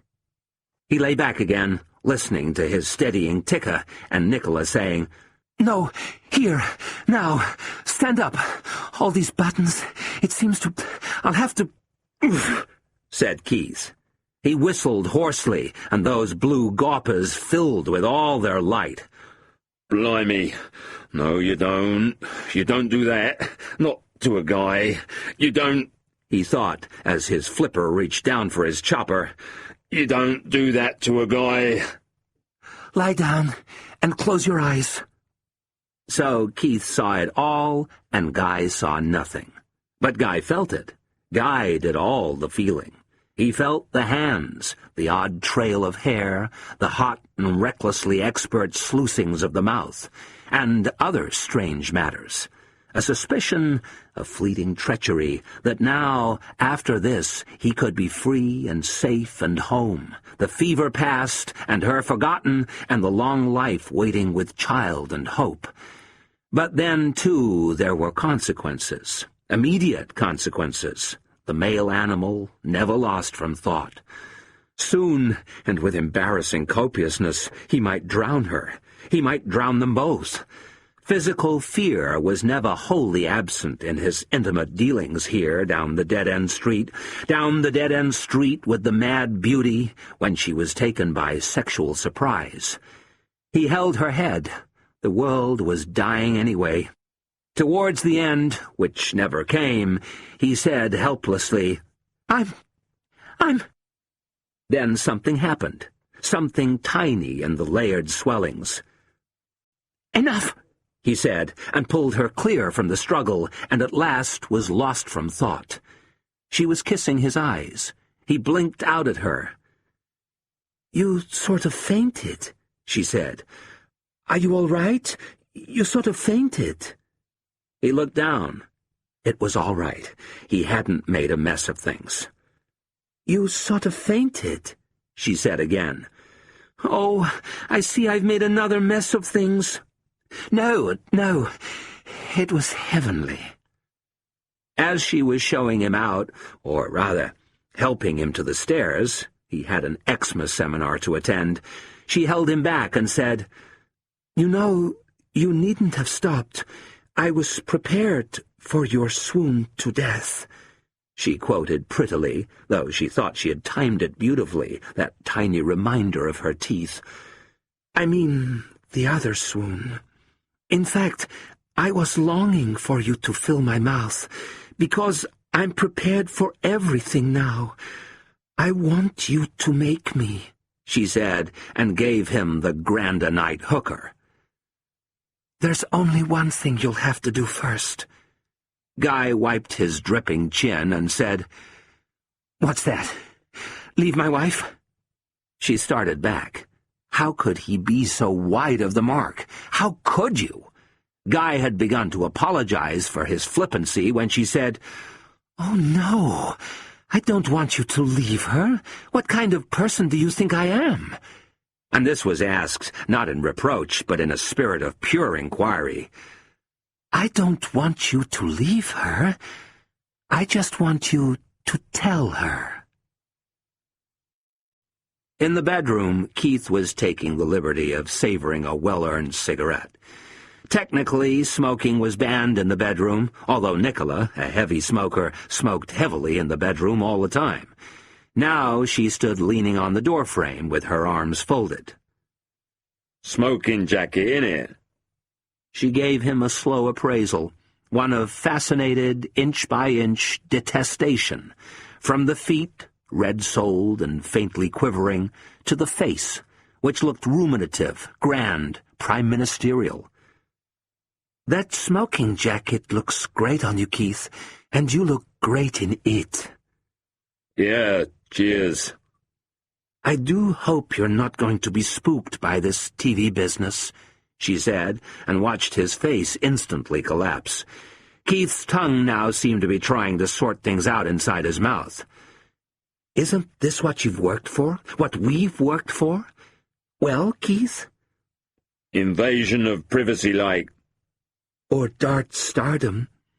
TV isn't true, Keith, as you've just seen, or not necessarily so. Darling, you must put all this out of your mind and leave everything to me. Let me translate you. I'll not fail you, Keith, you know that." "I appreciate it." "I've made a new video for you, but in a sense you've already seen one, and I can tell by the mischievous expression on your face that you did it already." "Yeah," said Keith, perplexedly, averting his eyes. "I did it already." Keith came down the passage and out through the front door, whistling, "Welcome to my world." As he passed, he happened to glance at her name on the bell. 6:SIX. 6. 6, thought Keith. "Double 3. Nasty, that. Worst double on the board. Never go near it lest you fuck double 12 and then come inside on double 6. Murder. 3's the double all the darters dread. Right down the bottom like that, at 6 o'clock, you're sort of dropping it in. And if you come inside, it's 1 double 1. Pressure darts. Old Nick. Double 3. 6. 6. 6. Nasty, that. Very nasty. Ooh, wicked." An old woman with hair like coconut fiber limped past, whipping herself with a homemade switch. For a moment Keith stood there listening to, or at any rate hearing, the cries of the city, like the cries of dogs or babies, answering, pre-verbal, the inheritors of the millennium, awaiting their inheritance. In tortoise-shell spectacles and grey silk dressing gown, Guy knelt poised over the Novak, his long back curved in a perfect semicircle, like a protractor, his curious nose inches from the board. This difficult position seemed to ease his nether pain, his tubed heart, which hurt a lot all the time. 6 moves in, and he was only 1 pawn down, and half expecting to survive into what used to be called the middle game. He wanted to survive as long as possible, because when he lost, he would have to go to hope with the truth. Every few minutes, without turning round, Guy would take a wrapped toy from the store tub and toss it back over his shoulder to Marmaduke. Thus, before he could wreck it, Marmaduke first had to unwrap it, and this took him a little while. Guy could hear his snarled breathing and the tear of paper, then the grunts of effort as the toy began to snap and give.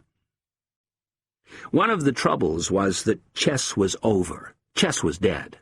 The world champion would now have no chance against Guy's Novak, which cost £145.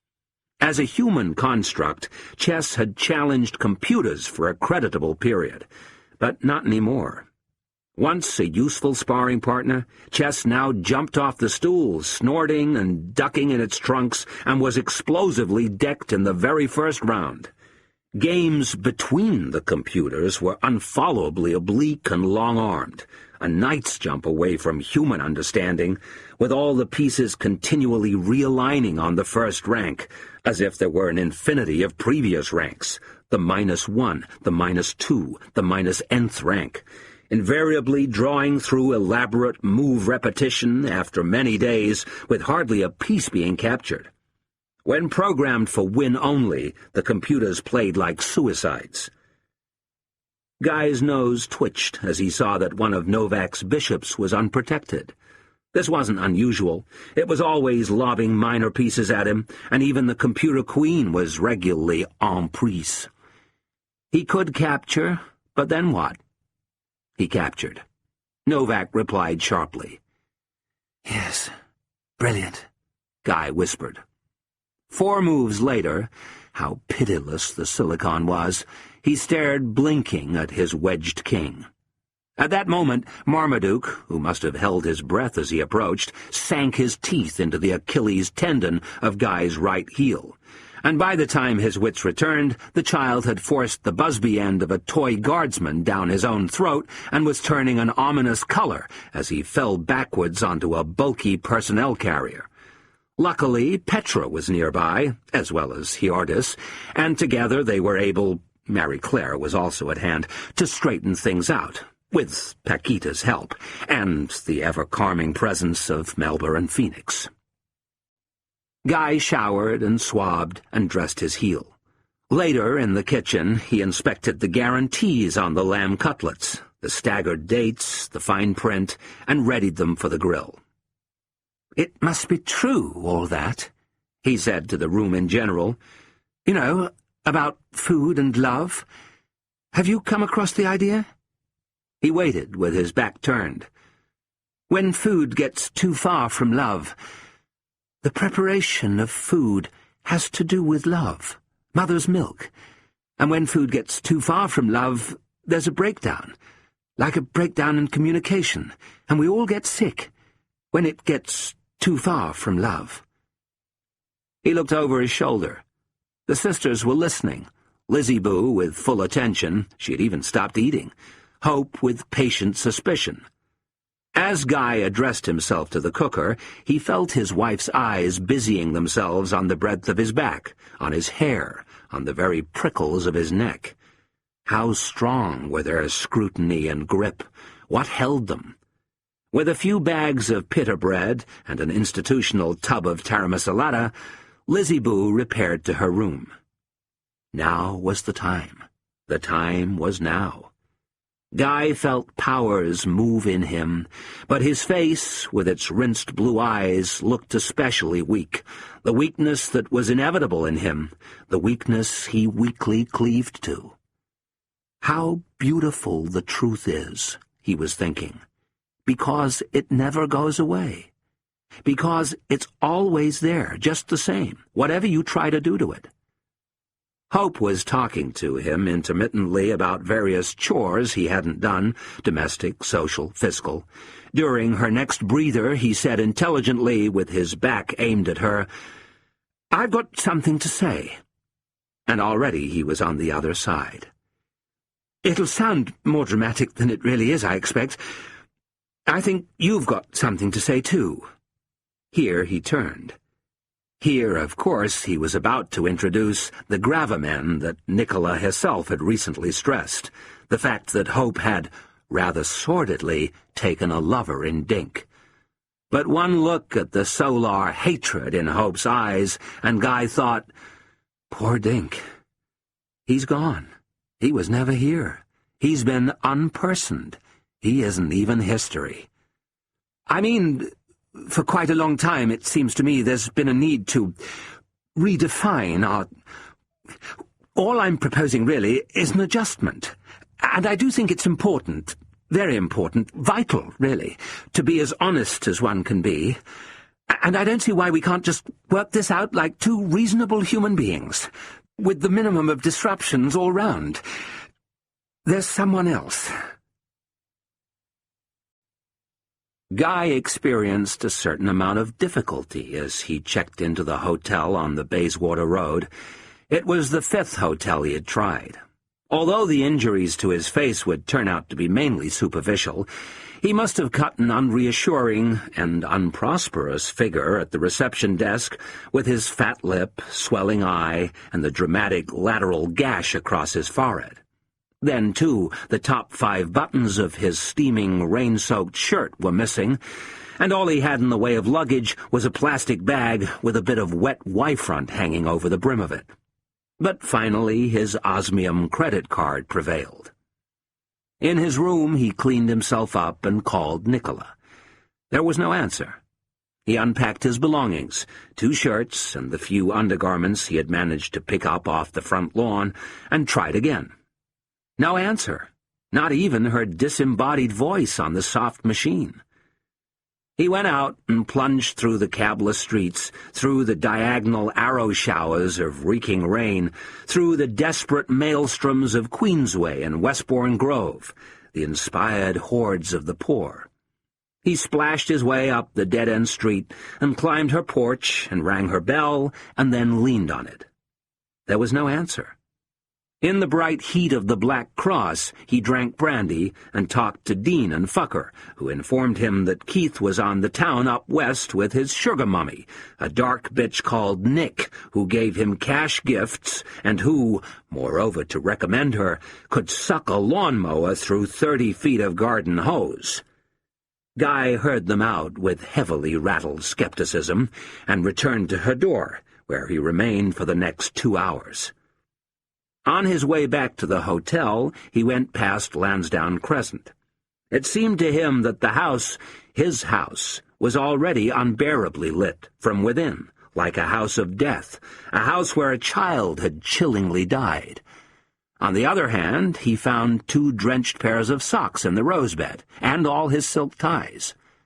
He stopped in Queensway and purchased toiletries at the all-night chemist. Again, he had some pleading to do at the reception desk before they delivered up his key. He called her and went on calling in between trips to the minibar. No answer. And there's nothing to be done when people can't be reached, when there is no answer. No answer.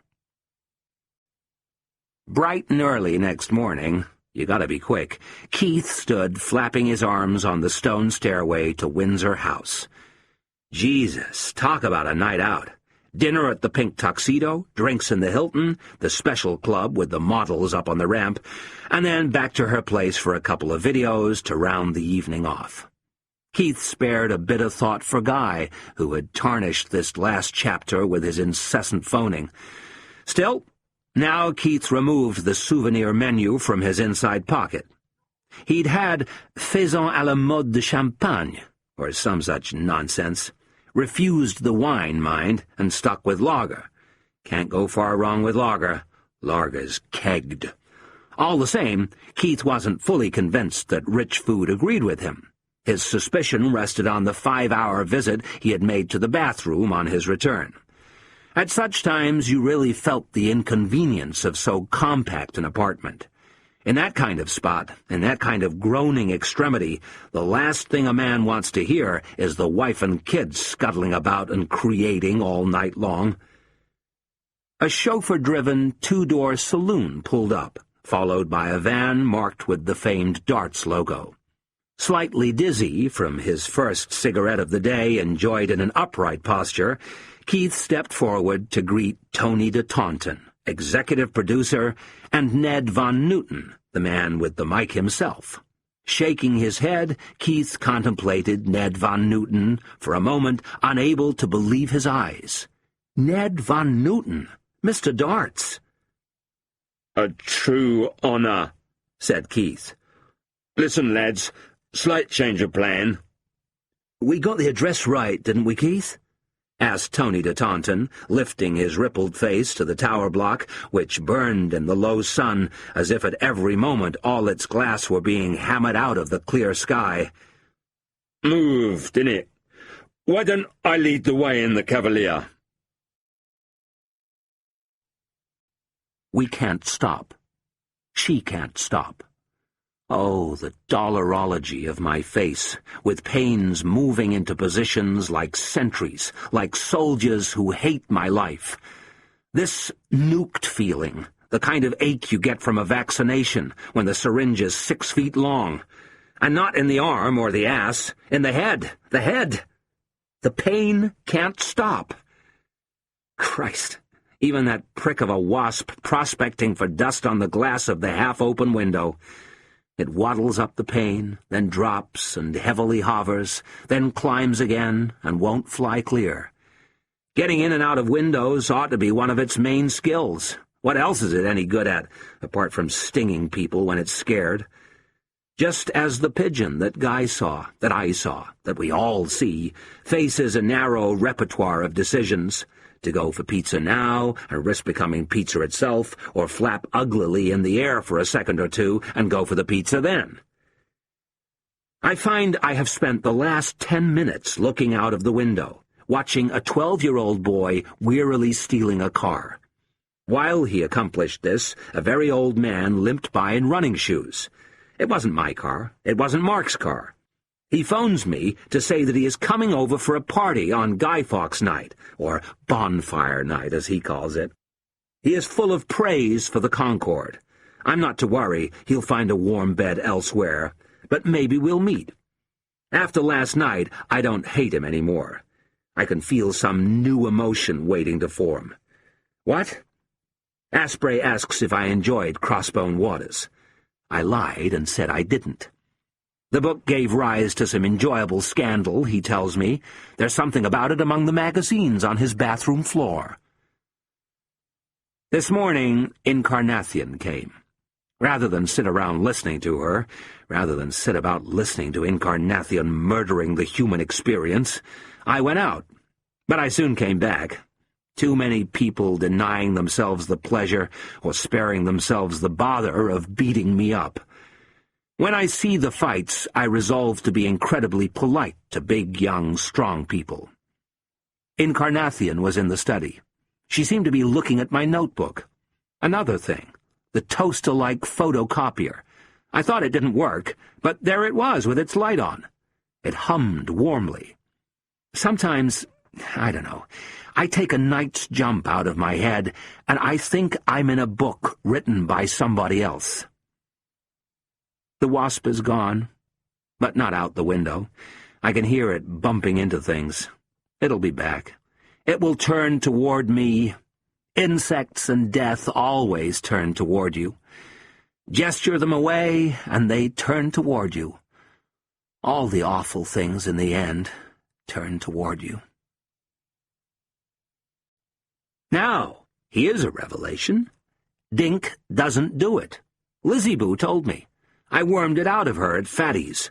I plied her with fudge sundaes and creme brulees until she finally came across. The food is sweet, like chain store romance, like happy ever after. The food is yuck.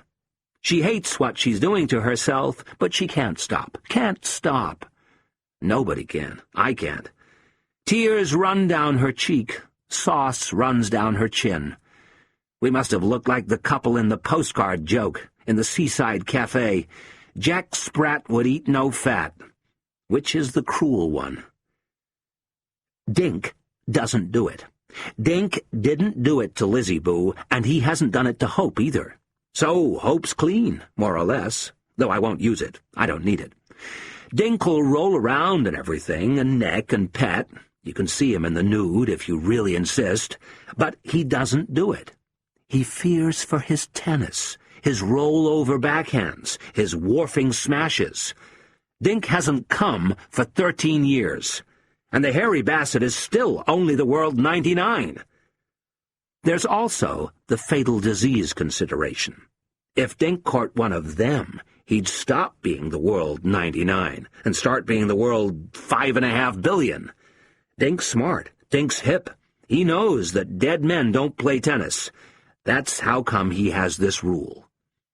The poor sisters, surrounded by these dud males with these dud rules.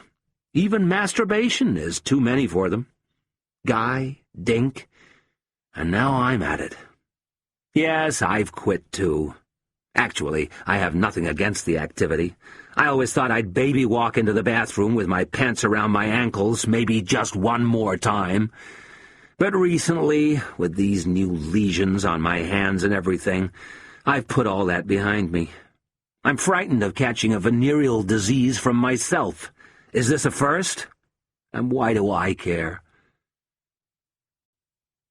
Kath claims that Keith is cheerful around the house when he's there, but not quite cheerful enough, evidently, to refrain from giving her a new bruise on her chin. All the women in the street suddenly seem black and blue and scarlet, violet eyes, crimson lips. Some of these cruelty instructions come from upstairs. Cruelty is being delegated. E equals MC squared is a nice equation. But what is the theodicy of uranium? Ferocious physics, and the everyday medium-sized Newtonian stuff, the deck chair and map-folding and meter-feeding physics of ordinary life. All that has it in for you, too. Babies are finding out about physics the whole time, how they slip and stagger in their school of hard knocks. A new bruise, also, on the little ass, with its precocious nobility of curve, and 3 new cigarette burns, again in a triangle.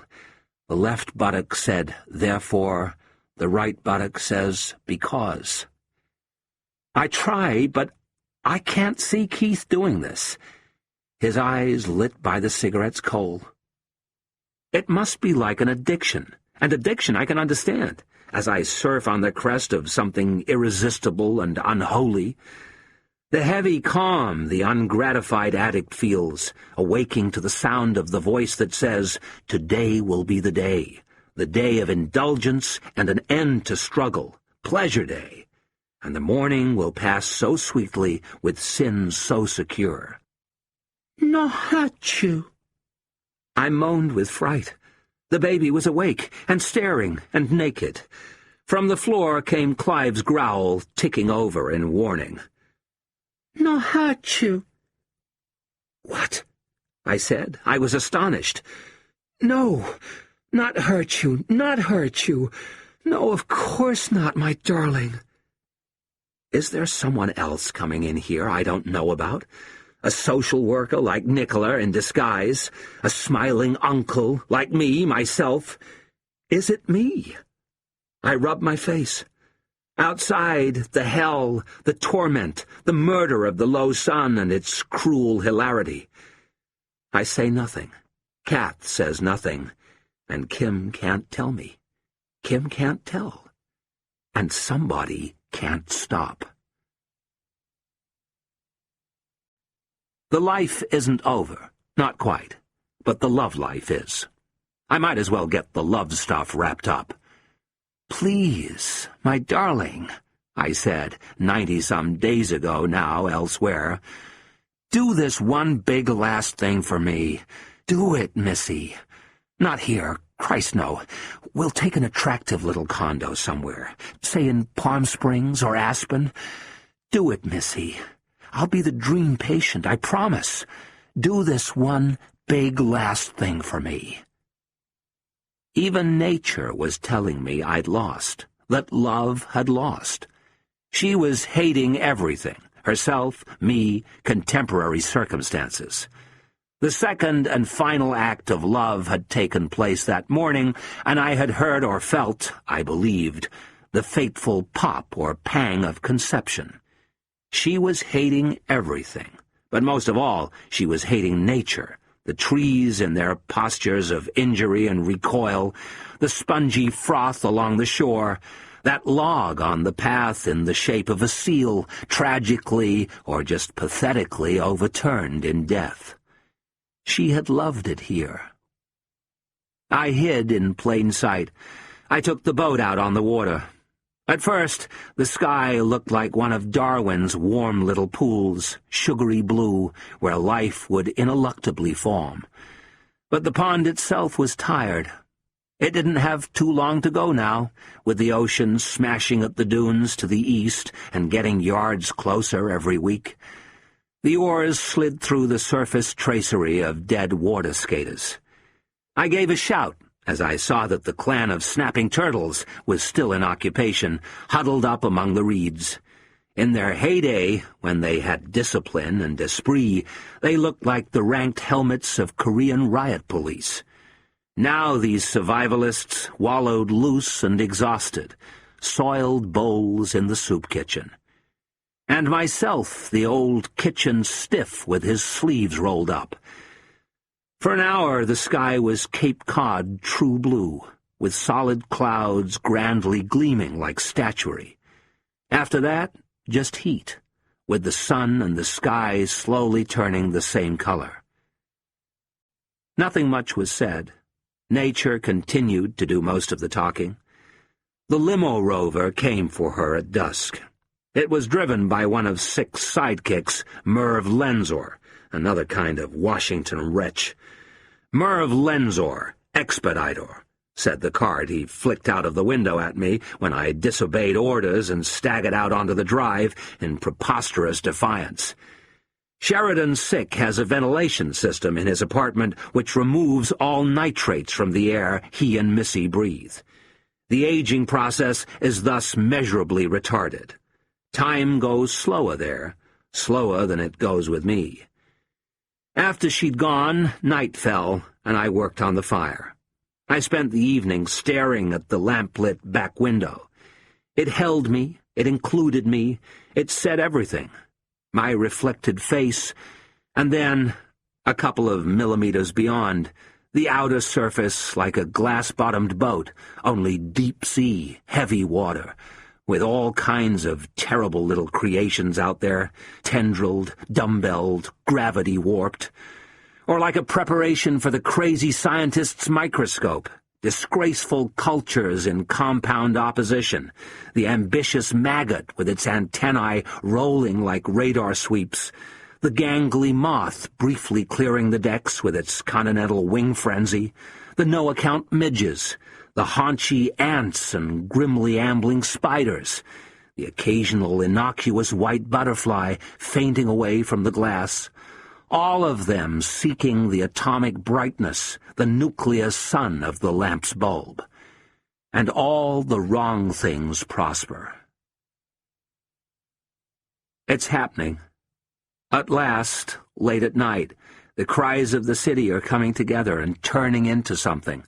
With the eclipse so close now, the city is finally finding its voice, like the thud of a sullen heart saying, "No, no, no."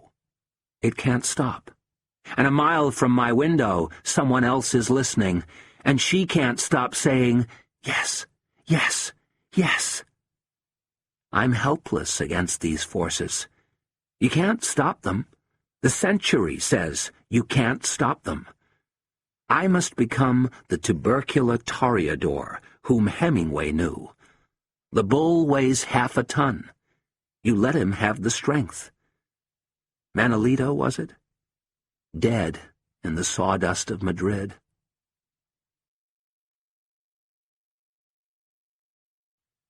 Chapter 21. At the Speed of Love. Guy got his night with Nicola. Guy Clinch reached the finals with Nicola 6 and got his night of love. It happened, after a fashion, in its own way. The love force that sways the planet like weather found a messenger or an agent that night in Guy, who had never felt so fully elemental. He didn't know that she was just a weather woman with stick and chart. For him, it was the real thing. He didn't know that it was just an ad. First, though, she had to account for the asphyxiating vacuum of her absence. Not just for that one night of rain, when Guy's house blew up in his face, but for the further 36 hours which he had selflessly devoted to Keith Talent and his needs.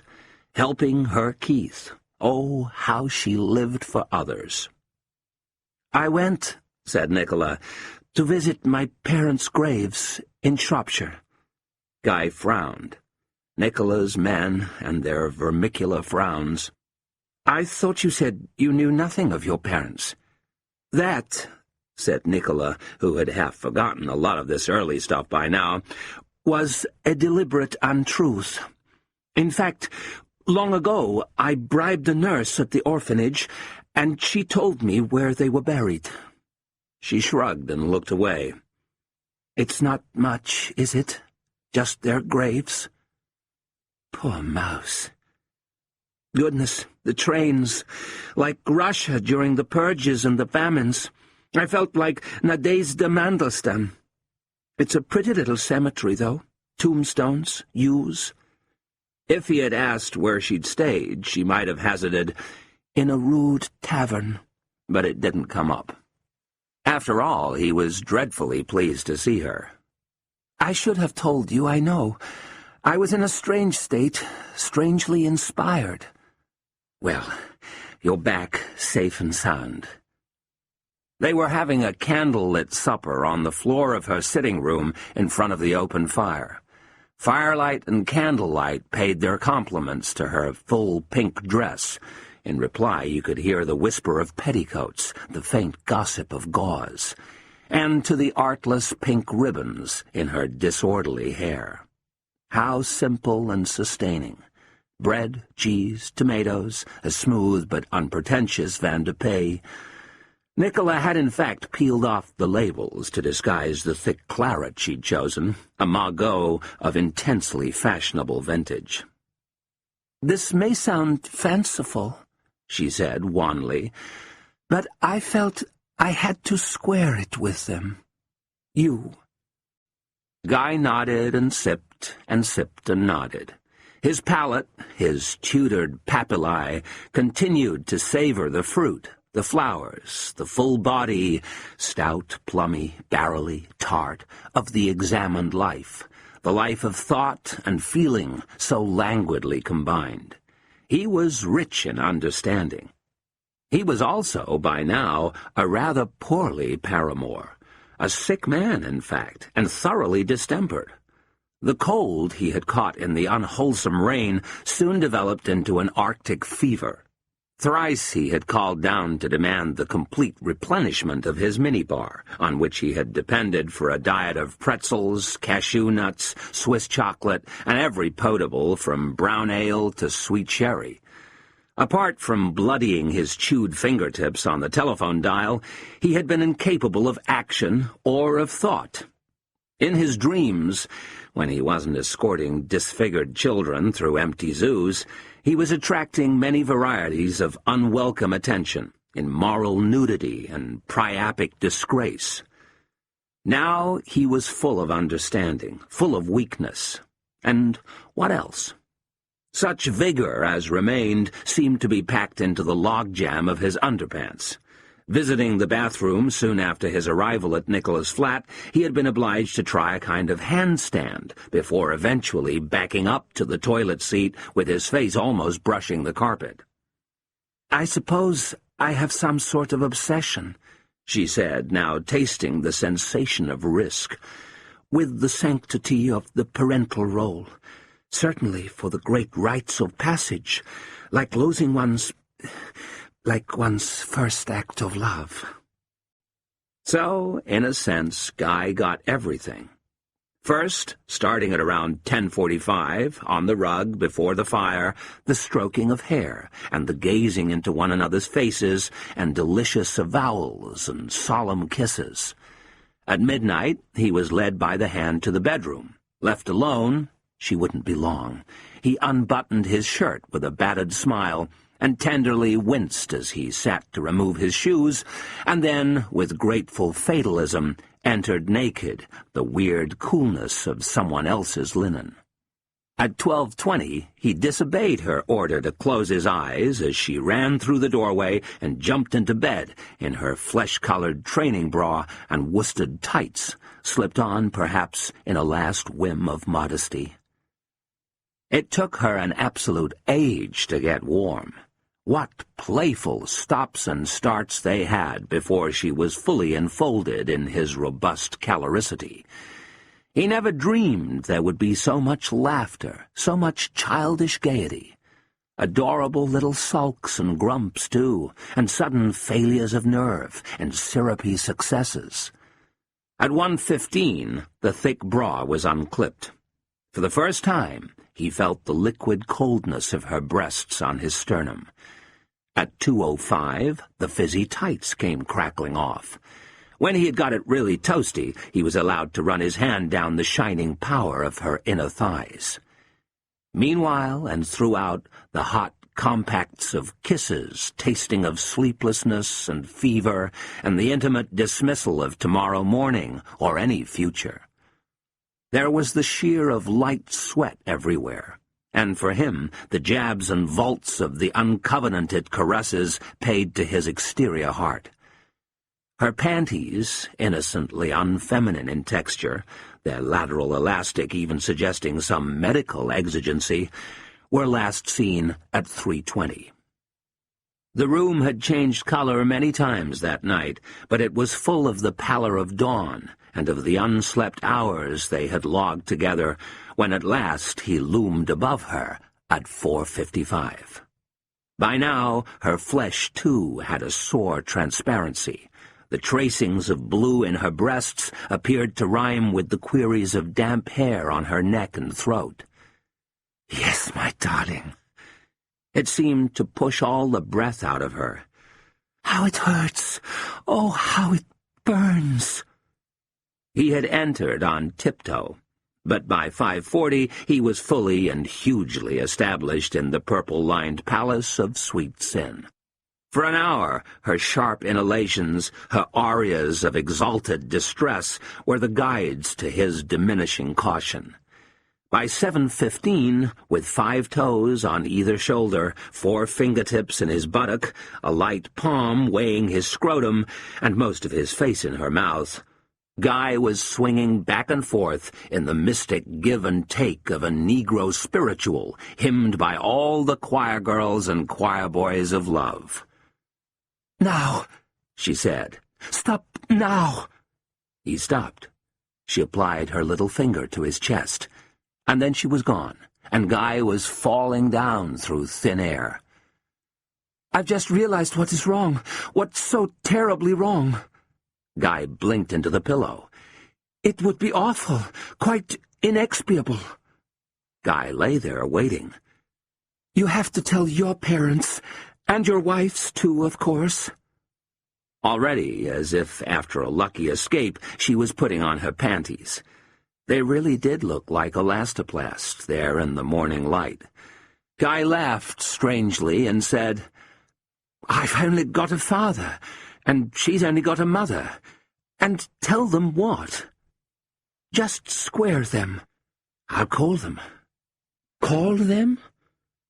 At 7:20, when they had finished discussing it, Nicholas said, "Then go to New York, go to New England, go to New London. Go to London Fields."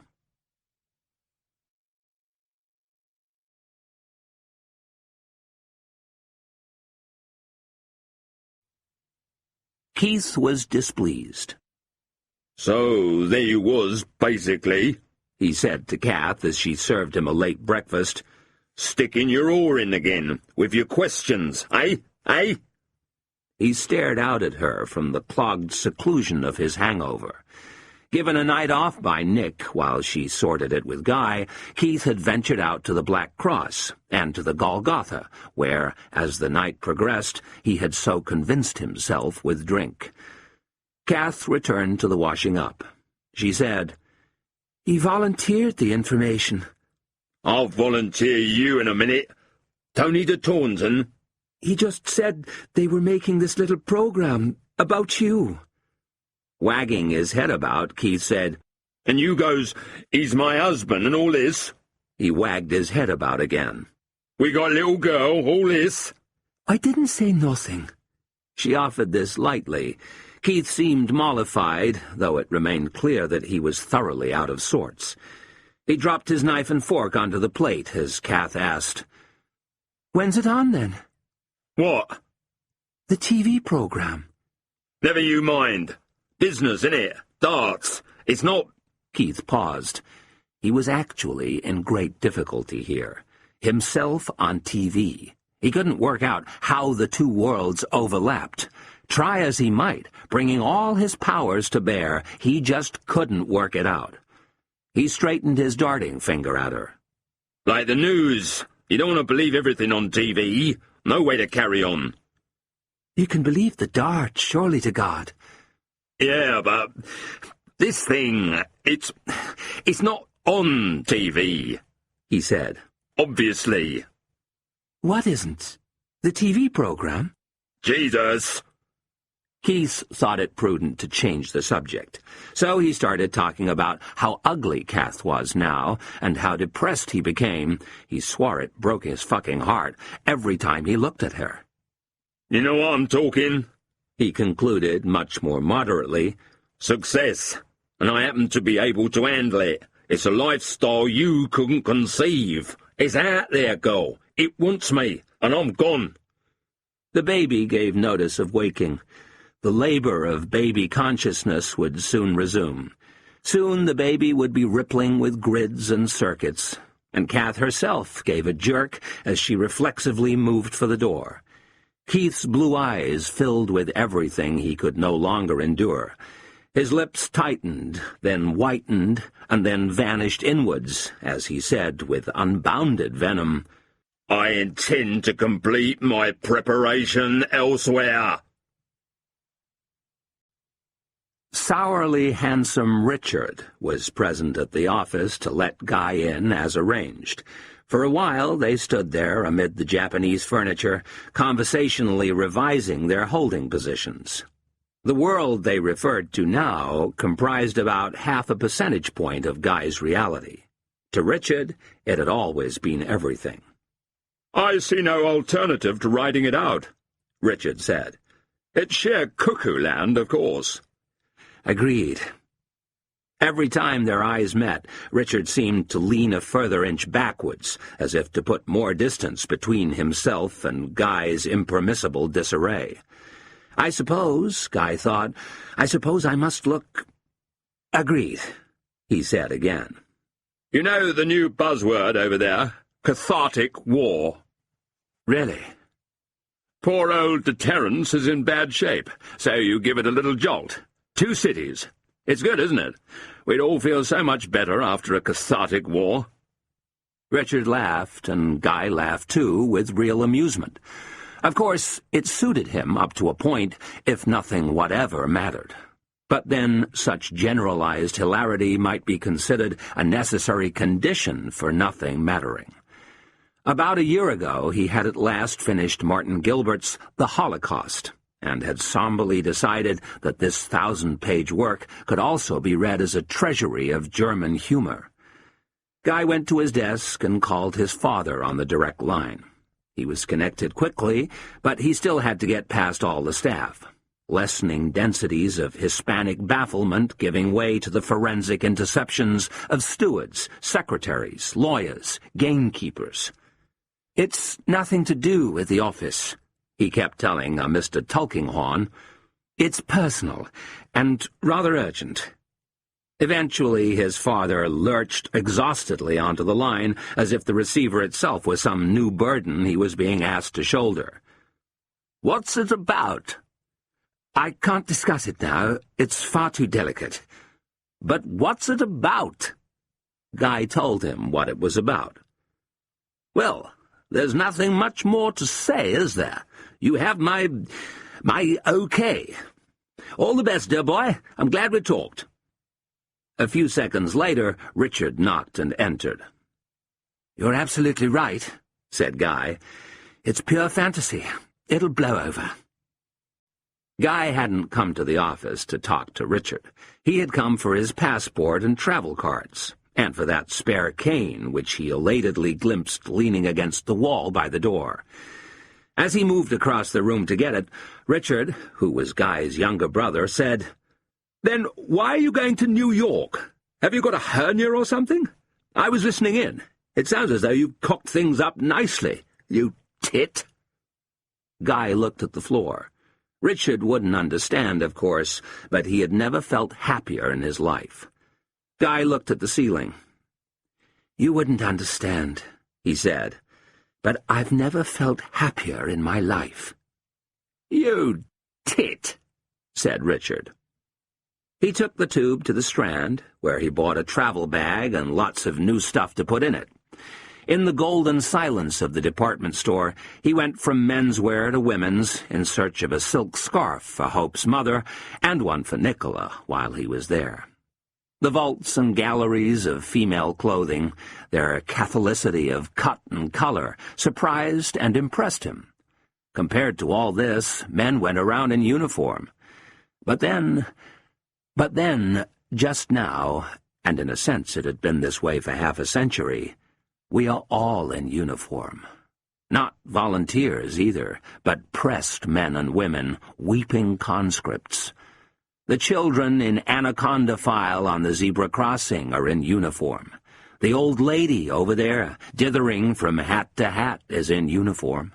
Our babies are born, not in their birthday suits, but in uniform, in little sailor suits. Hard for love. Hard for love, with everyone being in the army like this. Love got hard to do. Now the revolving doors delivered him onto the street. The brass-topped cane really did make a difference. Above, the low sun painted the shape of an eagle onto the cirrus haze. Today, an eagle with eagle eye. Tomorrow, a vulture, perhaps, flexed over London carrion. Looking down, he saw a pretty cat behind the bars of a basement window. It yawned and stretched, outside history. An old man walked past. He was shyly stifling a smile as he remembered something fond or funny. Preserve this. Yes, certainly. Guy stopped a cab and reached quick agreement with the driver in his beefeater outfit. He climbed in. He was no longer afraid. On the way to Heathrow, he looked at the books she had given him for his transatlantic reading and glanced again at the inscriptions.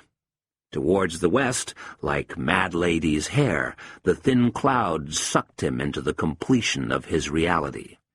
He was no longer afraid, and he no longer feared for love. Partly it was her show of principle, so bravely self-sufficient, when you thought about it, with the eclipse only days away.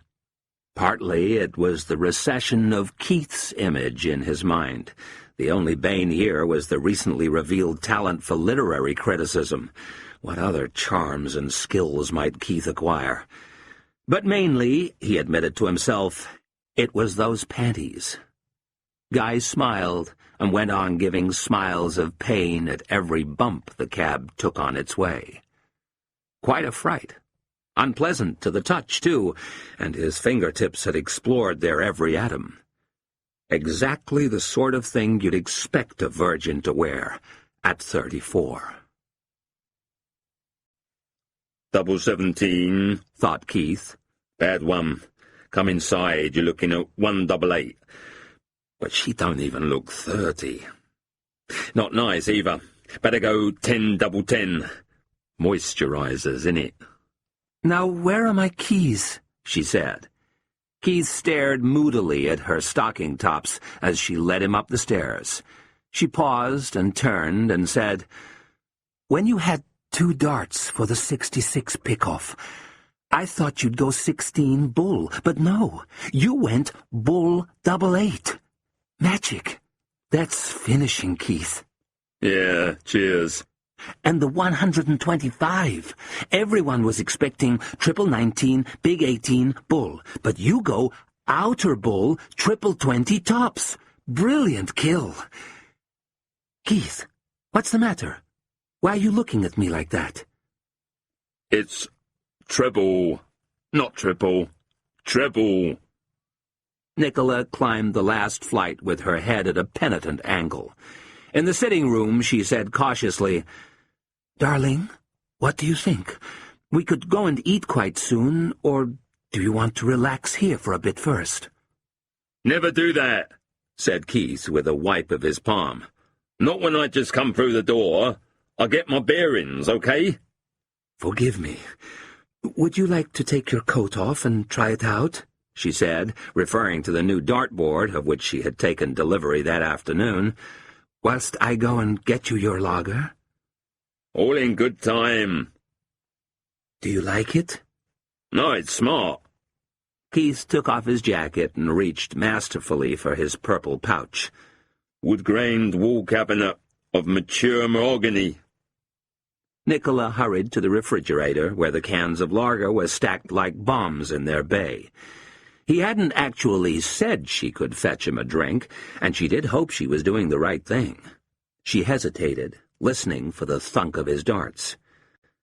Over the next few days, she took him, Keith, to illustrious old-style restaurants, in whose velvet and candlelight he fuzzily shone with class dissonance, with villainy, with anti-charisma. He sat with the tasseled menus and heard Nicola translate. She translated him, Keith, to sanctums of terrible strictness, accusatory linen, and taunting tureens, where he always had what she had. She bought him, Keith, the dinky black waistcoats and black-trimmed trousers that he loved. As a result, when he returned from the toilet to their table, hands would go up all over the room, like in class, when the pretty teacher asked an easy question. He never talked, Keith.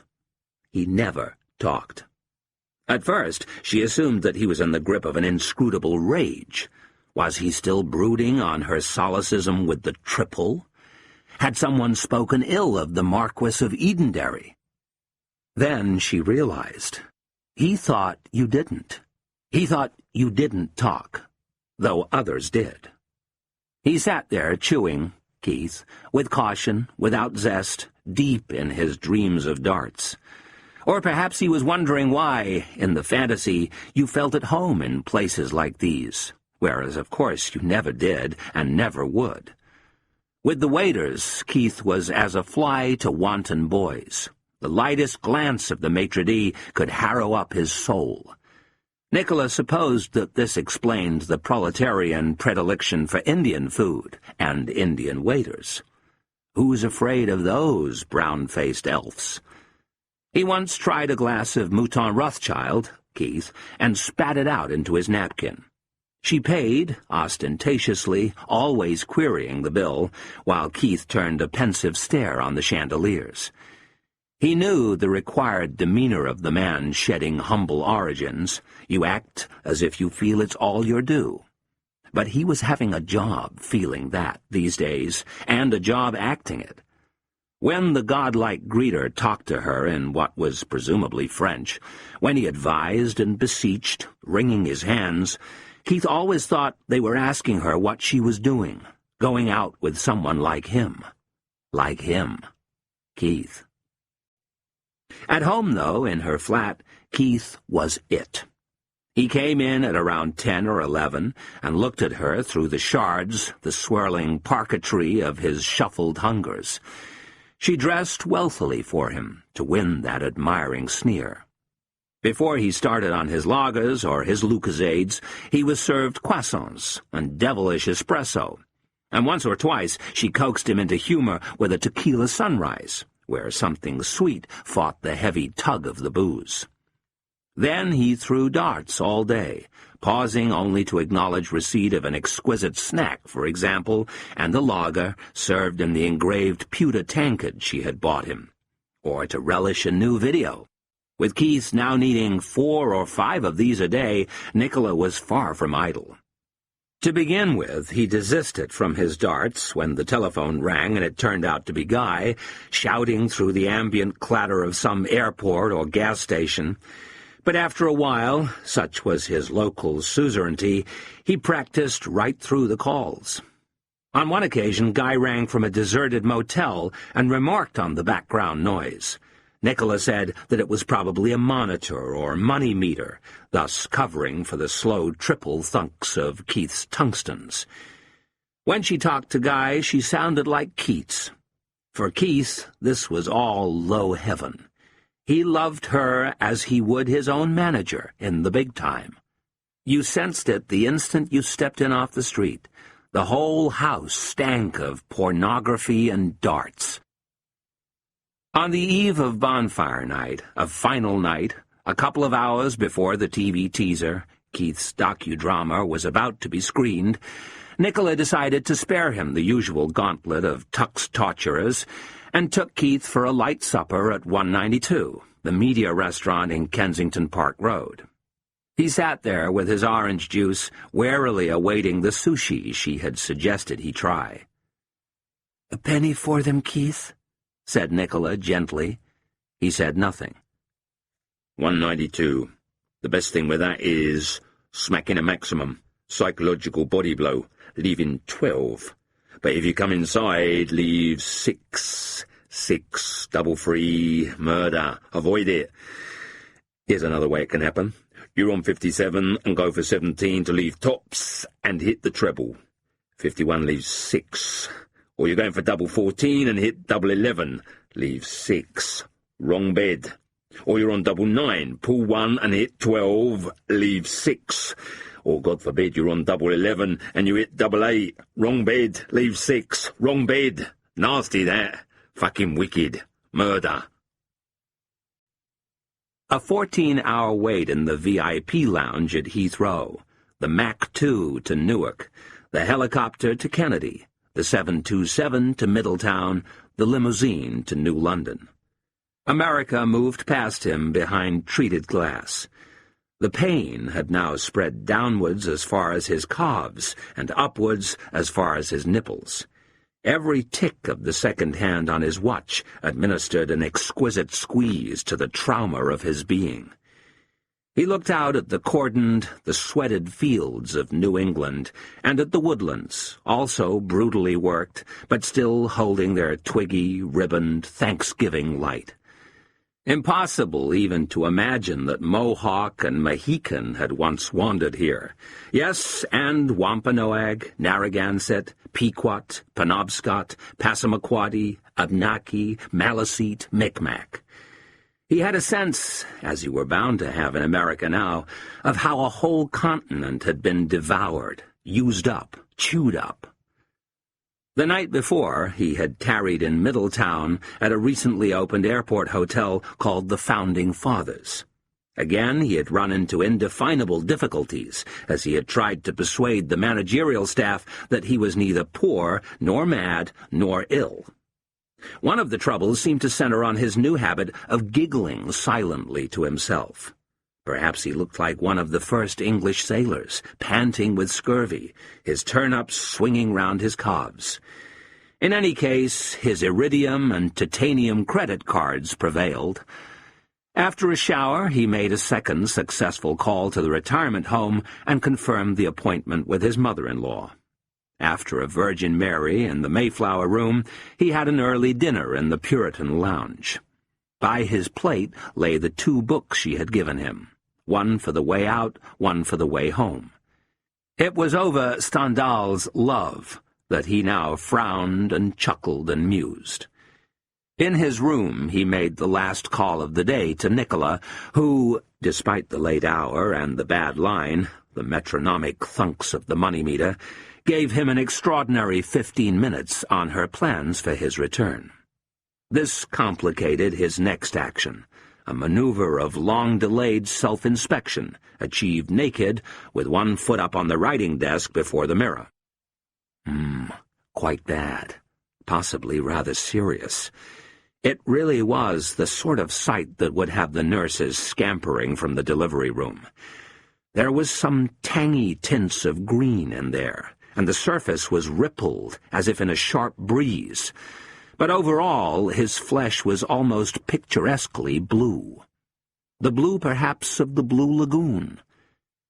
He fell asleep, wondering what would happen if you transposed the heroines of Macbeth and Othello. With a Scottish Desdemona, there would be no story, no plot, no slain kings. But with a Mediterranean Lady Macbeth, you might have got a stranger tale, and a bloodier one, because such a woman would never have looked so kindly on Cassio's cares, and might have headed straight for Iago. Now he rode on to New London. Love nestled on his lap, also the second book, as yet unopened, something called The Light of Many Suns. Guy wasn't reading. The migraine in his groin had somehow established connections with the blinding ballsache in his eyes. He watched the news on the limousine's TV, as it were reluctantly and askance, in the same way that the chauffeur watched his unreassuring passenger, with stolen glances in the rearview mirror. The president had made his decision. They were going in. They had decided to operate on the president's wife. The 90-second biodoc on Keith Talent was watched by 27.5 million people in the UK, in Scandinavia, in the Netherlands, in the rockabilly states of America, in Canada, in the Far East, and in Australia. It was watched by darts lovers everywhere, and then shot out into space at the speed of light. It was watched by Nicholas Six, perched on Keith's knee. Go Getting Keith Talent is an upcoming merchandiser operating out of London's West Kensington. To the hectic tumbles of xylophone solo, Keith was seen nodding shrewdly into an intercom. Between his finger and thumb, he rolled a biro shaped like a dart. In the elegant West London flat where Keith lives and works, the calls come winging in from Munich and L.A. In business, as in darts, no way does Keith play to come in second best. Winning is what it's all about, is Keith's byword. Never far from Keith's side is his trusty girl Friday, Nikki, with a helping hand. Assistant Nikki, in T-shirt and jeans and dark glasses, appeared behind her boss with several sheets of paper, which Keith started nodding shrewdly at before they were in front of his face. One hand rested on his shoulder as she pointed with the other. Now an establishing shot of the Marquis of Edenderry, and then Keith's emotional face filling the screen. I'm basically the sort of guy who likes to relax with a few drinks with the guys. Yeah, with the best support of any pub in London. Nicky was sitting beside him. He seemed to have her in a kind of headlock. The xylophone solo had given away to Hawaiian guitar. Keith drew near tearfully on his cigarette. Dart-wise, Keith is known for his clinical big finishes, the 170s, the 167s, the 164s, the 161s. The 160s. This was Keith, pitilessly offhand. The 158s, the 157s, the 156s. That's correct. The 155s. Some question my power, but come Friday, I intend to silence the critics. Keith and Nicky strolled out into the car park, hand in hand, their linked arms swinging. A bachelor, Keith and Nicky have as yet no plans to wed, but one thing is certain. There was a fisheye rear-view shot of the Cavalier, and the sound of heavy metal, and then the car fired off into the distorted street. Keith Talent is going a long, long way. "But Keith," said Nicola in a stunned voice during the commercial break, "you were quite amazing, a true natural. The TV camera loves you, Keith." Keith nodded, rather sternly. "I only wonder slightly what your wife will make of it." He looked at her with qualified hostility, as if unsure whether or not he was being trifled with. Nicola was aware that Keith was in a state of near-psychotic confusion on this point, and she didn't know the half of it. In fact, he was still clinging to the notion that the biodoc would be screened only at those locations where it had been filmed. Her flat, and, of course, the Marquis of Edenderry. But even Keith found the notion tenuous. Growing doubts about it had tempted him to tamper with the TV at Windsor House, in the only way he knew how, by switching it off and putting his boot through it. In the end, he shrank from such sacrilege, and just went on telling Kath that, although reason declared that there wasn't much point in the TV biodoc unless it was on TV, the TV biodoc wasn't on TV. "Still," she said, "who stands behind you now? Who is it who really understands about your darts?" "Shut it," said Keith, who in a sense was feeling more and more at home down the dead-end street. A commercial break had just ended, and before another one had the chance to begin, a voice was saying, "A little look at Keith's opponent for the big one, and Kim Twemlow will be saying why he thinks it's going to be a little bit special after this."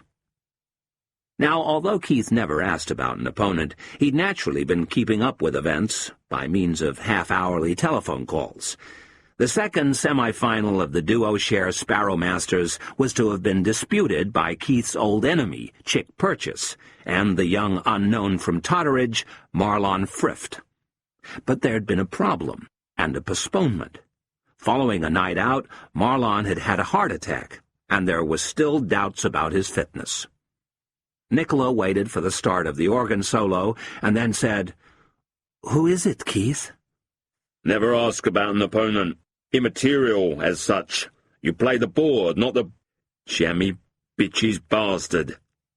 Due to the very sad Marlon Frift tragedy, by a walkover. On screen, Big Chick patrolled his coin-op store, appeared at the races in morning suit and topper, and was seen on horseback himself, then fishing at some blighted canal. Chick down the gym, with the chest flexor, in the plunge pool. All chest gloss in the solarium. Chick, Big Chick, with his ponies, his birds, his pit bull. And then Kim Twemlow, the ex-world #1, with his white shoes, his white belt, his shot face, saying, "Look at the averages, and it's got to be Big Chick by a mile. All credit to Keith for progressing as he has. Must have got his head beautiful for the big occasion and that, but on current form he's not fit to empty Chick's ashtrays." After a while, Keith said hoarsely, "So be it." "Who is this Chick person?" He gave a taciturn version of the dispute with his old business associate. Of the rape of Chick's sister, and Keith's subsequent hospitalization, the smaller man had this to say. "We came to blows over this bird, the big fella coming out second best, and now, tomorrow night, him and I have a rendezvous to sort out who's #1 once and for all." "Good, Keith. This could work for us. Now, I expect you'd like to forget the precious with a nice video. It's something a little bit special, on a Halloween theme. We're a few days late, but what of that, Keith?" "Horror-like."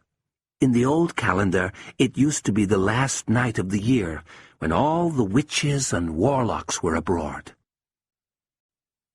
As Keith trudged into the bedroom, Guy's limousine entered the grounds of the institution.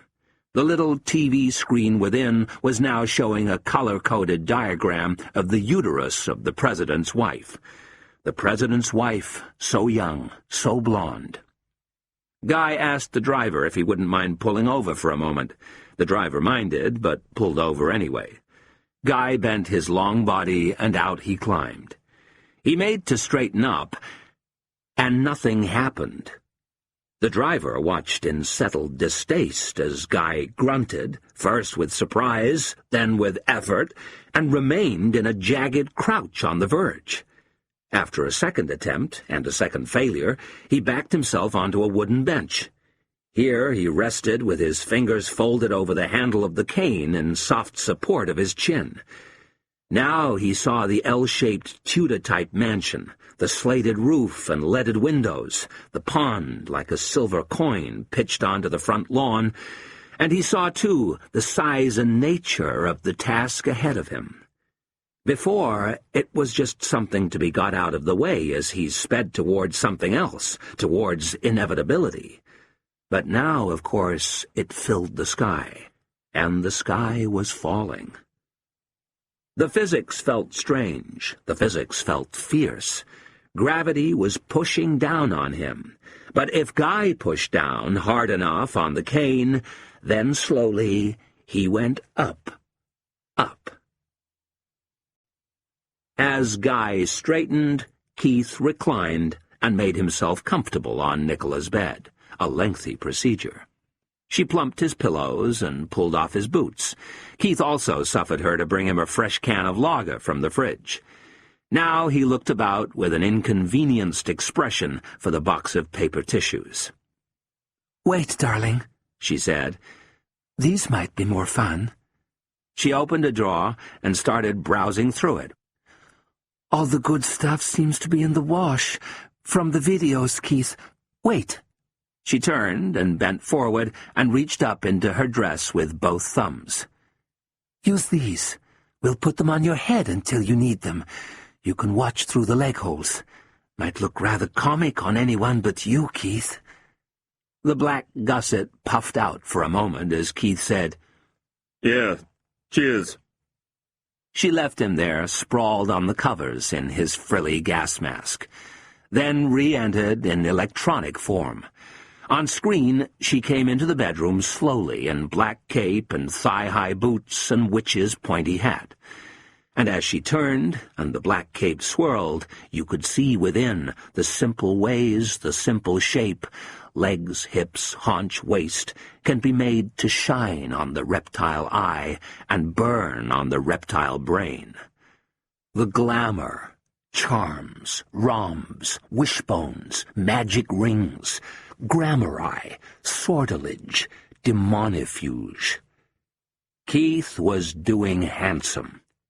Then she came into the bedroom slowly in black cape and thigh-high boots and witch's pointy hat.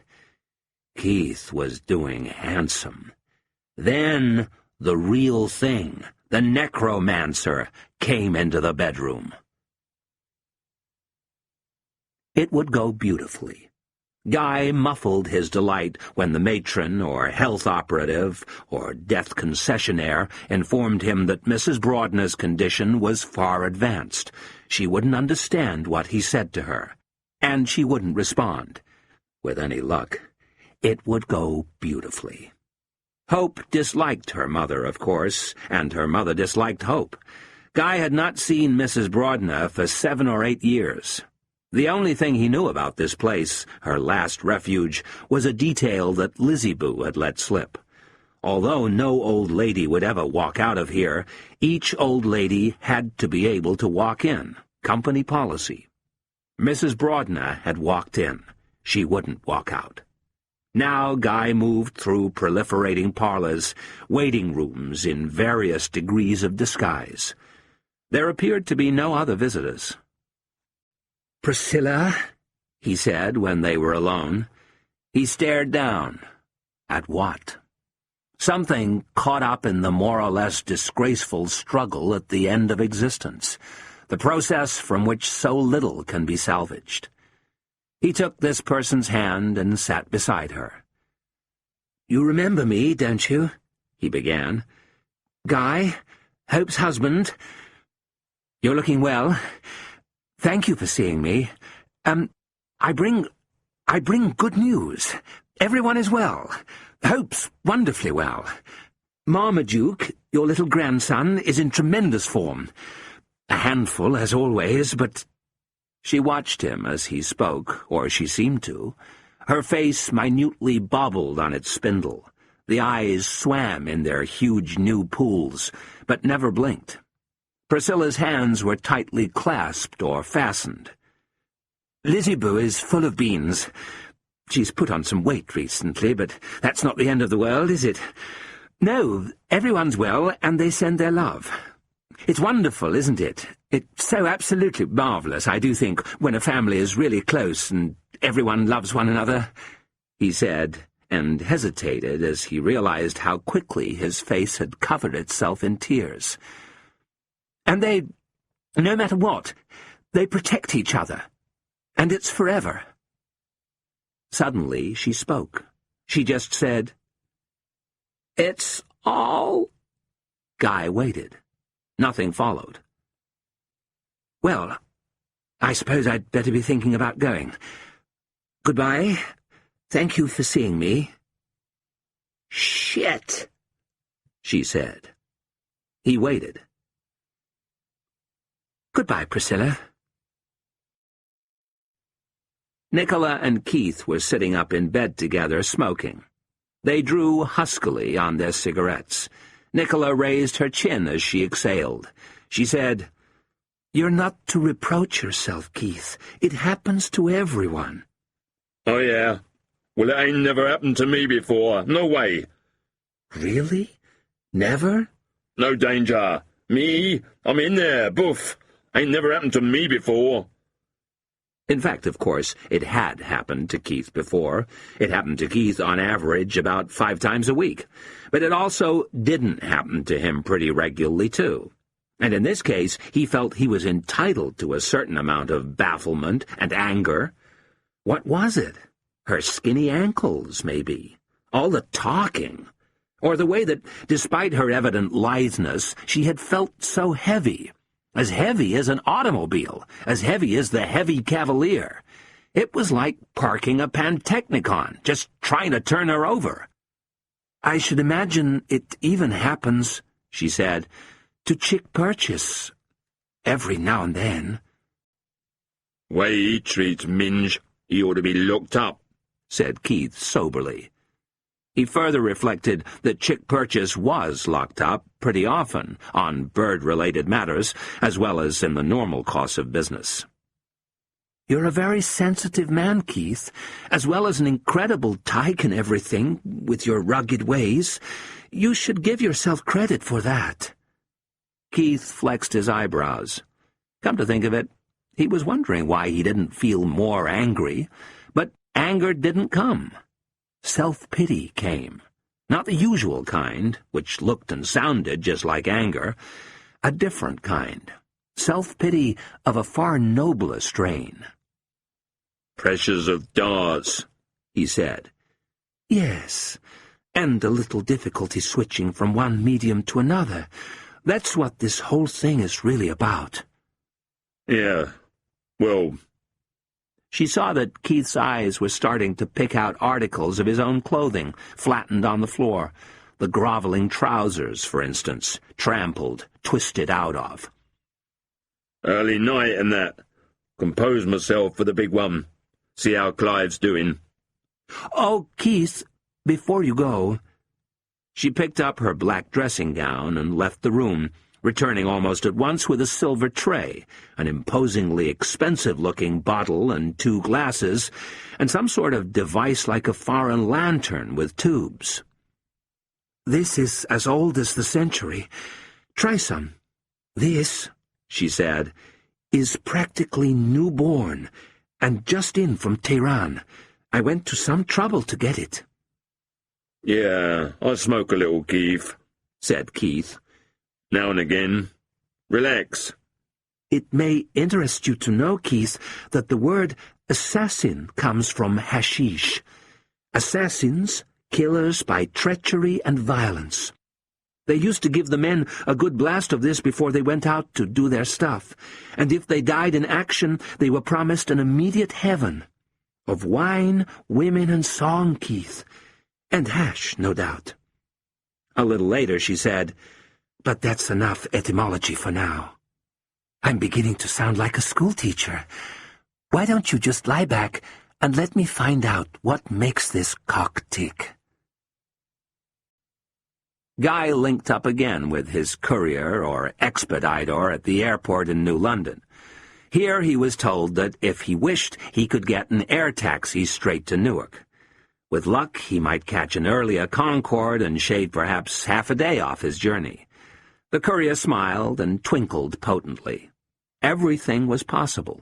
His was the maximum morale specialism of deeply expensive travel. At this point, he paid off the chauffeur, whose disaffection remained secure against Guy's reckless tip. Outside in the warm dusk, the light was the color of a grinning pumpkin, Halloween light, promising trick or treat. Before he retired to the celebrity lounge, there would be a slight delay, Guy wandered the concourses, full of love's promiscuous interest among pantsuit and stretch-slack America. Even though there was said to be less of it now, the human variety on display, with its dramatic ratios of size and coloring, still impressed and affected him. It was true that you did see signs of uniformity, one nation, all the people wearing off-white smocks and pink gymkhana-sized rosettes, like that family over there, 4 of them, in perfect family formation, man and woman and boy and girl, each with the squeamish smile of the future. Guy threw away his painkillers, their tubes and sachets. Everywhere young women looked at him with kindness. But of course there was only one woman who could really kill his pain. The eyes of certain faces, children's faces, made him wonder whether this whole adventure of his, so agitated and inspired and so climactic, wasn't just a way of evading the 20th century or the planet or what the one had done to the other. Because love. But wasn't nature constantly asking you what all the fuss was about? It was hard to shirk this question when you saw them trooped together like that, the old ladies, walking down passages at 5 yards an hour, or humped on chairs in parlors, their heads trembling in anger and negation, insisting, saying, never, never, never. All of them had been adored and wept over, presumably, at one point, prayed to, genuflected in front of, stroked, kissed, licked. And now the bald unanimity of disappointment, of compound grief and grievance. It was written on their mouths, on their lips, marked in notches like the years of a sentence. In their heads, only the thoughts that just wouldn't go away, cold and stewed in their little teapot heads, still brewing beneath frilled cozies of old lady hair. Whatever it was women wanted, few of them ended up getting it. He advanced into the celebrity lounge, where there were complimentary coffee and free telephones, and where he hoped to finish love. "Now," she said. "Stop now." And she hadn't even heard the telephone ring. Okay, said Keith cheerfully, with that cheerful little throat clearance on the consonant. He climbed up her body until she felt the scrawny sharpness of his knees on her shoulders. Shut your eyes and open your mouth. But Enola Gay, being Nicola 6, Enola shut her mouth and opened her eyes. "Hello, darling. I was just thinking about you," she said, "and having a rather blinding little weep." Jesus, said Keith. "Nothing. Do I? I can't imagine I'll be getting much sleep tonight, so do call later if you like. I just can't sleep for thinking about you. Yes, you know, I sometimes suspect I'm never going to sleep again." Settling on the pillows Keith ran a hand down her throat as such and reached for the brandy bottle in it. "Come to me, my darling. Come to me at the speed of love." Dust storms grounded the midnight Concorde. Guy was driven from Newark to New York and spent a few pricey hours at the Gustav on Central Park South. He couldn't sleep. TV said real estate and wrestling and medical ads and fireside shopping and pulpit stuff and last best hope stuff and dial 1-800. As he was driven through the city towards Kennedy and the rerouted morning flight, he thought what he always thought when he was in New York now. He thought, where have the poor gone? The places where the poor shop, the places where the poor feed, where have they gone? At the speed of love. He ran it through his head as he paced the VIP lounge at 5 miles per hour. She can turn a phrase, that girl. Delightful. At the speed of... Yes, really quite lovely.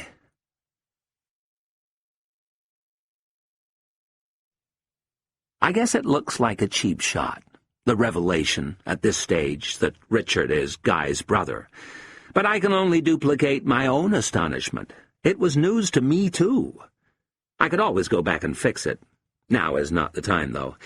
It is not the time. It never is. It just never is the time. You could have knocked me over with a feather. Of course, if knocking me down with a feather were what anyone was interested in, I'd never get off the deck. They wouldn't even need the feather. I reach for a fresh sheet of paper, and there's this split crack in my arm, as if some spore coven or fat maggot has just detonated in the crimson innards of a log fire.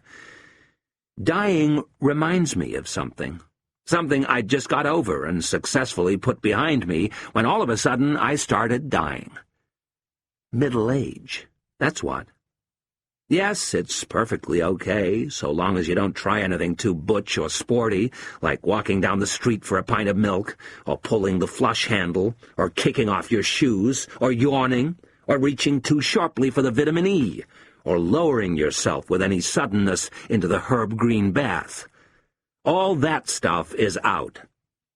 Like middle age, like my dreams, death is packed with information. At last you really find out the direction time's taking. Time's arrow. Time works. And, more than this, you are monstrous. When middle age comes, you think you're dying all the time. Dying is like that, too. But here, finally, all resemblance ends. All resemblance ends. 9:30 on the morning of November 5th. Nicola has already been with me for over 3 hours. She's next door. I can hear her pacing. Fortunately, she is not demanding my undivided attention. She has had the decency, for example, to let me finish chapter 21.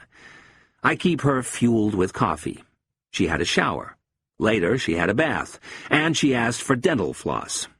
When she isn't walking up and down, she sits on the sofa in one of Asprey's dressing gowns, not even smoking.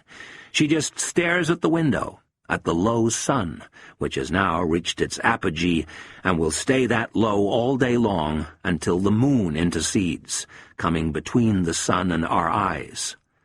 Every now and then she goes all trance-like, and I can tiptoe off to the study and write.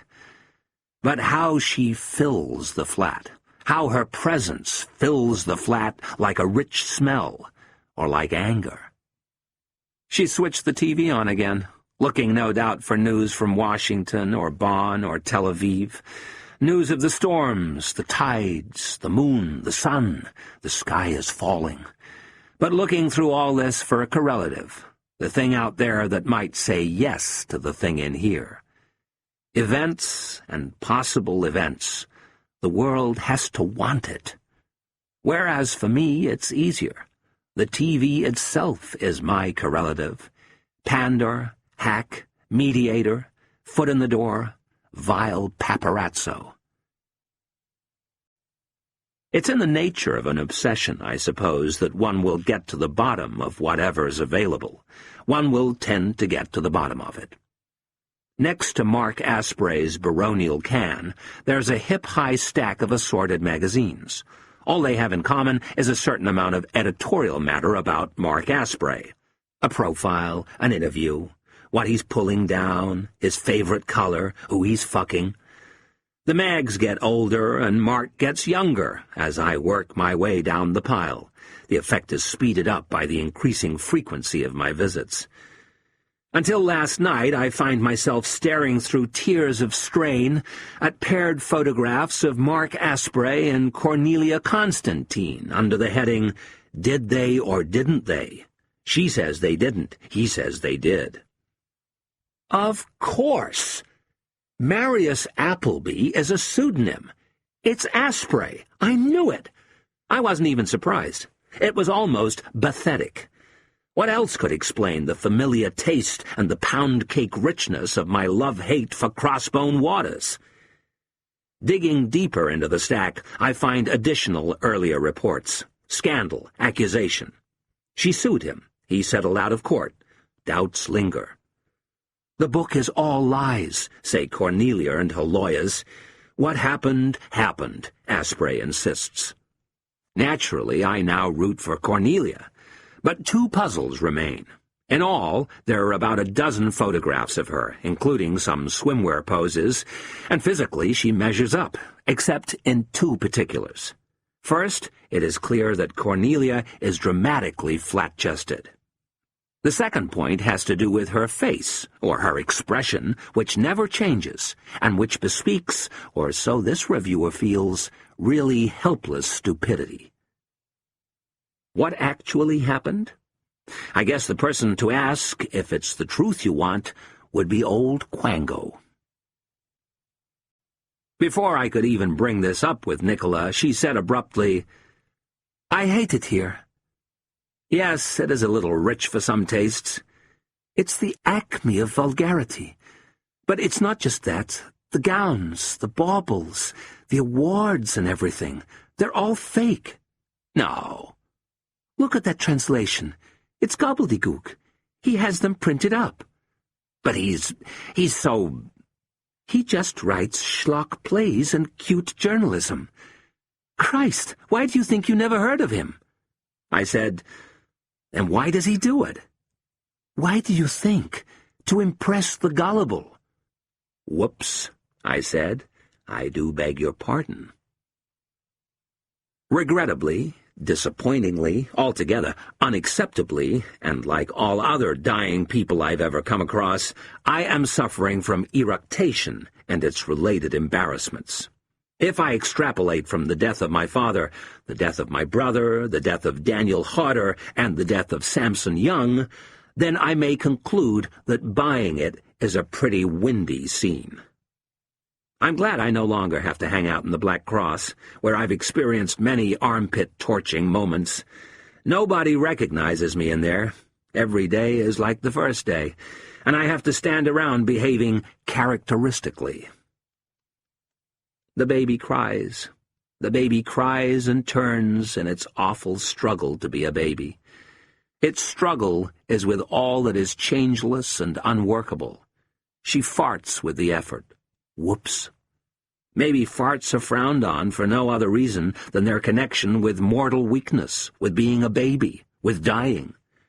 To her, to Kim, evidently, or so I've read, the breasts, the penis, these mean life. And the stool, the piece of ordure, this means death. But she shows no natural aversion, and babies find nothing disgusting. And don't we all have to be trained quite hard to hate our shit? I am the father of Missy's baby, or Sheridan's sick is.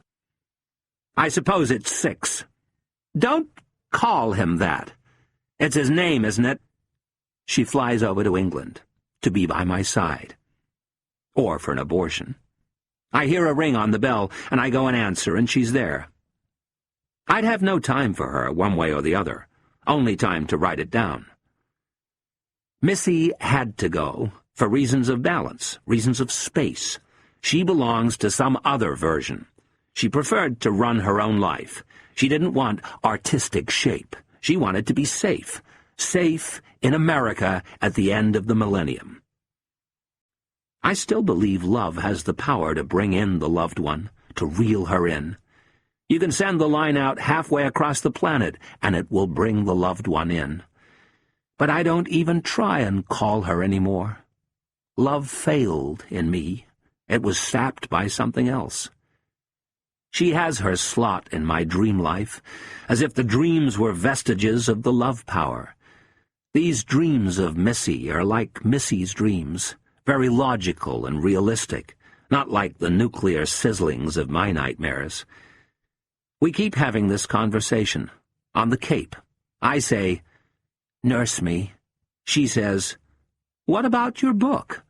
I say, "I'll give it up. I want to give it up. It's a wicked book. It's a wicked thing I'm doing, Missy." Then she says, "Watch the girl. Be careful. There's going to be a surprise ending.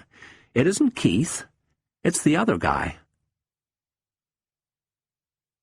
When I let her in this morning around 6:30, she looked so transparently ruined and beat, and so transparent, ghostly, ghosted, as if the deed were already done and she had joined me on the other side. After a few showers and several cups of laced coffee, she started telling me about it, the night of hate. At one point, quite early on, I looked up from my notes and said, "That's outrageous. Oh, my poor readers. Shame on you, Nicola, shame on you."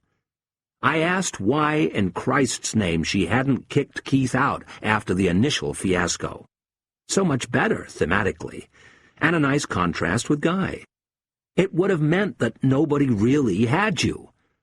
Only you. This doesn't have anything to do with me. You're worried about Guy, aren't you? You think he's the one. You think it's going to be him, don't you? It won't be, I swear.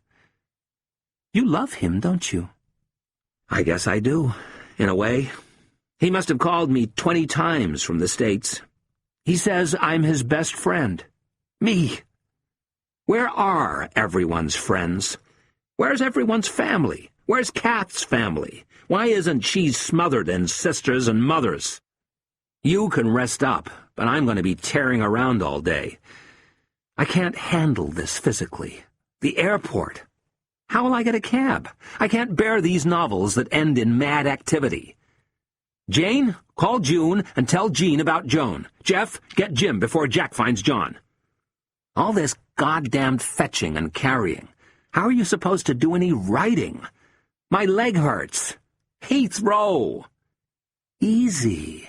Calm down. It'll all work out. Here's what you do.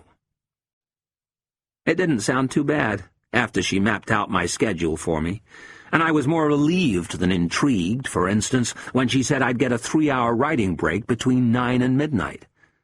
I looked up at her.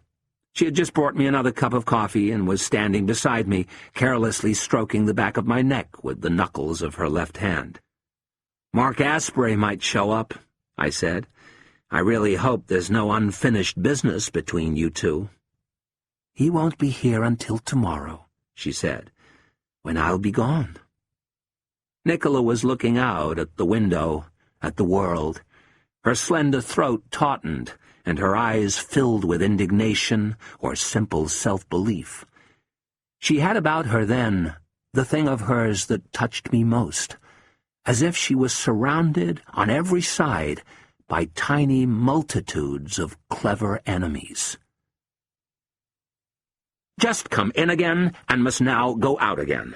I write these words to keep my hand steady, and because nothing means anything unless I write it down. I can't go out there, not just this very second. But of course I'll go. There is some kind of absolute obligation here. The phone rang, and the instant I picked it up, I felt a breeze of awfulness whistling liplessly down the line. How could I get it so wrong? How could I not see? Everywhere there are things that I'm not seeing. "Kath," I said. "What happened? Where are you?" "Somewhere else. The baby. Go and get the baby. I'm a wicked woman, Sam." "You... No, you're not." "Then what is it? Tell me what it is." "It's just the situation." As I hung up, Nicola came out of the bathroom, and I said, "You're wearing that? Oh, my God, look at us. And you know what the worst thing about everything is? About you, about the whole story, about the world, about death? This. It's really happening."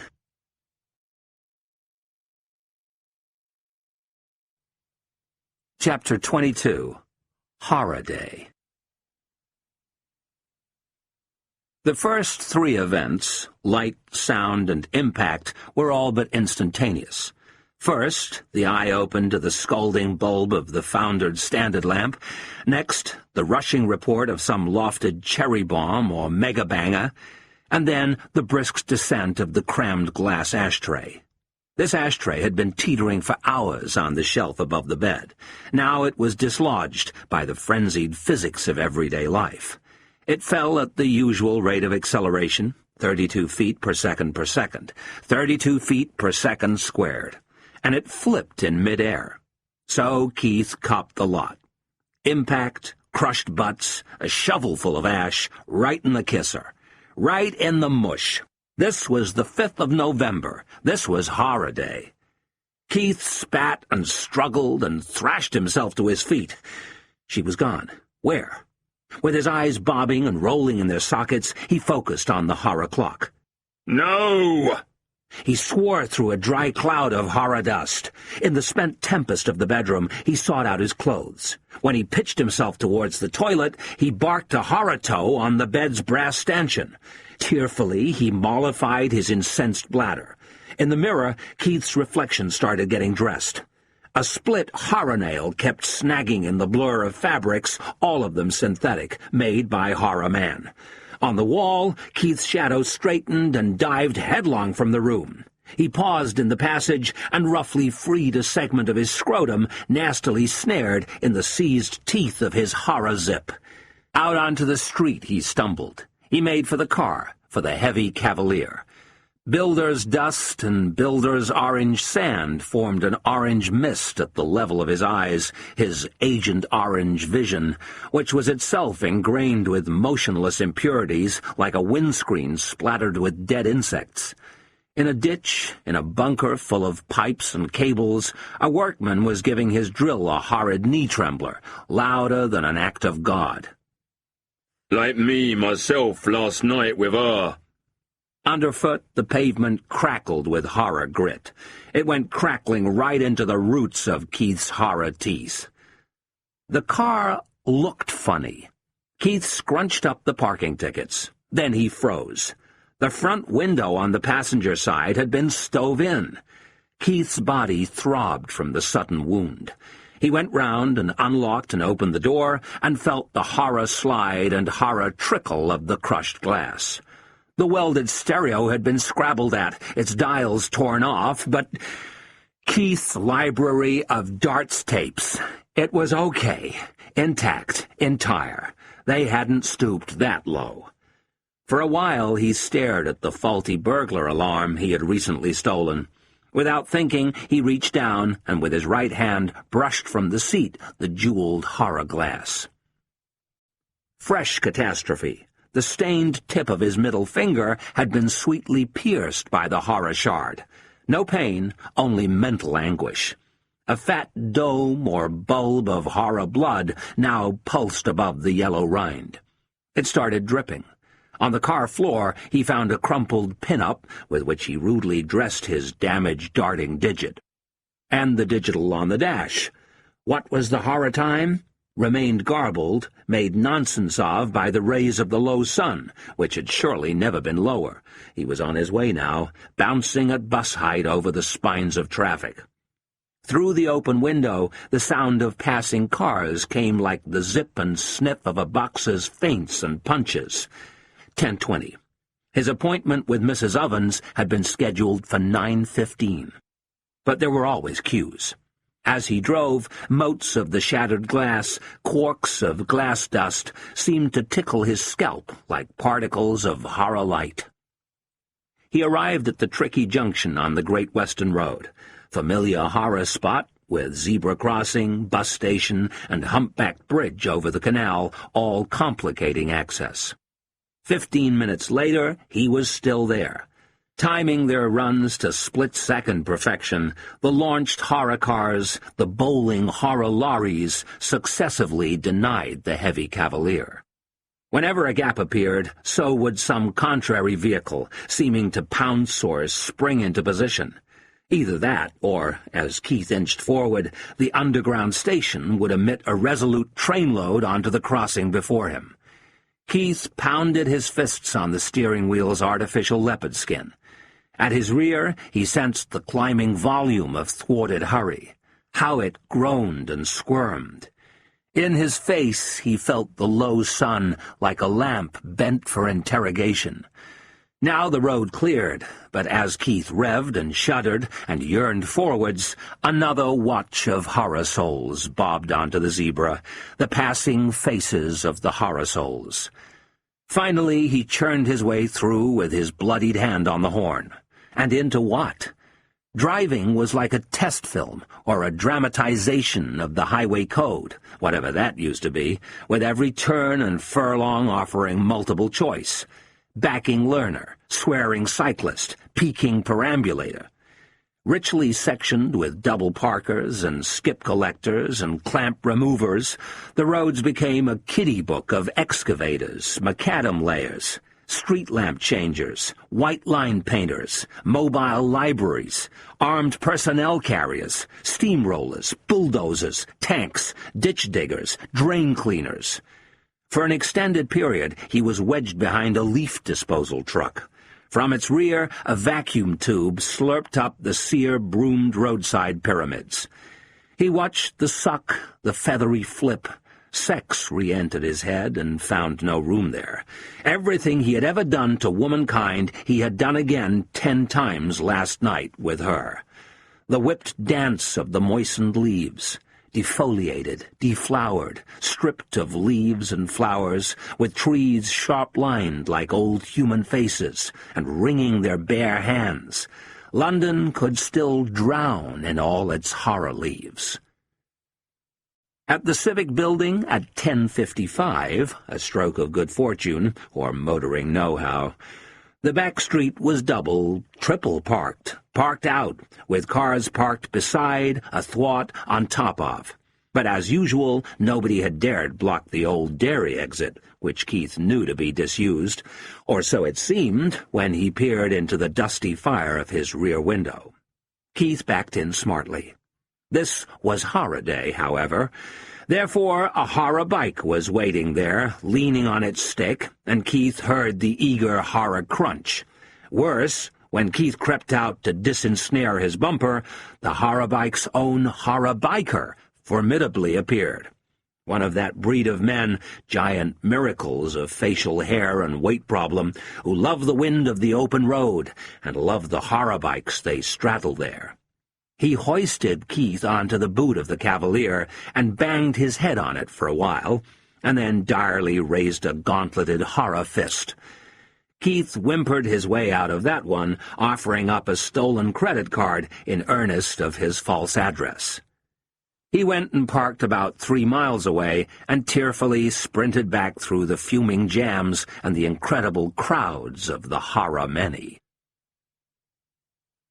Guy Clinch was heading towards London at twice the speed of sound, one of half a dozen passengers on the hurled dart of the Concorde.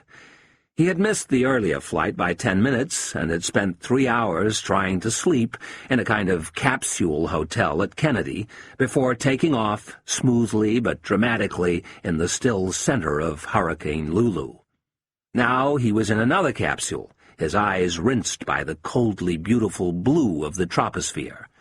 Through his porthole, Guy could also see both sun and moon, the former discreetly filtered by the treated plastic. Because of the elevation and velocity of this particular observer, the two bodies seemed to be moving towards each other with uncelestial haste. Below, the turning planet fell through its curve of space-time, innocent, though much traduced, in its blonde fur coat. Beyond, inanely vast, the inanity of space. Two glamorous, multilingual stewardesses exhaustively pampered him. He had recently relished a plateful of scrambled eggs and smoked salmon, and he was reading Love. Even so, Guy happened to be in dramatic discomfort. Bending to refill his cup with the excellent coffee, a mixed roast, he would guess, one of his stewardesses had noticed the odd tilt of the meal tray. She had given it a careful nudge, and then suddenly leaned on it quite hard with the full weight of her shoulder. When Guy reopened his eyes, probably about 90 seconds later, he was confronted by the frown of the cabin steward, solicitously crouched in the aisle. The stewardess was hanging back with the knuckle of her forefinger pressed against her teeth. Guy apologized to them, and eventually they went away. But the pain went nowhere.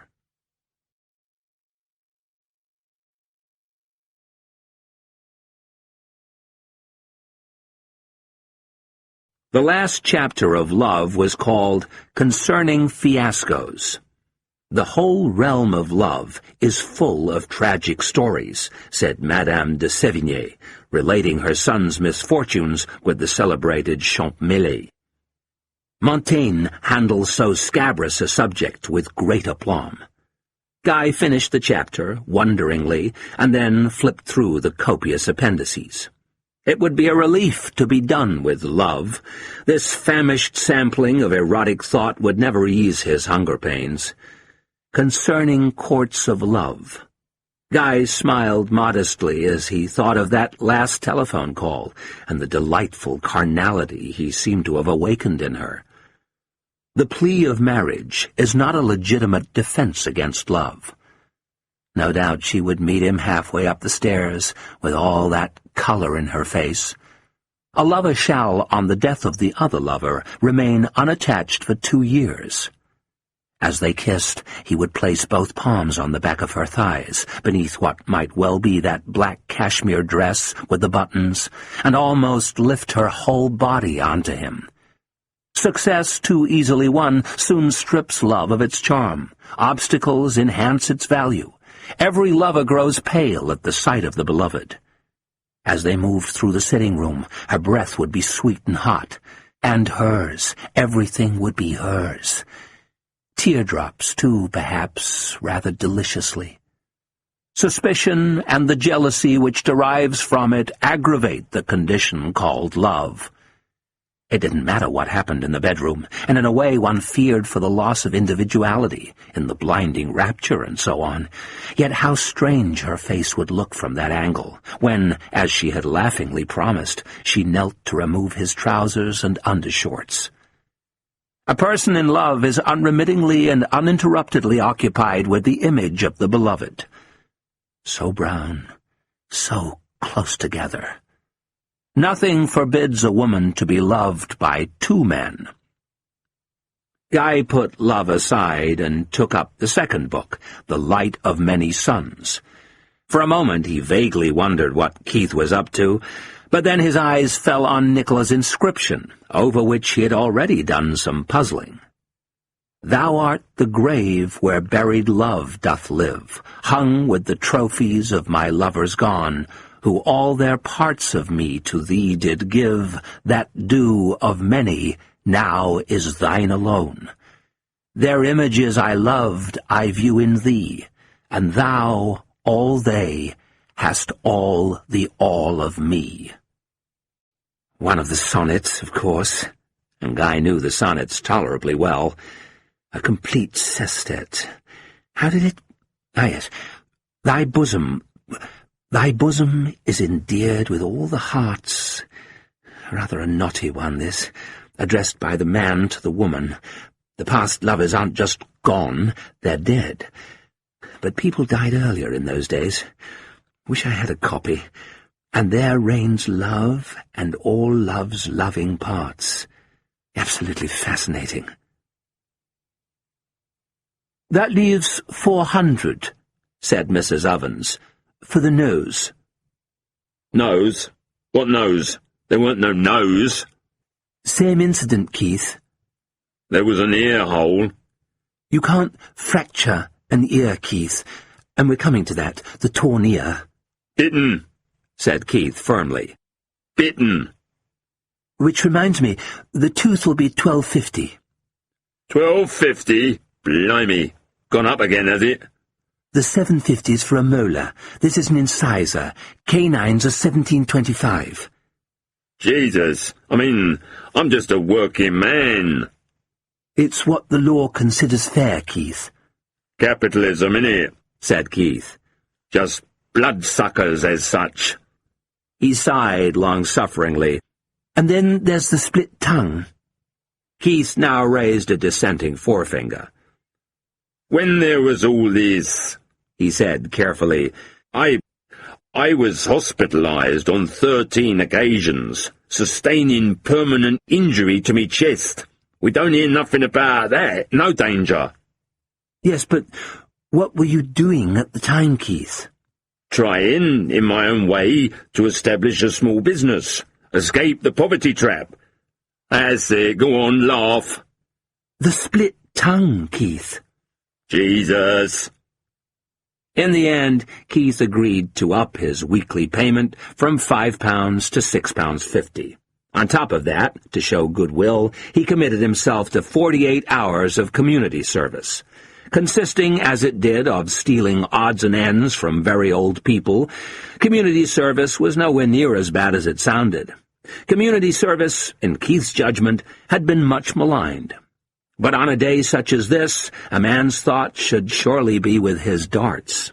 Not haggling here with some old hippie about the price of horror nose, of horror tooth, of horror tongue. Keith drove to the garage in Rifle Lane. Fortunately, Fucka was on shift. "Who did this fucker?" asked Fucker. "It'll be a rough job, but you'll have security." Gratefully, Keith relaxed on a winded car seat in the back room. He read the ripped mags, nude skirt. Peace at last. Beside him, in a large cardboard box, an even larger cat lay dying. Cruelly cramped, it struggled and sneezed and sighed. It began weeping rhythmically. Keith was used to noise, incessant and unwelcome noise. Most of his life was played out to a soundtrack of sadistic decibelage. Noise, noise, noise on the brink of bearability. He was used to unwelcome nearnesses also, to stinging proximities, but did the bald cat sneezes really have to bubble and dampen the very thigh of his trouser leg? It wept in rhythm. Sounds almost like the nude birds in the book. Nothing on Nick. She'd show them.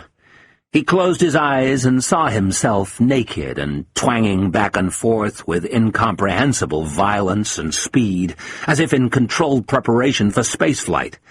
There she was, just a G-spot in a G-string. And there was Keith in his G-suit, ready to take on gravity. A new noise, a new nearness, a new order of alarm. Keith was staring at the horror cat. "Gone, has she? It's a rough job," said Fucker. They stood there inspecting the Cavalier's warped window frame, the mold glass smothered in fingerprints. "But you've got security." Appreciate it. And Keith bent into his pocket and parted with the money, endlessly, horror note after horror note. With the low sun like a prickly sweater gently pressed into his unshaven face, Keith drove to the Black Cross for his breakfast. The backslaps and the fag smoke, the lagers and the Scotch eggs did not combine well. A pork pie, Keith decided, was what he really fancied. Then you feel twice the price. Shakespeare staggered over and fiercely tousled Keith's hair for at least a minute. When he'd stopped doing that, Keith looked down at the bar. A new, soft-fallen mask of dandruff now salted his food and melted into the lager's horror head. At that moment, his teeth lanced a spectacular impurity among the knotted gristle inside his mouth. Keith, who took his chances and ate a great many pork pies, was no stranger to impurity, but he had never encountered anything so throat-floodingly gangrenous as this. Without interrupting the conversation he was having with somebody else, Pongo handed him the bottle of green mouthwash kept under the bar, and Keith loped off to the gents. Half an hour later, when the tortured gagging had subsided, to the relief of everyone in the building, Keith returned and drank the complimentary scotches and dabbed at his eyes with a piece of newspaper tenderly torn by Pongo from his own tabloid. Keith nodded as he studied the pork pie wrapping. The eat-by date was placed well into the next millennium. He had a few more scotches and was cheering up enough to make a start on telling the lads about his night with Nick. His stomach still bubbled and spat, still noisily ruining that horror pie. When everything began to go dark. "Look!" Through the stained glass they stared, or some of them did, as in perfect parallax the two white balls conjoined like something unanswerable under the microscope, and the moon began to burn like a little sun. "It's eclipse! Eclipse!" What fucking eclipse? "Fucking power cut! It's the fucking eclipse. Put the fucking lights on!" Eclipse, innit? It's the fucking eclipse. Keith turned away in horror. To his left, a dartsman waited at the dimmed Aki with his arrows, head dropped in a martyrdom of impatience. Someone pitched a coin onto the counter. It clattered on its rim noisily, like a cold car just before it fires.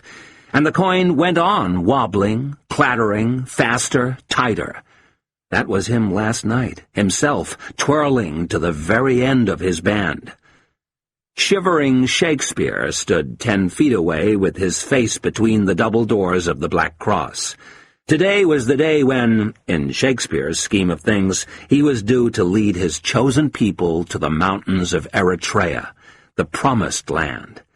As he looked round the Black Cross that morning, though, it didn't look terribly likely.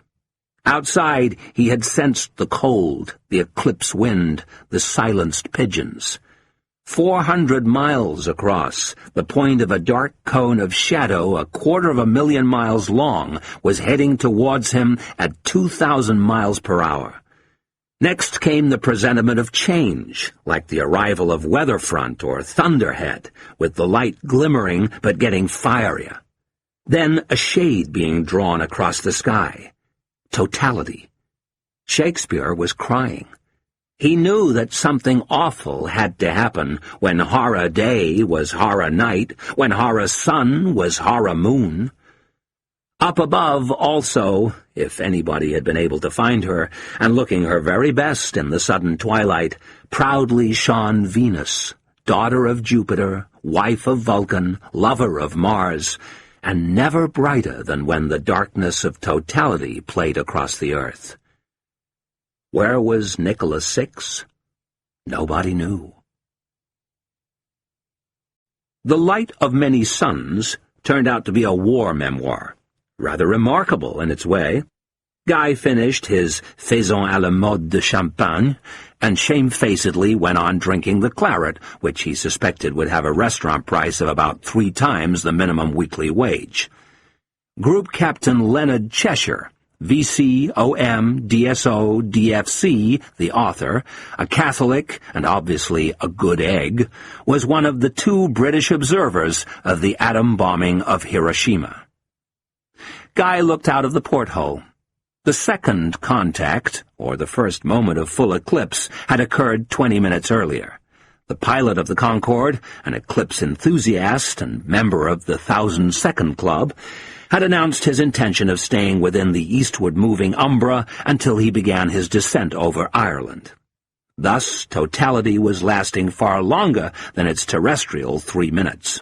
When it came, Guy had tensed, as if for an impact, or he had tried to. But he realized then that he couldn't get any tenser than he was already, just as his phallus couldn't get any harder. At the moment that the moon's shape fully covered the sun, then, with fantastic simultaneity, the solar corona bathed the circumference with unforgettable fire. Guy was amazed, harrowed by the tightness of the fit. Surely only the divinely privileged observer would be blessed with this full true billiard shot, straight, dead straight, for 90 million miles. Perhaps that was the necessary condition of planetary life. Your sun must fit your moon. The Umbra began to overtake the plane. The pilot came on again, and with emotion commanded his few passengers to admire the diamond ring effect of the third contact, when the leading slice of the sun re-emerged. Yes, yes, yes! Just like a sparkler on its band, like a ring for her, perhaps. Heavenly engagement. The descent began. Guy picked up The Light of Many Suns. On page 46, he dropped the book to the floor. He reached for his paper bag and opened it in front of his mouth. He waited. Perhaps there was an explanation. Perhaps, after all, it was something quite innocent. Enola Gay was the plane that flew the mission to Hiroshima. The pilot named the aircraft after his mother. He was once her little boy. But Little Boy was the name of the atom bomb. It killed 50,000 people in 120 seconds. Keith stood on her stoop, fumbling weepily with his great ring of keys. Keith's keys, his jailer's keys. Keys for Debbie, Trish, and Annalise. Keys for flat, for car, for go-down and lock-up. But keys for Nicola? He rang the bell again. He tried all the keys again. Now Keith was close to panic, to cursing, rattling panic. He wanted to see her very badly, not for the act of love and hate, which, to his surprise, and so far as he could tell, he wanted never to perform again with anybody. No, he wanted her for her belief in him, because she was the other world, and if she said that Keith was real, then the other world would say it too. But hang on. Suppose she's under a bus somewhere. His darts boots, his darts strides, his darts shirt, his very... Keith clapped a hand to his horror chest. Then his knees gave with relief. All is not lost. His darts pouch remained in its rightful place in the pocket closest to his heart. He buzzed the buzzer again. He tried all the keys again. Throughout, he was aware of eyes on his back. Today, even the dead-end street was crowded and sharply charged in voice and gesture, a sense of population shift. Keith turned. A lone policeman was watching him from the pavement, motionless against the plunging figures beyond. Just a kid, in a uniform. Fucking titted. Keith was fairly confident that the policeman wouldn't try nothing here, or he'd get lynched. But now he was coming forward, his shoulders interestedly inclined, and, okay, maybe it didn't look too good. Unkempt Keith crooked over his keys. So he did a great mime of casually patting his pockets, then swiveled, shaking his head. He sauntered down the path, and, with a bit of the old insouciance, the scotches and supplementary pornos were about their work, hopped into the heavy Cavalier. Keith started off with an unintended bound, just missing an unattended pram, and monitoring in his rearview mirror the shape of the tapering horror filth. With the low sun playfully tickling the hairs in his nostrils, Keith drove to Windsor House. Nick'd show up later, caller from there. And besides, he wanted to see how Clive was doing. The radio worked all right. As he drove home, he listened irritatedly to the news, the dissolution of the crisis, the improving condition of the president's wife, the delegations leaving simultaneously for Paris and Prague, not a summit, more like Twin Peaks, and wondered if this explained the pronounced congestion he encountered in Ladbroke Grove. He double-parked outside Maharaja Wines. On the way to the lift, his gait changed from its accustomed boxy shuffle to the sudden dance of a paddler entering a cold sea, his right foot deep in horror turd. Luckily, on the other hand, the lift was working, more or less. It came all the way down in answer to his punched summons. But it didn't get very far up. Sitting on the floor, waiting the 20 minutes for the next power surge, Keith took a matchstick to the slender grids of his tarnished soul. One mercy, the dog responsible for such a dropping was by now almost certainly dead. His thoughts were all with horror dog and horror cat as, after a sickening drop, he shuddered his way tormentedly upwards, wedged in the pungent horror lift. On the narrow walk strip, Keith attacked the lock, which was often recalcitrant. But today was horror day. He stared down at the single gnarled key. On the outer mat were 4 horror letters, 2 horror bills, a horror summons, and a horror order of distraint. Keith had had enough with all this locks and keys. He took a step back and detonated himself against the door. Normally, it would have given like a dunked biscuit, but the devices Keith himself had sometimes deployed were evidently in place. The bars and braces used by him to keep out bailiffs, bad debt buyers, repo men, cheated horror cheats. "Cav," he said in a low voice. He flinched at the misted glass. A warning shape moved away, then reappeared like a figure glimpsed in church. "I saw you," it whispered. "Fuck off," coaxed Keith. "What? When? Come on, darling." "On the telly." "That weren't nothing. Just for the telly, like. Load of nonsense. For the telly." "You told the world," she said. "On the telly." And Keith had no answer. Even the old metro cab coming in from Heathrow had its own slant about forms of torture. For one thing, the vibration, the cauldron bubble beneath the seat, appeared to whet the pain in Guy's groin, assuming that any kind of increase was possible down there. But it was stranger than that. The driver treated his cab as a peasant might treat his horse or ass, with numb and proprietorial cruelty. The bursts of acceleration were like long-toothed, lip-flapping exhalations. Then came the looping whinny of the brakes. It was diversion of a kind to listen to the grades of neigh and whinny, of anger and submission that the driver thrashed out of his livelihood, the black machine. As he paid, a passing child tossed a jumping jack in through the window and paused to watch it raise hell in the back of a cab, its head-banging ecstasy of entrapment. "Bonfire night," said the driver listlessly. Guy walked on down the dead-end street. He had called her from the airport without success. He didn't expect her to be home, nor was she. He let himself in at the front door and climbed the stairs. The second key opened up an olfactory world that Guy remembered from his school days. Duckboards and lockers, the lavatory where their smokers went. He saw the dartboard, the pewter tankard engraved to him, to Keith.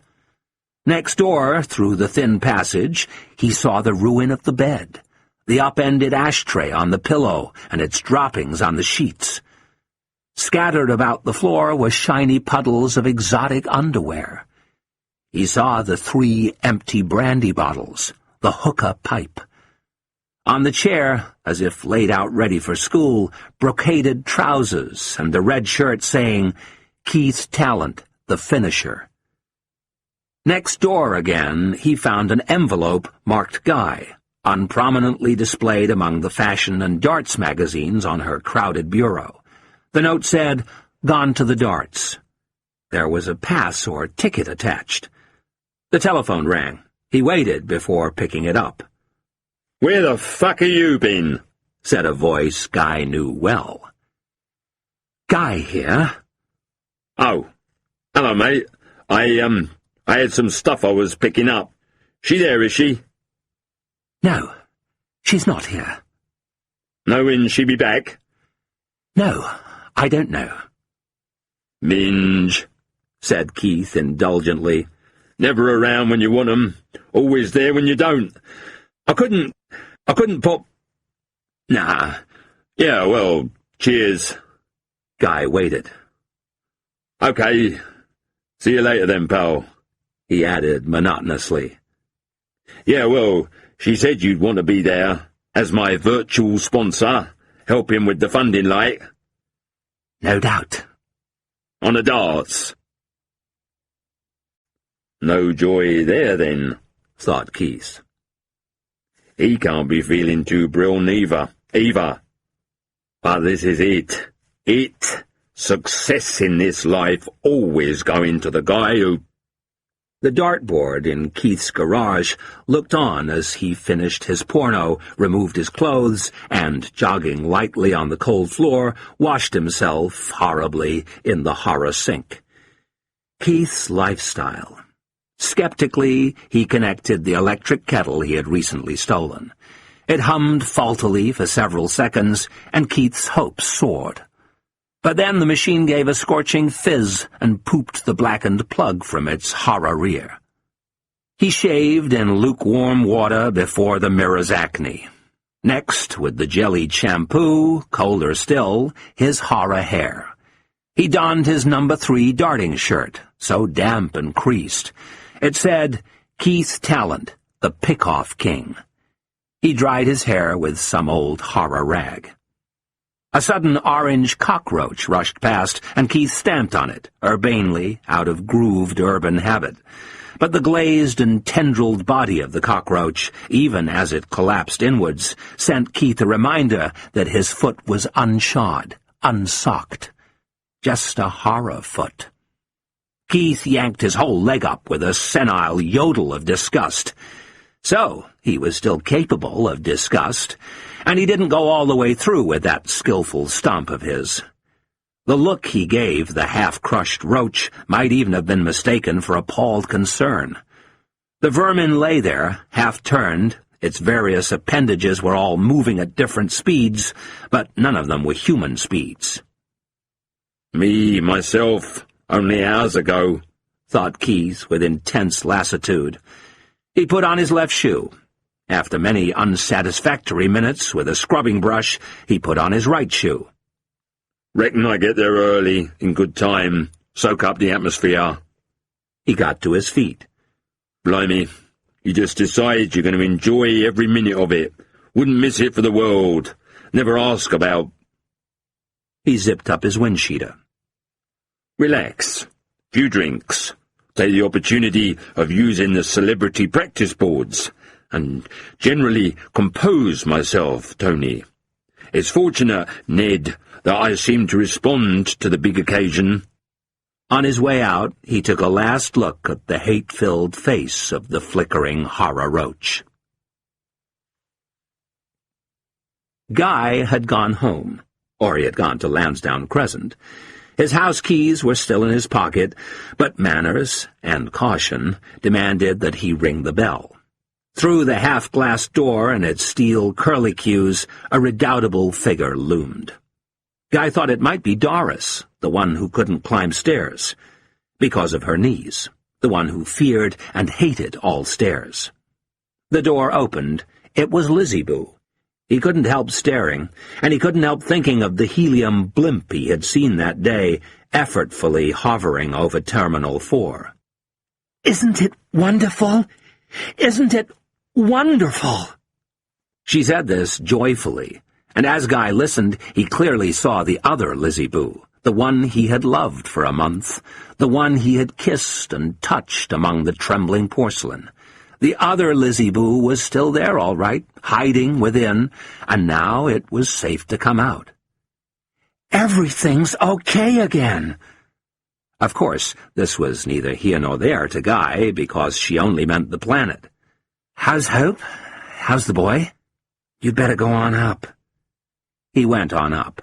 As he turned the corner of the stairs, he was disquieted by the sight of a silhouette in the passage, near the bedroom door. Something about the waiting shape was admonitory, ritualized, ecclesiastical. As he approached, he saw that it was a little boy in full armor. "Who is it?" came a voice. "Darling?" Guy was about to frame a grateful reply, but the little boy answered sooner. "A man," he said. "What man?" "Daddy." Marmaduke stepped aside with some formality, and Guy entered the room. The little boy followed, and then moved quietly past his father to the side of the bed, where Hope lay on her barge of pillows. "Where is everyone?" said Guy, for the house was eerily staffless. "All gone. There's no need. He's different now." "What happened?" "It was quite sudden. The day after." As they spoke, Marmaduke was undressing, or unbuckling himself. He laid down sword, dagger, pike, and shield neatly on the chair. He freed his breastplate. Finger by finger, he loosened his gauntlets. "And you?" said Guy. Her face expressed, in terms of time and distance, the kind of journey he would have to undertake if he were ever to return. It was a long journey. Perhaps even the earth wasn't big enough to contain it. One by one, Marmaduke removed his shin guards, then the little chainmail slippers. Next, his authentic-looking tights were meticulously unpeeled. "No nappy," said Guy. Marmaduke stood there in his underpants. These, too, he stepped out of. He climbed into bed. "Mummy?" "Yes, darling?" "Mummy, don't love Daddy." "I won't. I certainly won't." "Good." "Bye-bye, Daddy." Guy came out into the fading afternoon. He looked at the pass or ticket she had left for him, and wondered how he would ever kill all that time. Bent with his bag, he stood by the garden gate. He looked up.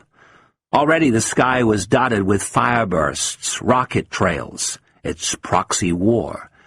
Soon, all over London, 1,000, 1,000,000 guys would be burning. Burning. It's weird. You pull the sun guard down, and it don't. The sun's still there, like Hawaii. Keith motored to the studio, which was very convenient, being amongst the refurbished warehouses down by the old canal. Once there, he availed himself, as instructed, of the private car park. A janitor came hurtling out from behind the dustbins and told Keith, in no uncertain terms, to park elsewhere. On Keith producing ID, the janitor huddled over his faulty walkie-talkie. Keith listened to denial, to horror fizz and horror squawk, and endless denial. When the clearance eventually came through, Keith sniffed and realigned his jacket and decisively shoved the car doors shut with the flat of his hand. The window on the passenger side exploded outwards. Firmly, the janitor brought him dustpan and horror brush. Celebrity practice boards? What fucking celebrity practice boards? He was taken through the canteen and into a stockroom that happened to have a dartboard in it. Incredibly, the sun sought him out even here. What was the sun made of? Coal? Oxyacetylene? Glow logs? What was the matter with it? Why didn't it go away? Why didn't it go out? No, it went on, funneling its heat into his exhaustedly hooded eyes. He blinked into the numbered orb of the board, itself like a low sun, the vortex of all his hopes and dreams. His head bowed in its horror glare. With the purple pouch in his hand, how very worn and soiled it looked, Keith paced out the distance, turned, sniffed, coughed, and straightened himself. The sun vanished. The first dart was flying through the horror night.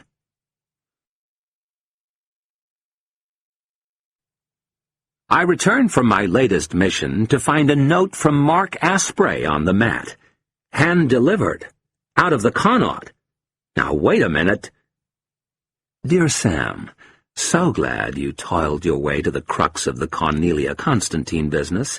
She was telling the truth when she said that Crossbone Waters was all lies. There was no Cerise Lagoon, no rabid dog, no tears by the campfire beneath the throbbing stars. There was, above all, no marathon seduction. In fact, in truth, I had the idiot in hysterics on the very first day after lunch at the hotel, a location from which, during the entire fortnight, we seldom strayed. No doubt you're wondering about those magnificent breasts of hers. Those also I created with 2 deft dabs of my facile fancy. They had no more reality, alas, than the courtly quango. You know the type, great fat ass but racing tits, and so stupid, with a peculiar habit of... There follow 300 or 400 words of the grossest pornography. The letter concludes... You don't understand, do you, my talentless friend? Even as you die and rot with envy, it doesn't matter what anyone writes anymore. The time for it mattering has passed. The truth doesn't matter anymore and is not wanted. Wait a minute, I said. Nicola was coming out of the bathroom. I looked up at her. My God, you won't get 50 yards. It's grotesque. She had noticed the letter, with her intelligent eyes. She said, Are you ready to hear the bad thing I did to him? It might perk you up. Come in here. I want to keep doing my hair. Actually, it has certain affinities with your own case. He wrote this novel, she said as I followed her into the bedroom. He'd been trying to write it for years. He showed it to me. It was in longhand, in a big exercise book, and it had something. It wasn't the usual treks he writes. It was from the heart. And I destroyed it. I locked him in the bedroom and fed it to the fire, page by page, taunting him a lot and everything. Hey, not bad. She was watching the way my eyes moved. Don't worry, I haven't destroyed yours. Thanks. Why not? What came over you? No need. I don't understand you, Nicola. That's right. You look terrible. Aren't there any pills you can take? She sighed and said, Tell me about the child. Pain travels through diffuse interconnections, through prolix networks of fibers, past trigger zones, along branches, through thickets. You want it to be over. But fear is all about wanting it to be over. This might be its defining characteristic. The immediate physical symptoms are mild and not distracting, as pain is. I felt the baby's fear when I entered. A sudden pall of mid-afternoon and silence, and no Keith and no Kath, just Kim, the squirming bagel at my feet on the kitchen floor. She seemed unhurt, only soaked and crying, and afraid.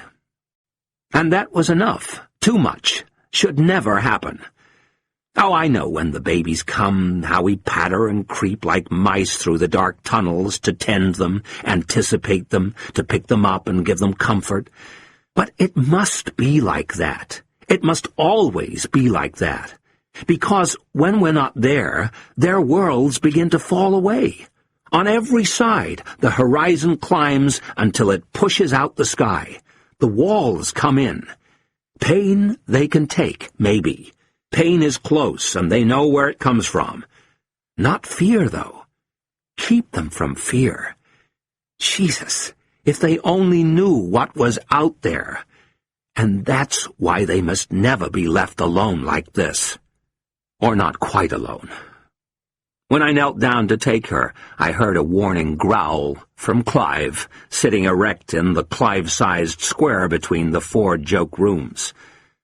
"It's all right," I said. "I'm good. I love her. I'm not bad. Good dog." You can apparently tell this to a dog. A dog will believe it. He came forward.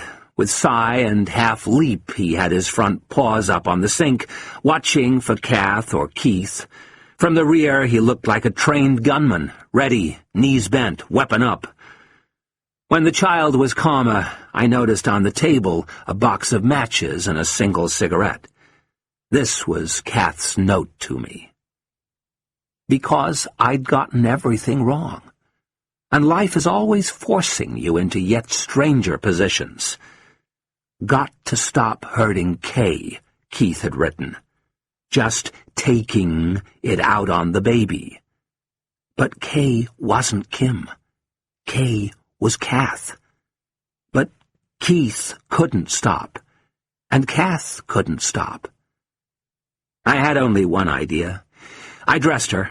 When I changed the diaper, I saw without surprise that there were no new marks. Kath had resisted the force of her own powerlessness this time. I left a note and a number, and I might have written there and then that some people get others to perform their greatest cruelties. They get others to do it for them. And then this.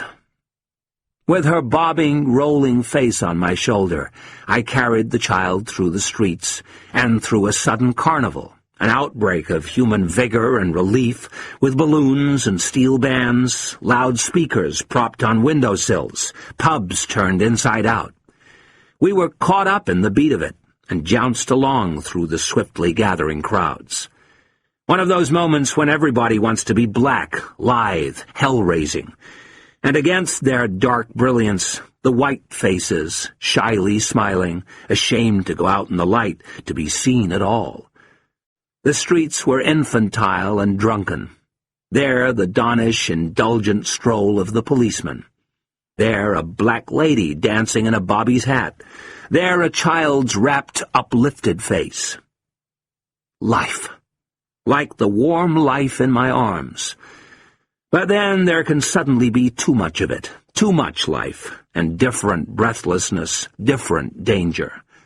A tight intersection on the Portobello Road, and life pressing in from all 4 directions, more head counts everywhere, like stacks of cannonballs, and the mysterious arrival of panic, with arms now windmilling as they fought their way to the edge. And there was no edge. Only life, more life.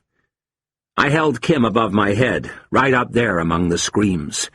And the crowd, the large creature of which we formed a cell, started to topple, centipedically, and I thought, only one outcome, as you must fall, or trample, or do both. Then it was over, and we were on the other side. I used the basement door at Lansdowne Crescent. Lizzie Boo could do it. She was all healed and clear. I said that Kath would call. I said I knew she would do what was right. I said she had all my trust. It's all right for you. You just had a whole chapter off. I've been dicing with death out there. Yes, so you claim. I swear I was that close. I, too, have been far from idle. Putting your war paint on. Yes, and reading.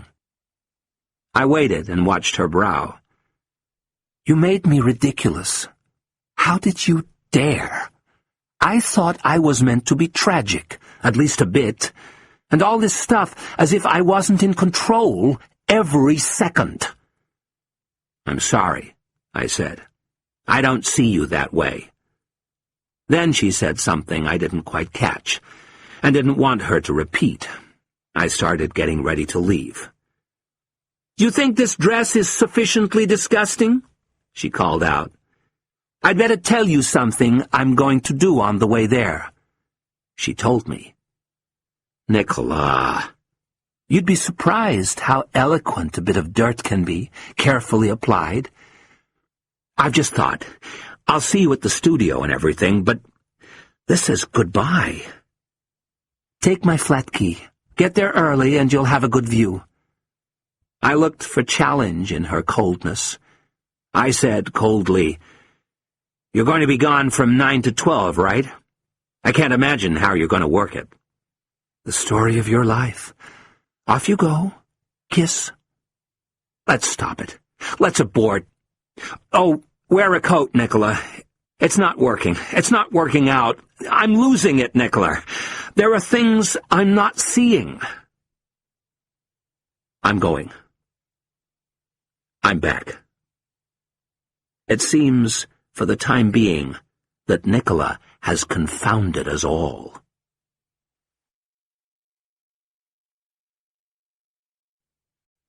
Chapter 23. You're going back with me. The black cab will move away, unrecallably and forever, its driver paid and handsomely tipped by the murderee. Disgustingly attired, how could she? She'll click on her heels down the dead-end street. The heavy car will be waiting. Its lights will come on as it lumbers towards her. It will stop and idle as the passenger door swings open. His face will be barred in darkness, but she will see cracked glass on the passenger window frame and the car tool ready on his lap. Get in. She will lean forward. "You," she will say, with intense recognition. "Always you." Get in. And in she'll climb. Disgustingly attired. How could she? In white, thin-strapped tank-top picot dress, cauterized at the waist, promoting all the volume of the secondary sexual characteristics, and so tight below that the outlined panties give a nappy puff to the rounded rear, and bare-legged, with scarlet satin shoes, the heels unforgivably long, heels that would look longer still, the suggestion was, when their shadows played on the backs of Burks. Her hair was sprayed with glitter and savagely tousled. As she made her way to the studio, she selected a good brick wall, steeped in London smoke and moisture, and went and pressed her rump against it. The dress was man-made, Droulon, Trexet, man-made in every sense, made by men with men in mind. She wanted to walk the whole way there, to test her nerve and tauten her breasts. She shimmied her rump against the moist brick wall. Of course, there was no mirror, and she couldn't really check, but the contact felt just right, Keith said, "Where's the pub, then?" "Pub? What pub?" Tony de Taunton looked at Keith curiously. "The venue, the—" Keith snapped his darting finger. "The Chuckling Sparrow." "There's no pub. Don't you think we have enough grief already, Keith, without wheeling a couple of 100 pissers in and out of here 4 nights a week?" As he spoke, Tony de Taunton gave Keith a glass of low alc and led him by the arm to the window. No, friend, all those jolly butchers and smiling grannies, that's library stuff. We use cutaways and dub the pub later." "Common sense," said Keith. They were standing in a cavernous lot full of hidden noise. Shifters and fixers moved stoically about with planks under their arms. All were expert noisemakers. Sheets of silver cardboard imparted the spectral light of watery dreams. On the wall was a sign bearing the saddest words Keith had ever read: "No smoking." Also a mirror, in which he made out a funny-looking bloke in a wrinkled red shirt. TV's Keith. There was a bar, though, with 4 or 5 stools you could perch on, but none of that fog and gurgling clamor that he had come to think of as his darting lifeblood. Where the pub parrot, effing and blinding on its soiled hook? Where the pub dogs, whinnying in nightmare beneath the round tables? "Look, here comes Chick," said Tony de Taunton. "You gotta like his style." A cream Rolls-Royce had pulled up in the car park below. 2 men climbed out slowly. "Where are your guests, Keith?" "Be along. Who's that with him?" "Julian Neat. Julian Neat, agent to the Darting Stars. Agent to Steve Notice, to Dustin Jones." "Yeah, they say Chick's all signed up." Nick and Chick had come in through different doors, but they made their entrances together, which was frankly ideal for television's Keith Talent, who by this stage felt he could do with a little support. Felt, indeed, that he might die or go mad at any second. She pushed past the greeters and moved with hesitant hurry towards him. He had never seen her looking quite so beautiful. "Oh, my Keith." "Where you been, girl?" "What happened? Did you lose your keys? I saw your darts clothes were still on the chair." "Where you been, girl?" Imploringly, she flattened herself up against him. "I'll tell you about it later. Making arrangements for us, Keith. We're going on a wonderful journey." "Break it up, you two," cajoled Ned Von Newton, Mr. Darts. "Come and be friendly." They went to join the others at the semicircular bar. Keith strolled over with some insouciance. He saw the way that Chick clocked Nick. She was holding his hand, gazing with the demurely gratified eyes of love at TV Keith. Guy stood with his back to the building, facing the flatlands of demolition. Squares of concrete, isolated by chicken wire, in each of which a bonfire burned, baking the potatoes of the poor. Apparently cleansed by its experiences of the afternoon, the moon outshone these fires. Even the flames cast shadows. As he turned, he saw a hooded figure by the doorway. He halted. "They're in there," it said. Guy thought, "It's a girl." He moved closer.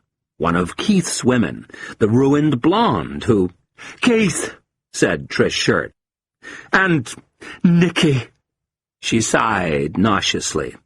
"Now they're getting married, like." "I hardly think so." "They are. It was on the telly."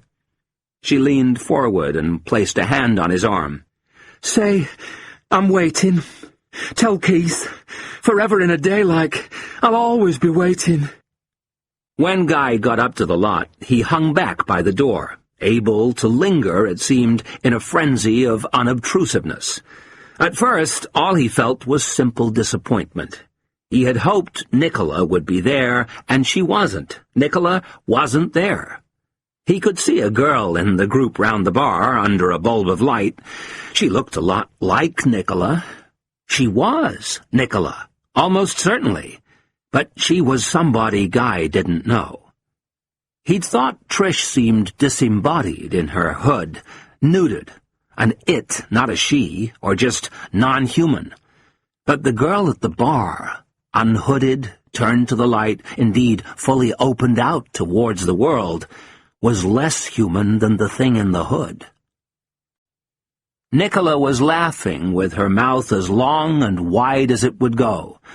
The energy equation here could be represented as something like x equals yz squared, y being a certain magnitude of solitary female beauty, z being the number of men present, and x the platonic gang rape, which, in certain possible futures, might harden into action. It had to be said that the men around her only frowned and smiled, as if chastened by her color, her volume, her spin of ravenous risk. Where does the guest look when the host's little girl is doing her somersaults for him?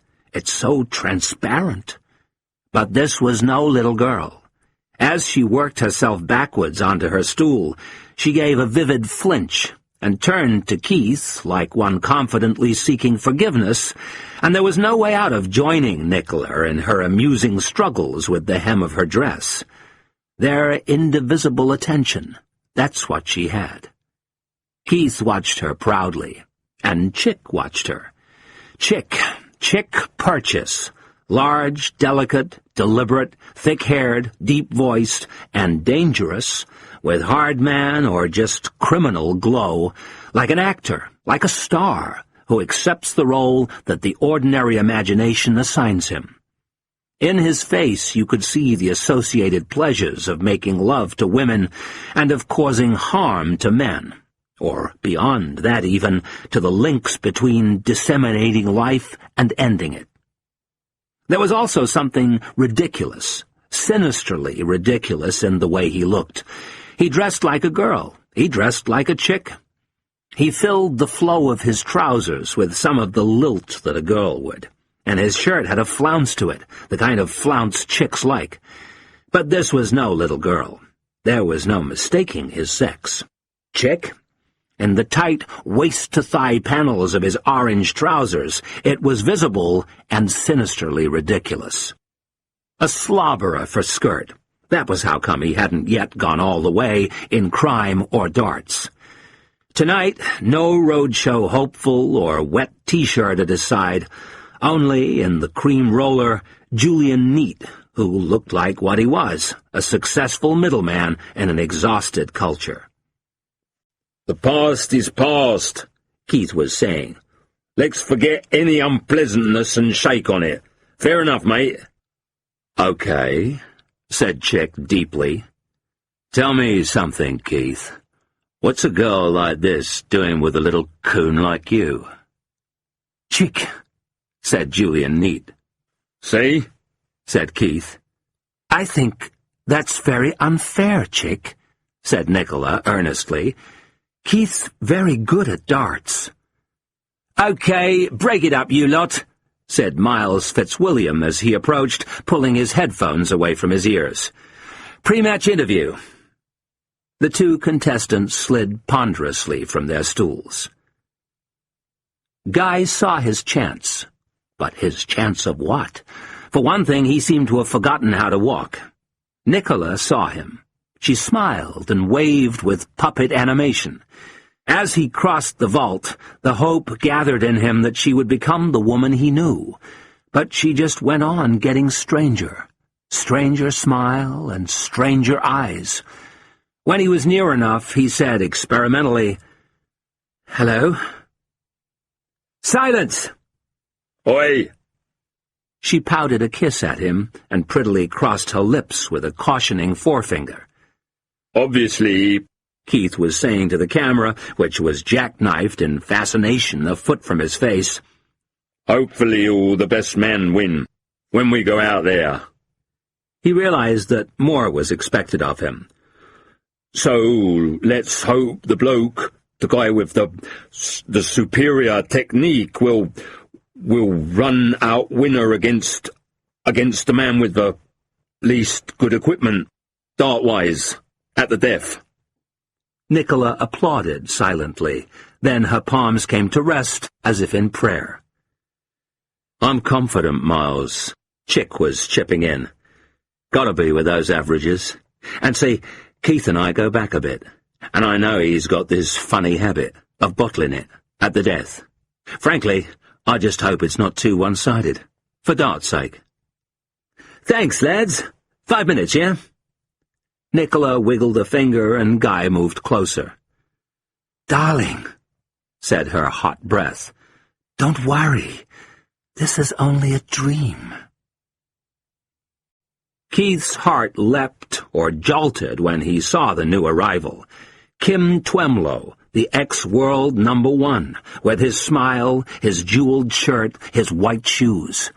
The guy was like a god to Keith, no matter about his orange peel face. Let others dwell on that funny lump in his side, that walking frame. He had a good head of hair for 38. Just that some of us live so full, our flames burn so bright, that the years go past not singly, but 6 or 7 at a time, like the years of dogs. As for Guy, Keith saw him and closed his eyes and reopened them elsewhere. Julian Neat was telling another one. Nicola was laughing, with her mouth as long and wide as it would go, when Guy stepped forward. "You're going back with me." They all turned. "You're going back with me." They all stared. They all stared at this bit of unnecessary unpleasantness. The pale loiterer with his boiled eyes. Nicola's expression showed that, although she always tried to see the amusing side of things, well, on this occasion she really was rather shocked. Guy seized her wrist, and she gave a practiced shriek as her stool slewed. Round about now, Keith was always going to be stepping in. "It's over. Don't be a prick." "You're going back," said Guy, with immaculate enunciation, as if perhaps she hadn't heard or understood. "With me." She looked at him. Her upper lip hovered over her teeth. "No, I'm not. What for? To talk about love and Enola Gay? No, I'm not. I'm not going back with you." "Right," said Keith to the nape of Guy's neck. "She's going back with me. For more of what she got last night. She going back with me." "No, I'm not. No way. In it. I'm not going back with you." They all waited. "I'm going back with him," she said, leaning forward and placing her hand on the penis of Chick Purchase. Guy left, but Keith was going nowhere. They said they'd put the sound on later, that inimitable pub bustle, the whoops, the laughter, the crack of glass, even the computerized thunks of Dart meeting board. So the buzzers buzzed, and shifters fixed, and fixers shifted. Each noisemaker made his noise. Also the steady belching of the cigarette smoke simulator, sending its gray clouds out over the occluded Aki. Laughter remained, but it wasn't pub laughter. It was the laughter of Julian Neat, Kim Twemlow, and Nicholas Six. "Keith, shame it didn't go your way, Keith," said Malcolm McClandricade. "But it's not the end of the world. Sorry, Dom. They're saying they can't use it." "There you go, Keith. Spare your blushes down the Marquis. Well, that's a relief all round." "They're saying they're using it. Thought they had a ladies' semi, but they ain't." "Sugar. How'll they fill it? All we got's 10 minutes. They're gonna bung in a pub song or something, and knees up, and a raffle or something." "Jesus. Still, Keith, not surprising you didn't do yourself justice with that handful. Talk about trouble. Keith? Keith? Dry your eyes, old son." "He's okay." "What do you think?" "Get a car round." "Keith?" But Keith snapped out of it, out of his ruined dream, his trance of darts. He stood up and said with boyish directness, "I could point to the finger injury I was nursing, but tonight's been a valuable experience for me, for my future preparation. Because how's your darts going to mature, Malcolm, if you don't learn?" That's the right attitude, Keith. Because she's dead. Believe it. You know what she is, Malcolm? She's a fucking organ donor. Do that and live, no danger. She's history, mate. You hearing me? Anything you say, Keith, will be taken down and used. He spun round the shaking cage of the spiral staircase. Every impact of his boot was louder, harsher, his force and mass growing with all that was neg and ante. Then he hit the cold night air and saw the moon, redder to his eyes than the midday sun. Keith ran low towards the heavy cavalier.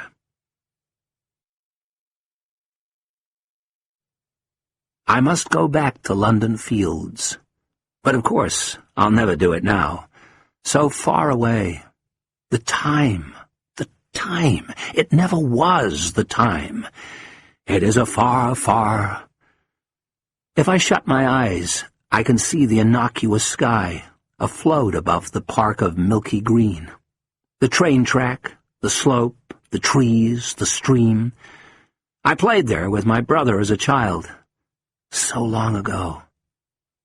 The people in here, they're like London.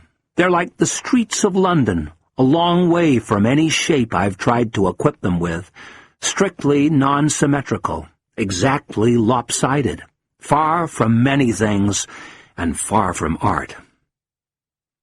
There's this terrible suspicion. It isn't worth saving anyway.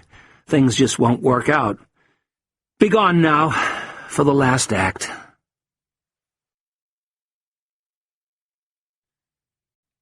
Chapter 24. The Deadline. Down the dead-end street the car was waiting. And so was I. I'm here. I'm in it. And how strange it is in here. Fish-gray, monkey-brown, all the surfaces moist and sticky, and the air no good to breathe, already destroyed, and not worth saving. The car was there on the other side of the dead-end street. When midnight struck, or tolled, I crossed the road and bent my body and looked in through the broken window, broken by my own hand so long ago. The murderer turned toward me. "Get out of the car, Guy. Get out of the car, Guy." He was crying, but so what? We're all crying now from here on in. It was Guy. Of course it was. After 1,000 years of war and revolution, of thought and effort and history, and the permanent millennium, and the promised end of mine and thine, Guy still had all the money and all the strength. When Keith came running low across the car park, Guy was waiting with all that strength. They squared up to one another, and Keith lost. For the second time that night, Keith tasted defeat, obliterating defeat. He got driven into the ground like a tent peg.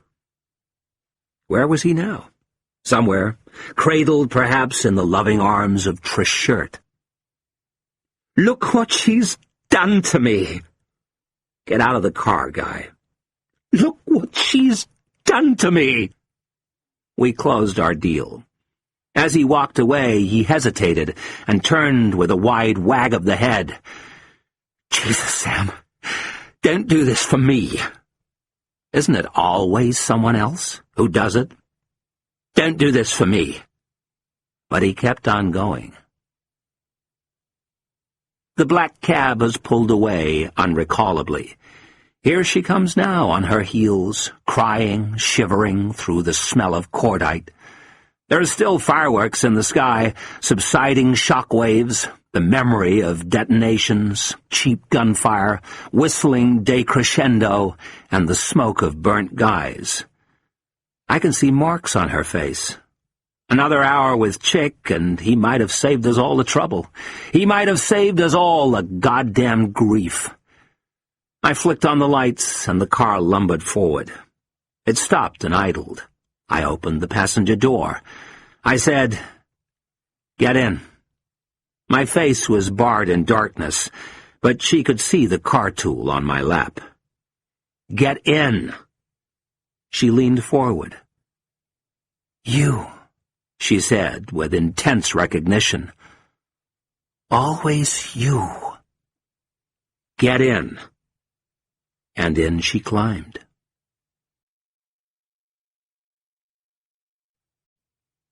There are one or two things left to write. That pill went down easily enough. I have about an hour, all told. For now, I feel great luxury.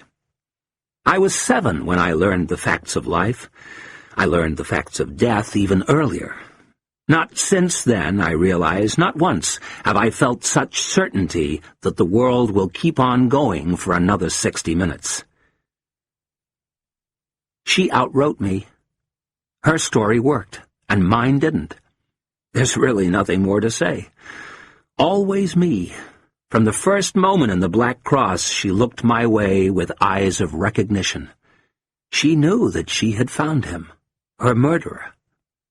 I wonder if she knew there'd be a queue.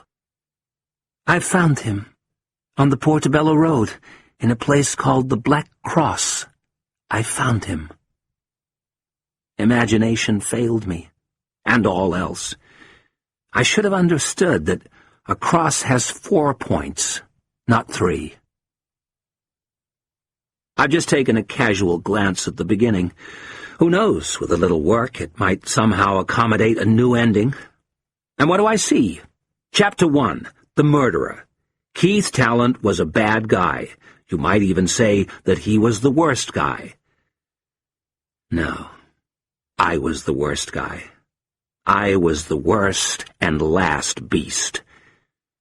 Nicola destroyed my book. She must have felt a vandal's pleasure. Of course I could have let Guy go ahead and settled for the surprise ending, but she knew I wouldn't. Flatteringly, she knew I wasn't quite unregenerate. She knew I wouldn't find it worth saving. This wicked thing, this wicked book I tried to write, plagiarized from real life. Originally, I'd planned to do a final chapter in the old style. Where are they now? It hardly seems appropriate. But still, in life's book, a little I can read. Pale Guy will go home on his hands and knees. We made a deal. Keith's fate is, of course, more uncertain. Keith, with his cultured skills, his educated release. But he will be linked to Guy through the child. I made Guy swear to do what's right. In the end, he delegated cruelty. Kindness, or paternalism, or money. It was the best I could do. And Nicola. Necropolitan Nicola in her crimson shoes. Poor Nicola. She was so cold. It made it easier. Even that she planned. I'm so cold, she kept saying. I'm so cold. And, please, it's all right to do it. It's all right. And after the first blow, she gave a moan of visceral assent, as if at last she was beginning to get warm. Yesterday, in the hour before dawn and her arrival, I had a prophetic dream. I know it was prophetic because it's now come true. Yesterday, I dreamt I ate my teeth. That's what murder feels like. I failed in art and love. I wonder if there's time to wash all this blood off my hands.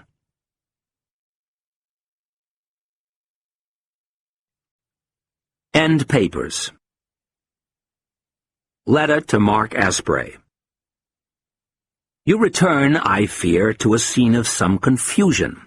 I will be lying on your bed, quite neatly, I hope, eyes open to the mirrored ceiling, but with a stoical smile on my face. In the car on the ledge, under a sheet, lies another body, rather less peacefully composed. On your desk in the study you will find a full confession. That's all it is now. Perhaps it is also an elegy to the memory of an unfortunate lady whom you knew. But I can't justify any of it, and am indifferent to its destiny. I die intestate and without close family. Be my literary executor. Throw everything out. If an American publisher called Missy Harder makes inquiries, do me the courtesy of delivering a final message. Send her my love. Even the dream tenant should always sign off by apologizing for the mess, the confusions, the violations, the unwanted fingerprints. This I do. You will encounter the usual pitiful vestiges of an existence, the usual mess. I'm sorry I'm not around to help you put everything into shape. P.S. If you have an hour or two, you might care to look at a little something I left on the drawing-room table, a brief critique of the drama. P.P.S. You didn't set me up, did you?